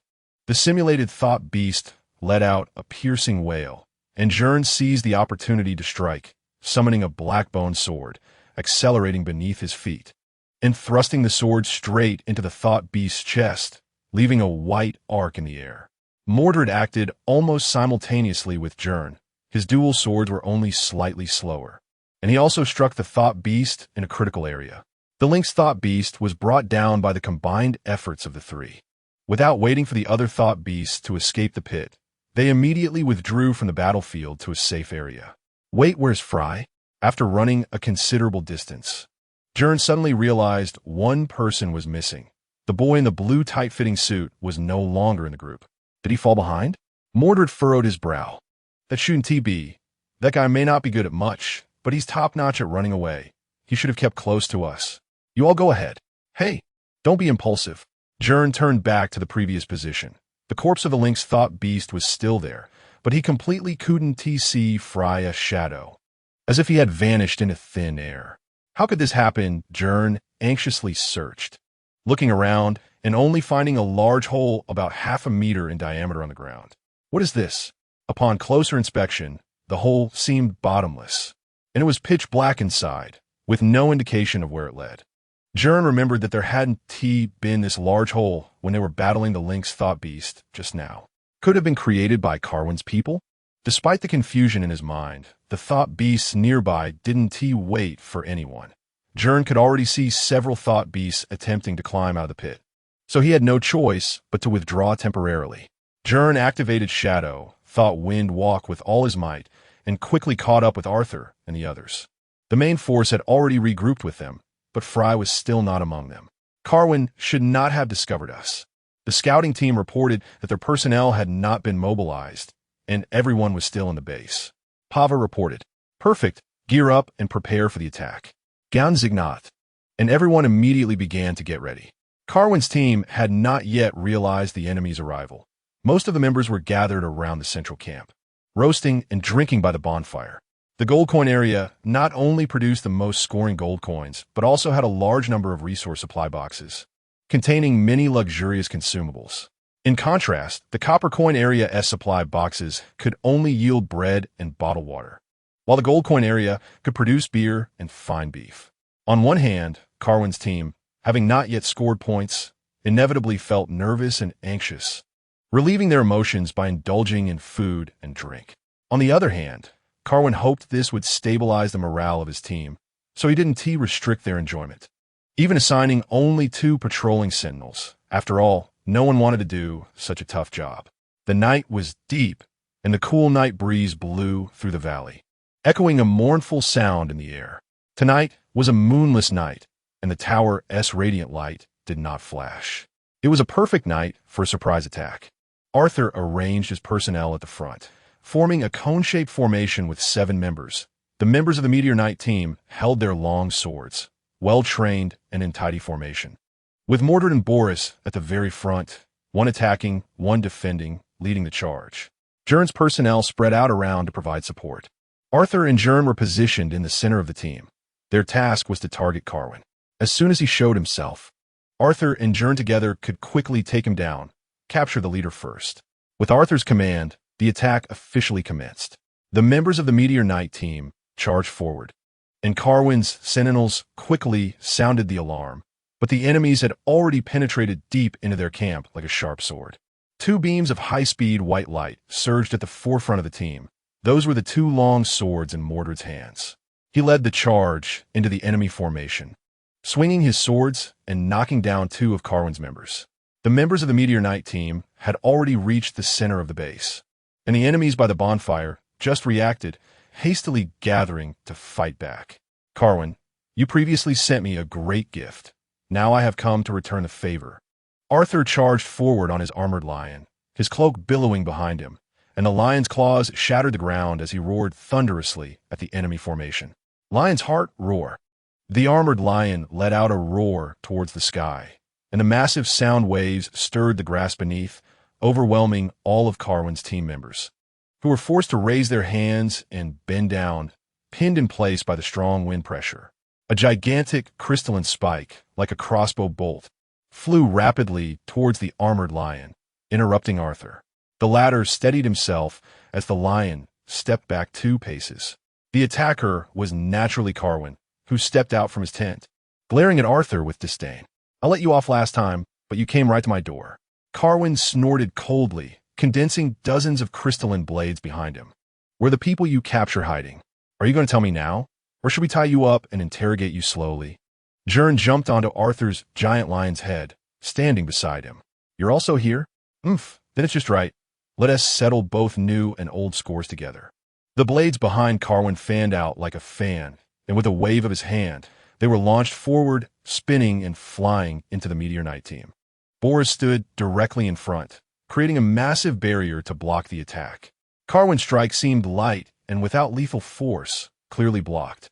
Yet his lips curled up as if it was just as he intended. I was planning to keep this move for later, but since you two came together, you should show some real skills, shouldn't you? Carwin's fingers came together like a sword, and Boris swung out fiercely, crystal dream poison. The crystal blades that had just been stopped by Boris exploded, releasing a large amount of blue smoke, with glowing specks within, like countless fireflies dancing in the mist. Bullies, be careful. Cover your mouth and nose. Don't breathe it in. Boris hurriedly stepped back, but the smoke spread quickly, already touching his legs. Yeah. As he tried to step back again, he found his legs unresponsive, and he fell abruptly to the ground, his lower body completely enveloped in smoke, growing a layer of translucent crystal shell, while many of his teammates behind him were also affected, as the smoke seeped through the barrier and drifted in. Chapter 57. The Guidance of Light, What Have You Done? Arthur charged forward on the armored lion, roaring as it lunged at Carwin. The golden lion let out an angry roar and pounced, but Carwin remained calm, detonating the crystals beneath him. A bright blue poisonous mist rose up to envelop him. Who? The armored lion swiped its paw to disperse the smoke, but Carwin was already gone. I haven't done much, just let them take a nap. But if you want them to recover, you'd better act quickly. I can't guarantee their safety if this drags on. Carwin's voice came from the distance, unaffected by the poisonous mist, swiftly maneuvering through the blue fog, occasionally throwing crystal darts to attack Arthur. Don't let him affect you. Stay calm. Gern reminded from the side. Arthur nodded, swiping his paw to shatter the incoming darts. The shattered crystals released a large amount of toxic smoke, and relying on the armored lion to clear the smoke was inefficient. The poisonous mist that Carwin had just released had already controlled 5 members of the Meteor Knights. The crystals quickly spread over their bodies, and anyone touched by even a little would soon lose the ability to move. The crystallization effect consumes mental energy continuously. You won't last long either, right? Gern circled to the flank of the battlefield, keeping a close watch on Carwin, ready to launch an attack. However, the other side remained hidden in the mist, preparing for a war of attrition. Ha ha! Only ignorant commoners would think like that. Carwin sneered. The poison of crystal dream is a secret passed down in our Fawn family. It consumes very little light thought. I can keep you all worn down until you die. Is that so? Gern heard this for the first time. He asked, telling the truth. Every lineage of the luminous nobility has its own secret technique. My fearless lion, my brother's lightless sword, are all family secrets. Arthur sighed helplessly. This won't do. Gern looked at the battlefield situation. The Meteor Knights had lost more than half their numbers. The Red Ant group had low fighting power. And Carwin's side had already calmed down from the initial panic. They were fighting on their home turf, gaining the advantage. If we don't deal with Carwin soon, they'll counterattack quickly. What's wrong? Are you flustered? Carwin laughed arrogantly, launching 2 darts at Gern. Gern dared not intercept with an attack, and had to activate Shadow, thought to dodge. Arthur, let me give it a try. Mordred broke free from the encirclement of several of Carwin's teammates and quickly ran to the side of the Golden Lion, the two mutually covering each other's backs. His ability is very effective in close combat. You can't get close. I should be able to do it with extreme speed. Even if I can't injure him before being immobilized, I can force him out of the mist. The rest is up to you. Don't waste my sacrifice. No, we can't afford to lose anyone else. This is the only way. Wind Spirit. Freya. Mordred left a sword stuck in the ground, disregarding Arthur's attempts to stop him and charging into the blue mist with full speed. The moment his skin touched the mist, a layer of crystal formed on the surface. Gern could see his silhouette quickly weaving through the blue fog, the long sword in his hand emitting a faint glow, soon obscured by the blue light of the toxic mist. Mordred, come back! Arthur shouted loudly, but there was no response from the mist. Stop shouting. There's only one chance. Don't let his trust go to waste. Gern concentrated his shadow, thought, into a spear, fixating on Mordred's figure, just waiting for the right moment. Arthur seemed somewhat frustrated. Everyone had high hopes for him, whether it was his family or the people of the Starfall Land. The members of the Meteor Knights had regarded him as their leader from the very beginning, but he had never been prepared to bear these responsibilities. Stop dawdling, it's coming. Gern lowered his body, his spear charging with energy. Pawa led the Red Ant group, struggling in the back to fend off the attacks. The outcome of the battle hinged on this crucial strike. Light Spirit. Farina. Mordred's battle cry echoed across the battlefield, the light of his long sword shining brightly. A pure white beam pierced through the mist, projecting outwards.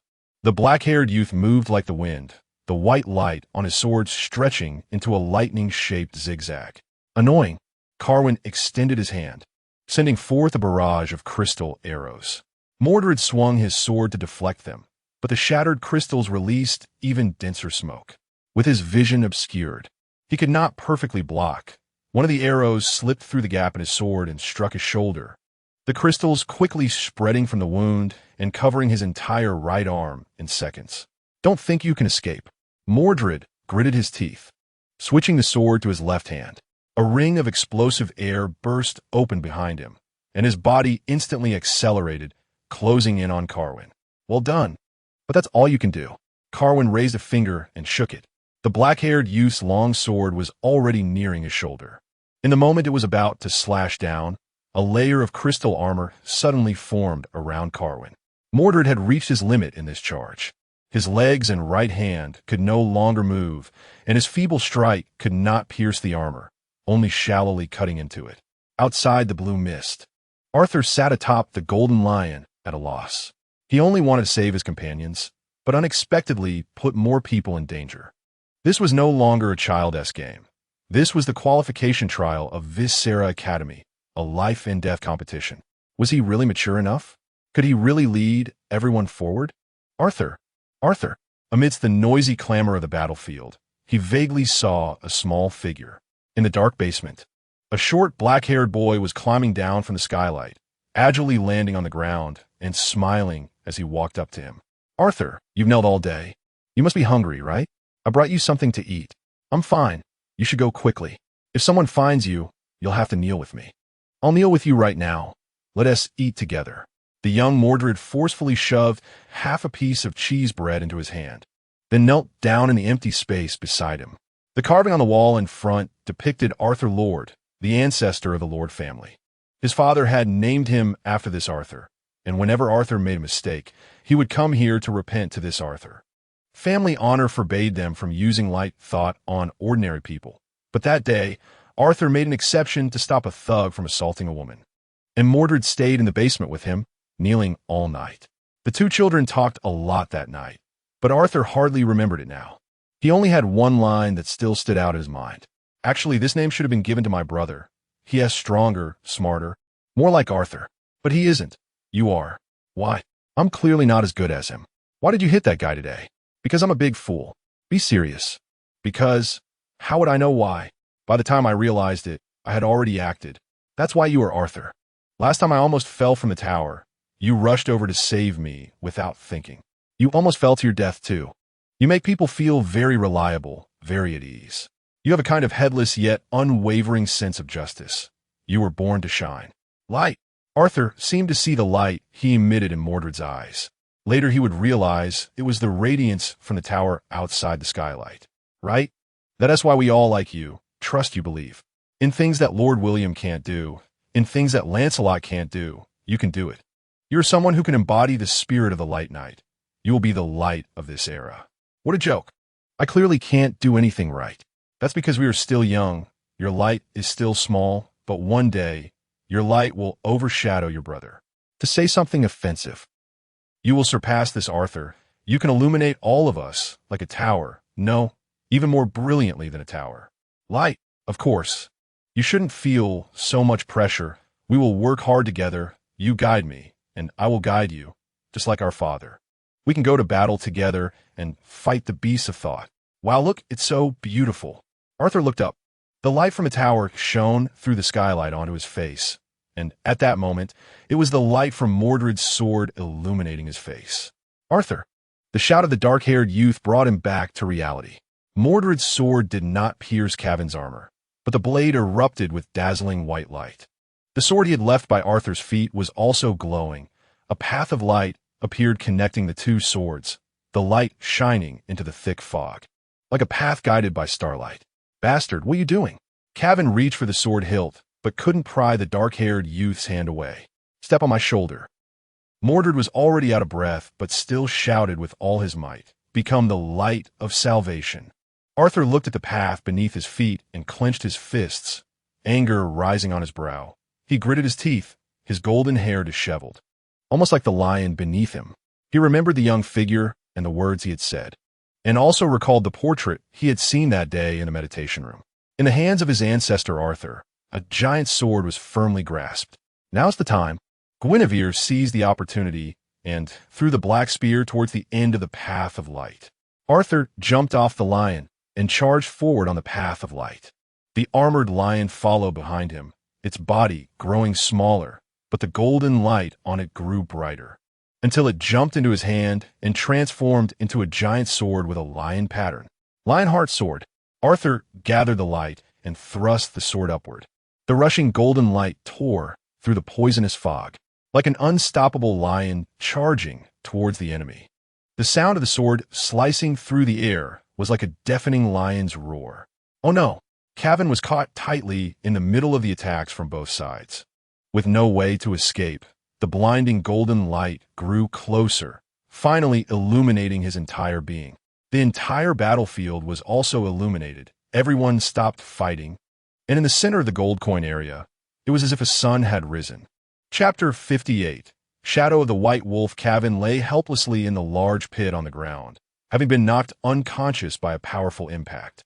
He wasn't mortally wounded. Arthur had slightly diverted the sword's edge to avoid harming Mordred. The unparalleled strike swept past them, and the shockwave knocked them to the ground. Everyone who had been bound by Cavan's light energy returned to normal, and the battlefield situation quickly turned around. The members of the Meteor Knights returned to the fight, and with Arthur, who had gained new power, Cavan's team had no chance to fight back and surrendered one after another. Gwyn didn't contribute much in the second half. He rested on the sidelines and organized his thoughts. By the time he finished meditating, everyone was already cleaning up the battlefield. According to their agreement, the Red Ant Corps took all the spoils. They found a large amount of coins in the camp, which were secretly hoarded by Cavan's subordinates, indicating that he had long lost the people's support. The casualties were acceptable, 7 injured from the Red Ant Corps, 3 injured from the Meteor Knights, including Mordred, who had been hit in the shoulder by Cavan, and 12 injured from Cavan's side, none of whom had fatal injuries. They treated the prisoners well. Those willing to join the Red Ant Corps would be fully accepted. The trial was nearing its end, and my promise remained unchanged. Everyone who joined would receive 500 points. With equality for all. Gwyn walked past the prisoner camp, where Cavan's team was locked up while Pava's team stood guard outside. Understood. The members of the Red Ant Corps responded loudly. Although they were dissatisfied with Cavan's team's actions, they trusted Gwyn and followed his orders. Thanks this time. Gwyn turned to find Arthur approaching. His golden hair was a bit disheveled, and his clothes were torn from the fight, but he still exuded a royal aura. We're helping each other. We're here to save people too. That move you just pulled was so cool, it dazzled my eyes. Gwyn scratched his head and laughed heartily. You're strong too. Arthur's words were not meant to be humble. He had clearly seen that Gwyn had almost struck at the same time as him. His sword wind had collided with the black spear thrown by Gwyn, resulting in a powerful explosion. This meant that Gwyn's attack was nearly on par with his full-strength blow. Just how strong was he? Arthur, we found them. Come take a look.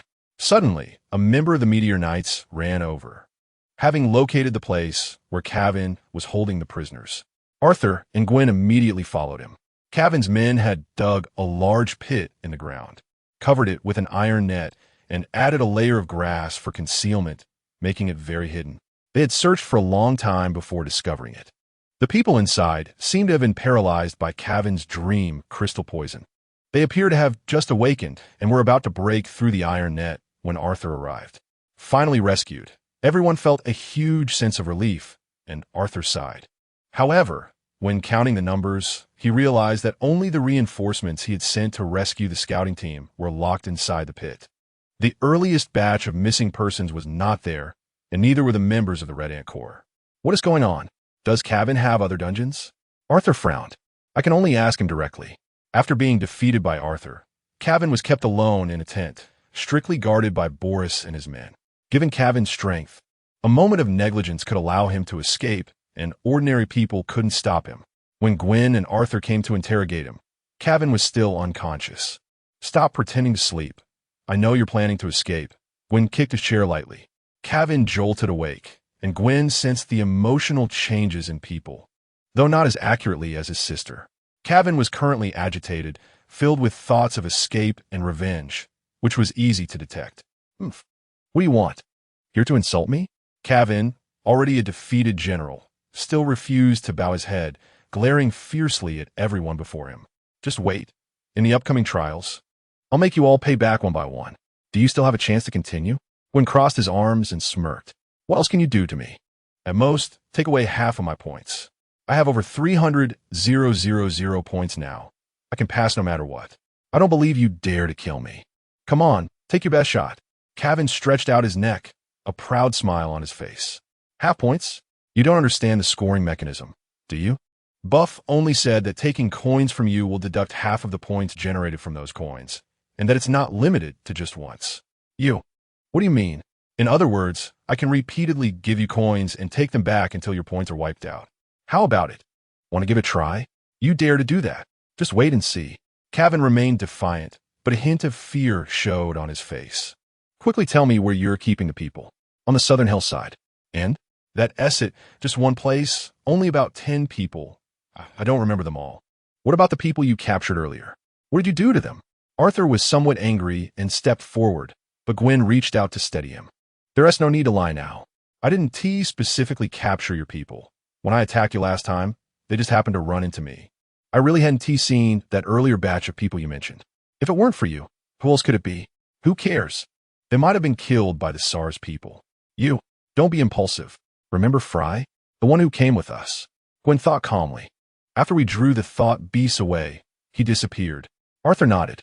He is not in that basement. And when I went back to look for him, I found a large hole in the ground. Gwyn recalled the situation at that time. A hole? Yes, so I wondered if it was done by other teams. But Fry is not weak, and your team members should be too. It wouldn't be easy to capture them. If it really is the SARS people, then it would be troublesome. After discussing for a while without coming to any conclusion, they had to put aside for now. Arthur dispatched a team to search around a gold coin area to see if they could find any clues. At that moment, Gwen saw an unexpected person. Cornelia arrived with other members of the Red Ant Corps, and they entered the camp in a grand procession. Several of them were injured, apparently having fought beasts while crossing the border. But fortunately, they were many and managed to win, albeit barely. What brings you here? Something strange happened. It's not safe over at the base, so I decided to come find you. Cornelia said casually. What happened? Several more people are missing, just like before, and all our prisoners are gone. Cornelia, who had been in charge of guarding the prisoners, had specifically found a cave to hold them. Missing? Yes. I found a large hole in the ground of the cave, and I discovered something similar next to the base. That person must have some kind of ground escape ability, launching attacks from underground. Cornelia described what she had seen. Another hole. A sense of unease rose in Gwen's heart. It can't be the candidates. Arthur was very certain in his tone. For one person to achieve such a level of strength was too terrifying. I don't believe such a person exists among the candidates, and SARS can't do it either. Then it must be a design flaw in the trial grounds. I said this trial couldn't be that simple. Gwen said, Did you catch Cavan? Suddenly, Vine Woman asked. Yes, he is inside. Hasn't he scored yet? He's still in first place. People haven't even been found, let alone anything else. But it's only a matter of time. Let's first give a score to those who don't have enough. I'll be the last to take it. Gern lifted the flap of the tent, and before he stepped inside, a blinding white electric light shot out from within. Gern couldn't see the person's face clearly, only a blurry silhouette. Thanks, I'll take it. As the electric light faded, a white-haired girl stood in the distance, wearing a fox mask and holding a large bag, waving it at Gern. Before Gern could react, she turned into a flash of light and escaped, her speed leaving Gern far behind. His maximum speed probably wouldn't even match half of hers. The others also noticed the intruder and seemed to rush to chase her. But of course, it was futile. They could only watch helplessly as she disappeared from sight. The names on the leaderboard quickly began to refresh, and Cavan finally fell from the first place, replaced by a new name. Hi, Nalia. Is it her? No wonder she looks so familiar. Gern suddenly remembered the celestial girl he had seen before. Her name seemed to be this, and her figure, hair color, and light ability matched. Do you know her? Cornell asked. Not really, just acquainted. The duck I had in my mouth has flown away. Gern seemed completely unconcerned. He wasn't interested in the first place anyway, so losing it didn't matter. What was more important now was to find those missing people. Their fates were still unknown. And until that mysterious underground killer was dealt with, no one would feel at ease. No one knew if they would be the next prey. The missing individuals had no common traits. Some had enough scores to advance, while others did not, and there were people from different factions, likely including many from other scattered teams. Gern led the group to the location of the cave he had discovered earlier to begin their investigation. They cleared out the thought beasts that were lurking around and surrounded the dark, bottomless cave. Chapter 59. Beasts of the Underground. The heavy bag in Nai Lee's hand made a crisp clinking sound of metal, and she hummed a tune casually, feeling cheerful. She had been lying in wait for a long time, ready to strike at Cavan, but the other party had always acted in groups and never strayed from their team. She was confident in taking down Cavan alone, but it was too difficult to deal with a team of more than 20 people at once. Just then, this chaos provided her with an opportunity, and she seized the moment of their lax defenses to make her move. With only one day left in the trial, first place was basically secured. Even if other teams began to gather points now, they would still be far from surpassing her. Nyla was not concerned at all about the additional rewards Bafu mentioned. She was doing this solely to prove herself. That person must be watching her from somewhere in the trial grounds. She had to prove to him and to herself that she was a genuine celestial bloodline, that she was no worse than anyone else, and that those truths were merely baseless rumors. As she left the gold coin area, a few low-level thought beasts spotted her and immediately shrieked, surrounding her. Nyla didn't take them seriously at all. She condensed electrical light into blades in her hand, her figure moving like lightning, swiftly resolving all of them. The simulated thought beasts she usually trained with were far more advanced than these creatures. They posed no threat to her whatsoever. In fact, there were very few candidates she considered worthy.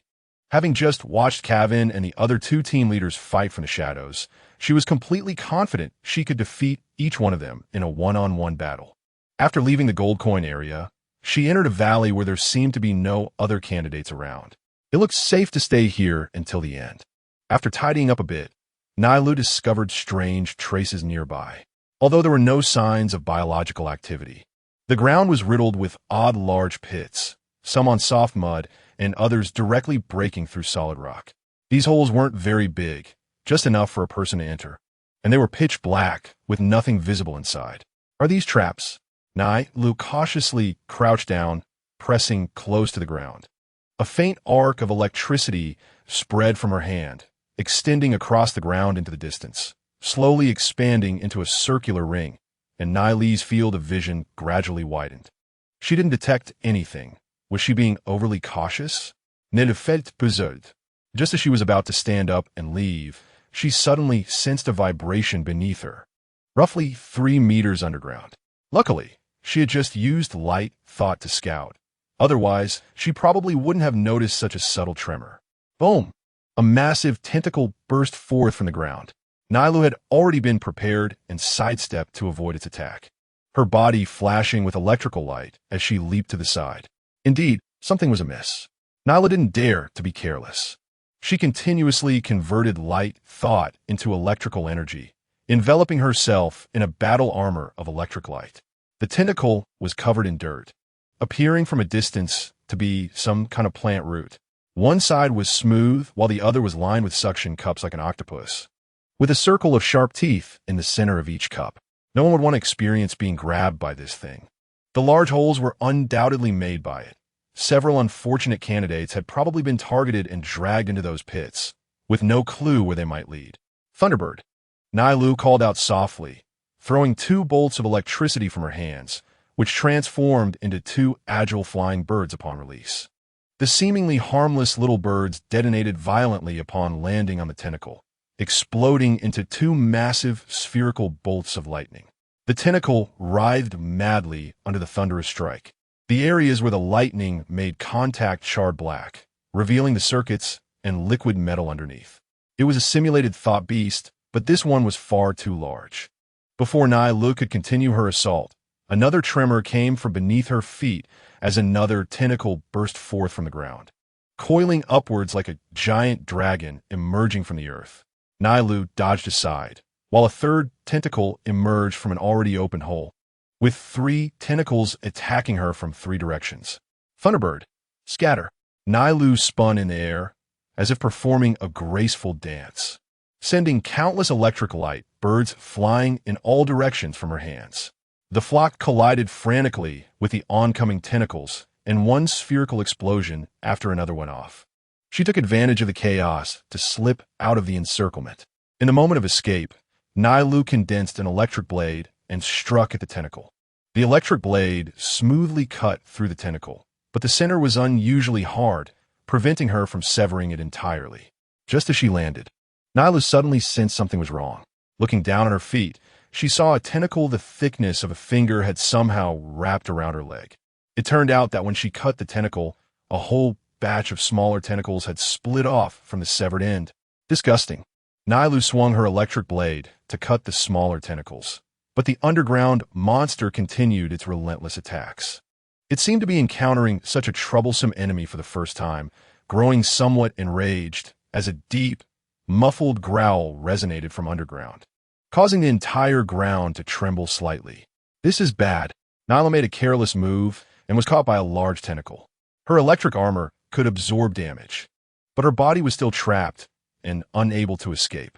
The tentacle quickly pulled her back underground, dragging her body down with it. Her vision suddenly went dark, and a strong smell of earth rushed into her nostrils. Nailu was entirely dragged underground, and she panicked, struggling to break free from the restraints. At that moment, her mind went blank. She couldn't recall any techniques or secret arts.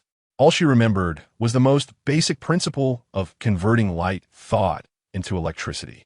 She had to pour all her mental energy into it, and the immense light thought within her transformed into surging lightning. Bolts of electricity erupted from the hole in the ground. The pitch-black underground was illuminated as bright as day. Nili's hair flew up, and an unimaginable surge of energy was unleashed. The crackling explosions drowned out even the pained roars of the underground beast. Huff, huff, huff. Nyla took deep breaths and slowly stood up, kicking the now motionless tentacles away from her. She felt utterly drained, her head pounding fiercely. Even gathering a small orb of electric light for illumination was difficult. The ends of those tentacles had already snapped off, clearly indicating that the monster had actively severed them to escape from harm. She had no idea how many meters underground she was. The depths of the cave ahead were pitch black, and the faint electric light seemed to be swallowed by a black hole, illuminating nothing. Chapter 60. The Maze Hello. Is anyone there? Is anyone there? Is anyone there? Gwen shouted into the depths of the cave, but the only response was the hollow echo. He had slid directly down from the hole above into this vast underground space.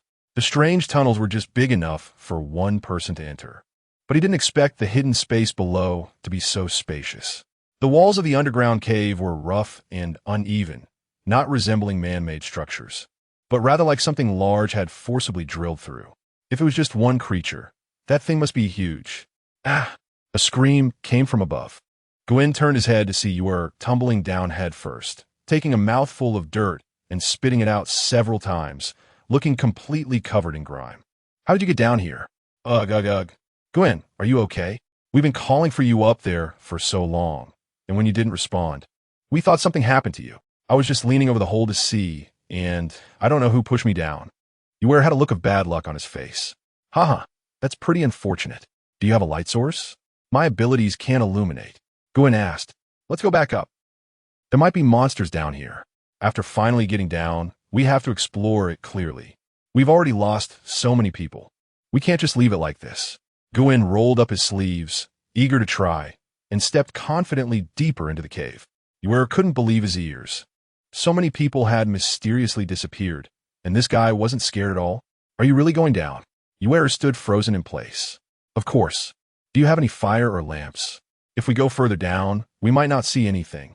I do have. Yor took out a small cylinder, opened the lid, and a flicker of flame shot out. This alcohol canister was originally used for starting fires. He didn't know how long it would last for illumination. The light was dim, and the air in the cave was thin, barely illuminating a bit of the path. Our territory is far from here. If the same monster attacked them, it should have hollowed out this entire trial ground by now. Gwen analyzed the situation while cautiously exploring forward. Stop talking. The more I think about it, the scarier it gets. Teacher BF said there's a fierce tiger-level thought beast in this area. Remember? You even used this to scare Kevin. But the trial is nearly 6 days in, and no one has seen it. The candidates should have run all over the place by now. If we really encounter it, can you handle it? Yor asked nervously. Of course not. The weakest fierce tiger level is 10 times stronger than a vicious wolf level. Right now, I can only deal with 2 or 3 vicious wolves at most. Then why would you dare to go? Let's hurry back. I never said I wanted to fight. Escaping is still possible. Maybe we can save everyone if they're not dead yet. While Yor cried out in despair. Gwen walked a few kilometers forward when he suddenly heard faint noises in the distance. He immediately became alert. Gathering black mist in his hand to summon the shadow, thought giant sword, signaling Yor to be quiet. What? Is it coming? What do we do? What do we do? Yelling so loudly will only make it more dangerous when it hears us. Gwen shot him a glare, and Yor quickly covered his mouth to quiet down. It seems to be right around that corner. Gwen bent down, extinguished the flame, lowered his footsteps, and when he approached the corner, he lunged forward with a sword strike. Clang! The sword collided with a hard object, a blue-glowing blade pressed against Gen's black sword, and surprisingly, a person charged in from the other side. The opponent moved quickly, flicking their sword to deflect Gwen's blade. Gwen used the momentum to bring his sword horizontally down to block in front of him. It's you? The blue electric blade illuminated the surrounding environment, and the person recognized Gwen. The person in front held a blade made of blue lightning, with short white hair. Her figure and posture identical to the one who had just stolen gold coins, but her mask was missing. Long time no see. Gwen retracted his black sword, but didn't let down his guard. By the way, someone like you still needs to participate in the trial? Shut your mouth. If you dare to spread my business around, you'll be in big trouble. Nai Lei threatened, her electric blade glowing brighter as if it was pulling at her wound, causing her to frown slightly. You're injured? You weren't attacked by that thing, were you? Gwen moved closer to take a look. Do you have any medicine? Get away. Nai Lei held the electric blade in front of her, looking a bit tense. She had witnessed Gwen's strength. She had just stolen his gold coins not long ago. And now her condition was poor due to that monster. If it came to a fight, she wasn't confident. I'm just checking on your injury. You don't think I'm still holding a grudge, do you?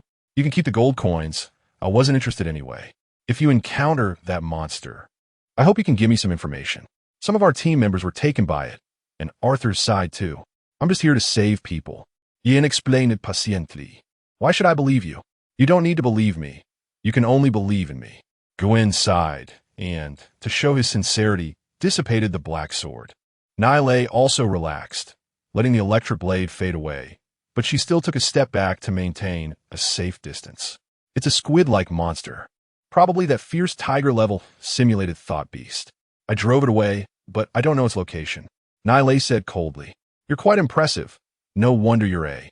Gwen almost let it slip, glancing at Yuera beside him and holding his tongue. That white-haired girl seemed not to want anyone to know her business. Secretly running to the slums and then coming to participate in the trial. What a strange person. Isn't Viscera Academy her home? Why go through all this trouble?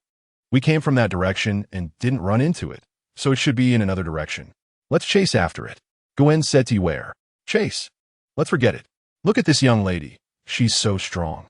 You and Arthur couldn't stop her, and she's not even a match for that monster. You might die. What did you say? Nai Lei was not pleased with this evaluation. I didn't say anything. Said nothing. Then I'll go alone. Yuera, you go inform Arthur and the others. I'll leave markers along the way for you. I'll go with you. Nai Lei suddenly said. Huh? Why are you?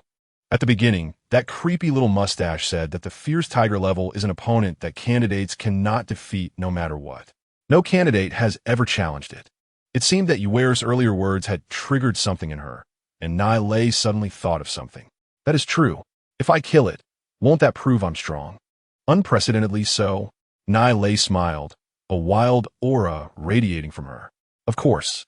Yinu did. Then I'll go kill it. Nai Lei's white hair crackled with electricity. I not only want to take first place in this trial, but I also want to take the first place in history. Oh no. Yuera's expression was as unpleasant as if he had eaten a fly, and he muttered in a voice barely audible to himself. These two are both crazy.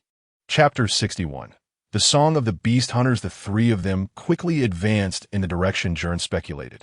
And soon Gern saw the tentacles that had fallen from the monster. Nair had fallen from the spot before, but the opening above had collapsed, which was why she had been searching for an exit in the cave. It was unclear whether it was caused by the monster or by her own actions that led to the collapse. The further they went, the more traces of crawling monsters they found, and a cracking sound grew louder. It was the sound of Yor's teeth chattering. He shrank behind Gern and Nair like a frightened rabbit. Gern told him to go back and inform Arthur, but he didn't dare to go alone, fearing he would encounter a monster the moment he turned around, so he could only follow the two of them, trembling with fear. The moon hung quietly in the lonely, wild forest, for doves circled down, casting foreshadows. A gun barrel pointed at the cold. I see shadows. Oh, shadow, take me to find it. Oh, shadow, mourn for my fate. I am a hunting wolf. I am the lonely wolf. Nair hummed something softly. She had sung this poem before when she passed through the valley, and Gern listened, somewhat entranced. What are you singing? I won't sing anymore. Don't, it's quite nice. Tell me. The Beast Hunter song, I learned it by chance, seems like it was composed by some ancestor of my family. This song has a certain power. Listening to it makes me feel less afraid, Gern said with a smile. Is that so? I still feel quite scared. You murmured softly. It's just a tune, Nair said coldly. The essence of it is a projection of the spirit. The spirit in the melody is a gift left to you by your ancestors. It will become your light of thought. Hopefully. I particularly like the songs of Yueshi. Every time I hear her voice, I feel. Gern suddenly became excited. Just mentioning Yueshi could make him talk endlessly for a day, no matter who he was with. But this time, it seemed he didn't have that opportunity. Just as he started, the ground began to tremble slightly, as if something was about to break through the earth. It's coming. Nair sensed the familiar tremor, her spirit jolting. Is it underground? How many layers has it dug? Gern looked down at the ground, but Nair pulled him aside. No, it's from a side. It's on the other side of the wall. Before Nair's words fell, a giant tentacle burst through the wall. In a narrow space, debris fell like rain. Enyer screamed loudly, his legs giving way as he collapsed to the ground. Griffin's claw. Gern summoned his bone claws to block the sweeping tentacle. The creature's strength was astonishing, nearly flipping him over. Go find its true body. Hitting these tentacles is useless, Nair shouted, and in the blink of an eye, she donned her electric armor, gripping her electric blade, and transformed into a blue shadow, dashing forward. Wait for me. Gern followed closely, and two more tentacles broke through the wall. The two of them either dodged or blocked, hurriedly dealing with the onslaught of tentacles as they advanced. You nobles have some powerful secret techniques, right? Gern struck fiercely at a tentacle, opening a gash from which a mercury-like liquid flowed. But he couldn't cut it off completely. I've tried. It's no use. Then let me try. Gern had no choice but to give it his all. The bone claw in his hand transformed into a great sword, a magic sword. Calibalg. The great sword swung in a black semicircle, striking down upon the tentacle. Gern felt a numbness in his hand from the impact, but he pressed on, and with one strike, he severed the tentacle as thick as a barrel. The astonishing power of this strike even shocked Nair. How is that possible? Don't just stand there. Charge! Gern leaped over the severed tentacle, rushing to the other end of the hole in the ground. On the other side of the wall, an enormous figure appeared before him. Upon seeing those tentacles, Gern could guess it was a huge creature, but upon seeing the full appearance of the monster, he was still taken aback. It was a moving mountain of flesh, with a spherical body covered in tentacles, more akin to a giant sea urchin than an octopus. I found them. They're still alive. Gern saw that the spherical body was covered in bulges, each bulge containing a person, including members of the Red Ant team who had gone missing, and surely members of the Meteor Knights were also inside. Nair quickly followed and arrived. She struggled to mask her unease and fear, wielding two electric blades that combined into a giant sword like Gern's. Let me handle it. It's my prey. Then let us see who has the ability. From the looks of it, if we don't take it down, we can't rescue anyone, Gern said. The two were about to launch their attack, when suddenly a display screen extended from the monster's head. The screen flickered with snowflakes, revealing a comical face. Yo, congratulations on discovering the truth. Buff's face appeared on the screen, holding a white porcelain teacup, his little mustaches dancing joyfully as he spoke. I only said there was a tiger-level thought beast in the venue, not that it was on the surface, ha ha ha. So, can you release them? Gern asked, hands on his hips. Unfortunately, I cannot. These people were caught due to negligence in defense. This is a failure in the assessment. A true light, thought warrior can never let their guard down at any time. Buff shrugged. The scores of those who were captured will be reset, and when the time ends, they will be eliminated. What if we slay this creature and free them? Can they regain their qualifications? Don't joke around. No candidate can achieve that. This is a tiger-level thought beast. It would take a combat team of 10 light, mirror-level thought warriors to deal with it. Or one crescent, moon-level thought warrior. Do you know what the crescent moon is? Many instructors are only at the crescent moon level. Then I have to give it a try. Nair stepped under the screen, brandishing her sword. Are all the instructors watching? Then you better pay attention. Chapter 62, Secret Techniques and Ballads. Alright, if you insist. Buff revealed a helpless expression, and the display screen retracted back into the monster's body, causing his comical face to disappear. This monster is named Abu-Hose, a terrifying thought beast that instills fear in reality, a brutal underground lord. Although the mechanical bionic body is somewhat weaker, it is not something you can defeat. The game begins. Roar. The thought beast immediately regained its frenzied state, its tentacles thrashing wildly as they struck towards the two. Buff had already given them the final warning. This Abu-Hose far exceeded what the candidates could handle. If they insisted on trying, then they would bear the consequences. Naylor and Gern dodged the incoming tentacles, running in opposite directions. Naylor's electric armor shimmered with blue light, illuminating the surrounding environment, while Gern blended into the darkness, his black sword absorbing the remaining light around him. in such a narrow space. Avoiding the onslaught of numerous tentacles was quite difficult. The best strategy was to end the fight quickly by concentrating their fire on the monster's core. Naturally, neither of them possessed the strength of a crescent moon level, but this simulated thought beast was merely made of liquid metal. It was not as powerful as a true tiger-level thought beast. Don't you want to see the secret technique? Naylor dodged attacks while running along the wall, with tentacles continuously slamming down on her path. Didn't you say it was useless? Finding the core makes a difference. Naylor jumped into the air, a flash of electricity propelling her body towards the spherical core. Just watch closely the secret technique of the Esperin family. Naylor spread her arms, releasing a layer of static arcs from her body, floating in midair as if an invisible force was lifting her from below. Tentacles attacked from all directions, but before they could reach her, Naylor clapped her hands together and unleashed an astonishing force. "Dragon hunting lightning spear," she exclaimed, and a dazzling bolt of electricity shot from her hands. Unlike the blue light surrounding her, this bolt of electricity was straight and seemed almost tangible. Flashing with a white glow, it sliced through the air rapidly, and Gern could smell the ozone produced by ionization. In the next moment, that smell became even more pungent, mixed with the scent of burning rubber. The lightning spear Naylor threw pierced Abuhos's body. It raised a wall of flesh with its tentacles, but the white light penetrated it directly. The spear released an incredible current and high temperature, scorching and short-circuiting the liquid metal and components that made up the monster's body. A large portion of the oval body caved in, and the tentacles on one side lost control and hung limply, while the other half thrashed even more violently. It worked. Gern cheered, clenching his fist. Naylor had intentionally avoided hitting the people caught by the sea urchin. Now it resembled a deflated balloon, its entire body beginning to shrink. Just one more hit, and the battle would be over. The electric arcs on Naylor's body gradually faded, and she fell from the air. Most of the tentacles that had surrounded her lost their power, allowing her to escape safely. She had hoped for a single strike to defeat the enemy, but she had consumed too much light thought when caught by the tentacles earlier. Although this strike had an effect, it was far from the power she had anticipated.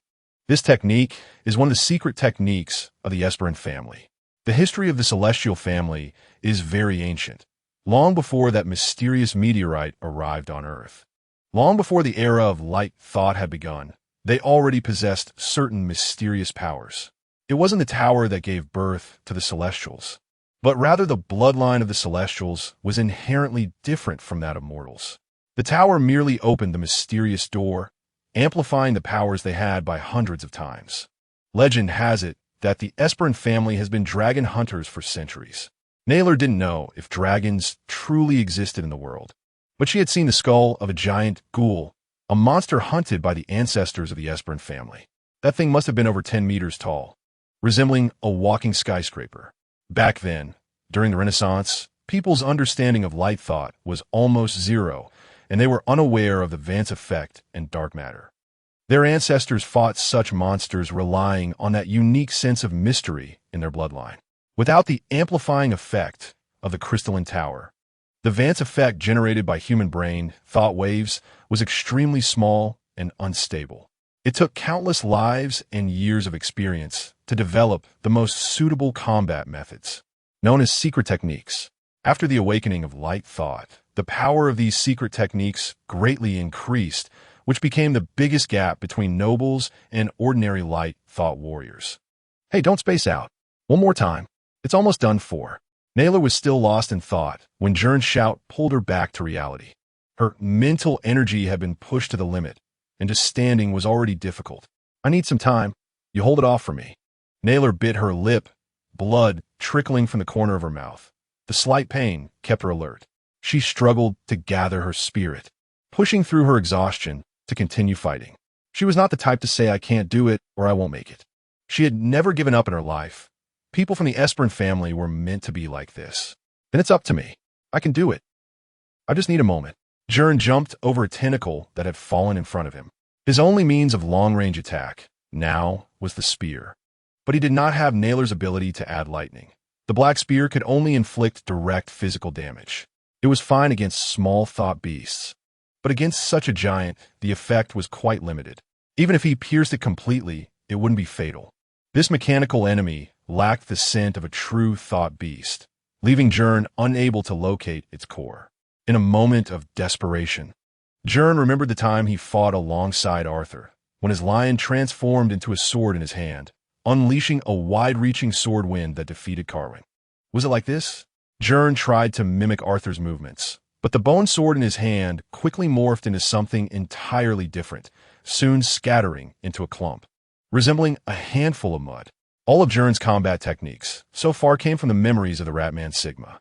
He only had a few fixed moves: claws, swords, spears, wings. And these names, Fingal's Claw, Beelzebub's Wing, Tiefing's Tail, were all the names the Ratman used. Gern had no idea what these names meant. He just knew to imitate them. He had always been training to tame these memories and had never thought of fighting in his own way. Perhaps he had tried once? When rescuing the trapped victims during the Shadow Crow attack, he had attempted to release Shadow thought in a chaotic manner, creating numerous ball-like condensed blasts. Such a crude technique was the limit of what he could do. After all, Gern was not gifted like Helena, nor did he have the professional guidance that children from light thought families received. He had no secret techniques. Everything relied solely on his hard work and honing. Boom! Gern panicked, struck by a wildly swinging tentacle. He was slammed against the wall, the violent impact making him taste blood in his throat, nearly coughing it up. You idiot. I told you to buy time, not to perform acrobatics. Naylor scolded with a frown. I wanted to use Arthur's move, but I couldn't figure out how he did it. That's a secret technique of the Starfall family, built on centuries of accumulation. How could you possibly come up with it? The tower has only been around for a little over 100 years, so why is there centuries of accumulation? Too lazy to explain so much to you. Nyla has recovered a bit, but she can only move normally and still cannot initiate an attack, let alone use her secret technique. That last move was her forcing herself to do it. Her skill level is far from being able to use the Dragon Hunter Thunder Gun casually. The use of secret techniques is rigorous and dangerous. It's already good luck that nothing unexpected happened. For pigeons were circling, dropping 4 shadows that pressed against the muzzle of the Fire Hunter knife, cold as ice. Shadow! Oh, Shadow, guide me to it. What are you playing at? Nyla felt a wave of frustration. Even at this moment, this guy still had the mind to learn her song. No, when I heard this song, I felt a kind of power, but I can't seem to sing it well. Gern said, What nonsense are you talking about? Just sing. I refuse. A tentacle rushed towards Gern, and he had to summon the black sword again to cut it apart, repeatedly mumbling the lyrics, feeling that he could find something within. Look, Gern shouted, trying to channel that feeling, and finally, a spark of electricity flickered on the black sword. A pitch-black lightning that radiated an ominous aura. How is that possible? Nyla was horrified. The black lightning flashed by, but she did indeed see it. Just finish singing. Maybe your ancestors hid some secret in it. Nyla turned her head away, a flush rising on her face. This is too embarrassing. She never imagined she would have to sing during a battle one day. And it was for this guy? She still remembered what he arrogantly said to her the first time they met, and he knew about her rampage and fall to darkness. She should just take this opportunity to silence him. That said, Nyla took a deep breath and tried to recall that melody. Moon, moon, the moon quietly descends. The forest is lonely and wild. For pigeons are circling, dropping 4 shadows that press against the muzzle of the Fire Hunter knife, cold as ice. Shadow, oh Shadow, guide me to it. Shadow, oh Shadow, mourn for my fate. I am the hunting wolf. I am the lonely wolf. Gern closed his eyes and charged forward with the giant sword in hand, trying to forget the monster before him, forget that he was in a cave. Immersing himself completely in that song. He saw a man in a black robe walking through the forest, the bright moon shining above, carrying a long sword and a harp, playing along the way in the silent forest. Zap! The black lightning appeared again. This time it was not just a flash. It was enveloping the black sword. Blacker than Gern's hair, darker than the cold midnight. This pitch-black cave was even darker. It was the black of death. Chapter 63. Hidden ancient coins. The long sword wrapped in black lightning dragged a long cut across the ground. In the area where the black lightning passed, even sliced through the hard rock smoothly. This is the feeling. Just like this. Gern felt a distant power merging into his body. After countless years, that spirit was attached to this song, transmitted into his mind. The black sword struck down hard against Gern's shoulder. Gern dared not wait too long, fearing that this fleeting power might suddenly vanish. A series of black lightning bolts shot out in a radial pattern, and Abuhos's tentacles broke and danced in the air. The tentacles struck by the black lightning were all torn into small pieces, as if a mischievous child had cut worms into segments. Boom! The largest bolt of black lightning struck Abuhos's main body, penetrating it with a hole the size of a person, and liquid metal gushed out like a waterfall. As the core components inside had been completely destroyed, Nyla stood completely stunned on the side. Her full-strength attack was far weaker than this black lightning. And for the first time in her life, she felt such a sense of defeat. What made her most unwilling was that it was not someone from a celestial family who defeated her. He wasn't even a noble of the light thought, but just an utterly ordinary commoner. Whoosh! Splash! The bubbles on Abuhos's body burst one by one, and the people soaked inside were finally released. They all lay on the ground, gasping for air, coughing out residual mucus from their lungs. And it was uncomfortable just to think about being soaked in the monster's bodily fluids. Gern hadn't T-aimed at all, but luck was on his side. He didn't T-injure anyone inside Abuhos. As the monster fell heavily to the ground, the cave began to rumble, and large rocks started to fall from above. In movies, after defeating the boss, the place quickly collapses. Of course, that doesn't happen in reality. The cave was about to collapse now entirely because Gern's black lightning had shattered the supporting wall behind it.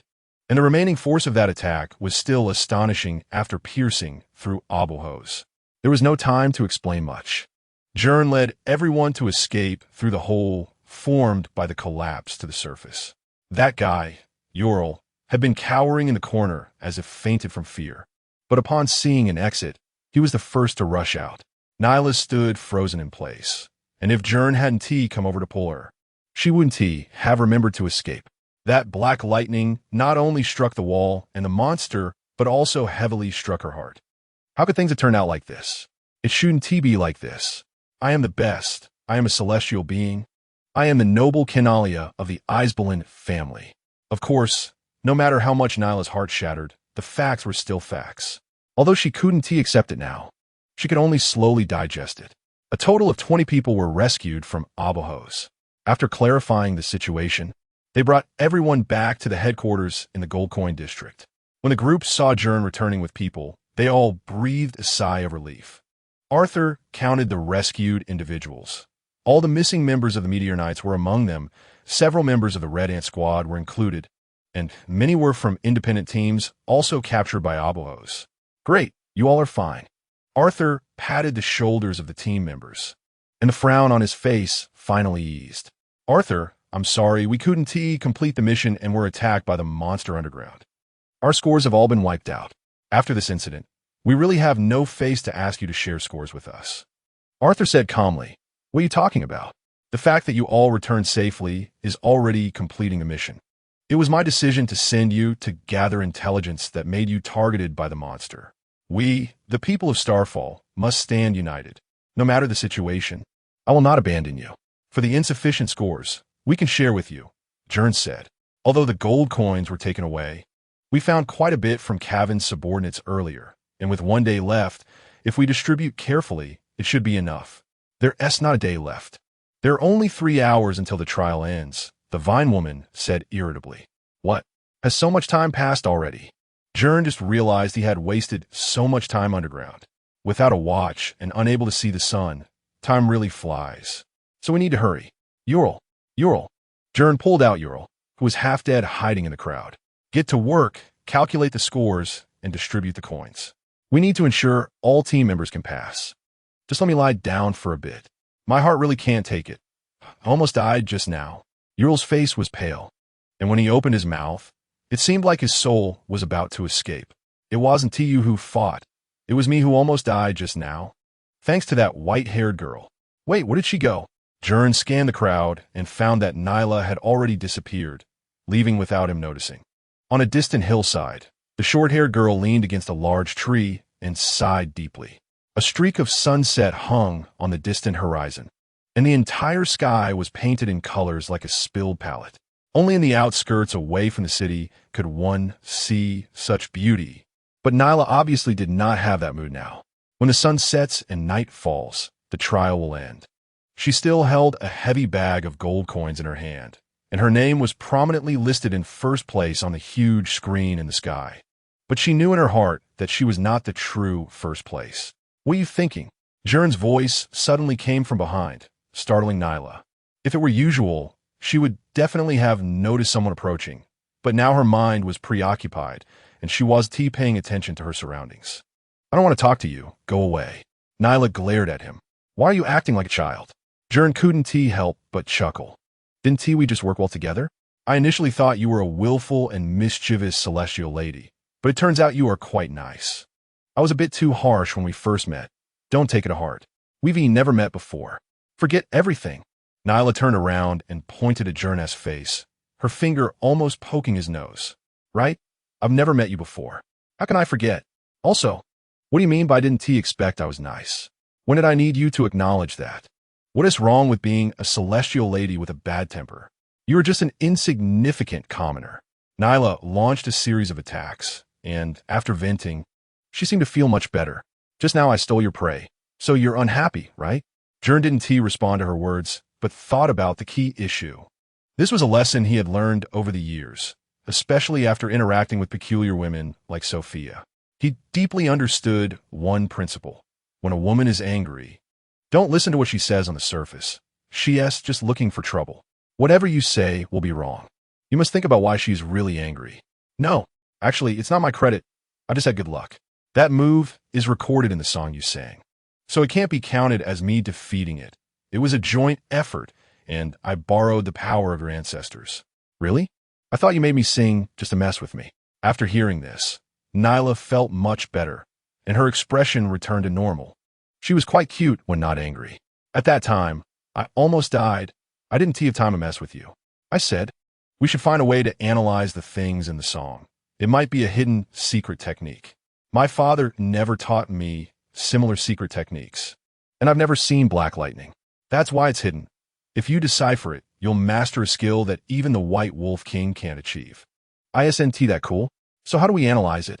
Nyla's tone was very flat, but her eyes revealed her emotions. "I don't know. Maybe you should sing a few more times." Gern stroked his chin and chuckled. "I still think you're messing with me. I'm not good at singing, but you sound great. Can you sing anything else? I love you Shier's songs." The two chatted under the big tree until night fell. A red flare streaked across the sky, signaling that the time was up and the first trial had ended. Gern suddenly realized something and jumped up as if he had sat on fire. "Damn, how could I forget?" Gern scratched his head, looking regretful. "What's wrong? I still have 0 points. I was too busy looking for you. I forgot to ask you all to leave my share. Am I going to be eliminated? I'll give you half." Nyla took out a small pile of shiny gold coins from her pocket. The sound of the coins clinking was exceptionally pleasant, especially to Gern's ears, like the sound of a life-saving downpour. "Just give me 2 or 3. I only need 500 points. All candidates gather at the entrance of the venue. I will only say this once. The clearing will start in 1 hour. Scores are now frozen. Candidates with insufficient scores will be immediately eliminated. The coin scramble is now over. Candidates who meet the advancement conditions will proceed to the next trial. That's all." The voice coming from the broadcast tower was not Barfu's, but a dull and serious male voice. As the examiner's announcement ended, all the candidates began to return to the entrance, facing their fate. Chapter 64, Hidden Rewards Yohu. Is everyone here? At the entrance of the trial ground, BEF stood high on the platform, with 200 candidates gathered in the square below. After 7 days of jungle life, most of them looked dirty and disheveled. In the fierce battle for coins, 35 people lost their lives, and many others were severely injured. Fortunately, the medical team from Viscera Academy was on standby, ready to pull anyone back as long as there was still a breath left. Even so, many people still withdrew due to injuries. Some lost their fighting spirit during battles, and others were eliminated after being robbed of all their coins due to insufficient scores. Out of more than 250 who entered the trial ground, only 180 remained in the square, which was considered a good result in previous trials, proving that this year's candidates were of decent quality. In past trials, it was common for half of the participants to be eliminated in the first round. Among those who died, 5 or 6 lost their lives due to the treacherous terrain, falling off cliffs or being swept away by waterfalls, which were fatal. Many others were killed by those bionic thought beasts, but more than half were attacked by others, with quite a few being from Sars's Dark Star team. In the square, Gern finally saw Sars, who stood with his teammates at the edge of the field. No one dared to approach within 10 meters of them, as if there were an invisible wall. "Oh, there's still so many people left?" BEF scratched his head, looking uncomfortable. He was not wearing the red suit from last time, but had changed into a pink outfit. It seems this group match was too lenient, and many kind-hearted captains let some people get away with it. A graceful figure stepped out from behind BAF, wearing a sleeveless rose-red gown that accentuated her shoulders and the proud contours of her chest. The candidates below gasped. Some who had just been dazed were now fully alert, not only because of the mentor's stunning appearance, but also due to her reputation. The renowned Red Scorpion, Evelyn, whose radiant light powers were as enchanting as they were deadly. Just like her title, as a light wielder, she often graced the covers of fashion magazines, even starring in movies and frequently appearing on variety shows. It wouldn't be an exaggeration to call her a superstar. All the young boys attending the Viscera Academy trials looked forward to catching a glimpse of her. But that is all right, Evelyn giggled, covering her mouth. The next round will not be a group match. Those who are trying to sneak by had better withdraw now, or they will pay with their lives. Now, let me announce a few additional rewards. These are hidden rewards. BF cleared his throat and pulled out a list. Beast Slayer. On Lycanda, this award goes to the candidate who killed the most simulated thought beasts. Many people only killed enemies they had to fight for points, but BF was looking for thought beasts to hunt throughout the entire trial. His final kill count was 285. As BF finished reading, the crowd erupted in an uproar. This person averaged over 40 thought beasts killed per day, with no personal gain. What terrifying energy and willpower. May the Lord have mercy. Onlai spoke in a deep voice. He was about 1.90 meters tall, with dark skin, wearing a loose robe of a recluse, and a cross on his chest. His muscles bulged, almost stretching the robe into a tight vest. The title of Slayer carried too much killing intent. I am a warrior of the Lord, and I hold no murderous thoughts in my heart, only a fervent desire to purify those evils. Is he really the same age as us? I initially thought he was a mentor. He looks to be in his 30s. Keep your voice down. Be careful, he might hit you. Look at those arms. Can you take a punch? Next is the coin harvester, Gonelia. She scored the highest points in the entire field, although she only snatched it from others at the last moment. But rules are rules. Congratulations to our winner. The candidates applauded, but Nyla remained silent, and no one knew what she was thinking. Perfect leader, Arthur Lord. According to real-time observations from the examiners, Arthur's team had the strongest cohesion, unity, and tacit understanding among all teams, and this award was well-deserved. BAF pouted and muttered. Reading from the script is so boring, but won't be boring next. The real hidden rewards. BAF took out a coin. Unlike the coins the candidates had seen before, this one was rusty, with only some dark blue color remaining on the uncorroded parts. This was left by the founder of Viscera Academy, Lord Van Helsing Esperin, one of the 4 heroes who participated in the War of Salvation, and one of the most powerful light wielders. This trial was designed by him. He once said that only those who challenge and kill abuhos in this trial could obtain it. Gern, come up to the stage. Evelyn beckoned with her finger. In theory, the candidate's strength was absolutely insufficient to take on abuhos, but someone had to try. When thought beasts first appeared, everyone thought humans could not compete with such monsters. Yet we succeeded. Generations of light wielders have defeated countless powerful thought beasts, as strong as gods, and even today, we continue to fight on the front lines. Light wielders exist to challenge the impossible. In this new era, this spirit should continue to be inherited. At this point, even BAF became serious. Gern did not expect to be called suddenly. Everyone's gaze fell on him, making him a bit uncomfortable. Go up. Pawa pushed him from behind, and Gern nervously walked up to the high platform. BAF placed the ancient coin into his hand. The person who receives this coin will directly gain 100 million points and tie for first place with the highest score of this round. Gern, and other recipients of hidden rewards will receive additional advantages in the next trial. Actually, it was Nyla and I who fought Abuhos together. Without her, I absolutely couldn't have done it. I just took advantage of the situation and feel undeserving of it, Gern said. Well, there is nothing to be done. There is only one of these coins, and you are the first to achieve it. No one has received it before. I will give it to Nyla. She is very strong and has an extraordinary will. It was her insistence to challenge Abuhos. I only wanted to save people at first. She deserves this reward. Being young is wonderful. Such pure and innocent feelings make my heart flutter. Evelyn clasped her face excitedly. What you choose to do is your own business. Anyway, I've finished reading my script. All candidates please proceed to the rest area. The next trial will begin tomorrow morning.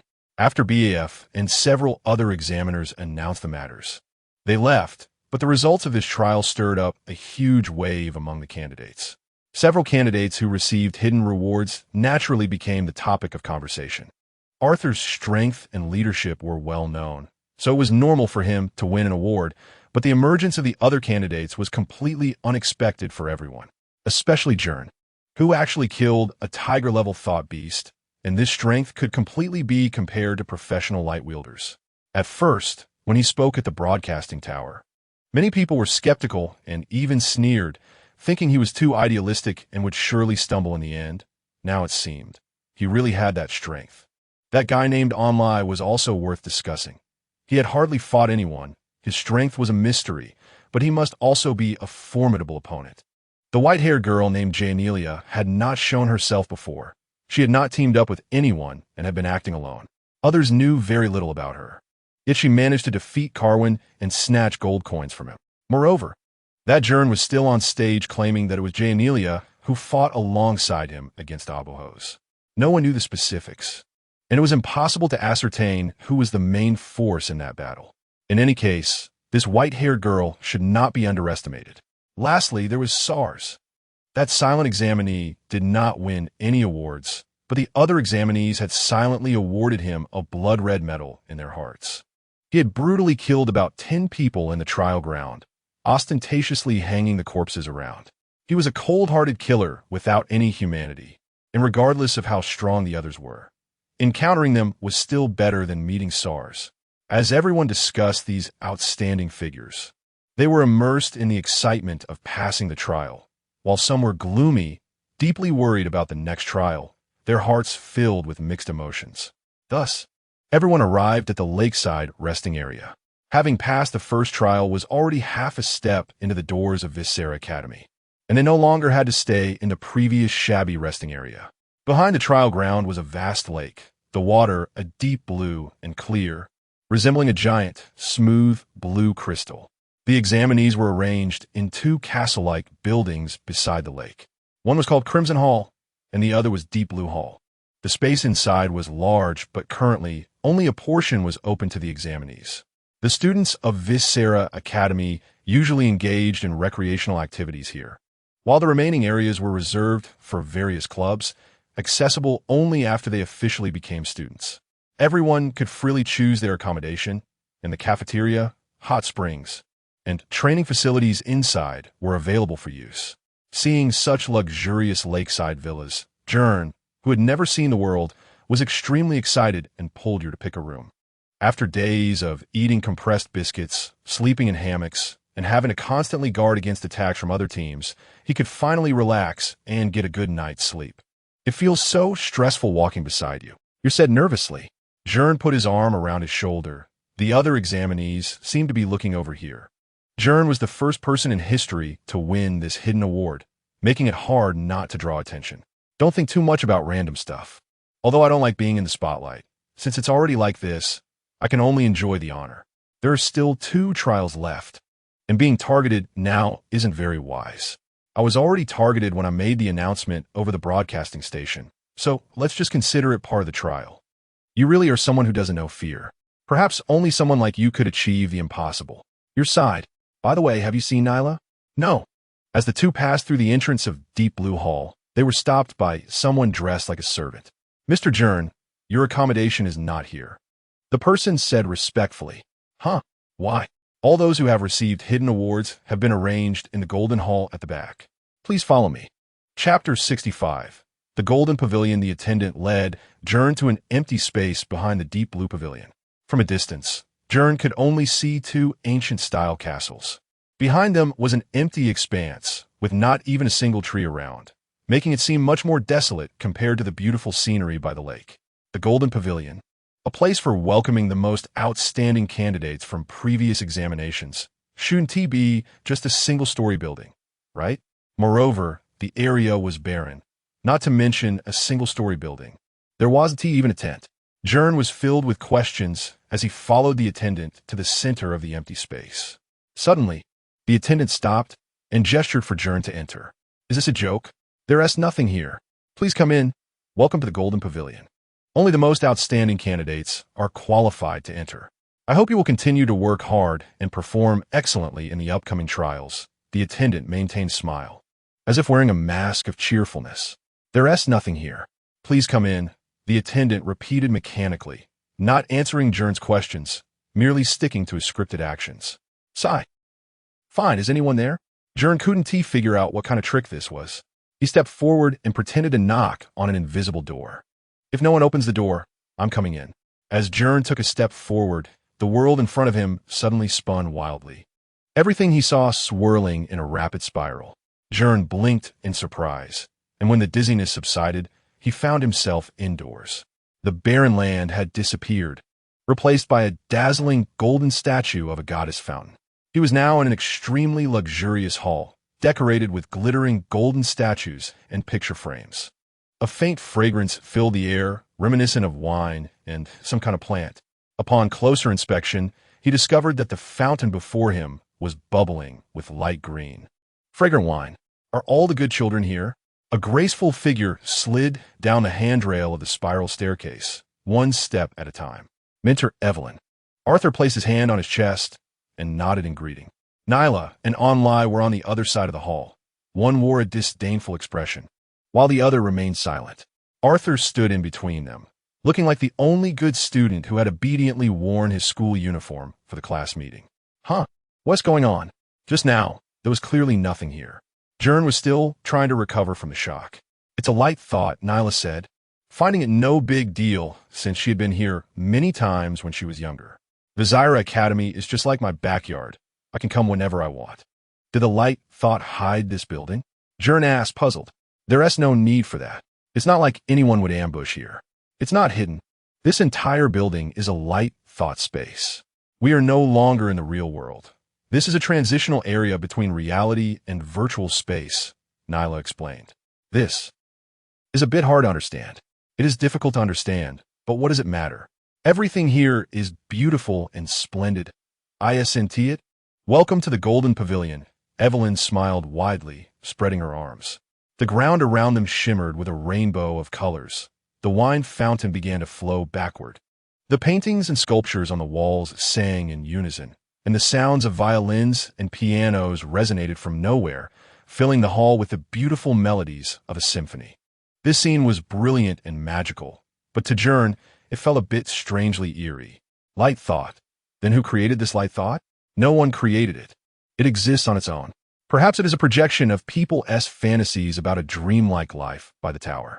An endless stream of dark energy flows into here, providing it with the power to sustain its existence. Evelyn yawned. She didn't like explaining these tedious concepts at all. There are many such existences in this world. The tower has turned many fantasies into reality, whether intentionally or unintentionally. We call them anomalies. Many anomalies are harmless, just like this Golden Pavilion, but there are also many that are extremely dangerous. They are enemies we must deal with, just like thought beasts. Thank you for your guidance. My father once mentioned the existence of anomalies, but this is my first time witnessing it today, Arthur said. You all can take a rest here. I remind you to avoid moving outside this room and the hall.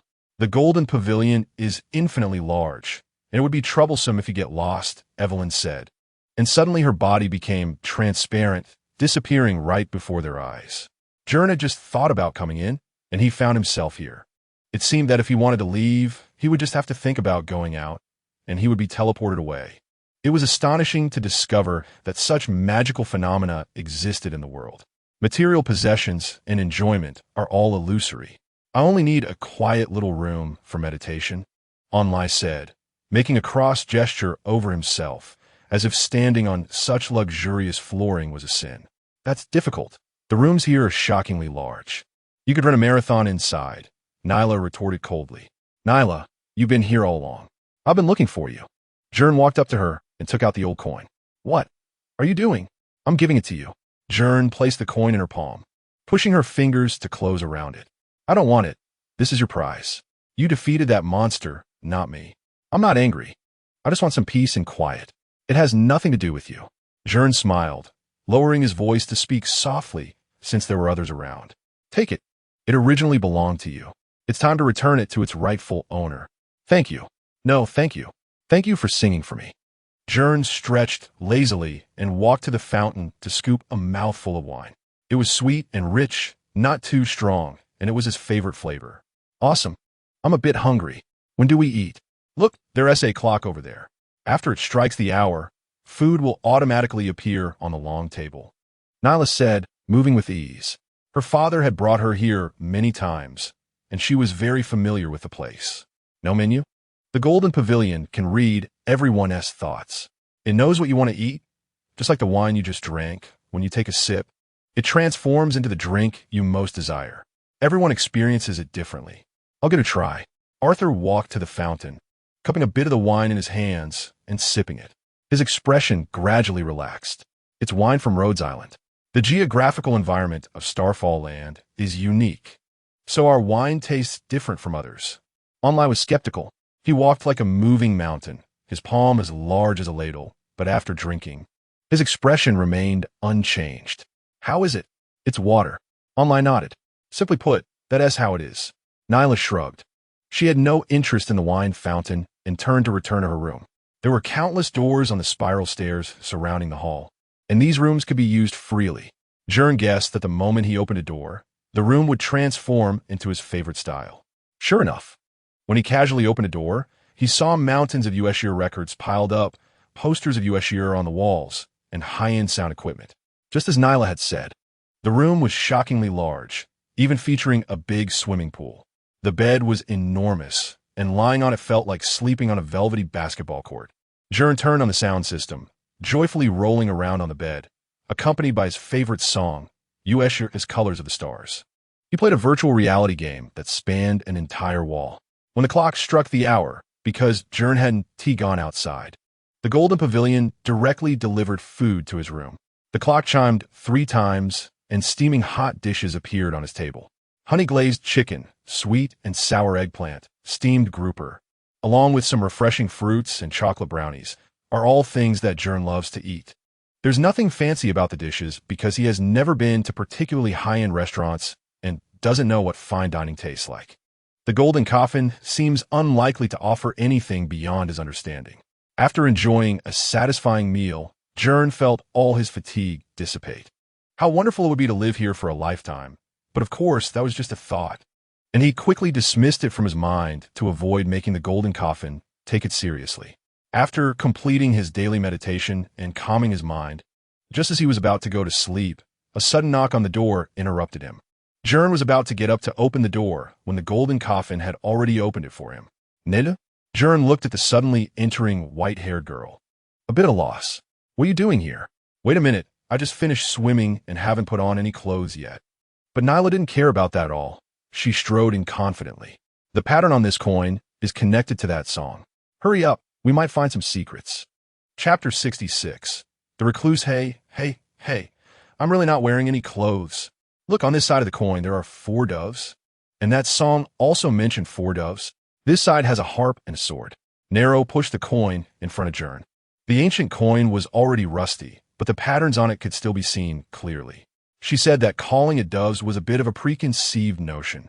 The main part of the design on this side was actually 4 tentacles with the bird patterns above them. You could only tell they were birds. You could say they were doves or eagles. What do the tentacles mean? Gern picked up the coin, flipping it over to examine it closely. He couldn't tell what material it was made of, but it felt heavier than usual metals, even heavier than gold. Beasts of thought. I thought of the ancient gods. Gods? They aren't like the gods we understand. They are monsters from ancient myths, existing beyond our world, a powerful and indescribable presence, understood as beings far superior to humans. Who came up with all this nonsense? But why tentacles? Didn't you say they were indescribable? Nero was puzzled. Because when things are unclear, people associate them with tentacles. I can't figure it out. What does the harp on the other side mean? Speaking of the harp, when I was in the underground cave and heard you sing that song, an image appeared in my mind, a man holding a harp walking in the forest. Gern recalled carefully. Is this the person? Nero took out her phone and pulled up a photo. It was an oil painting, and in the center was a man on horseback, holding a harp in one hand and a large cross-sword in the other, dressed in black, with a black cloak billowing behind him. His features were indeed identical to what Gern saw. It really is him. So amazing. I told you that song has a certain power. It hides many things. This person is my ancestor, Nibelungen Eisberon, the legendary dragon hunter and the founder of the Eisberon family, Nero said. Wait, how did you bring your phone in? Aren't exam candidates not allowed to bring communication devices? I'm a celestial being. I can do whatever I want. No one can manage me. Nero shrugged. Damn privileged class. Gern muttered under his breath. Don't worry about such nonsense. Anyway, that ballad was very likely written by Nibelungen, a secret tradition he didn't pass down. Or maybe he wanted to hide it for some reason. Forbidden technique sounds cool. Can you still use it? We need to try again. It seems I can't anymore. Back then, I could only use it by grasping a faint feeling. Besides, you wouldn't want to try it here, would you? It would be a shame to ruin such a nice room. Gern looked at the wall, full of limited edition moonlight merchandise, worried that a careless move would ruin everything with black lightning. It's all generated by light thought. What's there to regret? It's not real anyway. Produce. This room of yours. It looks like the belongings of a jobless guitarist in his 40s, filled with things that stinky otaku love. Nero was speechless. It doesn't matter if it's not real. I can't ruin my goddess' merchandise. Well, fine. Anyway, the Golden Mansion is huge. Follow me. After talking to her for so long, Gern forgot he wasn't wearing clothes, lifted the blanket, stood up, and felt it chill all over. Nero didn't blush and scream like a shy girl. She just turned her head to the side, urging Gern to hurry and get dressed while she slipped out quickly. After they reached the hall, Nero led Gern down to a basement. The corridor below was astonishingly long, and unlike the luxurious style of the hall, the underground space was dark and eerie. It seemed to be a very large wooden house, with no end in sight, no matter which way they went. There were no windows, no entrance, no connection to the outside world, only the long corridor and countless doors. Everything around was made of wood. The walls, the ceiling, the old furniture, the creaking floorboards. Walking barefoot on the worn wooden corridor, the walls around were adorned with many frames.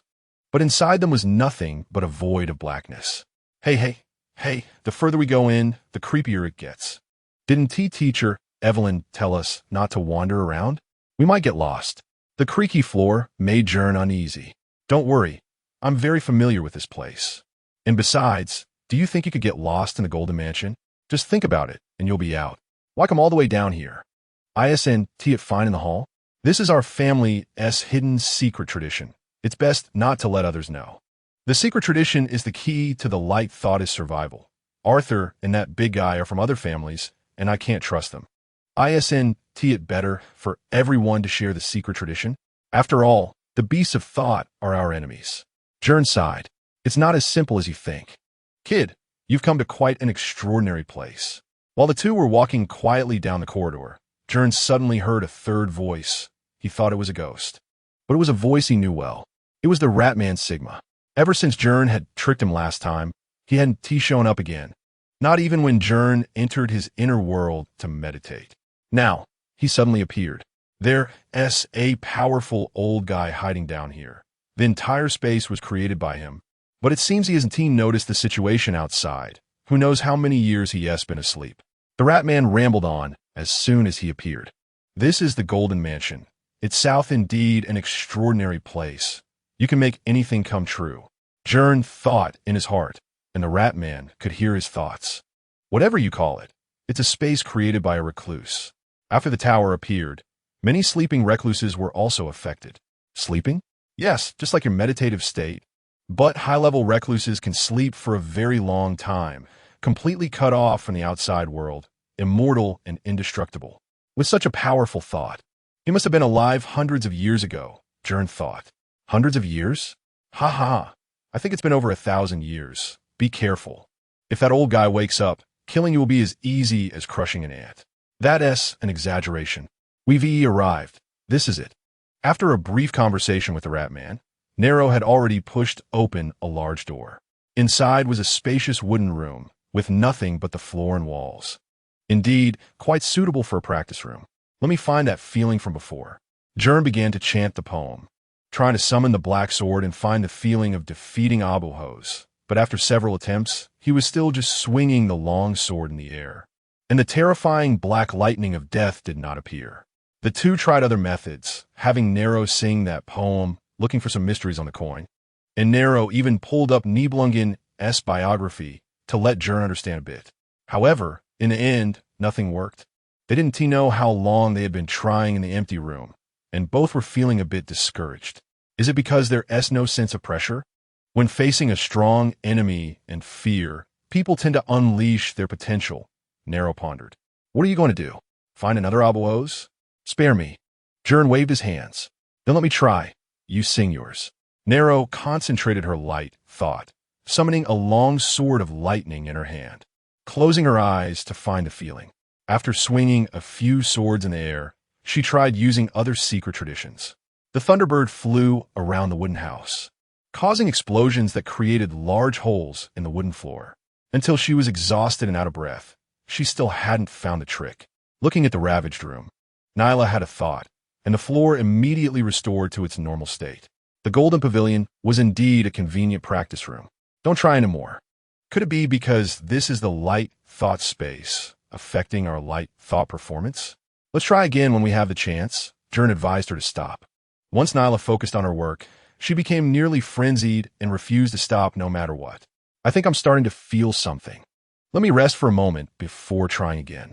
Nyla sat down against the wall, her sweat soaking her clothes, with glistening droplets sliding down her smooth, fair nectar chest. This girl is quite interesting. She's using the light thought from the Eisberlon family, but she's not of Eisberlon blood, the rat man whispered, observing Nyla through Gern's eyes. She is indeed from the Eisberlon family, the daughter of the White Wolf King. I've crossed paths with Bjorn. This girl's light thought is completely different from that of Celestial. Although it's very similar, both are electric type, and I've seen Bjorn's father. She's much stronger than him. He was a legendary figure at the Corona level.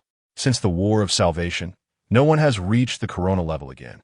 Light thought warriors really are getting worse with each generation. ZZZZ. Is what you're saying true? Why would I lie to you? But the fact that she is trained to this extent is already impressive. Although she's not a Celestial, her internal light thought reserves are similar to that of Celestial. I wonder what her origins are. Suddenly, Gern stood up and pushed open the door to the room, turning to say, let's go. What's wrong? Nyla was puzzled by a sudden change. I'm hungry. Let's go back and have a meal. The food at the Golden Pavilion is worth the price. You've never seen the world, have you? Nyla rolled her eyes at him, but got up and left with him. However, what they didn't expect was that the corridor outside the room had vanished, and outside the door was a bizarre scene they had never seen before. Chapter 67. Distorted space, what is going on? Nyla frowned, as everything before her exceeded her understanding of the Golden Pavilion. Aren't you familiar with this place? Before them lay a twisted space where they could see houses, trees, paintings, musical instruments, and even animals. Everything visible in this half-dream. Half-awake haze was twisted and folded, resembling a bizarre space far beyond human comprehension. Here, there was no visible path, no exit, and even no sense of where they were. Did we trigger something? Gern recalled what the rat man had said. Could it be the hermit who created the Golden Pavilion? Can't we just think our way out? Nyla closed her eyes, imagining leaving, and her body quickly became transparent and vanished from the spot. Out, out, out, out. Gern tried to do the same, but when he opened his eyes, he was still trapped in this mysterious space. He attempted to imagine a door, envisioning the hall and the outside world, but to no avail. An inexplicable sense of fear washed over him. How could this happen? Gern took a step forward. But below him was a large tree twisted into a spiral shape. His feet did not touch the trunk, but floated in the air instead. The distorted world seemed endless. Teacher Evelyn had once told them that the Golden Pavilion had no boundaries. Getting lost would be troublesome, but now it seemed more than just troublesome. He might end up trapped here forever. Why did she get out? That old guy wants to keep you. The Ratman Sigma laughed maliciously. You're in trouble now. If I have to die, you do too. Gern cursed. UNT die. That guy isn't awake yet. This is just a reaction of his subconscious. But UNT be able to get out for a while. Is this his fantasy world? Everything beneath his feet was spinning and changing. Gern cautiously moved forward, each step feeling as if he was stepping on invisible transparent blocks, stabilizing himself. Gradually, he began to relax and ran boldly through this chaotic space. Everything around him was a fantasy from the hermit's mind. All he had seen, countless unfamiliar faces, ancient artworks, extinct animals, and some things that clearly didn't exist. The outermost layer of the fantasy was the Golden Pavilion, symbolizing humanity's simplest and most direct pursuit. The deeper he went, the more chaotic and blurred the human thought became. Gern recalled his own mental world, which consisted only of a gigantic mirror and those annoying black mud. Perhaps his barrier was still insufficient to make memories concrete. The deeper you go, the harder it is to get out, the Ratman reminded him. I don't know how to go back. In the haze, Gern saw many words floating in the air. Saying they were words was a stretch. They were just some hastily scribbled strokes. Yet among them were things he had seen before. What is that? Who knows? Just the old man's ramblings. The Ratman scoffed. But I've seen it. Someone taught me. She taught me how to read it over and over again. You've lost your mind. I didn't find anything in your memories. I remember it like this. Gern grasped those floating characters tightly, tried to recite them over and over again. He remembered it was just a simple word. But if the pronunciation or mindset wasn't stable, he couldn't say it at all. It would get stuck in his throat, causing a dull pain in his chest, as if he had been hit. Deep breath. Calm your mind. Gern focused and tried again, repeatedly going through this process, and finally, he managed to read it completely. Instantly, he felt a rush of relief, like finally being able to lie down after pulling weights all day, feeling relaxed from head to toe. The language of the world. Space. That gentle, motherly voice echoed in Gern's ears, and the Ratman shouted as he dove back into the depths of consciousness. The surrounding distorted space continuously collapsed and condensed, everything shrinking and retreating, resembling the reverse process of the cosmic Big Bang. Gern stared in awe at the changes, unsure of how to react, standing dumbfounded as everything converged into a point before his eyes. A pure white light that slowly unfolded into a large circular door moving toward Gern. In the instant he passed through the ring, Gern found himself back in the clearing outside the Golden Pavilion, where Nyla stood with her arms crossed, looking quite impatient. What have you been dilly-dallying about? You've been in there for half an hour, and I couldn't find you in the hall. Have you gotten addicted to wandering in the haunted house? Nyla approached him, fuming. I came out quickly, didn't I? Maybe something went wrong with the Golden Pavilion, causing a delay when it sent me out. Gern scratched his head, pretending to be clueless. What had just happened was too bizarre, and he didn't intend to tell anyone. I'm all better now. There's a training area in the deep blue pavilion. Let us try again there. Let us skip it. There's a hot spring in the deep blue pavilion. Let us relax in the hot spring and practice next time. It's not easy to find secret techniques, so chill out. Gern laughed and turned to walk toward the distant castle-style building. Don't you have a hot spring in your room? It's the real deal. After experiencing the earlier scene, Gern felt a bit resistant to the things created by light thoughts, and he shuddered at the thought. Upon entering the deep blue pavilion, the attendant didn't stop him this time, indicating that they had only been guiding him earlier, which made sense without guidance.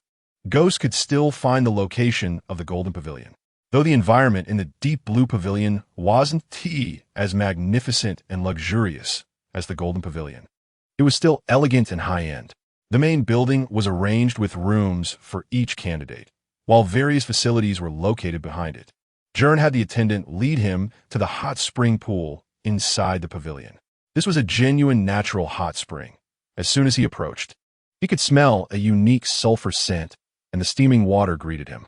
In the central large pool, several candidates were already soaking, including familiar faces like Pava, Fry, and Ur. Gern happily ran over to greet them, and Pava waved him over to sit beside him. Ah, so comfortable. Gern changed his clothes and found a spot next to them. The warm spring water reached just below his neck, the warmth penetrating through his skin into his bones. At the bottom of the hot spring was a complete piece of rock jade, seamlessly integrated with the ground, unlike something that was later moved and pieced together. This large piece of jade naturally grew next to the spring, making one marvel at the wonders of nature. Chapter 68.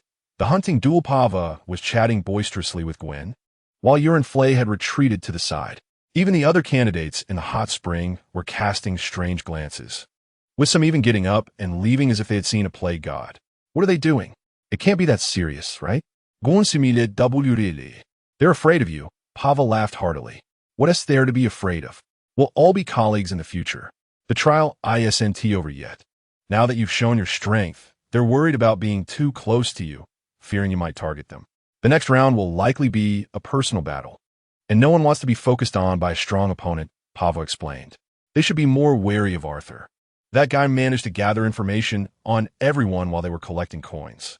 Gwen felt wronged. What about you? Aren't you afraid? Of course I'm afraid. But if I lose to you, I'll accept it, Pava said straightforwardly. Flay, who was nearby, felt a bit ashamed when it saved him twice. Once in the rest area, which had caused a conflict with Cavan, and once in the trial grounds. After joining the Red Ant group, they had also received their due points, so it really wasn't loyal to be wary of Gwen. Gwen, didn't you go to the Golden Pavilion? Why are you back? Flay also lowered his guard and swam over. Just came to soak in the hot spring and chat with you guys. Any news? Yes. You might not have seen it in the Golden Pavilion, but a massive thought beast just approached this island, though it has already been eliminated. Sigh. The thought beasts in the sea are truly gigantic, at least on the level of a malevolent spirit. It's terrifying. We'll have to fight against such things in the future. Flay gestured animatedly. Was it the instructors who took it down? No. There are giant thought conduits at Vizera Academy that blasted it to bits with one shot. The splashed seawater was like a torrential downpour. There are such things? I thought only light thought warriors could handle thought beasts. This was the first time Gwen had heard of a weapon that could deal with thought beasts.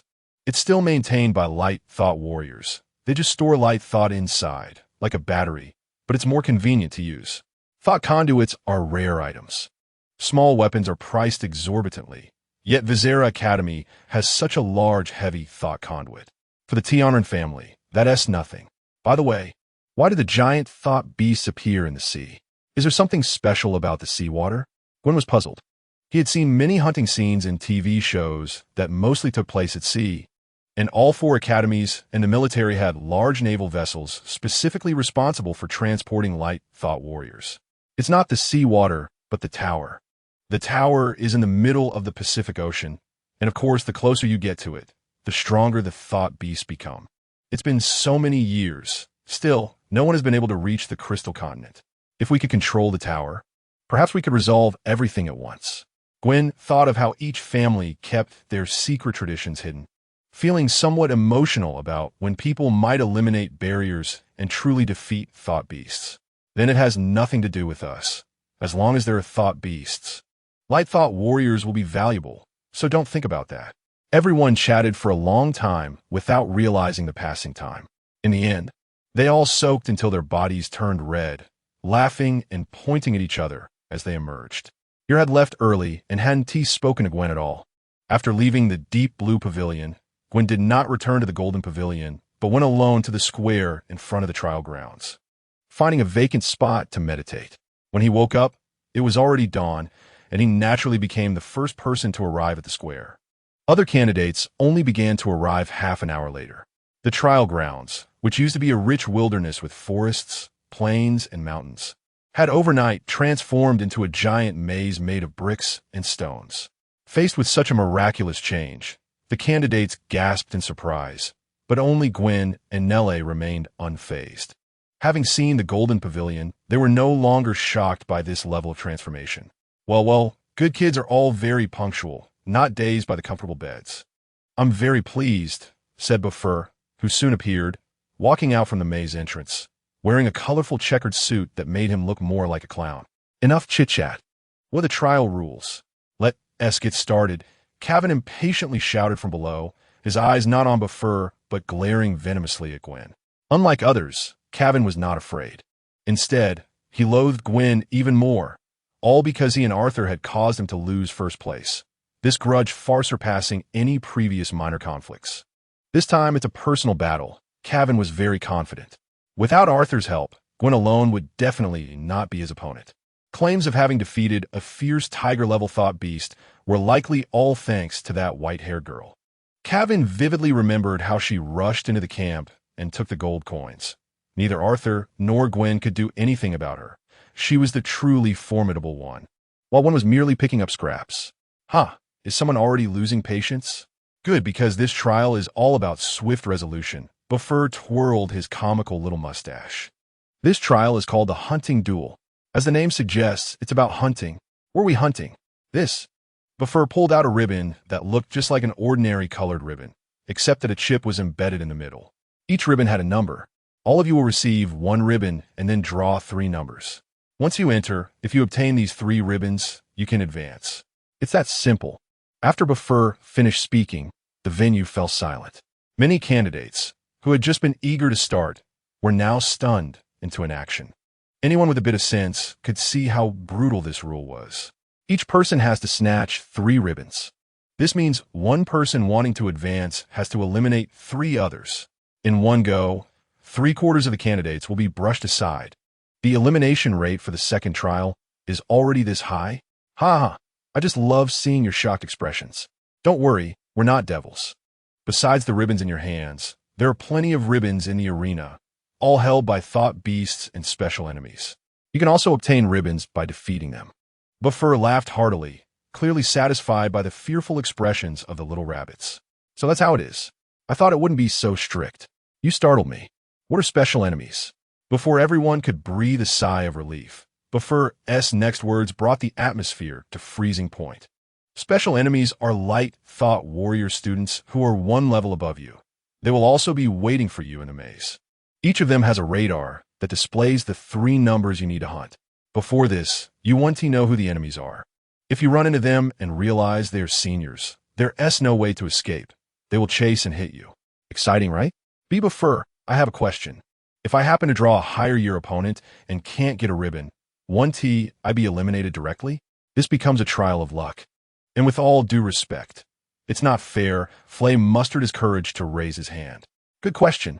If you can't obtain the numbers you need to hunt, you can substitute any 3 ribbons instead. In other words, you can just throw away the radar when you enter and randomly kill 9 people to pass. That's allowed too. Buffer's joy was hard to conceal, clearly favoring this type of play. Then, what if I meet the passing conditions but my ribbon is taken away? The questioner was Mordred from the Meteor group, and Gwen had a deep impression of him. You'll be eliminated directly, Buffer replied coldly, wiping his neck. If you can't even protect your own belongings, no amount of effort will matter. That's the cruel law. By the way, I mentioned before that candidates who obtain special rewards will have privileges, right? Here come the privileges. Step forward. Gern, Gonelia, Arthur, and Onlai stepped out of the crowd and approached Baff. The clown-dressed mentor took out 4 silk ribbons and placed them in front of them. Baff suddenly waved his hand, laughing exaggeratedly. Did you think I was going to give each of you one for free? Dream on. But you can choose who to give it to. If you give it to a weakling, it's just like giving it away for nothing. Take it. The Lord have mercy. Onlai showed a pained expression, made a sign of prayer on his chest, and said, I do not wish to fight with anyone. I will not take land, and I will not harm anyone. After entering the arena, I will go hunt the spirit beasts, not just 9, but as many as possible. I disdain to use such means. Good. Gern grinned and nodded, snatching the silk ribbon from Baff's hand and walking into the crowd. The people instinctively parted like the Red Sea. Of course, it was futile. If Gern really wanted to give it to someone, according to the rules, they could only accept it, passing by a group of candidates. Gern directly handed the silk ribbon to Joel, who turned pale and collapsed to the ground, as if sentenced to death. Joel felt incredulous, but upon reflection, it was understandable. There was no one weaker than him in the entire venue.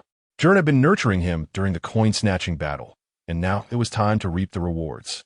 The others breathed a sigh of relief, looking at this unfortunate person with a mix of pity and schadenfreude. As soon as he entered the arena, he would be ruthlessly hunted like a rabbit. After all, it was Gern, the one who killed Abu Hose. Wasn't it easy to take him out? Arthur hesitated for a moment, then also took the silk ribbon, and the tense atmosphere spread again. But to everyone's surprise, Arthur walked directly toward a shadow at the edge of the arena. The person stood there dispassionately. He had removed his mask today, but covered the lower part of his face with a black scarf. When Arthur reached him, the person seemed a bit surprised, but returned to normal after a second. "Essis, the one I want to hunt is you," Arthur said with unwavering determination. Chapter 69. The maze opens. The atmosphere seemed to freeze in an instant. Everyone was surprised and speechless. The face beneath the black scarf showed no reaction. Sass neither spoke nor displayed any expression. Faced with this blatant declaration of war, he acted as if he saw nothing, simply extending his hand stiffly to take the silk ribbon and tie it around his wrist. "You haven't killed anyone of mine, and I'm not seeking revenge for your intention to attack me. I simply cannot tolerate your actions." Arthur's expression was serious and righteous. If someone like you becomes a light knight, it would be an insult to the identity of a light knight. Sass completely ignored him. His eyes filled only with numbness. "I will defeat you in this trial. Even if it's not for advancement, I will do so." Amidst the astonished gazes of the crowd, Arthur boldly declared war, while those from the Dark Star team laughed derisively, fully aware of Sass's strength. Provoking him would definitely lead to a bad outcome. Don't forget, this isn't a fair one-on-one duel. In a trial arena, any insidious tactics are permissible. No matter how strong you are, there will always be moments of carelessness. Always moments of fatigue. At that time, who hunts whom is still uncertain. After such a thrilling warm-up, Buff immediately announced the official start of the hunt. Unlike the relaxed coin competition, this hunting duel only had 10 hours of time. Once inside, every second counted, and not a moment could be wasted. Each candidate received their radar, a small display screen worn on the wrist. It served as both a radar and a positioning device, helping you find a target, while your hunter was also using it to locate you. The screen showed only the positions of the targets, with no other information. When you and your hunter got close, you wouldn't even know who they were. The moment you met would be the moment of battle, following the same rules as the first trial. The candidates were airdropped into the arena in batches, each sent to random locations. The trial officially began once the last person entered the maze, and the countdown started ticking. Gern was dropped into a corner of the maze. The vast space of the first trial was entirely replaced by this large maze. Compared to before, the maze now looked much more monotonous, with only earth-toned bricks visible everywhere. Tall walls divided the arena into layers upon layers of a gigantic maze, leaving only passages of more than 2 meters in the middle. Completing such a large maze in 10 hours was indeed quite challenging. Time was of the essence. Gern raised his hand to look at the radar. The screen displayed only 3 red dots, which were the 3 targets Gern needed to find. The hunter tracking him was not displayed, meaning everyone could only see the target's location without knowing where their approaching hunter was, instantly creating a sense of tense pressure. First, he needed to ensure that his ribbon wasn't stolen. Otherwise, all his efforts would be in vain. Gern confidently tied the ribbon around his wrist. Hiding it discreetly was actually of little use. Even if it was hidden deep, when he was ultimately defeated by a hunter, they would find a way to retrieve it. There were no markers in the maze, making it easy to lose direction while walking through. If it weren't for the light points on the radar getting closer, Gern would even feel like he was going in circles. The radar could only provide a general direction, and sometimes if he encountered a dead end, he would have to backtrack. If he had the ability to fly, it might be much easier. The walls making up the maze were about 7 to 8 meters high, roughly the height of 3 floors, and the walls were smooth with no climbing points. Although Gern could create wings, those bone wings could at most glide. In other words, they could only flutter, and he couldn't fly over such tall walls. Buff did not say anything about destroying the walls when announcing the rules. As long as there were no prohibitions, anything could be done. However, wasting energy breaking walls to take a shortcut was not wise. and making a loud noise would also expose one's location.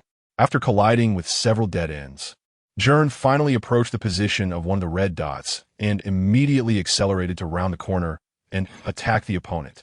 Uh, uh. The opponent was startled and fell back, sitting on the ground. Raising his hand to shield his face, he looked through his fingers at Gern, his expression turning even more fearful. You're? Lucky me, I ran into you first, Gern said, hands on hips, approaching with ill intent. While was too frightened to say a word, the boy collapsed on the ground, tightly clutching the ribbon with his number on it. The same ribbon Gern had personally given him upon entry. Even when facing an unbeatable foe, Yer still refused to surrender and hand over the ribbon. Instead, he forced himself to stand up, trying to muster the spirit to fight Gern. Oh, not surrendering? If it comes to a real fight, I might not control my strength well, Gern remarked. Don't underestimate me, Yer shouted, though it came out timidly. Suddenly, a mechanical claw shot out from his large backpack. The claw seemed to be launched at high speed by some device, rapidly attacking Gern. The latter summoned bone claws to slice it apart. The severed claw crashed heavily against the wall, embedding itself deep into a crack. Seizing the opportunity, Yer pulled out something resembling a glove from his pocket and put on his arm. Raising his hand, he fired a light, thought condensation bomb. Gern had never seen Yer fight before and initially thought it was similar to a regular condensation bomb, planning to block it with his bone claws. However, the moment he got close, he felt a violent wave coming from the sphere, so he halted his movements, twisting his waist to dodge. The sphere exploded violently against the wall, creating a wave of air. A large circle of bricks shattered and fell from the wall. Gern did not give Yer another chance to counterattack. After dodging the strike, he quickly jumped onto the wall, using the momentum from the height to dive down and spread his bone wings, charging towards Yer. He grabbed the large bag behind Yer with one hand while pressing down on the opponent's head with the other, sweeping a leg to kick him in the waist. Using his own weight and the inertia from the dive, he directly pinned Yer to the ground. Boom! The sound echoed like a drum, heralding the start of the battle. But now the fight was already over. Yer gritted his teeth, still trying to struggle to get up, unwilling to let go of the ribbon in his hand. However, it was clearly futile. This move was one used by Lucky Rabbit in the virtual combat room, and Gern was equally helpless when pinned down. Do you have any self-destruct bombs in your bag? If not, you lose. I won't admit defeat, you jerk. You think I'm weak just because you picked me. I'll prove it to you. Yer displayed rare spirit, but unfortunately, it was already too late. Get up. Gern released the pressure and stepped aside, reaching out a hand to help Yer up. What are you doing? Are you going to insult me again? I never intended to take your ribbon. I gave you the ribbon. Everyone saw it, so I wouldn't have any designs on you. You were the one who suddenly attacked me. Out of respect, of course. I had to take you seriously. You fought well. Practice hard in the future, Gern explained. Yer hesitated, but in the end, still reached out his hand to let Gern pull him up. You scare me to death. Do I look like that kind of person? I originally planned to take 5 ribbons, plus the other 2 marks and 3 thought beasts. Hey, helping you just added to my workload. You have to help me too. After all, it's about advancement. Everyone is doing whatever it takes. Don't think everyone is like you. Didn't Arthur pick Sass? Who is easier to deal with than Sass? Gern looked at you with disdain. If their positions were reversed, you would definitely not be this merciful. But of course, he didn't care about that. Just as the two were talking, the broadcast in the sky suddenly rang out. The first person to pass the trial appeared, taking only 24 minutes, setting the fastest record in hunting duels ever. Bafu's voice came through the broadcast, congratulating the candidate Sasa and encouraging the others to keep trying. What? How could it be so fast? Yule was almost stunned. Finding 3 targets in just over 20 minutes was simply unimaginable. There's nothing impossible. He was just using the radar, casually finding 9 people as soon as he entered the arena. Gern guessed the outcome. Is it because he was afraid of Arthur? That way, Arthur would have 1 less target. Not necessarily. Sasa is a killing maniac, and for him, the more he kills, the better, regardless of whether they are targets or not. If he were faced with the trolley problem, he would definitely put everyone on both tracks on a 1 and run them all over. So terrifying. I hope I don't encounter him in the next round. Yule shivered and then looked at Gern again, but I still don't understand. Why do you want to help me? We've only known each other for a few days, right? This doesn't make sense. Didn't you just refuse to surrender? Knowing full well you couldn't beat me, that also doesn't make sense. You know your own strength, yet you insist on pushing forward. I want to know why. Gern candidly replied that he always had a fondness for the weak yet determined. These people always reminded him of his sister. Do you know about this? Pawa and the others have talked to you about it. Yule pondered for a moment and raised his hand. The metallic glove shone brightly in the sunlight, revealing the moving mechanical structure inside through the armor plates. The glove? Is there a problem with this? This is a thought conductor, a weapon that allows those with weak thought power to fight against thought beasts. Yule's voice was filled with emotion. Chapter 70. Thought Guide. The Thought Guide is made from high tower crystals, capable of amplifying and storing the thought waves of the human brain. Although humans have never set foot on the high towers, many fragments are often washed ashore by the waves, and some large thought beasts possess fragments as well. My family became prosperous by producing thought guides. We acquire high tower crystal fragments through various means, and then use them to create weapons for the light thought warriors. You sat by the wall, recounting this to Gern. Are the large thought guides in the academy made by you as well? That's impressive. This way, even if there are no light thought warriors to protect the city, the people can defend themselves. Yes, but the crystals used for the large thought guides are quite difficult to find. Most of what we have are these small crystals, which can only be used by one person, he replied, taking off his glove. In the palm of his mechanical glove was a small, light purple crystal, about the size of a thumb, emanating a faint glow reminiscent of the high tower's radiant light seen on the horizon. This is a small high tower, containing boundless energy and secrets. Beautiful, Gern exclaimed sincerely. It is beautiful, but also very dangerous. When I was polishing it, my thought wave suppressor went red several times. If it weren't for my family's connections, I would have been sent to the Control Bureau long ago. Why is that? The high tower amplifies human spirits and can also influence individuals. Making thought guides is a high-risk endeavor. My father has two brothers who both had accidents. One went mad, and the other was killed by a thought beast he created after falling into madness. Perhaps one day it will be my turn, or maybe it will be yours. You stroked the crystal, his expression complex, filled with both fear and fascination. Then why do you want to become a light thought warrior? Isn't it possible to fight using this method? You could change the world, Gern asked, puzzled. To prove myself, to prove that I am right. He clenched his fist. His fingers were slender and agile, suitable for precision work or playing the piano, yet there was a warrior-like determination in his eyes. Everyone in my family believes that thought guides are weapons for the strong. They waste a lot of fragments to make large thought guides. It takes 100 of these fragments to synthesize a core capable of powering a large thought guide, but could also arm 100 ordinary people. He continued, even those with poor talent, even those without awakened sparks, can fight with it.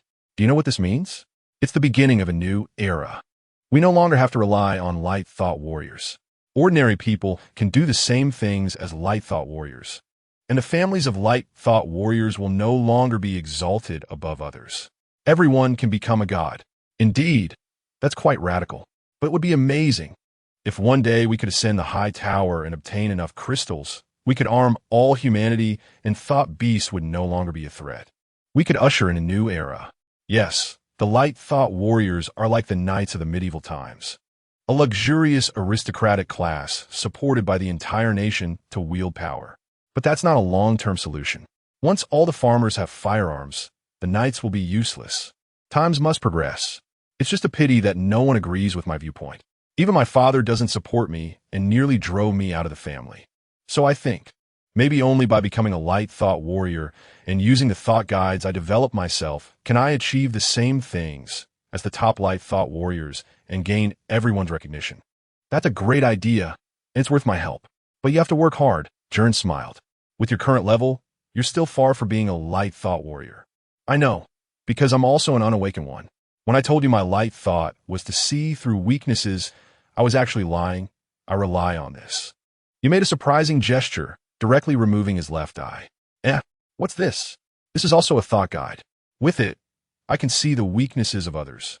My left eye was damaged in an accident when I was young, and my father made this for me. No wonder your thought waves are so subtle. But you're quite brave. You dared to participate in the trial without any light thought. Haha, because I have no light thought. I could do anything with light thought. He reinserted his glove and waved his hand, releasing a burst of flames that instantly blackened the wall before him. Why didn't you use it before? You made me come to your rescue.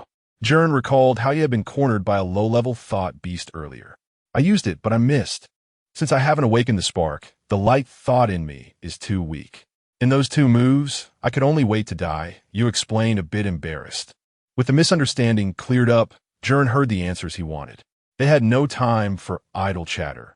Neither of them had collected a single ribbon yet. So they needed to hurry. You planned the route, connecting the markers on their radar, and advancing with the quickest plan. He had an excellent memory, able to remember the paths taken even in the featureless maze. With him around, they could avoid many unnecessary detours. After about half an hour, Gern arrived at his next marker. This point had hardly moved, and he had previously guessed it was likely a simulated thought beast. Arriving at the target location, he indeed saw a thought beast core floating in the air. The core of a simulated thought beast was made of liquid metal, and as Gern approached, the radar signal from his hand quickly activated it, causing a simulated thought beast to rapidly hatch. It was a monster with a head like a raptor and a body like a lion, complete with a pair of small wings that didn't seem capable of supporting flight. Gern thought of the griffin from ancient legends. Fighting a thought beast was much simpler. These creatures possessed little intelligence, and there was not much to worry about when attacking them. Gern summoned his black sword and charged forward without hesitation. The simulated thought beast used for this trial was probably at a level slightly above that of a fierce wolf, stronger than the lynx monsters in the coin competition, but still within Gern's capabilities. After about 10 minutes of battle, he found an opportunity and plunged his sword into the griffin's chest, ending the fight. The griffin monster collapsed, its body transforming into liquid metal that flowed into the ground, leaving only a ribbon behind. One down. Gern picked up the ribbon, and the light points on the radar decreased by 1, leaving only the final target far away at the other end of the maze. You're too strong. This was not the first time you had witnessed Gern's combat prowess, but he still expressed his admiration. Gern's attacking style was not flashy at all, simple yet powerful. He struck at the opponent's fatal weakness, achieving a one-hit kill. It was not as stunning as Arthur's armored lion or Carvin's mist of crystals, but it was filled with a mysterious sense of simplicity, like a top basketball player making free throws, where every detail was perfected with no unnecessary movements. With enough training, anyone can reach this level, right? Gern spread his hands. How do you train? Every day meditate, run, and deliver packages at heights of over 500 meters. By the way, I know a really strong person in the fiber world who teaches me combat. It's your own talent. Even with a professional coach guiding you and practicing hard every day, an ordinary person couldn't achieve this level. That thought beast skin is harder than steel, yet you pierced it in one go. Perhaps you should focus more on yourself. You still haven't completed your task. Don't expect me to help you. I fear I can only get this far. The two continued toward the next target point, which was his goal. Along the way, they encountered several other candidates. The maze was large, but with 200 people stumbling around inside, they were bound to run into each other. All were unfamiliar faces, since neither party was the target. They passed by without interference. Those who recognized Gern looked a bit fearful, but upon realizing he had no intention of attacking, they quickly left. Gern himself was puzzled. Clearly, he was the friendliest person during the first trial, and the Red Ant group hardly rejected anyone, nor did they initiate attacks on anyone. Was it really necessary to be wary of him just because he took first place? He quickened his pace in the maze, only to encounter a familiar face. This time, it wasn't a contestant, but a girl with fiery red hair and twin tails, who stood bored at the end of a dead end. Her eyes lit up upon seeing someone approach. It was none other than Ella from the Garcia family, the girl who had recommended Gern for the trial and used fire-type light magic. Hey, we meet again. So, are you my hunter? Ella said excitedly, flames igniting in her hands. Unfortunately, no. I just happened to pass by here, Gern replied. He didn't want to spar with her, but now wasn't the right time. What are you doing here? Are you playing the role of an NPC? Yeah, I drew the short straw. That coward Mori didn't want to take my place. And it's so boring here, hot and stuffy. Since that guy T coming, I can't leave, Ella said, fanning herself with her hand, looking quite impatient. Waiting here, without moving, was torture for her. Anyone who runs into you is really unlucky, Gern remarked. Don't worry, we want to go all out. As long as that person performs well, they can get the band, Ella assured. What counts as performing well? You're finally heard some good news. As he had been worried about having seniors among his targets. At least take 10 punches from me, Ella replied with a grin, slamming her fist into her palm. The resulting heat wave made her take a few steps back, while Ella looked expectantly ahead. Gern felt a bit sorry for the poor guy who got matched with her. That is pretty harsh. We have to get going. When I enroll, I'll treat you to a meal, Gern said. By the way, you newcomers probably don't know this, but there are loopholes in this trial. Want me to tell you? Ella suddenly thought of something. Oh, tell me more. Chapter 71. Joel's battle. Ella pointed at them. Don't you have 2 people? If the 2 of you team up privately, you can find a loophole. Huh? Why 2 people? Joel asked. You both have radar watches. As long as you swap the watches, you can track each other's prey. Before the competition ends, just give the watches back to each other. The rules didn't say that the radar can't be discarded or exchanged, as long as neither of your hunters can find you. It means you can hunt others. That's just swapping hunters. It doesn't really mean anything, Gern said. Don't the straps you have all have numbers? When you entered, you drew lots to get your numbers. When his hunter finds you, just show him your strap, and if it's not his number, tell him you swapped radars. You don't even have to know where he is until the competition ends and you swap back. That's indeed a good idea, but this guy isn't strong enough. This plan only works for people with similar strength to prevent attacks. If I swap with him, he still can't beat my target. Sorry, that's too bad. I did it this way during my exam, Ella shrugged. You don't look like that kind of person. Shouldn't you be more excited to have an opponent? Huh, it's another kind of fun. I just like watching others chase after me only to end up empty-handed. After bidding farewell to Ella, Gern and the others continued to wander through the maze. Soon they arrived at Joel's hunting target's location, and the light spot hadn't moved for a long time. At first, they all thought it was another simulated thought beast, but they were shocked when they got closer. There was only a radar watch on the ground, and that person had long disappeared. Gern picked up the watch and couldn't help but laugh. Ella had just told him about finding a loophole, and he didn't expect to actually encounter it. This method could certainly be used by one person as well. Just throw the watch away as soon as you enter and indiscriminately hunt 9 prey, specifically targeting thought beast eggs and weaker candidates. If the other side happened to have a strap, it would be killing 2 birds with 1 stone. Each prey has over an hour of time. Although it's a bit rushed, it's more about being safe. If he knows you're the hunter, he definitely wouldn't do that. The fear of the unknown is indeed the most terrifying, Gern joked. Stop mocking me. Think about what to do next, Joel said, nearly in tears. He initially thought it would be hard enough to get a ribbon, but now he had lost a prey. Then you can only find 3 more to replace it. God has tried to ruin me. Plus, look at this guy. There are only 2 red dots on his radar. He must have eliminated 1 enemy at the fastest speed before discarding the radar. This guy is very clever, maximizing his benefits, Gern observed. Fortunately, you chose to be my hunter. At least I don't have to worry. Now you know, thanks? Just now you were attacking me. If you brought that momentum out, you could beat quite a few people. Really? But you need to pay attention to your methods. Your attack intervals are too long, and your accuracy is poor. You'd better not rush to attack. Find an opportunity and strike decisively, Gern earnestly guided. My accuracy is poor mainly because my hands shake. My thought conductor is very precise. Right? Can't you see through the opponent's weaknesses? Just aim there, overcome your fear, and strike to defeat them. I'll try my best. Joel replied vaguely. As they turned a corner, they discovered a thought beast egg, and Gern pushed him forward. Now's the perfect time to try it, Gern said. Try. What? I can't do it. Joel shook his head vigorously. If you don't go, you'll never advance. There has to be a beginning. Just perform as you did when you were fighting me earlier. That was because I was really pushed to the limit. Then push yourself a bit more. Gern pushed him hard again. Joel stumbled and fell in front of the thought beast egg.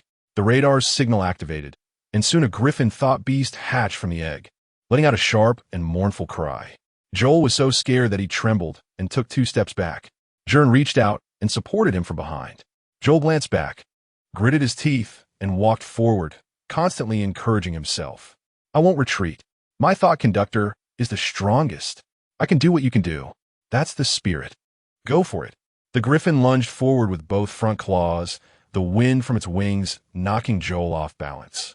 As the thought beast charged, Joel waved his hand towards the nearby wall, and a grappling claw shot out from his glove, embedding itself in the wall. He pulled himself to dodge the attack, hanging on the side of the wall, using the eye of his thought conductor to observe the beast. A red mark appeared below its left wing. Just as Joel was about to launch an attack, the griffin suddenly turned and swung its wings, sending a blade of wind that knocked him off the wall. Joel crashed heavily to the ground. Before he could get back up, the griffin was already pouncing with its claws. Joel had to use the grappling claw again to pull himself away from the attack, but he remained in a passive situation. Gern watched and shook his head. If Joel had used the grappling claw in the opposite direction, he could have slid under the soft belly of the thought beast, not only dodging the attack, but also seizing the chance to hit its weak point. Joel used the grappling claw to pull himself to the wall. But with the thought beast attacking from the front, he had nowhere to dodge. The griffin raised its left claw, gathering strong wind into a blade of wind, and struck down towards Joel's head. Gern's hand was on his waist. The hilt of his black sword was already in his grip. However, what he didn't expect was that this time Joel was faster than him. Aim for the weak point. One strike to kill. Joel repeated Gern's words like a mantra, raising his hand to aim at the red mark on the thought beast's body. He didn't have Gern's agile and strong body, so he couldn't get around to the side of the thought beast. The only way to expose its weak point was to force it to attack, giving him the one opportunity to strike. Boom! A powerful condensed projectile hit the weak point under the griffin's wing. The thought beast let out a cry of pain, and a gap was blown open in its body, revealing the mechanical core underneath. Joel's hit was very accurate, but it wasn't enough to penetrate and shatter the core. Overload. Rapid fire. Joel shouted, twisting the knob on his glove. A purple light burst forth from under the armor plates of the glove, identical to the light on the crystal. Boom! Another even more deadly condensed projectile shot out. This time, the projectile directly drilled into the gap on the thought beast's body, exploding inside and scattering both the core and the shell, turning into a large puddle of liquid metal on the ground. Chapter 72. The Hunter's Assault. Isn't this going well? Gern said with a grin as he walked over and patted Joel's head, looking happier than if he had won a battle himself. I really have no strength left. My head is still spinning. Joel was drenched in the metallic liquid of the thought beasts, blindly picking up the strap. This was his first time obtaining spoils through battle, so he cherished it immensely. How do you feel? My mind is blank. Did I really do that just now? Joel didn't know whether to laugh or cry. His expression was very complex. What else? I've never fought this hard in my life. You'll be doing this often from now on. Don't forget your goal is to become the best light thought master, which means you have to fight harder than everyone else. They didn't have much time to rest. Once Joel regained a bit of energy, they continued on their way. Gern's last marker was still moving and getting farther away, as if intentionally escaping from him. Of course, that wasn't possible. No one could know the location of the hunter. On the way, Gern defeated 2 more thought beasts. Now, they only needed the strap from the last target and any additional strap to meet the conditions, and they still had 7 hours left, which was relatively relaxed for Gern, but a bit troublesome for Joel. Just as the two were focused on their journey, Gern suddenly stopped, as if he had discovered something. What's wrong? Someone is approaching. Following me closely. Gern lowered his voice. It's a hunter. Since my hunter is you, it can only be your hunter then. He's coming. Gern turned his head to look back into the maze, and a figure slowly walked out from around the corner. It was a stranger. Gern had never seen him before. The person was a frail boy with brown hair, heavy-eyed bags, and a dejected gait, lacking any sense of the oppressive presence that a hunter usually had. However, a mark on the back of his hand caught Gern's attention. A black star mark. That's the mark of Dark Star. Are you one of Sass's subordinates? Gern asked. The team competition has ended, and I'm only focused on my own survival now. But Sass said that we need to regroup everyone from Dark Star after enrollment. But that's for later. Right now, I have to defeat you to advance. The boy revealed a sinister smile. His face was already lacking in flesh, and when he smiled, he looked even more like a zombie from a movie. Accepting the challenge, if you want a strap, come at me. Gern summoned his black sword, and Joel had already hidden to the side. The hunter tilted his head, observing Gern, unsure of what he was evaluating. My name is White. I know you're strong, but I still have to defeat you. You're the only one left with a strap. You killed a tiger-level thought beast, something I can't do. But I have to tell you, humans are different from thought beasts.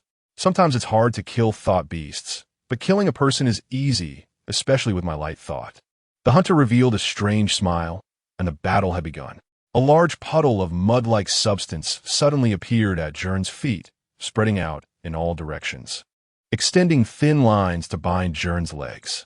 Gern quickly jumped away, leaving the spot before the mud could entangle him. He wasn't injured, but his shoes were ruined. The mud was like sulfuric acid, quickly corroding them upon contact. These shoes were hard-earned. I've had them for 2 years. Gern brushed off the dust on his body. You made me very angry. Sorry, but soon you won't be angry anymore. White clapped both hands on the ground, and suddenly a large number of mud pits appeared in front of Gern, forming in a circular fashion like bubbles, blocking Gern's path forward. Huh! Gern jumped onto the wall and quickly ran along it. But unexpectedly, a poison pit appeared on the wall as well. Caught off guard, Gern stepped into it. Although he quickly pulled his foot out, a fiery pain shot up his leg accompanied by a numbness. This guy's poison is probably not ordinary. I need to finish this quickly. Once you get hit once, it'll be hard to dodge again. I can still take a few more hits. How many do you think you can withstand? Gern refused to back down, transforming the black sword into a whip and striking towards White with thunderous cracks. Jichong. White pulled his hands away from the opposite side and brought them together in front of his chest. A group of large-headed fish jumped out from the surrounding mud pits. Resembling piranhas from the rainforest, small in size, but with frighteningly sharp teeth. The whip's shadow swung through the air, creating explosive sounds like balloons popping. As Gern exploded the fish that leapt into the air, the momentum of the whip didn't stop, flying straight towards White and wrapping around his neck. With a strong pull, Gern yanked him towards himself. White, with his frail body, had little weight, and with Gern's fierce tug, he flew into the air. As they got closer, Gern threw a punch straight at White's face. But at the moment of the punch, Gern suddenly saw White's eyes. Normally, a person would have a reflexive reaction to an attack so close, closing their eyes, turning their head, or raising their hands to block. These are basic instincts. But White showed no reaction at all. Gern's fist was right in front of him, and he still had his eyes wide open, not even blinking. Something's wrong. Gern keenly sensed something amiss. He remembered the puppets he encountered in the Iron Net Zone and thought about when Minter Raymond was ambushed. Sometimes it's hard to kill thought beasts, but killing people is easy, especially with my light thought.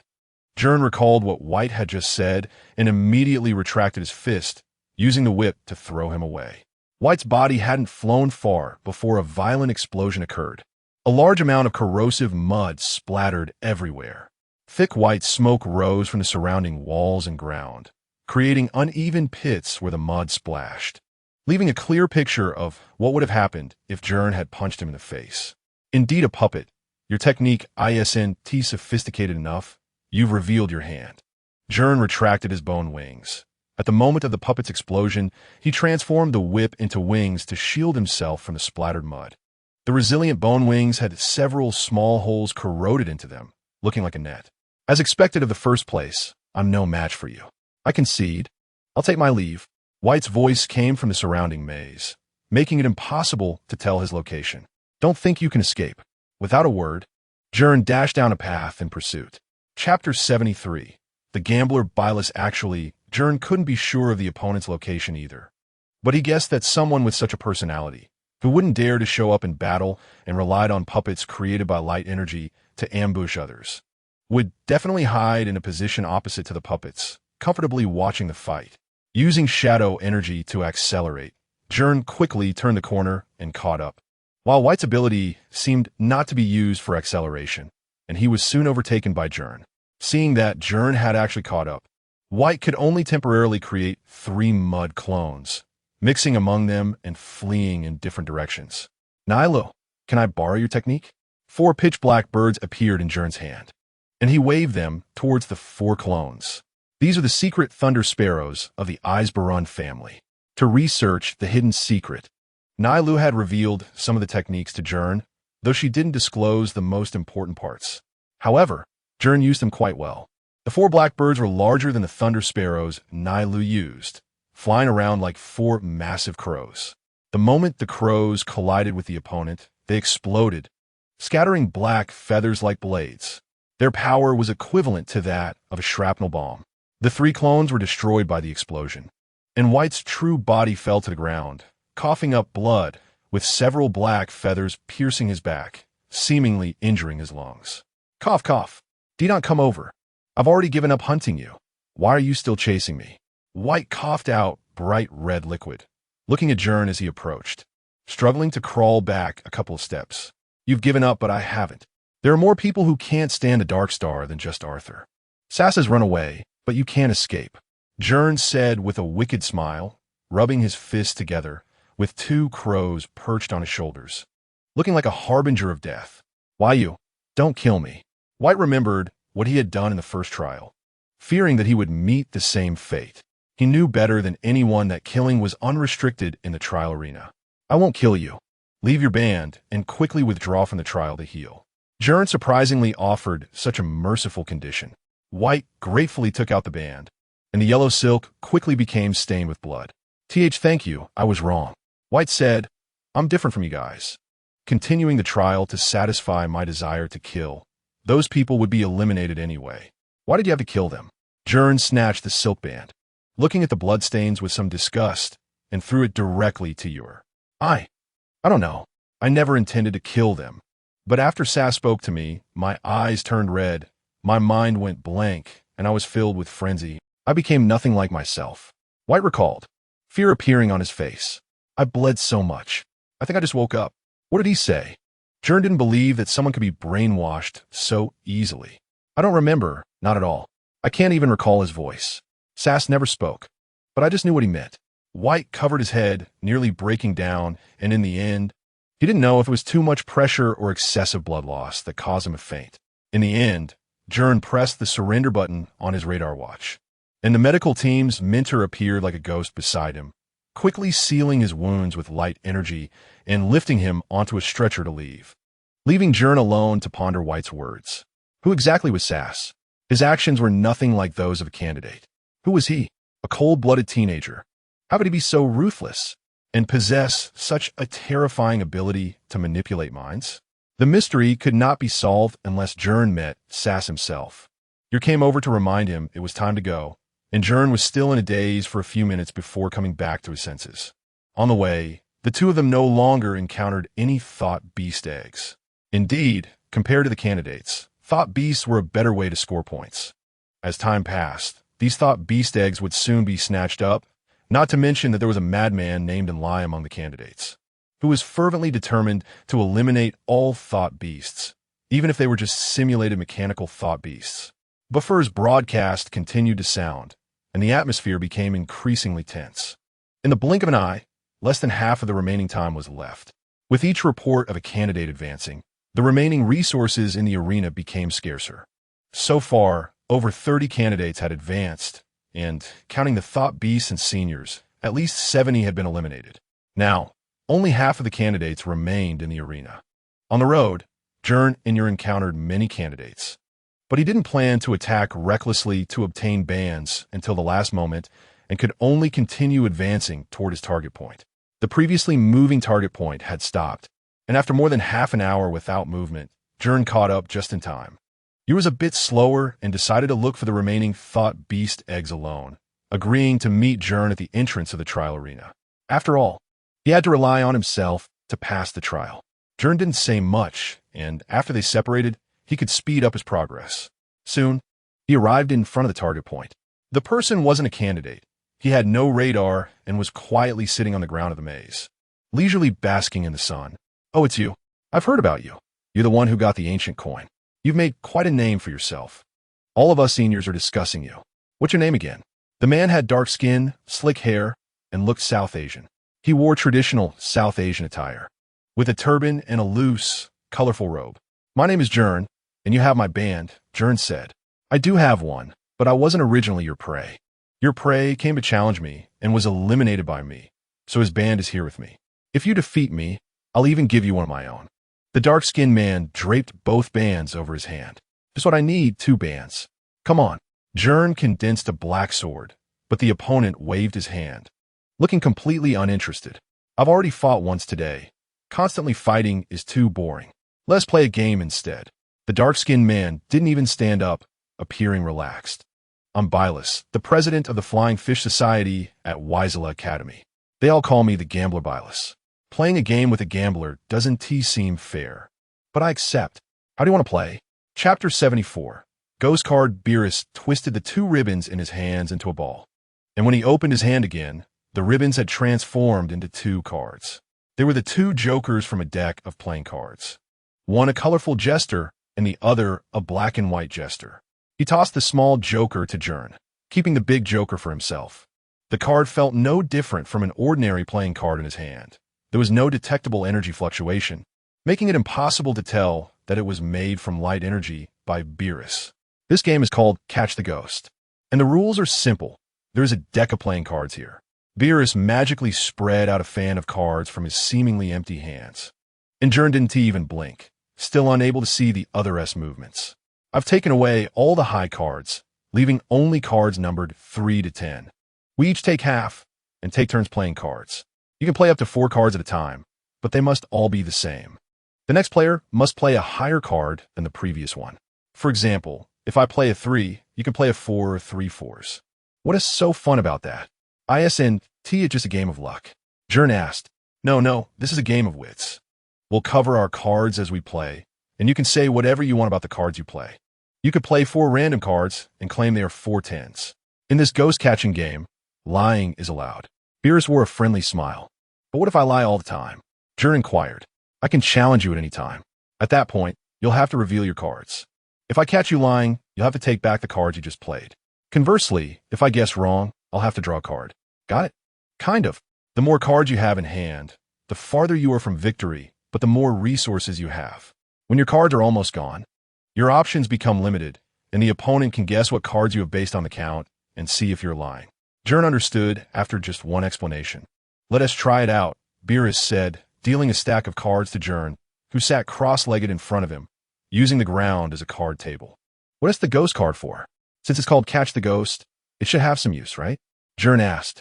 Of course.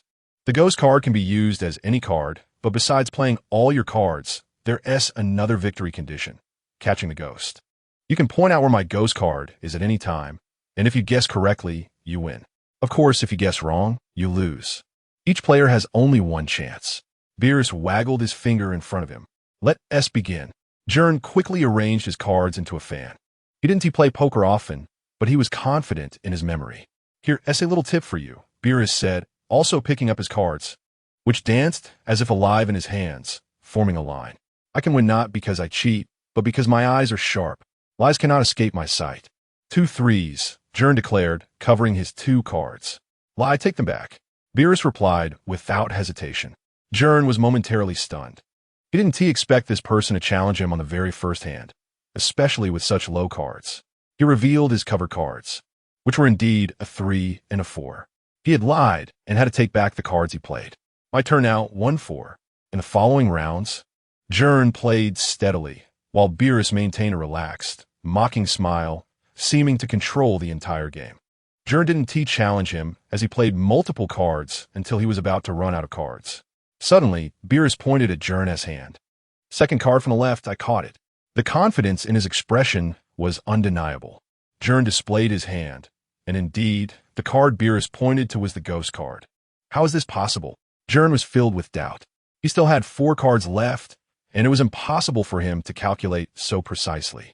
How did he know the exact position? Even if he remembered the order of each card, he couldn't possibly know which one it was. Not to mention accounting for the cards that might have been mixed in as lies. Once the order was disrupted, the possibilities would be countless. Could he really see through people's hearts? No way. It must be cheating. There are invisible marks on these cards. Before Gern could recover from his shock, Beerus had already tidied up the deck, skillfully shuffling the cards and dealing them into 2 piles. His movements were so quick that the cards flew and obediently returned to his hands, making it impossible to see what tricks he had up his sleeve. Wait, let me shuffle them, Gern said. Anytime, Beerus replied nonchalantly. I've already told you, I'm not winning by cheating, Believe it or not, it's up to you. Gern clumsily shuffled and cut the cards, redistributing them into 2 piles before announcing the start. This time it's not a drill. I have 2 ribbons. How many do you want to bet? Beerus smiled. I have 4 ribbons. I'll bet 1 first. You have 5. Counting your own, Beerus opened his hands. All right, 1 it is. Beginners are always cautious. Once you get into it, you'll bet bigger. 2 tens. Gern made his move. Starting off big, huh? Ha pass. In the early rounds, Gern continued to play honestly, but as the game progressed, he found himself with only random cards, while Beerus shamelessly controlled the pace. If he didn't T-lie, he couldn't T-play at all. 3 eights, Beerus played. Lie, take them all back. Gern accurately caught him. Huh, you're getting the hang of it, but this time it was intentional. Beerus collected a large pile of discarded cards, looking quite satisfied. Most of those cards were played by Gern, and he could remember what they were. The opponent was likely using this to his advantage. He would mix the cards to create combinations that Gern recognized, blending truth with lies, making it even harder to catch. The two continued to clash fiercely, staring into each other's eyes, trying to extract some information from within. Just when Gern was down to 4 cards, Beerus suddenly shouted, "Catch the ghost." I don't have a ghost card. You lose. I didn't catch your ghost card. Your ghost card is right here. Beerus cheerfully revealed layer upon layer of covered cards, pulling out the ghost card from the pile Gern had played 3 turns ago. He had caught it. Gern was completely stunned. This person seemed to have seen through all his thoughts. Did you know from the start? Why didn't you catch the ghost then? I could only confirm it at the end, and isn't it more fun to play a little longer? Beerus fanned the ghost card in his hand, and the smile on his face became even more irritating. Chapter 75. Gern's counterattack. Losers must accept their losses. Beerus flicked his hand, and a strap tied to Gern's arm flew out, landing in his grasp. You cheated with the cards, didn't you? If you can admit it, then I'll consider myself defeated. Please go ahead. I can't tell, but there must be something wrong. I told you, there's nothing wrong with the cards. I can smell the scent of your lies. Every move you make is under my control. I'm the card shark, Beerus. I've never lost at games. The dark-skinned man smiled, revealing 2 rows of white teeth. Let's go again. Gern bet another strap, feeling a bit dizzy, gradually losing track of the cards played. Even if he remembered, it didn't matter. No matter how he played, Beerus always had the upper hand, controlling the pace of the game. The outcome of this match was the same as the previous 2. Gern was once again caught off guard, whether he held the cards or played them. Beerus always pinpointed the ghost card. Gern tried to sense the light energy fluctuations on each card, but he had no clue. Perhaps this was Beerus's deception. He deliberately let Gern see him turn a strap into a card, making Gern think that those 2 ghost cards were condensed light energy. In reality, he had just casually swapped them out for 2 ordinary cards. Want to continue? It's not too late to leave now. You still have time to find some straps. Beerus yawned, seeming bored with the game. Come on, this time I'm betting 3 straps, all of them, including my own. Gern ripped off all the silk straps he wore and slammed them on the ground. Haha, you're getting carried away. Let me tell you, gamblers who get carried away never win. Staying sober is the only way to win. I know very well. Let's shuffle the cards. Beerus displayed a completely different style of shuffling, making one wonder if he was born with a deck of cards in hand. His hand seemed naturally designed for tricks. What he didn't expect this time was that after Gern took the cards, he didn't even look at them. He shuffled in the ghost card and casually cut the deck twice, then placed the entire stack covered at his feet. What are you doing? Beerus was baffled by Gern's actions. It was his turn to be confused. I want to play with the cards covered. I'll play whatever comes to mind. I'm comparing luck with you. Gern casually stated something quite astonishing. Are you crazy? I've always had good luck. I survived a psychic beast attack when I was a child, and I won't lose today either. Gern sat upright, his unreasonable actions allowing him to regain control. You're being reckless. The chances of winning this way are almost non-existent. That's still better than playing with open cards against a card shark. This time I'll go first with 2 threes. Gern casually grabbed 2 cards from the stack and played them. Challenge. Of course, Beerus didn't believe his luck could be that good, but when he flipped over the cards, they were indeed 2 threes. I told you I'm very lucky. Believe it or not, that's up to you. Beerus looked as if he had swallowed a fly, his expression darkening as he took back the 2 threes and played 4 fours. 4 fives. Gern, without looking, casually swept down 4 cards from the top. Challenge. Strange things happen again. Gern revealed the covered card, and inside were 3 5s and 1 ghost card. Beerus's challenge failed again. What's wrong, Card Shark? You can't catch my ghost this round. You have 2 ghost cards in hand, and now it's my turn to catch. Gern Laukit. What trick did you pull? Beerus had clearly seen Gern's shuffle cards. He knew hundreds of methods for swapping cards, but Gern clearly hadn't used any. Perhaps the same method as yours. With no other option, Beerus had to continue playing. Gern kept playing blindly, saying whatever came to mind, but every time Beerus challenged him, he ended up losing. Gern didn't look at the cards, so Beerus couldn't know what they were. They continued until both players had only a few cards left. Just as Beerus played a 9, Gern suddenly shouted that he successfully caught a ghost. He instantly won back all the straps, plus the one Beerus had targeted, flipping the game in 1 round. Until the end, Beerus couldn't figure out what trick Gern had used. Want to play again? I want to win that last strap from you. Gern said proudly. You've got some skill.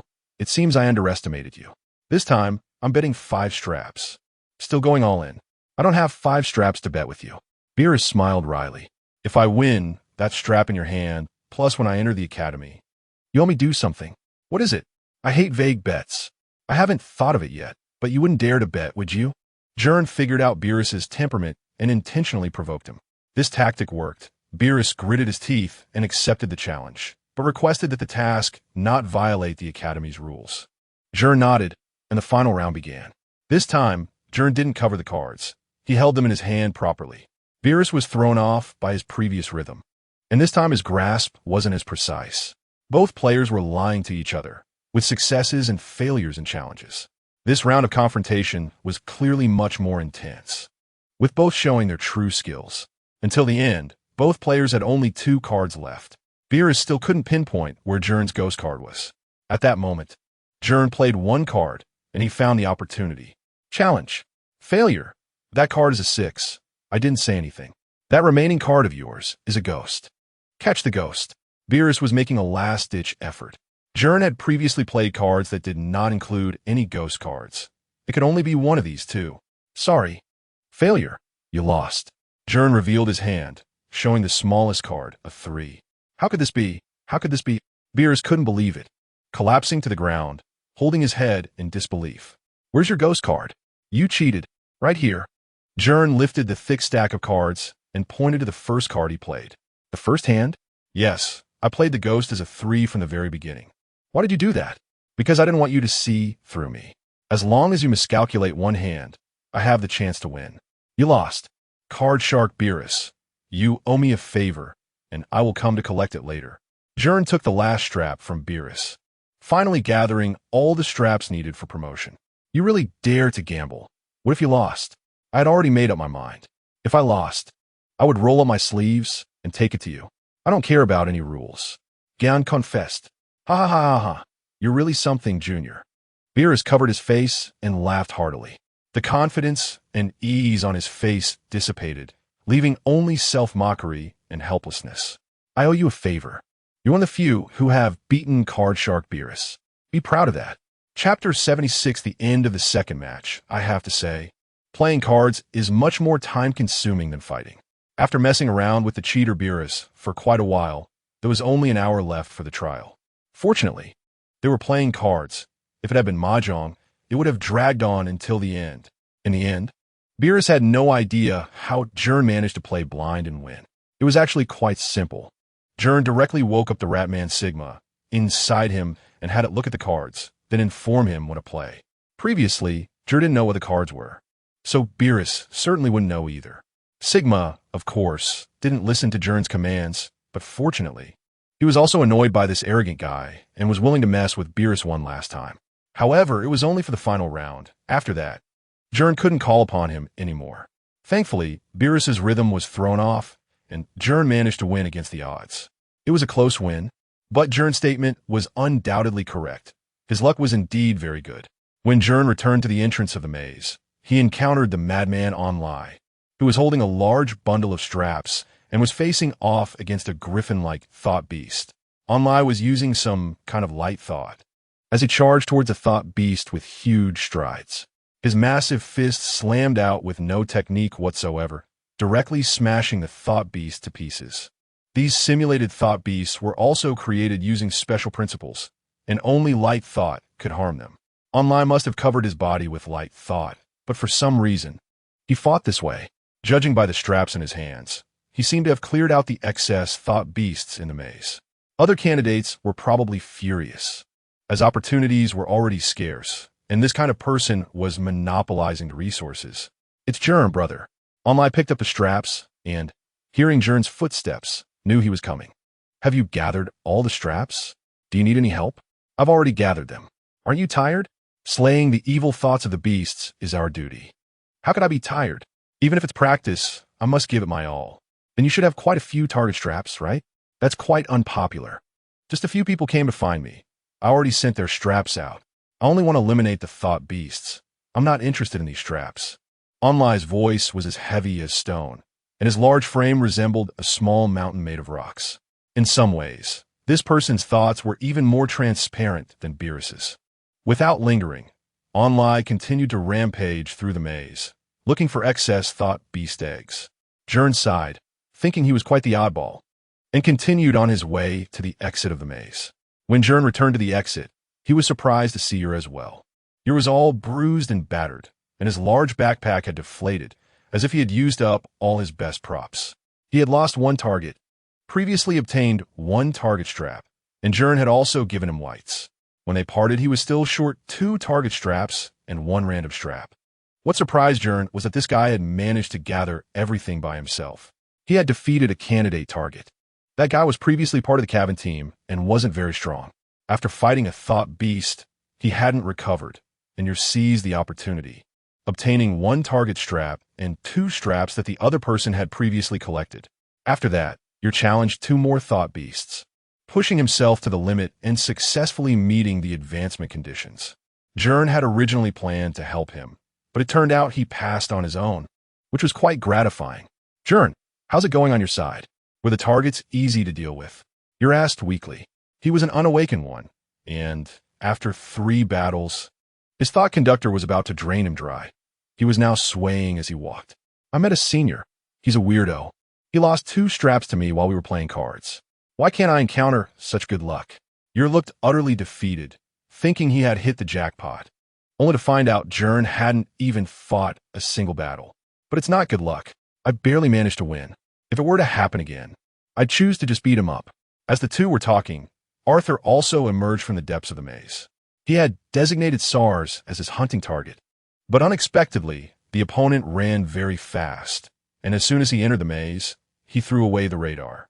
He had no chance to engage with that guy and had to look for other targets to replace him. Because SARS had escaped, Arthur looked quite displeased, and his clothes were scorched black. Although he still looked as handsome as before, he seemed a bit disheveled. You guys can advance, that's great. Upon seeing Gern and the others, Arthur nodded slightly, revealing a knowing smile. Arthur, what happened to you? Thought beasts shouldn't breathe fire, right? You was startled. I ran into a senior sister. Her fire-type light thought was very powerful. Fortunately, I had previously comprehended the secret of the Lionheart sword. Otherwise, I might not have been able to withstand her. It's Ella. You actually defeated that madwoman. Gern recalled Ella's previous impatient demeanor and could imagine the kind of fury Arthur faced. Arthur shook his head and said, I didn't defeat her. After a while, she said I qualified and gave me the strap. After all, she's from the Garcia family, an old light thought family. How do you know? Her hair. Only people from the Garcia family have that kind of fiery pattern in their hair. As the trial time was approaching its end, Buffer urged everyone outside through the broadcast, much like a proctor frantically urging students to submit their papers during a high school exam. The 3 of them did not linger and left the exam room together. Arthur Lord meets conditions, advancement successful. Gern meets conditions, advancement successful. Your Adrian meets conditions, advancement successful. The broadcast echoed consecutively, and as Gern stepped out of the exam room, he finally breathed a sigh of relief. With only 10 minutes left, he still hadn't heard Ganalia's name. She wouldn't be like Onlai, lingering inside for boring reasons. Why hasn't she come out yet? Did she encounter some trouble? Gern couldn't help but feel worried, then patted his head, wondering why he was concerned about that person when he had previously found the celestial beings so intolerable. Chapter 77. Spatial curvature. The hunting duel time has ended, and all examinees in the examination hall have stopped scoring and left the venue. To prevent some directionally challenged individuals from getting lost, the walls surrounding the maze descended uniformly, causing the intricate pathways inside to sink into the ground, leaving only a few main roads back to the entrance.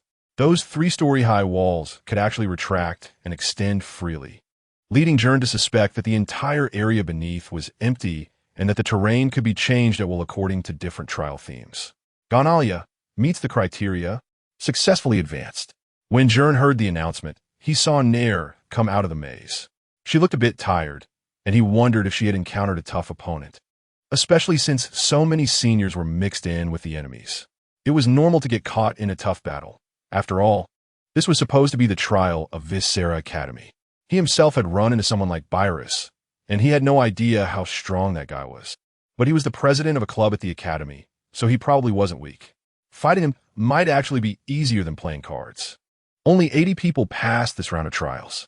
Although it wasn't the 3/4 elimination he had anticipated, the elimination rate was still significant. Many had barely made it through, and just thinking about it gave him chills. There was one last round left, and the competition would only become fiercer. He wondered how many people would make it to the end. The successful examinees returned to the lakeside rest area, and when Gern got back to the Golden Pavilion, he found that Nair had arrived before him. "Why are you so late? Did you get lost?" Gern asked. "I was trying that secret transmission," Nair replied. "You're still trying? No need to rush. I finished the straps in about 20 minutes, and I had nothing else to do," Nair said casually. But anyone who had been inside knew that it was difficult to finish 3 target points in 20 minutes, not to mention having to fight. "Then you must have been the first to pass, even faster than Pieces. Competing for that doesn't mean anything to me anymore. I just want to understand that secret transmission. But my efforts haven't been in vain. I've already figured out a bit." "What? Really? Really? Do you want me to demonstrate?" "Okay, let's go to the basement." Gern immediately thought of the basement of the Golden Pavilion, where he had almost gotten stuck last time. But for training, there was probably no better place than there. "No, that won't work. Follow me." Nair led Gern directly to the trial ground. The maze had already been dismantled, leaving only a vast expanse of bare stone floor. Gern was puzzled about why Nair brought him there, and to his surprise, Nair directly found the academy mentor who was clearing the area. Buffer had already left.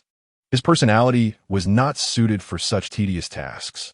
The one responsible for logistics was a kind middle-aged man named Food who wore glasses. Nair got a spirit beast egg from him, and he clearly recognized Nair's identity. This was against regulations, but he had no choice.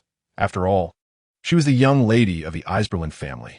With the spirit beast egg in hand, Nair and Gern found an unoccupied space in the trial ground. Gern was still in the dark, unsure of what she was up to. "Watch closely." Nair pressed the button on the spirit beast egg, and the simulated spirit beast quickly hatched on the ground, still the griffin spirit beast used in the hunting duel. Once the spirit beast hatched, it immediately took a combat stance, crouching on the ground with a fierce look at Nair, its wings raised high. Nair skillfully condensed a sword. She had never used a sword before, but since she started researching that secret transmission, she had condensed lightning into a sword countless times over the past few days, and it had become second nature. Crackle! Arcs of electricity burst from Nair's sword, and just as the spirit beast lunged at her, she swung her sword fiercely, sending the arcs of electricity flying out in an instant. They transformed into 3 bolts of electric light as thick as her wrists. Gern felt a familiar sensation. Light thought was not just simple imagination and release. The complex light thought techniques required long-term training and constant conceptualization. Those renowned light thinkers had unique light thought techniques that were hard to learn even if they actively tried to teach others. These special light thought configurations were the secret transmission that required special methods to guide their use. What Nair had just used was the same technique Gern had employed when battling Abohos. The feeling of the thought wave frequency was exactly the same, except the electric light was much thinner and, instead of black, was blue-white. The 3 bolts of electric light formed a special arc, directly slicing through the griffin spirit beast. The cut was incredibly smooth, enough to showcase the power of this blow. "Phew!" Nair let out a long breath and made a motion of sheathing her sword. Calm in her breath. You did it. That's amazing. It really is the hidden secret transmission. Gern became excited, looking even happier than Nair. But there's still a significant difference. The power is much smaller and even less than the thunder gun. Nair doused his excitement with cold water. How did you just do that? When we were in the basement, we couldn't get it to work at all. Do you know why? Nair countered. Why? Because there was no enemy? Not just that. Nair looked around as if searching for something. Since it was truly impossible, she tore a piece of fabric from her coat and held it up in front of her. Nair organized her words and slowly began to explain. The space we are in is like this piece of paper. But this isn't a piece of paper. This paper was flat at first. When a thought wave appeared, it began to sink. The stronger the thought wave, the greater the sinking. Although these spirit beasts are simulated, they have special devices inside to store thought waves, so they can simulate it. But when the amplitude of the thought wave reaches the level of the Vance effect, the space begins to tear, and dark energy flows into our world. This is the essence of light, thought, and spirit beasts. Nair ignored Gern's complaints and continued explaining. This technique channels light, thought along this amplitude, flowing from high to low. The stronger the enemy, the greater the curvature, and the greater the power of this technique. When we were in the Golden Pavilion, the thought waves generated by the Golden Pavilion flattened the entire space, making it impossible to use anything. So that's how it is. Gern pondered after hearing this, seemingly gaining a new level of understanding about light thought. He just didn't know why the color of the electric light was different. Could it be because the enemy was too weak? That must be it. Only against a beast of the ferocious tiger level can the previous effect be achieved. You just said it yourself. The stronger the enemy, the more effective it is. Gern felt his concept was vague. He only knew that those black lightning bolts were probably related to his shadow thought. Chapter 78. Seed of the World Tree, what lay before them was undoubtedly a tree. If Minjia hadn't seen it with his own eyes, he would never have believed that such a massive tree existed in the world. The roots, stems, and branches that hung down created a forest, making him feel like an insignificantly tiny ant walking among them, even the smallest of roots standing tall like a giant tree. All the roots converged together, all directed toward the central trunk, which was so immense it was indescribable. The trunk was formed by two giant trees hinged together, one displaying a jade-like light green, while the other appeared withered and dull gray, like it was dead. The two main trunks coiled around each other, reaching towards the sky, so huge that one could hardly imagine their size. When standing before the trunk, it was almost impossible to see its curvature. It resembled an endless wall. If someone claimed that above it existed an ocean, a desert, or even another world that had never been understood by anyone, Minjia would absolutely believe it. Such an existence could not be shaken by human power, and even if set on fire, it would probably take tens of thousands of years to burn, right? Could this truly be a product of human imagination? Perhaps it had always existed, and the tower merely opened this door. What are you dazed about? Valaki sharply slapped Minjia on the back, startling him back to his senses. Aren't you shocked at all? This is a new world above us. We've practically arrived at a new planet, Minjia exclaimed. Get out more, and stop acting so surprised, Valaki scoffed at him, looking at him as if he were a country bumpkin. Haven't you been to the Golden Hall? It's big inside, too. It's not strange for it to be called an anomaly. It's just a bigger tree, that's all. Not just a tree. This is merely a part of the world tree. Similar anomalies have been discovered on the side of the Sacred Union. It spans the entire world, but we usually cannot see it. This is a miracle. You know that now, so hurry up. If you delay a few more days, everything will be snatched away by the people of the Sacred Union. Got it. Got it. Under Valaki's urging, Minjia had no choice but to sling his backpack on and hurry along with her. Behind them followed a team of over 20 explorers, all belonging to the Anomaly Research Department of Vesera Academy, each an experienced hand dealing with anomalies. They were transporting various instruments needed for scientific research, including many precious thought conduits. The surrounding trees did not have bark and leaves like ordinary trees. Their surfaces were bare, with faint green glowing patterns emerging on the wooden structures, resembling characters or drawings. No one could understand the meaning of these symbols. Anomalies always carried many secrets that people could not comprehend. Perhaps they themselves had no meaning at all. It was precisely because they were bizarre and difficult to understand that they were called anomalies. Mingio walked while glancing back every few steps, noticing that many of the symbols resembled eyes. He always felt as if something was watching them through those eyes. The symbols seemed to be moving, but whenever he looked closely, he saw no changes. Hopefully, he was just being overly sensitive. The 5th Anomaly Exploration Team is recording in real time. Valaki picked up the communicator and shouted into it. Her voice was as impatient as her personality, and her fiery red hair suited her well. Anomaly number WS002. Codename World Tree. Type: Spatial Anomaly. No aggressive behavior detected so far. The exploration team is approaching the anomaly's core. Sample collection is complete. Thought wave data analysis is normal. Applying for entry into the anomaly's interior. This is Bjorn Eisbrun. A cold voice came from the communicator. Previously directing the operation was Professor Lostrafe from the Anomaly Research Department. You've arrived. Even the impatient Valaki became humble in front of him. The task has changed temporarily. The anomaly investigation from the Sacred Union found a seed of the World Tree, which has significant research value. It will be best if you could find one too. The White Wolf King casually issued the task, with no room for negotiation in his tone. We will do our best. Do you need to increase manpower? That's enough. Wait for our good news. Spatial anomalies have many uncertainties. You better hurry. The door to the World Tree's space has only opened once in the past decade. Understood. After hanging up the communicator, Valaki kicked into high gear, while Mingia trudged behind, complaining. He had thought working in the Anomaly Research Department meant no battles with thought beasts and a more relaxed job, but it turned out he still had to do hard labor. What's wrong? Mingia, dragging a heavy backpack of thought conduits, noticed Valaki ahead moving effortlessly like a swallow. The boss has given orders for us to find seeds.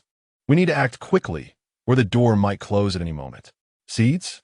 Does the World Tree have seeds? Why are you so chatty? The group hurried forward, and after circling under the tree roots for a long time, they finally found an entrance. The gateway to this world was incredibly small, allowing only people to pass through. If they could bring in off-road vehicles or helicopters, it would save a lot of trouble. Mingia was filled with complaints. Even a bicycle would be easier than this.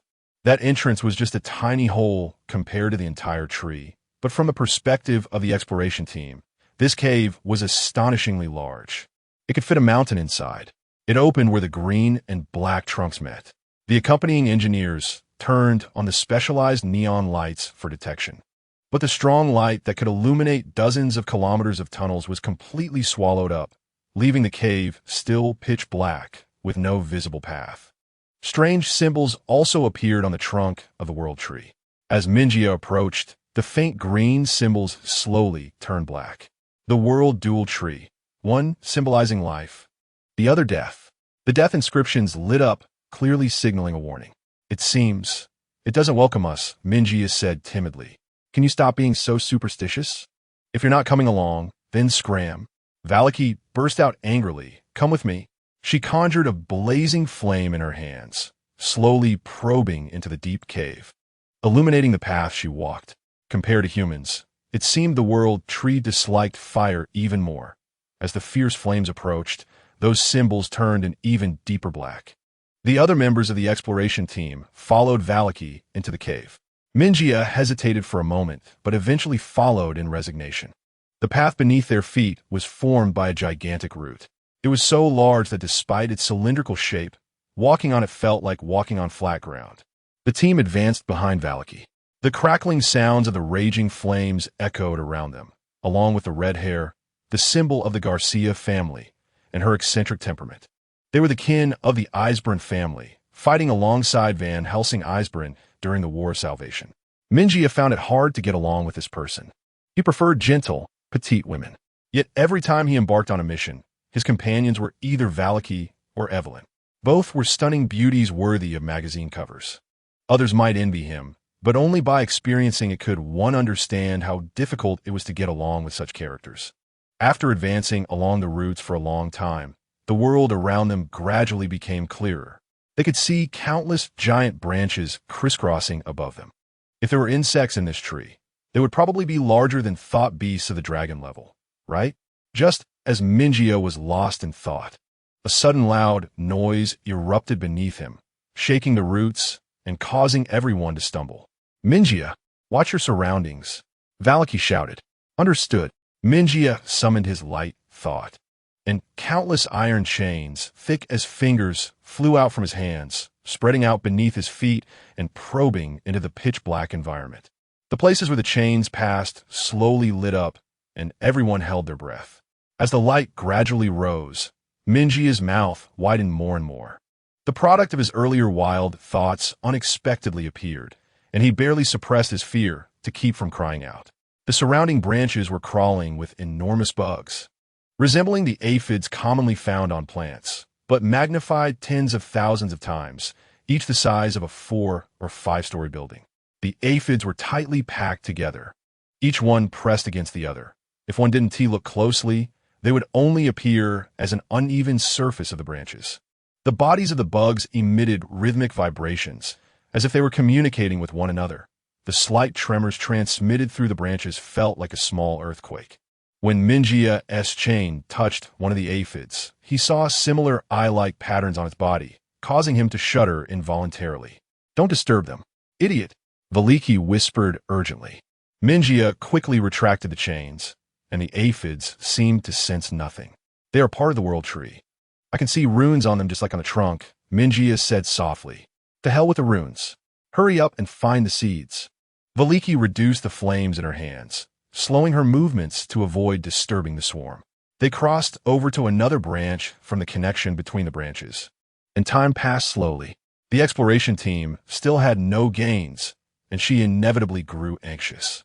Unfortunately, various thought conduits could not detect any signals here, and it felt like searching for a needle in a haystack. The door to the world tree could close at any moment. Who knew how many years it would take for it to open again? Look, what is that? Just when they were at a loss, a team member suddenly exclaimed with excitement.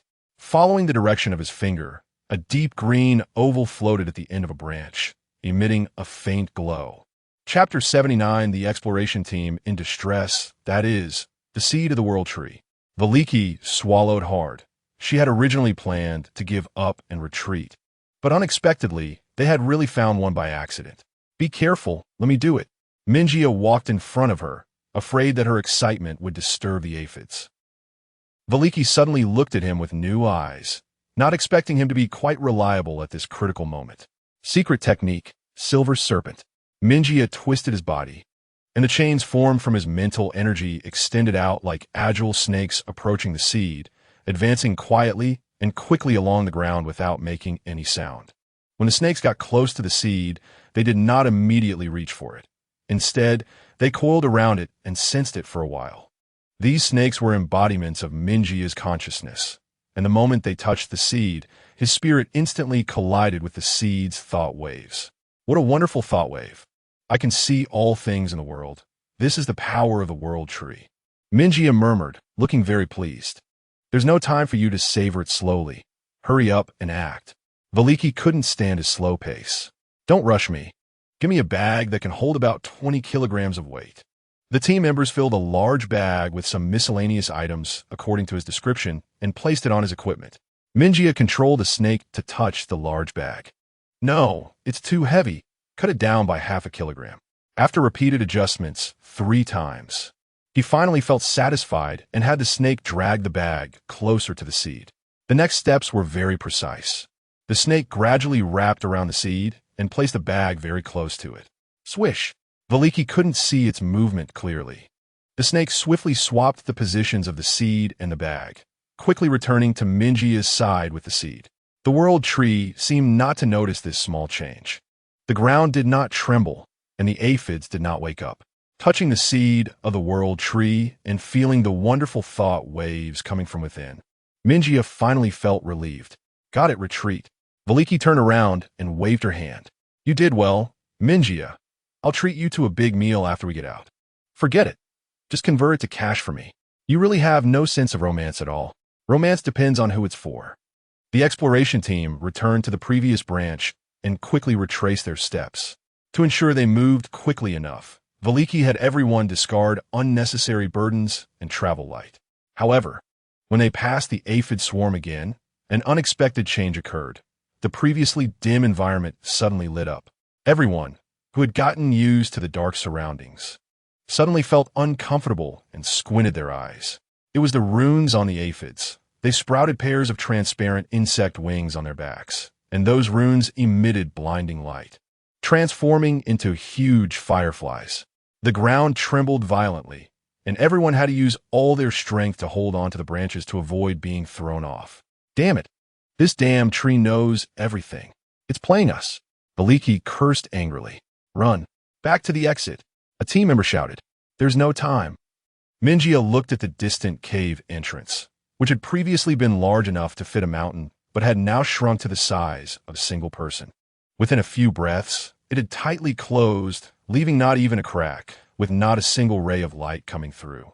They were trapped inside. Countless aphids around them hit the branches like flying mountains, and the entire world spun violently. The intense shaking felt like a precursor to the world's destruction. That is the wrath of the world tree. Ahik. Gern lay on a soft bed, belly exposed, guzzling orange soda, tossing the game controller aside, and lazily reaching for another cup. Another cup of perfectly chilled soda appeared in his hand, and the feeling of being in the Golden Hall was indescribably pleasant. After getting tired of the game, and with his stomach almost bursting, Gern lazily put on his virtual glasses, and the entry screen of the fiber world unfolded before his eyes. He had been busy with trials recently and hadn't logged in for a long time. The setup updates of the fiber world were very fast. After not logging in for almost half a month, everything had changed to a version he didn't recognize, and those familiar rooms had swapped places. Gern, wearing a lucky rabbit's foot charm, searched for a long time but did not see any familiar faces. After wandering around the game rooms for a while, he felt a bit empty inside. He went to the movie room for a while when suddenly a message popped up. Shadow, what are you doing? Lucky Rabbit's foot? I've been looking for you for a long time. You haven't been online. Weren't you doing trials? How can you go online? Did you get eliminated? No, I advanced, and I'm in the Golden Hall now. How about that? Impressive, right? This is a reward for my outstanding performance. It has everything in here, so enjoyable. Well done. It seems I'll be able to see you in the academy soon. When that happens, you have to call me senior. Are you really from Viscera Academy? Could be fake. I'm 2 years ahead of you, no doubt about it. Let me name a few seniors I know. Let's see if you recognize them. There are so many people in the academy. How could I possibly know them all? Do you know Ella? From Garcia family. She has fiery red hair, very noticeable. I only know Veliki Garcia. She is my combat class teacher, but she was transferred to the Anomaly Research Department last year. Raymond? The drunkard Raymond. He's the team leader and hasn't been doing well. I heard he used to be a combat hero. Virus. I don't know his last name. He said his nickname is Old Cheat Virus, and he's the president of some club.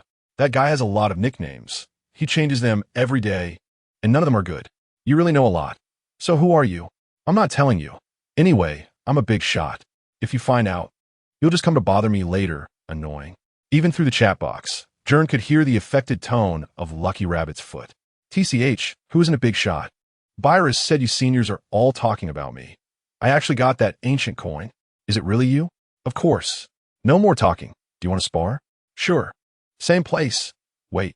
Gern just exited the movie room and returned to the hall, using the friend teleport to appear next to Lucky Rabbit's foot. The other party was slumped, as if listening to a phone call outside. What's wrong? There's an emergency. I have to go. The principal is gathering all of us to the Golden Hall, Lucky Rabbit's foot said. Huh? Isn't the Golden Hall only accessible for special rewards? I don't know. It seems something big has happened. The principal. Is it the White Wolf King? Nellies. Never mind. You don't know. Lucky Rabbit's foot logged off without saying goodbye, disappearing into the fiber world. Gern sighed and took off his glasses, returning to reality. Outside the door came the sound of commotion. It seemed Lucky Rabbit's foot was right. The principal was indeed gathering all the students. Opening the door, he saw that the hall outside was already filled with people. Most were wearing student uniforms, blue and white long outfits, and there were at least 1,000 people gathered, with a continuous stream of people teleporting in. Wow, what happened? Gern exclaimed in surprise, noticing that Arthur and Onlai had also come out from the opposite room, looking just as confused. He had originally wanted to find out who Lucky Rabbit's foot was, but in this sea of people, he probably wouldn't be able to figure it out. However, Gern did see the White Wolf King, Bjorn Eisbären. He was standing on the balcony of the second floor of the hall, looking seriously at all the students below, and even the instructors had been summoned, indicating that the situation was very urgent. "Listen, I will only say this once," the White Wolf King spoke. The crowd below had been chattering noisily about something, but upon hearing this, everyone fell silent. "The exploration team we dispatched has entered this special world, a world that is extremely unfamiliar, completely independent of the real world. Just like this Golden Hall. Veliki Garcia and Minjia Galzid, two light sages, along with a group of adventurers, are trapped inside." Just as Bjorn finished speaking, an instructor presented a strange wooden plate and placed it in front of the fountain in the hall. The wooden plate looked plain, but a green circular ring emerged on its surface, through which one could see the outline of another world. "They don't have much time. I need someone among you to locate their position. No one can get close to that giant tree right now. We must figure out their location remotely before we can bring them out of danger. That is why I have gathered you here." The White Wolf King briefly explained the situation, and the crowd began to discuss feasible plans. Through that large door, one could indeed see a gigantic tree that obscured the sky. Its body is massive as a continent, resembling the legendary world tree. "To what extent do we need to locate them? Is just locating enough?" A student asked. "We need to pinpoint each person's location, with an error margin of no more than 10 centimeters. As long as we can find their positions, we can use the power of the Golden Hall to bring them back." "That is why you are here," replied an elderly man, Professor Lostraff, who was in charge of the entire anomaly research department. Upon hearing this, the crowd felt somewhat disheartened. Many had detection abilities, but such high precision, and from such a great distance, it seemed unlikely that anyone could achieve it. Time was slipping away, and the entrance was gradually shrinking, the hope of rescuing the exploration team dwindling. "I know one person who might be able to do it." Gern suddenly broke the silence, and all eyes in the room turned to him. Chapter 80 Guidance of Light. "Who are you?" Professor Lostraw turned to look at Gern, who suddenly felt a bit embarrassed. He had just spoken out of eagerness to save someone, and thinking carefully, this job truly was too difficult. "I am the examinee, Gern. I just passed the second round of the trial assessment, and I am not yet a student of Azera Academy. Can you find the locations of Veliki and the others?" The tone of the White Wolf King, which was originally calm, became somewhat urgent. "I can't, but my sister might be able to. I am from Krasnow, and recently the Shadow Ravens attacked our city. At that time, my sister was able to locate them from over 10 kilometers away. Later, when the Light Sentinels arrived, she sensed them precisely, down to each individual." Gern said truthfully. He still vividly remembered the accuracy of the light sphere that Vicky had created. "That's far from enough. They have already entered the world tree, which is at least 100 kilometers away. Can she do it?" Bjorn shook his head. "I don't know. Maybe we can try. We don't have that much time left." "Where is she now?" Lostra asked. "Still in Krasnow City. It might take her half a day to get here. Contact her. Use the Golden Hall to bring her over." Bjorn said straightforwardly. The Golden Hall is a secret of the Academy, only accessible to the most outstanding students. Now, he had no choice but to use its power on such a large scale. The Golden Hall could not be fully controlled by them, and once it went out of control, the consequences would be dire. Dr. Lostra's assistant handed Gern a communicator. He dialed his sister's phone, and after 2 rings, she picked up. "Brother? Aren't you? Don't ask too much. Where are you right now?" Gern really wanted to chat with his sister, but it was urgent, so he interrupted her quickly. I'm at home. Don't move at all. Just stay put or open the door," Gern said, and the assistants had already located Vicky's position using communication tracking. With the thought wave limiter around their necks, they could easily track the real-time location of every citizen. Dr. Lostra uploaded Vicky's location to the Golden Hall with his light thought, and a faint thought wave spread out in the air. Meanwhile, the space beside him slightly twisted, and a black-haired girl suddenly appeared next to the doctor. She had smooth black long hair and looked rather frail, along with her wheelchair, which was also transported by the Golden Hall. The sudden change clearly startled her, and seeing so many unfamiliar faces around her made her panic. "Vicky, don't be afraid. Gern quickly approached her, gently patting her back to comfort her. This is Vizera Academy. They're all my mentors and seniors. We have an urgent situation and need to borrow your ability. My brother, what happened? Vicky calmed down a bit, but she didn't know what she could help them with. She felt very weak, and many of the light sentinels around were famous figures she often saw on television, like the Red Scorpion Evelyn, Ironheart Ballas, and the White Wolf King. Our exploration team is trapped in a location, and I need you to locate them.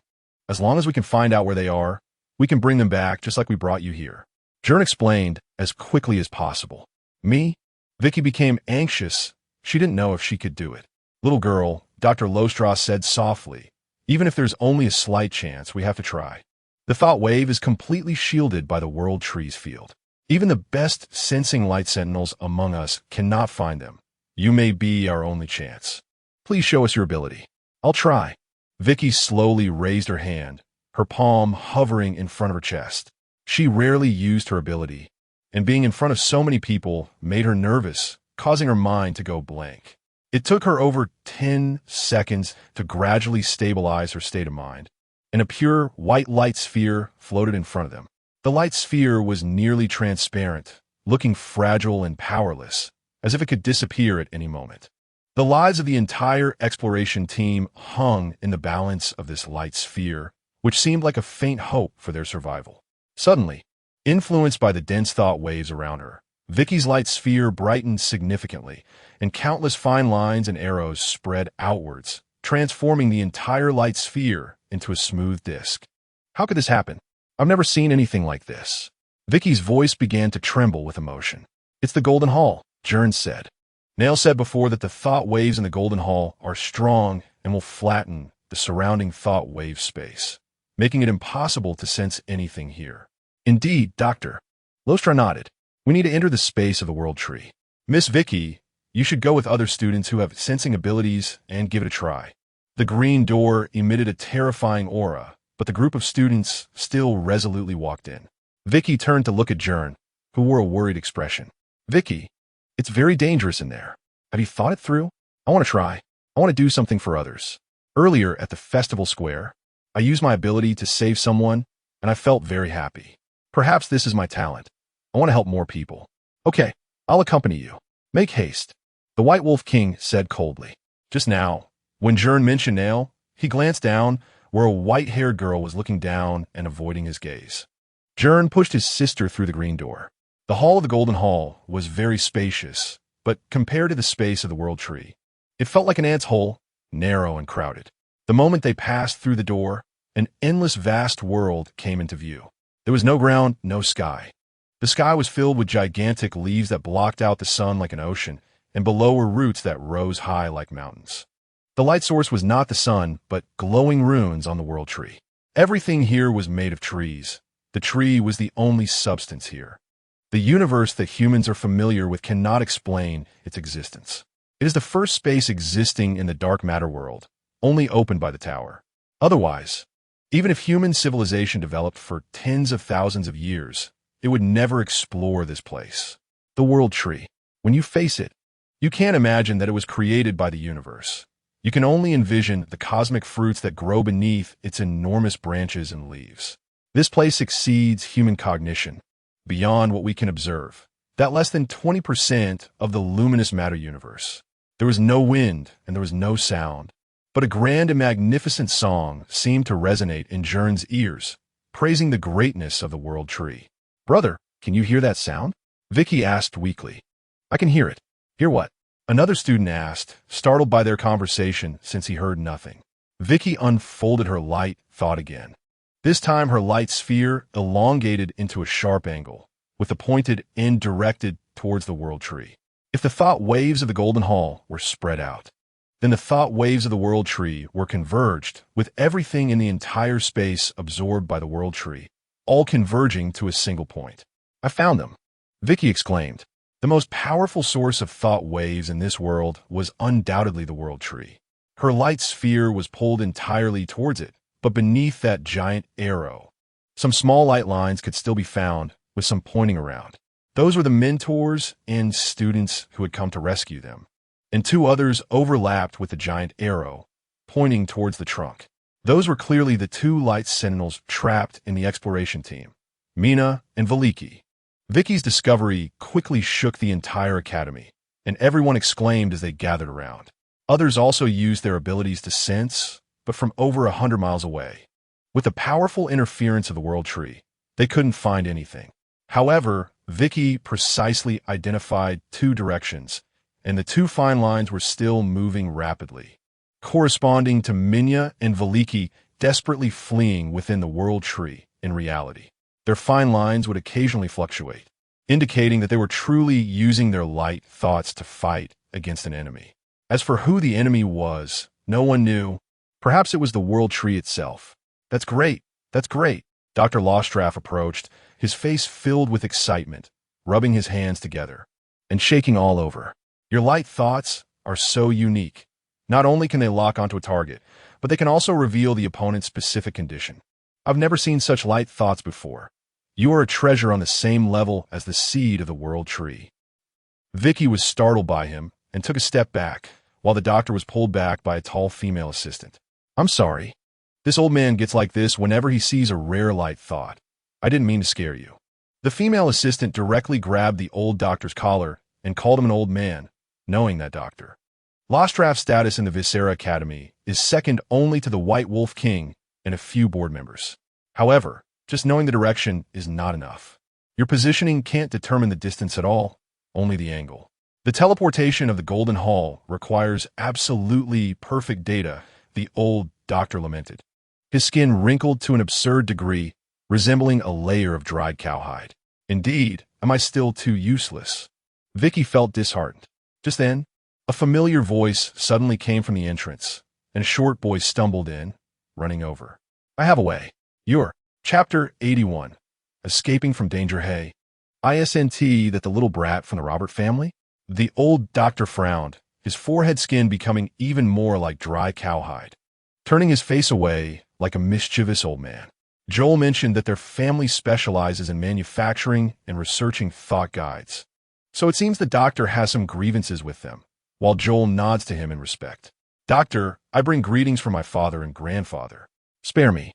I still want to live a few more years. The little brats from the Robert family are all like this. Your dad was also a little brat back in the day, full of nonsense. You're even more ridiculous than he was. I've heard about your affairs. That bizarre device was created by you, right? Truly harmful. The people from the Robert family always like to use their talents in strange places. Heaven has eyes. It would be better if you shared a bit of your cleverness with my grandson. The old man began to ramble on, seemingly forgetting the current situation, until that female assistant interrupted him again, this time more rudely. She cleared her throat twice, but the old man ignored her, so she directly slapped his waist. The doctor cried out, covering his old waist, and finally quieted down for a moment. Joel, do you have any ideas? Gern asked while introducing his sister. This is Joel, a friend I met in the trials. Hello. You should put this on quickly. Joel said little, directly taking off his gloves, adjusting them, and handing them to Vicky. The gloves were slightly large for her, but Vicky easily slipped her hands in, the lower armor quickly tightening and fastening around her wrist. The tower crystal emitted a faint purple light, and knowing this thing had dangers, Gern felt a bit anxious. I can't use light thought anymore. Vicky's forehead beaded with sweat. It's because the tower crystal is interfering with your thought waves. You need to imagine merging your spirit into the crystal, and then release through it. Joel slowly guided her, time passing second by second, and the people around began to feel tense, unsure if they could succeed. Finally, Vicky released light thought through the crystal. The light ball rose again, larger and clearer than before, but still unable to see the specific coordinates. However, to Joel, it seemed successful. He asked the doctor's assistant for a portable computer, connected it to the gloves with a data cable, imported a program he had written earlier onto the cloud, quickly modified some details to make the program compatible with Vicky's light thought. Like this. This should work. Joel's hands flew over the keyboard rapidly, and just as he pressed the run button, the light ball in Vicky's hand began to spin and expand. It unfolded from a sharp triangle into a complete three-dimensional image, through which they could see 2 points moving at high speed. Compared to them, The thought waves representing the world tree were unimaginably huge, a complex maze layered upon layers. All exits were sealed, and countless small points were approaching them. We did it. That's our location. The old doctor excitedly got up from the ground. I could determine the coordinates in real time through the program. Is this okay? Joel was extremely focused. He was very reliable in fields he was good at. The little brat from the Robert family can occasionally do good things. They are constantly moving. We can't capture them. The female assistant said, I will go to the Golden Pavilion to prepare. As soon as they stop, we will act immediately. Just 1 second will be enough. In the trunk of the world tree, Veliki was quickly jumping over a branch, throwing 2 blazing fireballs in her hands. The high-temperature flames capable of melting rocks struck the aphids, and sparks flew, leaving no wounds at all. Giant aphids, as large as small mountains, kept attacking from the air. They moved at high speed and were impervious to blades and guns. Neither Veliki's flames nor Minya's chains could harm them, and the thought guides were even more useless. They were as indestructible as the world tree itself. 3 members of the expedition team had already been bitten by them, once touched by the aphid's teeth. A human would become part of the world tree, rapidly turning to wood and rooting into the environment, forever left behind. We can't keep running like this. Minya shouted. There is nothing we can do. It's so big here, we can't find the exit. We need to stop. The doctor will use the power of the Golden Pavilion to bring us back. If we keep running, they won't be able to locate us. Minya thought rationally. Communication had been cut off for a long time. The doctor would surely guess what was happening.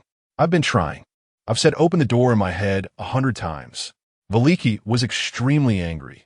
She hated the feeling of helplessness and hated running even more. But now she had no choice. The world tree was not something humans could defeat. If we stop, they can locate us. The doctor is surely thinking of a way. Minya swung out her chains, taking a researcher to escape the aphid's pursuit. Those accompanying personnel were not light thought users. Their stamina couldn't keep up with Minya and Veliki. If they fell behind, death awaited them. Stopping means certain death. I can hold on for a while. Minya gritted her teeth, making a difficult decision. Are you serious? Our family's secret. The Gallside family members all have 3 chains of fate: luck, bond, and life. Cutting one can change fate. I cut the luck chain when I was in danger as a child, and I've been unlucky ever since. To have to act with you, a female night demon, and encounter this. Are you done yet? I'll make you suffer right now. Secret. Chain of fate. 2 chains appeared before Minya. Different from the chains he used in battle. They were thin like pen tips, looking incapable of bearing any weight, just like a person's fate. He turned and charged towards the swarm of world tree insects, gritting his teeth without a trace of fear on his face. The swarm immediately became attracted to Minya, and in the moment his body was gradually being assimilated by the world tree. 1 chain broke, Minya's body vanished from the spot, returning to Veliki's side as if nothing had happened. Fate was altered. In just a few seconds, he consumed his future, his destiny. And in this brief moment, they gained the only chance to escape. A fleeting light flashed by, and the 2 disappeared from their spot. The Golden Pavilion acted, snatching the prey from the world tree. The world shook. The entire world was trembling. This world was made of trees, the sky, the earth. All things were part of the tree, quaking in anger. For countless years, few creatures dared challenge its power or desecrate its majesty. Run! A mentor from the academy shouted, and everyone rushed back into the Golden Pavilion through the door. But the door was only big enough for 1 person, with so many of them passing through. The efficiency would naturally decrease, compounded by the crowding and the earthquake. Vicky, get up here. Gern decisively turned around, carrying his sister on his back, using shadow, thought to accelerate and rush close to the door. The ground behind them rolled up, and the crowd stumbled like ants on a giant, almost being thrown out. The torn ground transformed into countless sharp roots, spinning quickly with runes, venting their anger towards these tiny invaders. This unstoppable power was something Gern had never felt before. Not even the giant thought beast of the Shadow Raven, nor the mysterious hermits of the Golden Pavilion, were worth mentioning in the face of the world tree's fury. Gern thought of that word, the one that controlled spatial power. The voice as gentle as a mother's, the voice that had taught him, which he had once read aloud in the Golden Pavilion. He tried to pronounce it, but even the first sound got stuck in his throat. He couldn't calm down. All he could think about was protecting his sister. His heart was in turmoil. Fear and helplessness intertwined, and he couldn't even manage to speak ordinary language, let alone the incomprehensible world language. Dragon-slaying thunder spear. At the critical moment, a voice of immense authority resounded through the sky, and blinding lightning made it impossible to open one's eyes. Gern couldn't see what was happening at all. He only heard a violent explosion behind him. Those massive roots that had attacked were severed. The thunder spear descending from the sky was hundreds of times larger than the one Binal had used, and dozens of them fell at once, pinning the world tree's roots to the ground. Bjorn Eisbjorn floated in the air, unmoving as a mountain, like a celestial being. Go! The White Wolf King glared below, urging everyone to speed up and rush into the gate. The world tree's wrath did not diminish. Instead, it grew more violent as the earth nearly flipped upside down. Fortunately, everyone was skilled light practitioners, not just any ordinary folks who could pass the academy trials. They couldn't fight, but they could escape quickly, and soon most had retreated. The White Wolf King did not linger in battle either. He was also strongly affected in the world tree space, relying solely on his stored light energy to fight. After unleashing another round of thunder spears, he descended back to the gate to cover for everyone. The gate began to shrink, and just in the nick of time, all were finally evacuated. The runes on the world tree turned completely black, and the eye-like pattern seemed filled with rage, glaring at these despicable ants. The green gate closed completely, its roots blocked outside, forced to watch helplessly as the ants succeeded in escaping. Boom! Boom! The world tree let out a tremendous rumble, but those who had already escaped could not hear it. Vicky's positioning could only lock onto the light practitioners, and all accompanying personnel who entered the world tree with the expedition team were killed. 3 students who were thrown away in the tremor were left here forever. Vizera Academy paid a heavy price this time, in exchange for that seed of the world tree. Chapter 82. Tears of Victory. Gern was almost the last one to rush through the door, lying on the floor of the Golden Hall. He could only feel his heart racing, the world in front of him blurred and doubled, the chandelier on the ceiling splitting into countless pieces in his eyes. His sister lay beside him on the ground, her little face pale, looking no better than Gern. A group of candidates who had narrowly escaped were all still shaken. During the recent earthquake, if they hadn't clung to the ground and been thrown out, there would have been no chance of survival.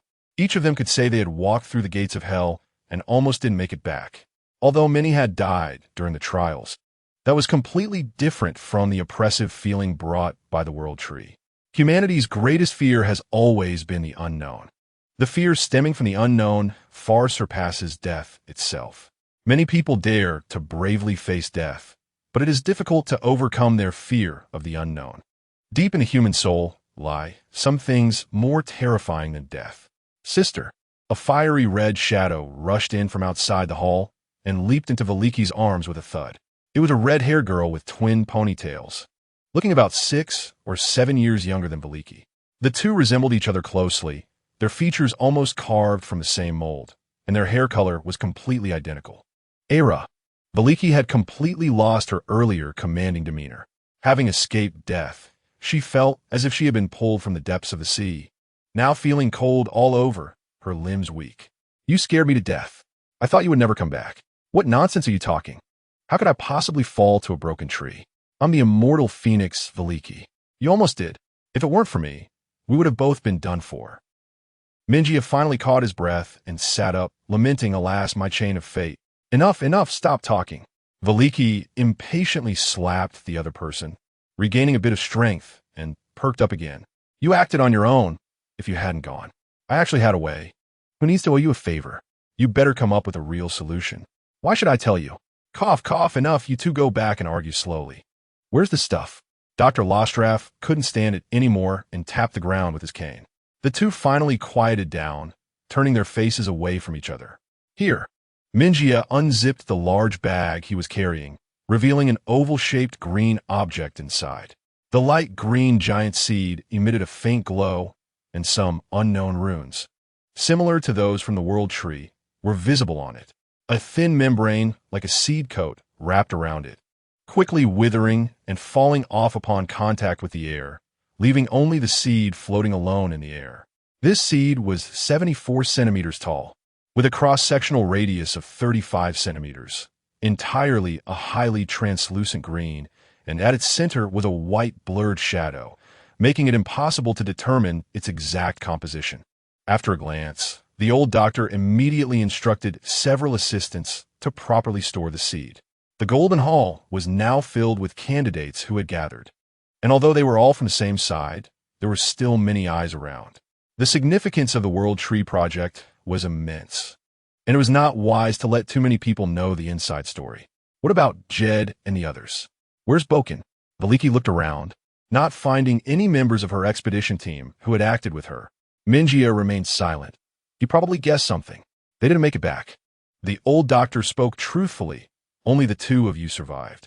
Miss Vicky's positioning ability can only locate those with light thoughts. As for the others, they have all become a part of the World Tree forever. We will always remember their contributions. With the seed of the World Tree, humanity is one step closer to conquering the tower. What the hell are you talking about? Is that what I asked you? Go save them. What are you two standing there for?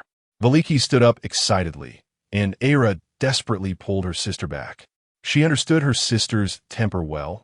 Once Veliki got agitated, nothing else mattered. We have done our best. Bringing you two and the seed out is the best result we could achieve. We abandoned them. How desperate must they be, watching us leave, only able to wait for death. It's so dark inside that big tree, there's nothing. Veliki had completely lost control, tears streaming down her face, her emotions on the brink of hysteria. Calm down, you saw what happened just now. We almost died too. Minjia slowly walked in front of her, pressing his hands on Veliki's shoulders, but she couldn't calm down at all and pushed him away in a frenzy. It wasn't until a tall female assistant quietly circled behind Veliki and injected her with a quick syringe that the commotion finally came to an end. Brother, I'm sorry, I still couldn't save everyone. If I were just a little stronger. Vicky sobbed softly, crying as sadly as Veliki. Fool, you did great. If it weren't for you, we wouldn't have saved anyone. You helped us get the seed from that big tree. The doctor said, didn't I mention? We are one step closer to the tower. You indirectly saved thousands of lives. Gern comforted her, and at that moment, the authoritative voice echoed again. The White Wolf King returned to the high platform of the Golden Hall, as if to make a grand conclusion to this tragicomedy. Is it very embarrassing? BJRN said, having just shaken the world tree single-handedly, leaving everyone in awe. No one would doubt his strength. It should be embarrassing, BJRN said with a bitter smile. Humanity has always been this embarrassing. When the thought beast came, we hid in caves. I don't know how much effort it took to reclaim the surface. Faced with these bizarre, inexplicable anomalies, we always end up in such a mess. We humans have always been this embarrassing.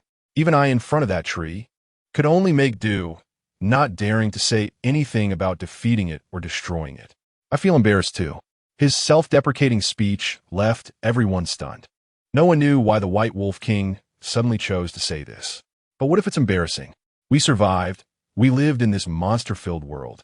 We climbed out of caves. We reclaimed the world from thought beasts. We gained strength from one anomaly after another. One day, we will completely eliminate the thought beasts.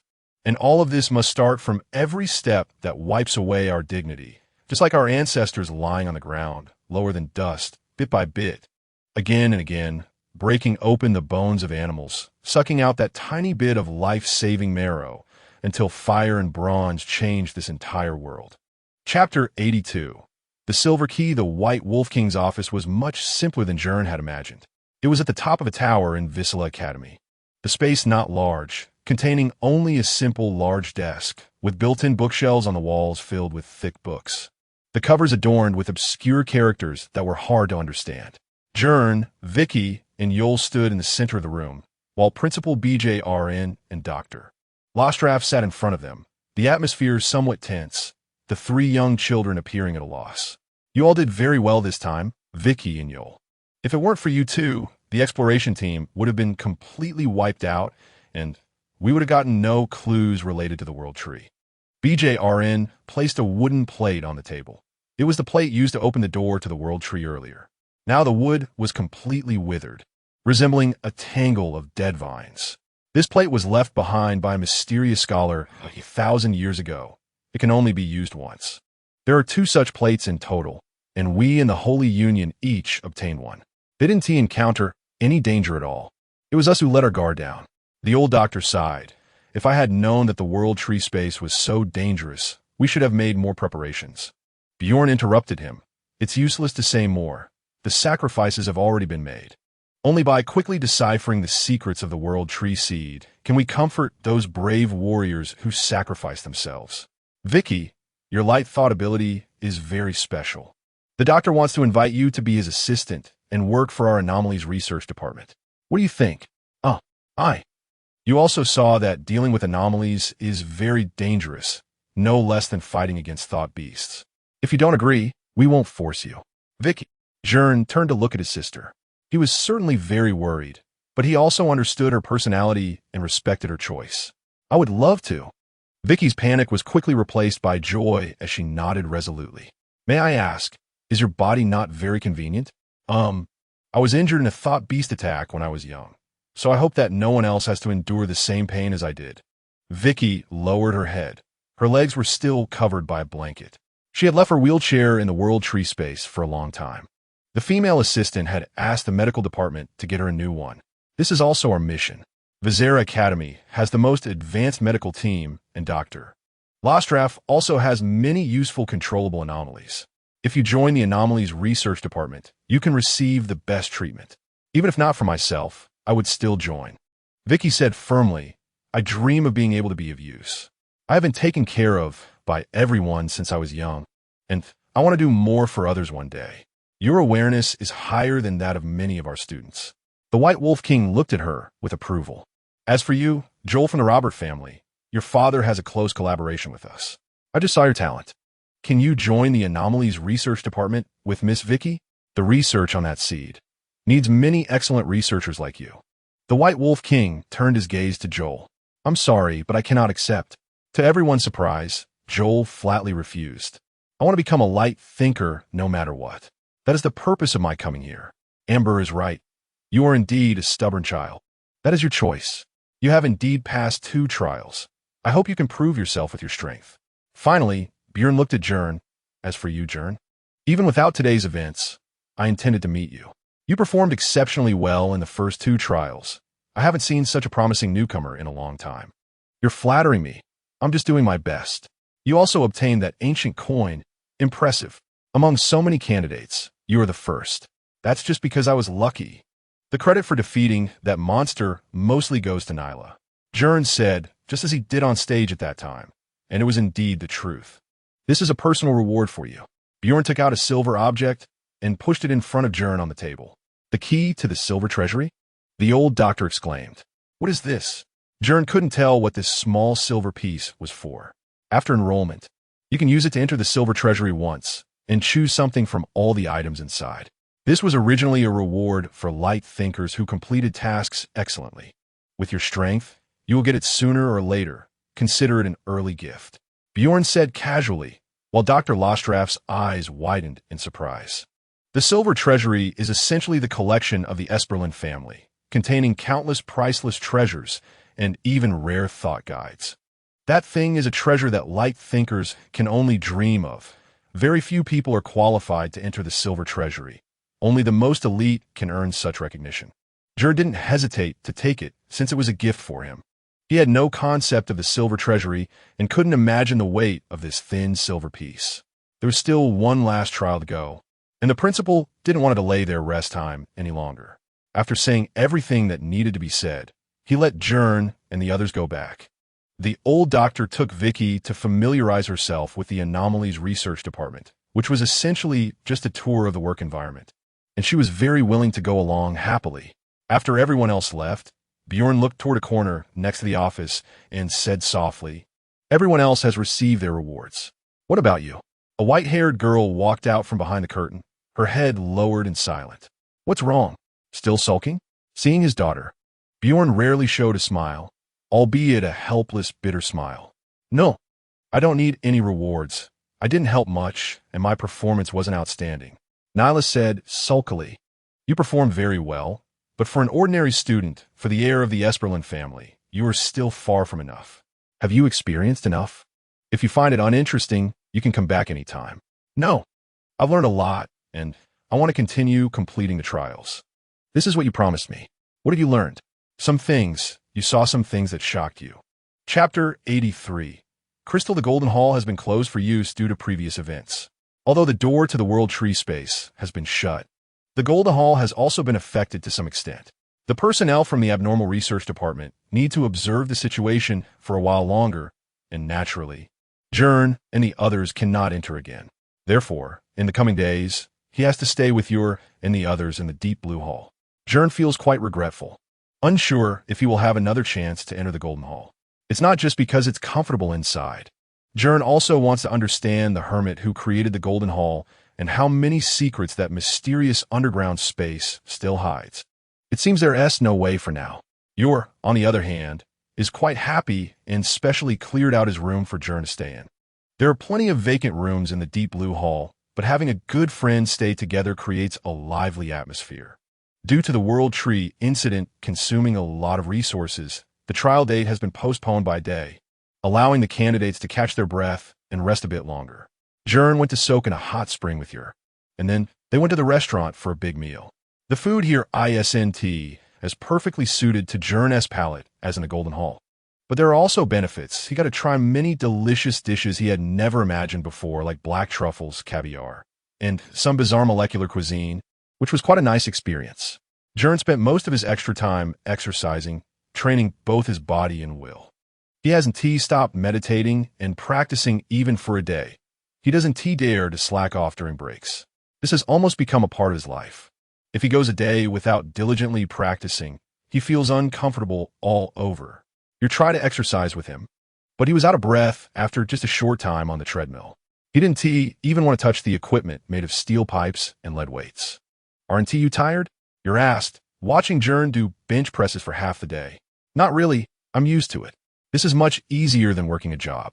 I used to have to deliver 300 packages a day. Have you seen those old-style residential buildings?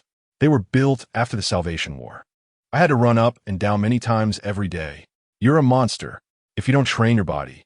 You can't fight just by relying on light thoughts. You want to even be able to catch up to your opponent. Problems that can be solved through effort are the simplest. Look at Nayla. Her stamina is even better than mine. She is a monster too. And so are Arthur and Sars. Maybe I should get some kind of device that allows me to keep up with your monster-like speed. Machines are cold. Your own body is the most reliable. No. Machines are the most reliable. Machines never get tired and always maintain peak performance. As long as they are used properly, thought guides can definitely surpass light thought warriors. You see, back in the World Tree Space, it was my machine that helped us turn peril into safety, right? You're argued defiantly. You do have some skills. How did you manage it back then? It wasn't me. It was your sister.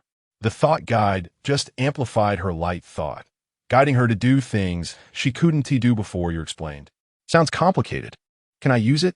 If I use a thought guide, will I be able to perform more powerful moves? You could try. Here, the practice platform. The training area has various fitness and meditation equipment, as well as a space for sparring. The two found an empty area, and you took off his gloves and handed them to Gern. Be careful. I don't know your parameters. It might overload. What happens if it overloads? Nothing much. Just feel weak all over. The crystal will drain all your light thoughts. I've intentionally overloaded before in the maze. That is how I could unleash stronger attacks. Gern put on the thought guide gloves and felt a powerful suction coming from his palms. His head started to spin, and the shadow thoughts flowing inside him rapidly decreased, all being absorbed by the crystal. What a strange reaction. I've never seen this before. How do I use it? Input your light thoughts and release them through the crystal. You repeated what he had told Vicky earlier. Gern closed his eyes and slowly tried to follow your method. However, something unexpected happened. A pitch-black tentacle emerged from the glove. Then a second one, followed by a strange wing. Gern quickly pressed down on his wrist, but the shadow thoughts kept surging toward the crystal, and his power instantly went out of control. What is happening? What did you do? You also sensed the unusual thought waves. I don't know. Gern shouted. Stop it. I can't take it off. Gern desperately tried to tear off the armor on his hands, but the gloves seemed to be glued to him, not budging no matter how hard he tried. A strange roar echoed from the gloves, and Gern saw that the light purple crystal had completely turned black. A large amount of black mist was pouring out, and the surrounding candidates noticed the anomaly and began to scream. Divine fall? Everyone naturally thought of this, as the black mist and the strange objects emerging from the gloves were identical to thought beasts. However, the limiter around Gern's neck still showed green. Only Gern himself knew that his situation was dire. He couldn't suppress his shadow thoughts like before. In a moment of crisis, Gern suddenly realized what was happening. His shadow thought principle was to prevent thought beasts from generating cores, allowing his mind to replace the core of the thought beasts to control parts of their bodies. His wings, bone claws, and black sword were all parts of the thought beast. And now, it wasn't him releasing shadow thoughts to condense the thought beasts. It was that crystal. The crystal was becoming the core of the thought beast. This is bad, Gern thought urgently. He walked over to try to do something, but was thrown back by a shockwave released from the gloves. Cough, cough. It hurts. Don't come near me. Gern shouted to other candidates, trying to help. Quick, go find the instructor. This is a thought beast? How did it appear here? Don't just stand there. Run. Amidst the chaos, a shadow suddenly flashed by. The instructor, hearing the commotion, arrived just in time. Gern recognized the person. It was Raymond, whom he had met by chance in the Ironnet area. Stand still, Raymond commanded sternly, extending his one arm toward Gern, as a mirror-like surface slowly formed at his hand. Chapter 84. The sword of heaven and earth. The mirror floated in Raymond's hand, reflecting the monster being formed in Gern's grasp. The creature was almost complete, with tentacles and wings forming a grotesque bat. You'd better be careful. My hand is still in there. Gern suddenly felt a bit uneasy. He had seen Raymond's mirror before, during the fight with the black sugar merchants in the iron mesh area. When the image in the mirror shattered, the enemy was also torn in half. Shut up. Raymond focused all his energy on the mirror in his hand. Once he had completely framed the monster within, a crisp cracking sound rang out. Crack! The mirror shattered in 3 directions.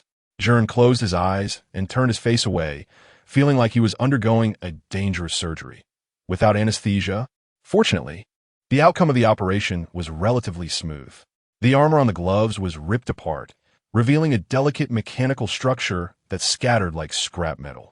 The core crystal fell out, and the monster that had grown from it naturally disintegrated, leaving behind some twisted remnants that vanished after a few contortions. The crystal had completely turned a deep black, with no transparency, resembling a dense piece of black agate. Phew, that scared me to death.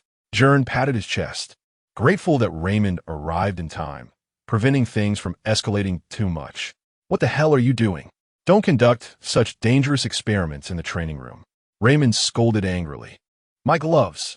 Joel, having calmed down from the earlier panic, glanced at the shards scattered on the ground and collapsed in despair, wanting to cry. I'll let Joel try out my thought conductor, and I don't know how it turned into this. Don't you know the reason yourself? Raymond shot him a glance, took a swig from his flask. I resolved this time. If any other instructors find out, I won't be able to help you. Gern lowered his head in silence. Raymond knew he could use shadow thoughts, and this drunkard seemed to recognize someone who could use them, but Gern was unaware of the specifics. I get it. I'll be careful. Everything's fine now. What are you staring at? Get out of here, and if you make any more noise, you'll all be grounded. Raymond turned and left, waving away the onlookers who had gathered to watch the commotion. However, there were still many discussions afterward, given that many had witnessed Gern's abilities. It was indeed strange and quite similar to thought beasts, leading to many bizarre rumors circulating, which Gern couldn't be bothered to address. After returning to the room, Joel tried to repair the crystal, but no matter how he tried, it was futile. The structure of the crystal seemed to have changed, and the resonating wave frequencies produced inside were entirely different from before. It's over, completely ruined. It seems it can't be fixed. Joel despaired and slammed his head on the table, tools clattering to the floor. I'm sorry. It's all my fault. Forget it. You didn't know it would turn out like this. I think it's because your thought wave frequency is different from normal people's. I was too hasty. This one is broken. Can you still participate in the trials later? Gern began to worry for him. Without the thought conductor, Joel would be no different from an ordinary person. Don't worry, I still have a spare. Joel pulled out a small pistol-like thought conductor from his bag, which had a small tower crystal at the stock. The principal gave me that silver key. Once I enroll, I'll get you a better thought conductor. Gern reassured him. And Joel didn't blame him much, but Gern still felt guilty. No need. The thought conductor I made is the best in the world. Yeah, too bad I can't use it. Gern sighed. It's getting late. You should go to sleep. I'll keep experimenting. The structure inside looked strange after it turned black. Joel dove back into examining the black crystal, and Gern didn't disturb him, sitting on the bed, unable to sleep. So he put on virtual glasses to enter the fiber world. As soon as the startup animation of the colorful threads finished, Gern saw a big rabbit bounce in front of him, as if it had been waiting for him in the square for a long time. Hey, are you that free? Just surfing the internet all day. Gern said with a wry smile. It's because of that weird tree incident. Classes were canceled all day today, so I'm bored. The lucky rabbit replied, panting. I'm just glad you're alive. 3 students couldn't evacuate. I was worried it might be you. Hey, you underestimate me. I told you I'm a big deal. I'm really strong. Sure. And my light thought can't detect anything. I didn't even go in, but I saw you. Well, you look more handsome than I imagined, just a bit silly. How am I silly? You just look a bit foolish. But boys your age are all like this. You're too sly. You saw me, but I still don't know who you are. Give me a hint. I'm not telling you. Come find me yourself. The lucky rabbit teased. The clue is if you knew who I was, you'd be shocked. What kind of clue is that? I can't be bothered to think. I have a hacker friend. I could just have her check you out. Gern wasn't trying to scare her. If Sophia checked, she would definitely find out who she was, but it wasn't worth bothering that girl over something trivial. Hey, who isn't a hacker? This information is fake. I'm using someone else's collar. Go ahead and check. The lucky rabbit said confidently. Forget it, not talking about that. Do you want to play? Sure, what do you want to play? How about the Sword of Heaven and Earth? Gern opened the door to a game room. The Sword of Heaven and Earth was an Eastern-style fighting game produced by the Fighting Room Studio, quite popular. The two entered the central arena of the room, where white cubes quickly fell from the sky, transforming into a refined environment. Soon, it became a floating platform in the middle of a raging river, surrounded by swirling mist. Gern and the lucky rabbit had already changed into their character outfits, standing opposite each other, creating a real atmosphere of a showdown between masters. In the online world, they couldn't use light thoughts. Both had to rely on their reactions to unleash each character's specific skills, competing in reaction speed and understanding of the game. Gern chose the character Snow Mountain Swordsman, while the lucky rabbit picked Iron Fist, one relying on agility and high burst damage, the other being straightforward with simple moves. As the countdown timer in the air began to count down, the two dashed towards each other to exchange blows. Gern's character was still that simple little black guy, dressed in pure white Snow Mountain Swordsman attire, wielding a wooden sword that looked quite comical, while the lucky rabbit was a big rabbit dressed in rough martial arts clothing, wearing 2 iron armors. Gern had played this character for a long time, familiar with its moves. As they got closer, he first used the move Snowfall on the plains, drawing a circle with the sword on the ground, moving to the side of the lucky rabbit, followed by Frost Blossoms, unleashing 2 waves of sword energy that struck true. This combo was almost unavoidable, allowing him to gain the upper hand right from the start. However, the Iron Fist character had tough skin and flesh, so taking 2 hits didn't have much impact. The lucky rabbit still had time to chat with Gern, pretty fierce. But you used so much energy right at the start. You won't be able to beat me later. How about this? Gern's sword energy had already marked the lucky rabbit's character, and the next move, Frost Stab, shot straight towards the opponent's face, dealing 2 critical hits that reduced the lucky rabbit's health by 1/3. That's what I've been waiting for. The lucky rabbit's foot let out a laugh, and the character model shrank back, pulling out a wine gourd and chugging it. This is Iron Fist's skill, drunken for 1,000 years, which reduces damage and enters an unstoppable state when used. Gern, facing the opponent's defensive skill, completed a combo, causing Lucky Rabbit's foot to lose half its health. But he successfully endured Gern's burst phase. Boom! Gern's character was caught by Iron Fist in a grapple and slammed hard onto the ground. Lucky Rabbit's foot then completed a full combo, and Gern's Snow Mountain swordsman was tossed around like a sandbag. Iron Fist skills are simple, direct, and heavy, usually used by beginners, but Lucky Rabbit's foot wielded them with incredible agility, blending roughness with finesse, perfectly connecting every skill. Watching his health bar drop piece by piece, Gern was waiting for a mistake from his opponent to counterattack. Iron Fist skills would eventually go on cooldown, and then he could escape. After taking a beating, just as he was able to move again, Gern jumped up, but Lucky Rabbit's foot anticipated his move and had Iron Fist deliver an uppercut. Gern was hit in midair and then took 2 more normal attack hits, dragging out those few seconds until the Snow Mountain swordsman was grappled once again. Then came the familiar scene. Gern was unable to move and was hit by a series of combos. This time, his health couldn't hold up, and he was literally comboed to death. Lucky Rabbit's foot laughed heartily, looking quite pleased with himself, while Gern was naturally not satisfied. The two competed in 4 more matches, with Gern only winning 1, managing to narrowly win by dodging all of his opponent's skills. In the other matches, one mistake would turn him into a punching bag.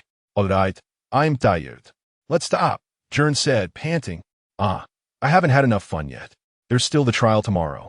After it's over, I'll accompany you to play slowly." "Okay, it's a deal." Gern knew that Lucky Rabbit's foot was deliberately using a beginner character against him. If he switched to a higher-level character, Gern probably wouldn't win a single match. However, the gap between them had narrowed significantly since they first met. And it was because Gern was so determined not to back down and was improving quickly that Lucky Rabbit's foot was willing to keep playing with him. Chapter 85. Black Light. After exiting the fiber world, several hours had unknowingly passed, and it was already deep into the night. To my surprise, you were still hunched over the desk, not having moved an inch for hours. "Aren't you asleep yet?" I asked. I found something interesting. You was engrossed in whatever he was doing, and after a while, he excitedly slapped the desk and stood up. "What are you tinkering with now? Didn't Mentor Raymond warn you before? You should take it easy. This is a major discovery. Come take a look." A completely black crystal was floating above a strange device, its surface emanating an eerie black light, and its shape had transformed from a rhombus into an egg-like oval. "Is there anything special about it?" I couldn't see anything unique. I tried adjusting its wave frequency, and to my surprise, it actually activated. "This crystal seems to have been infected by your light thought, and now it has become a structure that matches your frequency. I've never seen such a reaction before. Maybe you can use it now, and only you can use it." "No way. Didn't you learn your lesson during the day? This time it'll definitely be fine." With a click, the crystal dropped into the device, tightly secured by the spring mechanism above, embedding itself within the device. The black light spread along the mechanical circuit. It was a large object that resembled a flashlight. I hesitantly reached out, still somewhat apprehensive from the previous incident. However, this time, the reaction wasn't as violent. As my hand grasped the flashlight, I could feel my shadow thought inputting into it bit by bit. Unlike before, where it felt like a siphon, this time it was just a gentle stream, soothing and comfortable. The black lines on it brightened as my shadow thought flowed in, and eventually, a blade of pure black shot out from the end of the flashlight, emitting a faint buzzing sound. Its purity was higher than that of the black sword I had condensed myself, radiating a violent energy that slightly distorted the surrounding space. "Wow, that's cool," I couldn't help but exclaim. The lines of the black sword showcased an extreme simplicity of beauty. It looked very elegant without any decoration. "Of course, this is my creation," Yer said, hand on his hips, unable to hide his joy. "I wonder how powerful it is." I casually swung the sword, and to my surprise, the wind blade it produced sliced the desk in front of me cleanly in half. The cut section was charred, as if it had been sawed through by a red-hot chainsaw. This was without even directly striking. The sword's power exceeded my expectations. Quickly retracting the blade, Yer modified it a bit, and the sword became very obedient, easily retractable without any loss of control. I was very satisfied. This thought conductor not only had great power, but also consumed less energy than the black sword I had personally condensed, making it a very suitable weapon for me. "The power is decent, just as I expected. It suits you perfectly," Yer said, stroking his chin, completely unconcerned about the ruined desk and scattered tools. "Huh, Are you giving this to me? You're nodded. Of course, no one else can use it. Only you have that special thought wave. Consider it a thank you gift for all the times you've helped me. Is it handy to use? It's fantastic. I wonder if it can be transformed for long-range attacks.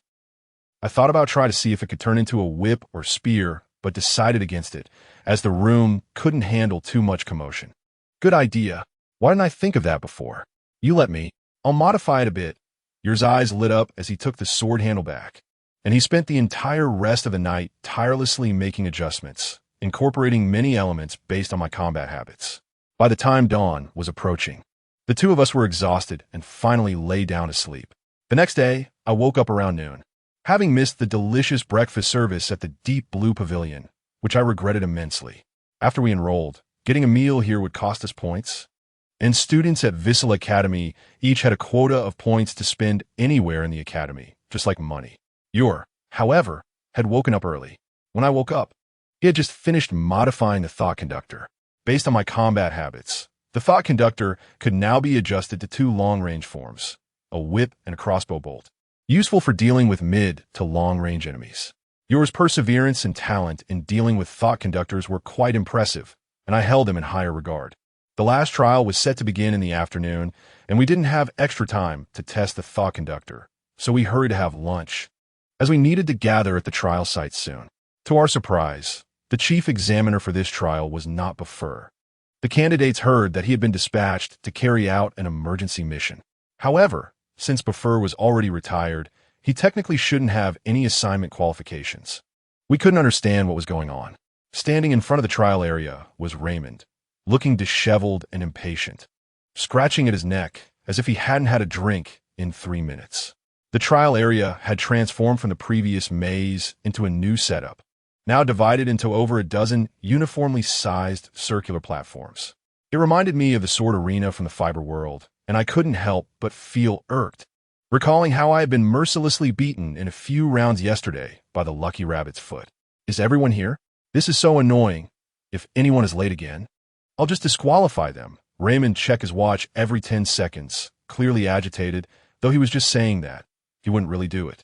By 2 p.m., all the candidates had gathered, and Raymond began explaining the rules for the final trial. Actually, there's not much to say. This round is the simplest Swiss-style elimination.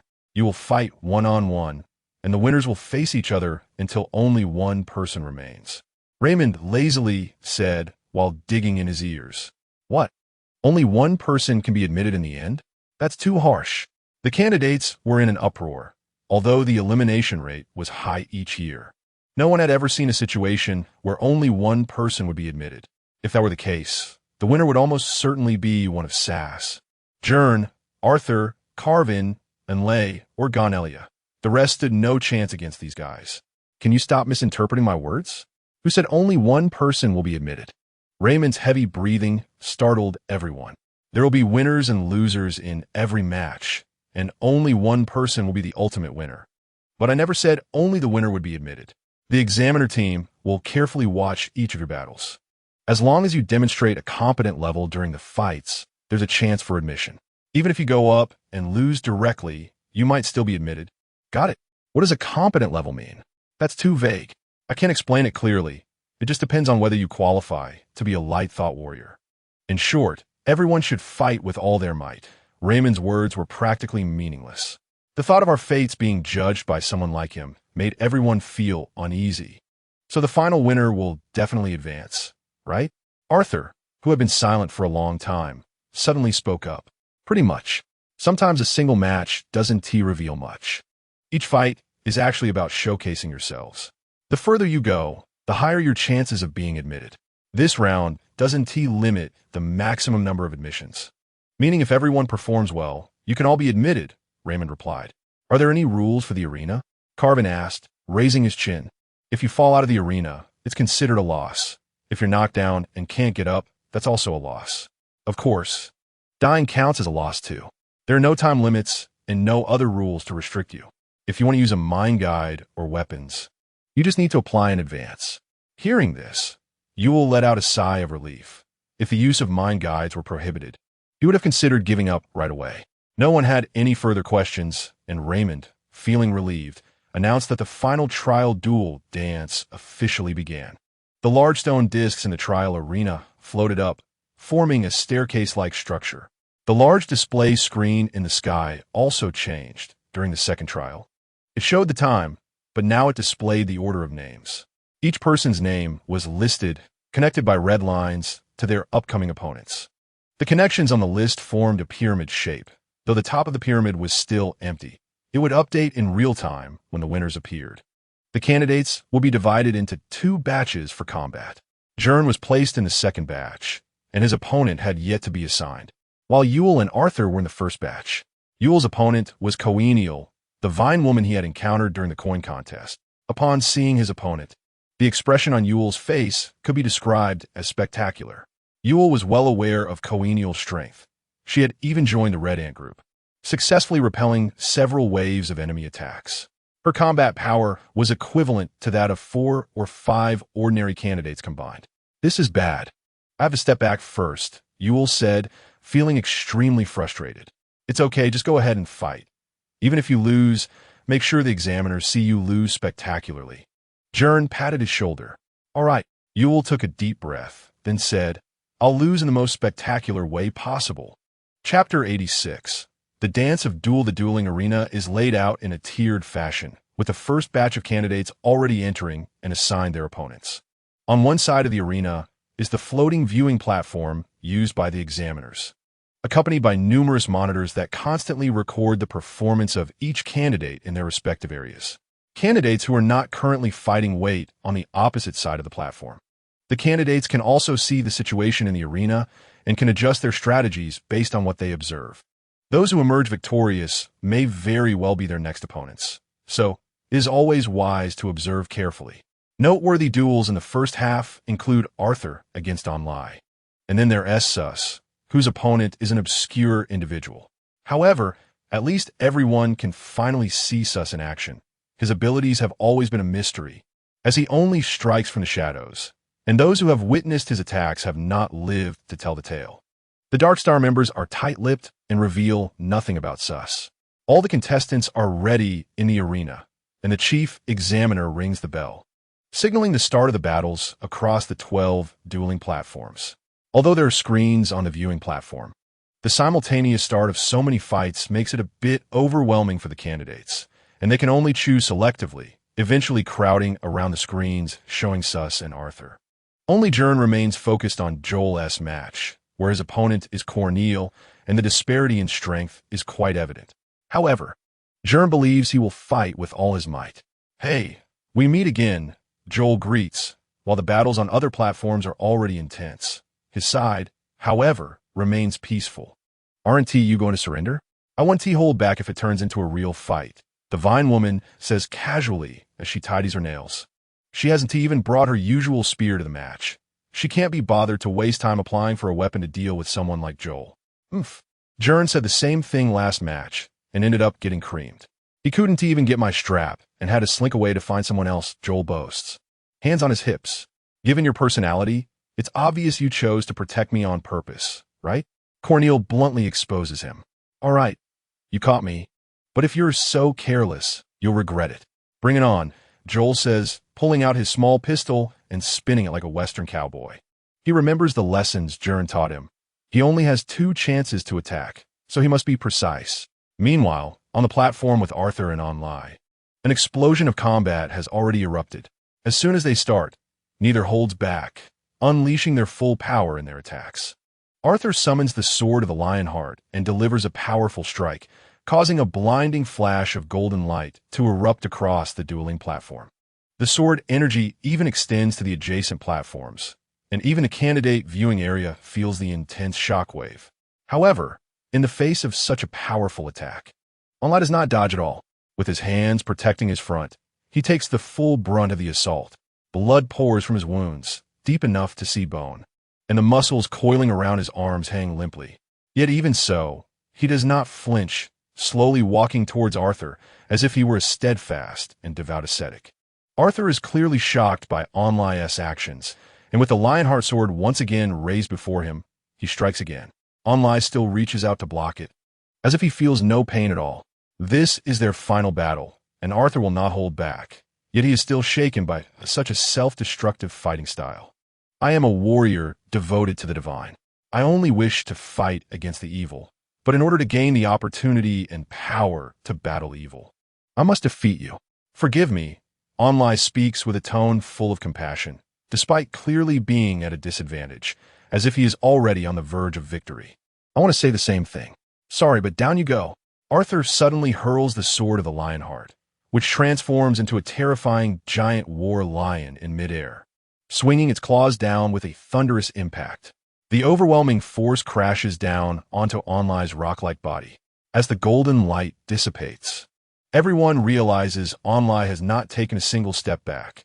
His feet seem rooted to the platform as he continues to advance towards Arthur, still moving steadily despite his countless injuries. Why don't you fight back? I'm fighting back. I want to win, but I don't want to hurt you. I just want to walk over and throw you down, Onlai replies, his resolve unwavering. Dream on. Gern is puzzled by what Onlai is thinking. It seems Arthur is certain to win this match. He then shifts his gaze back to Joel's side.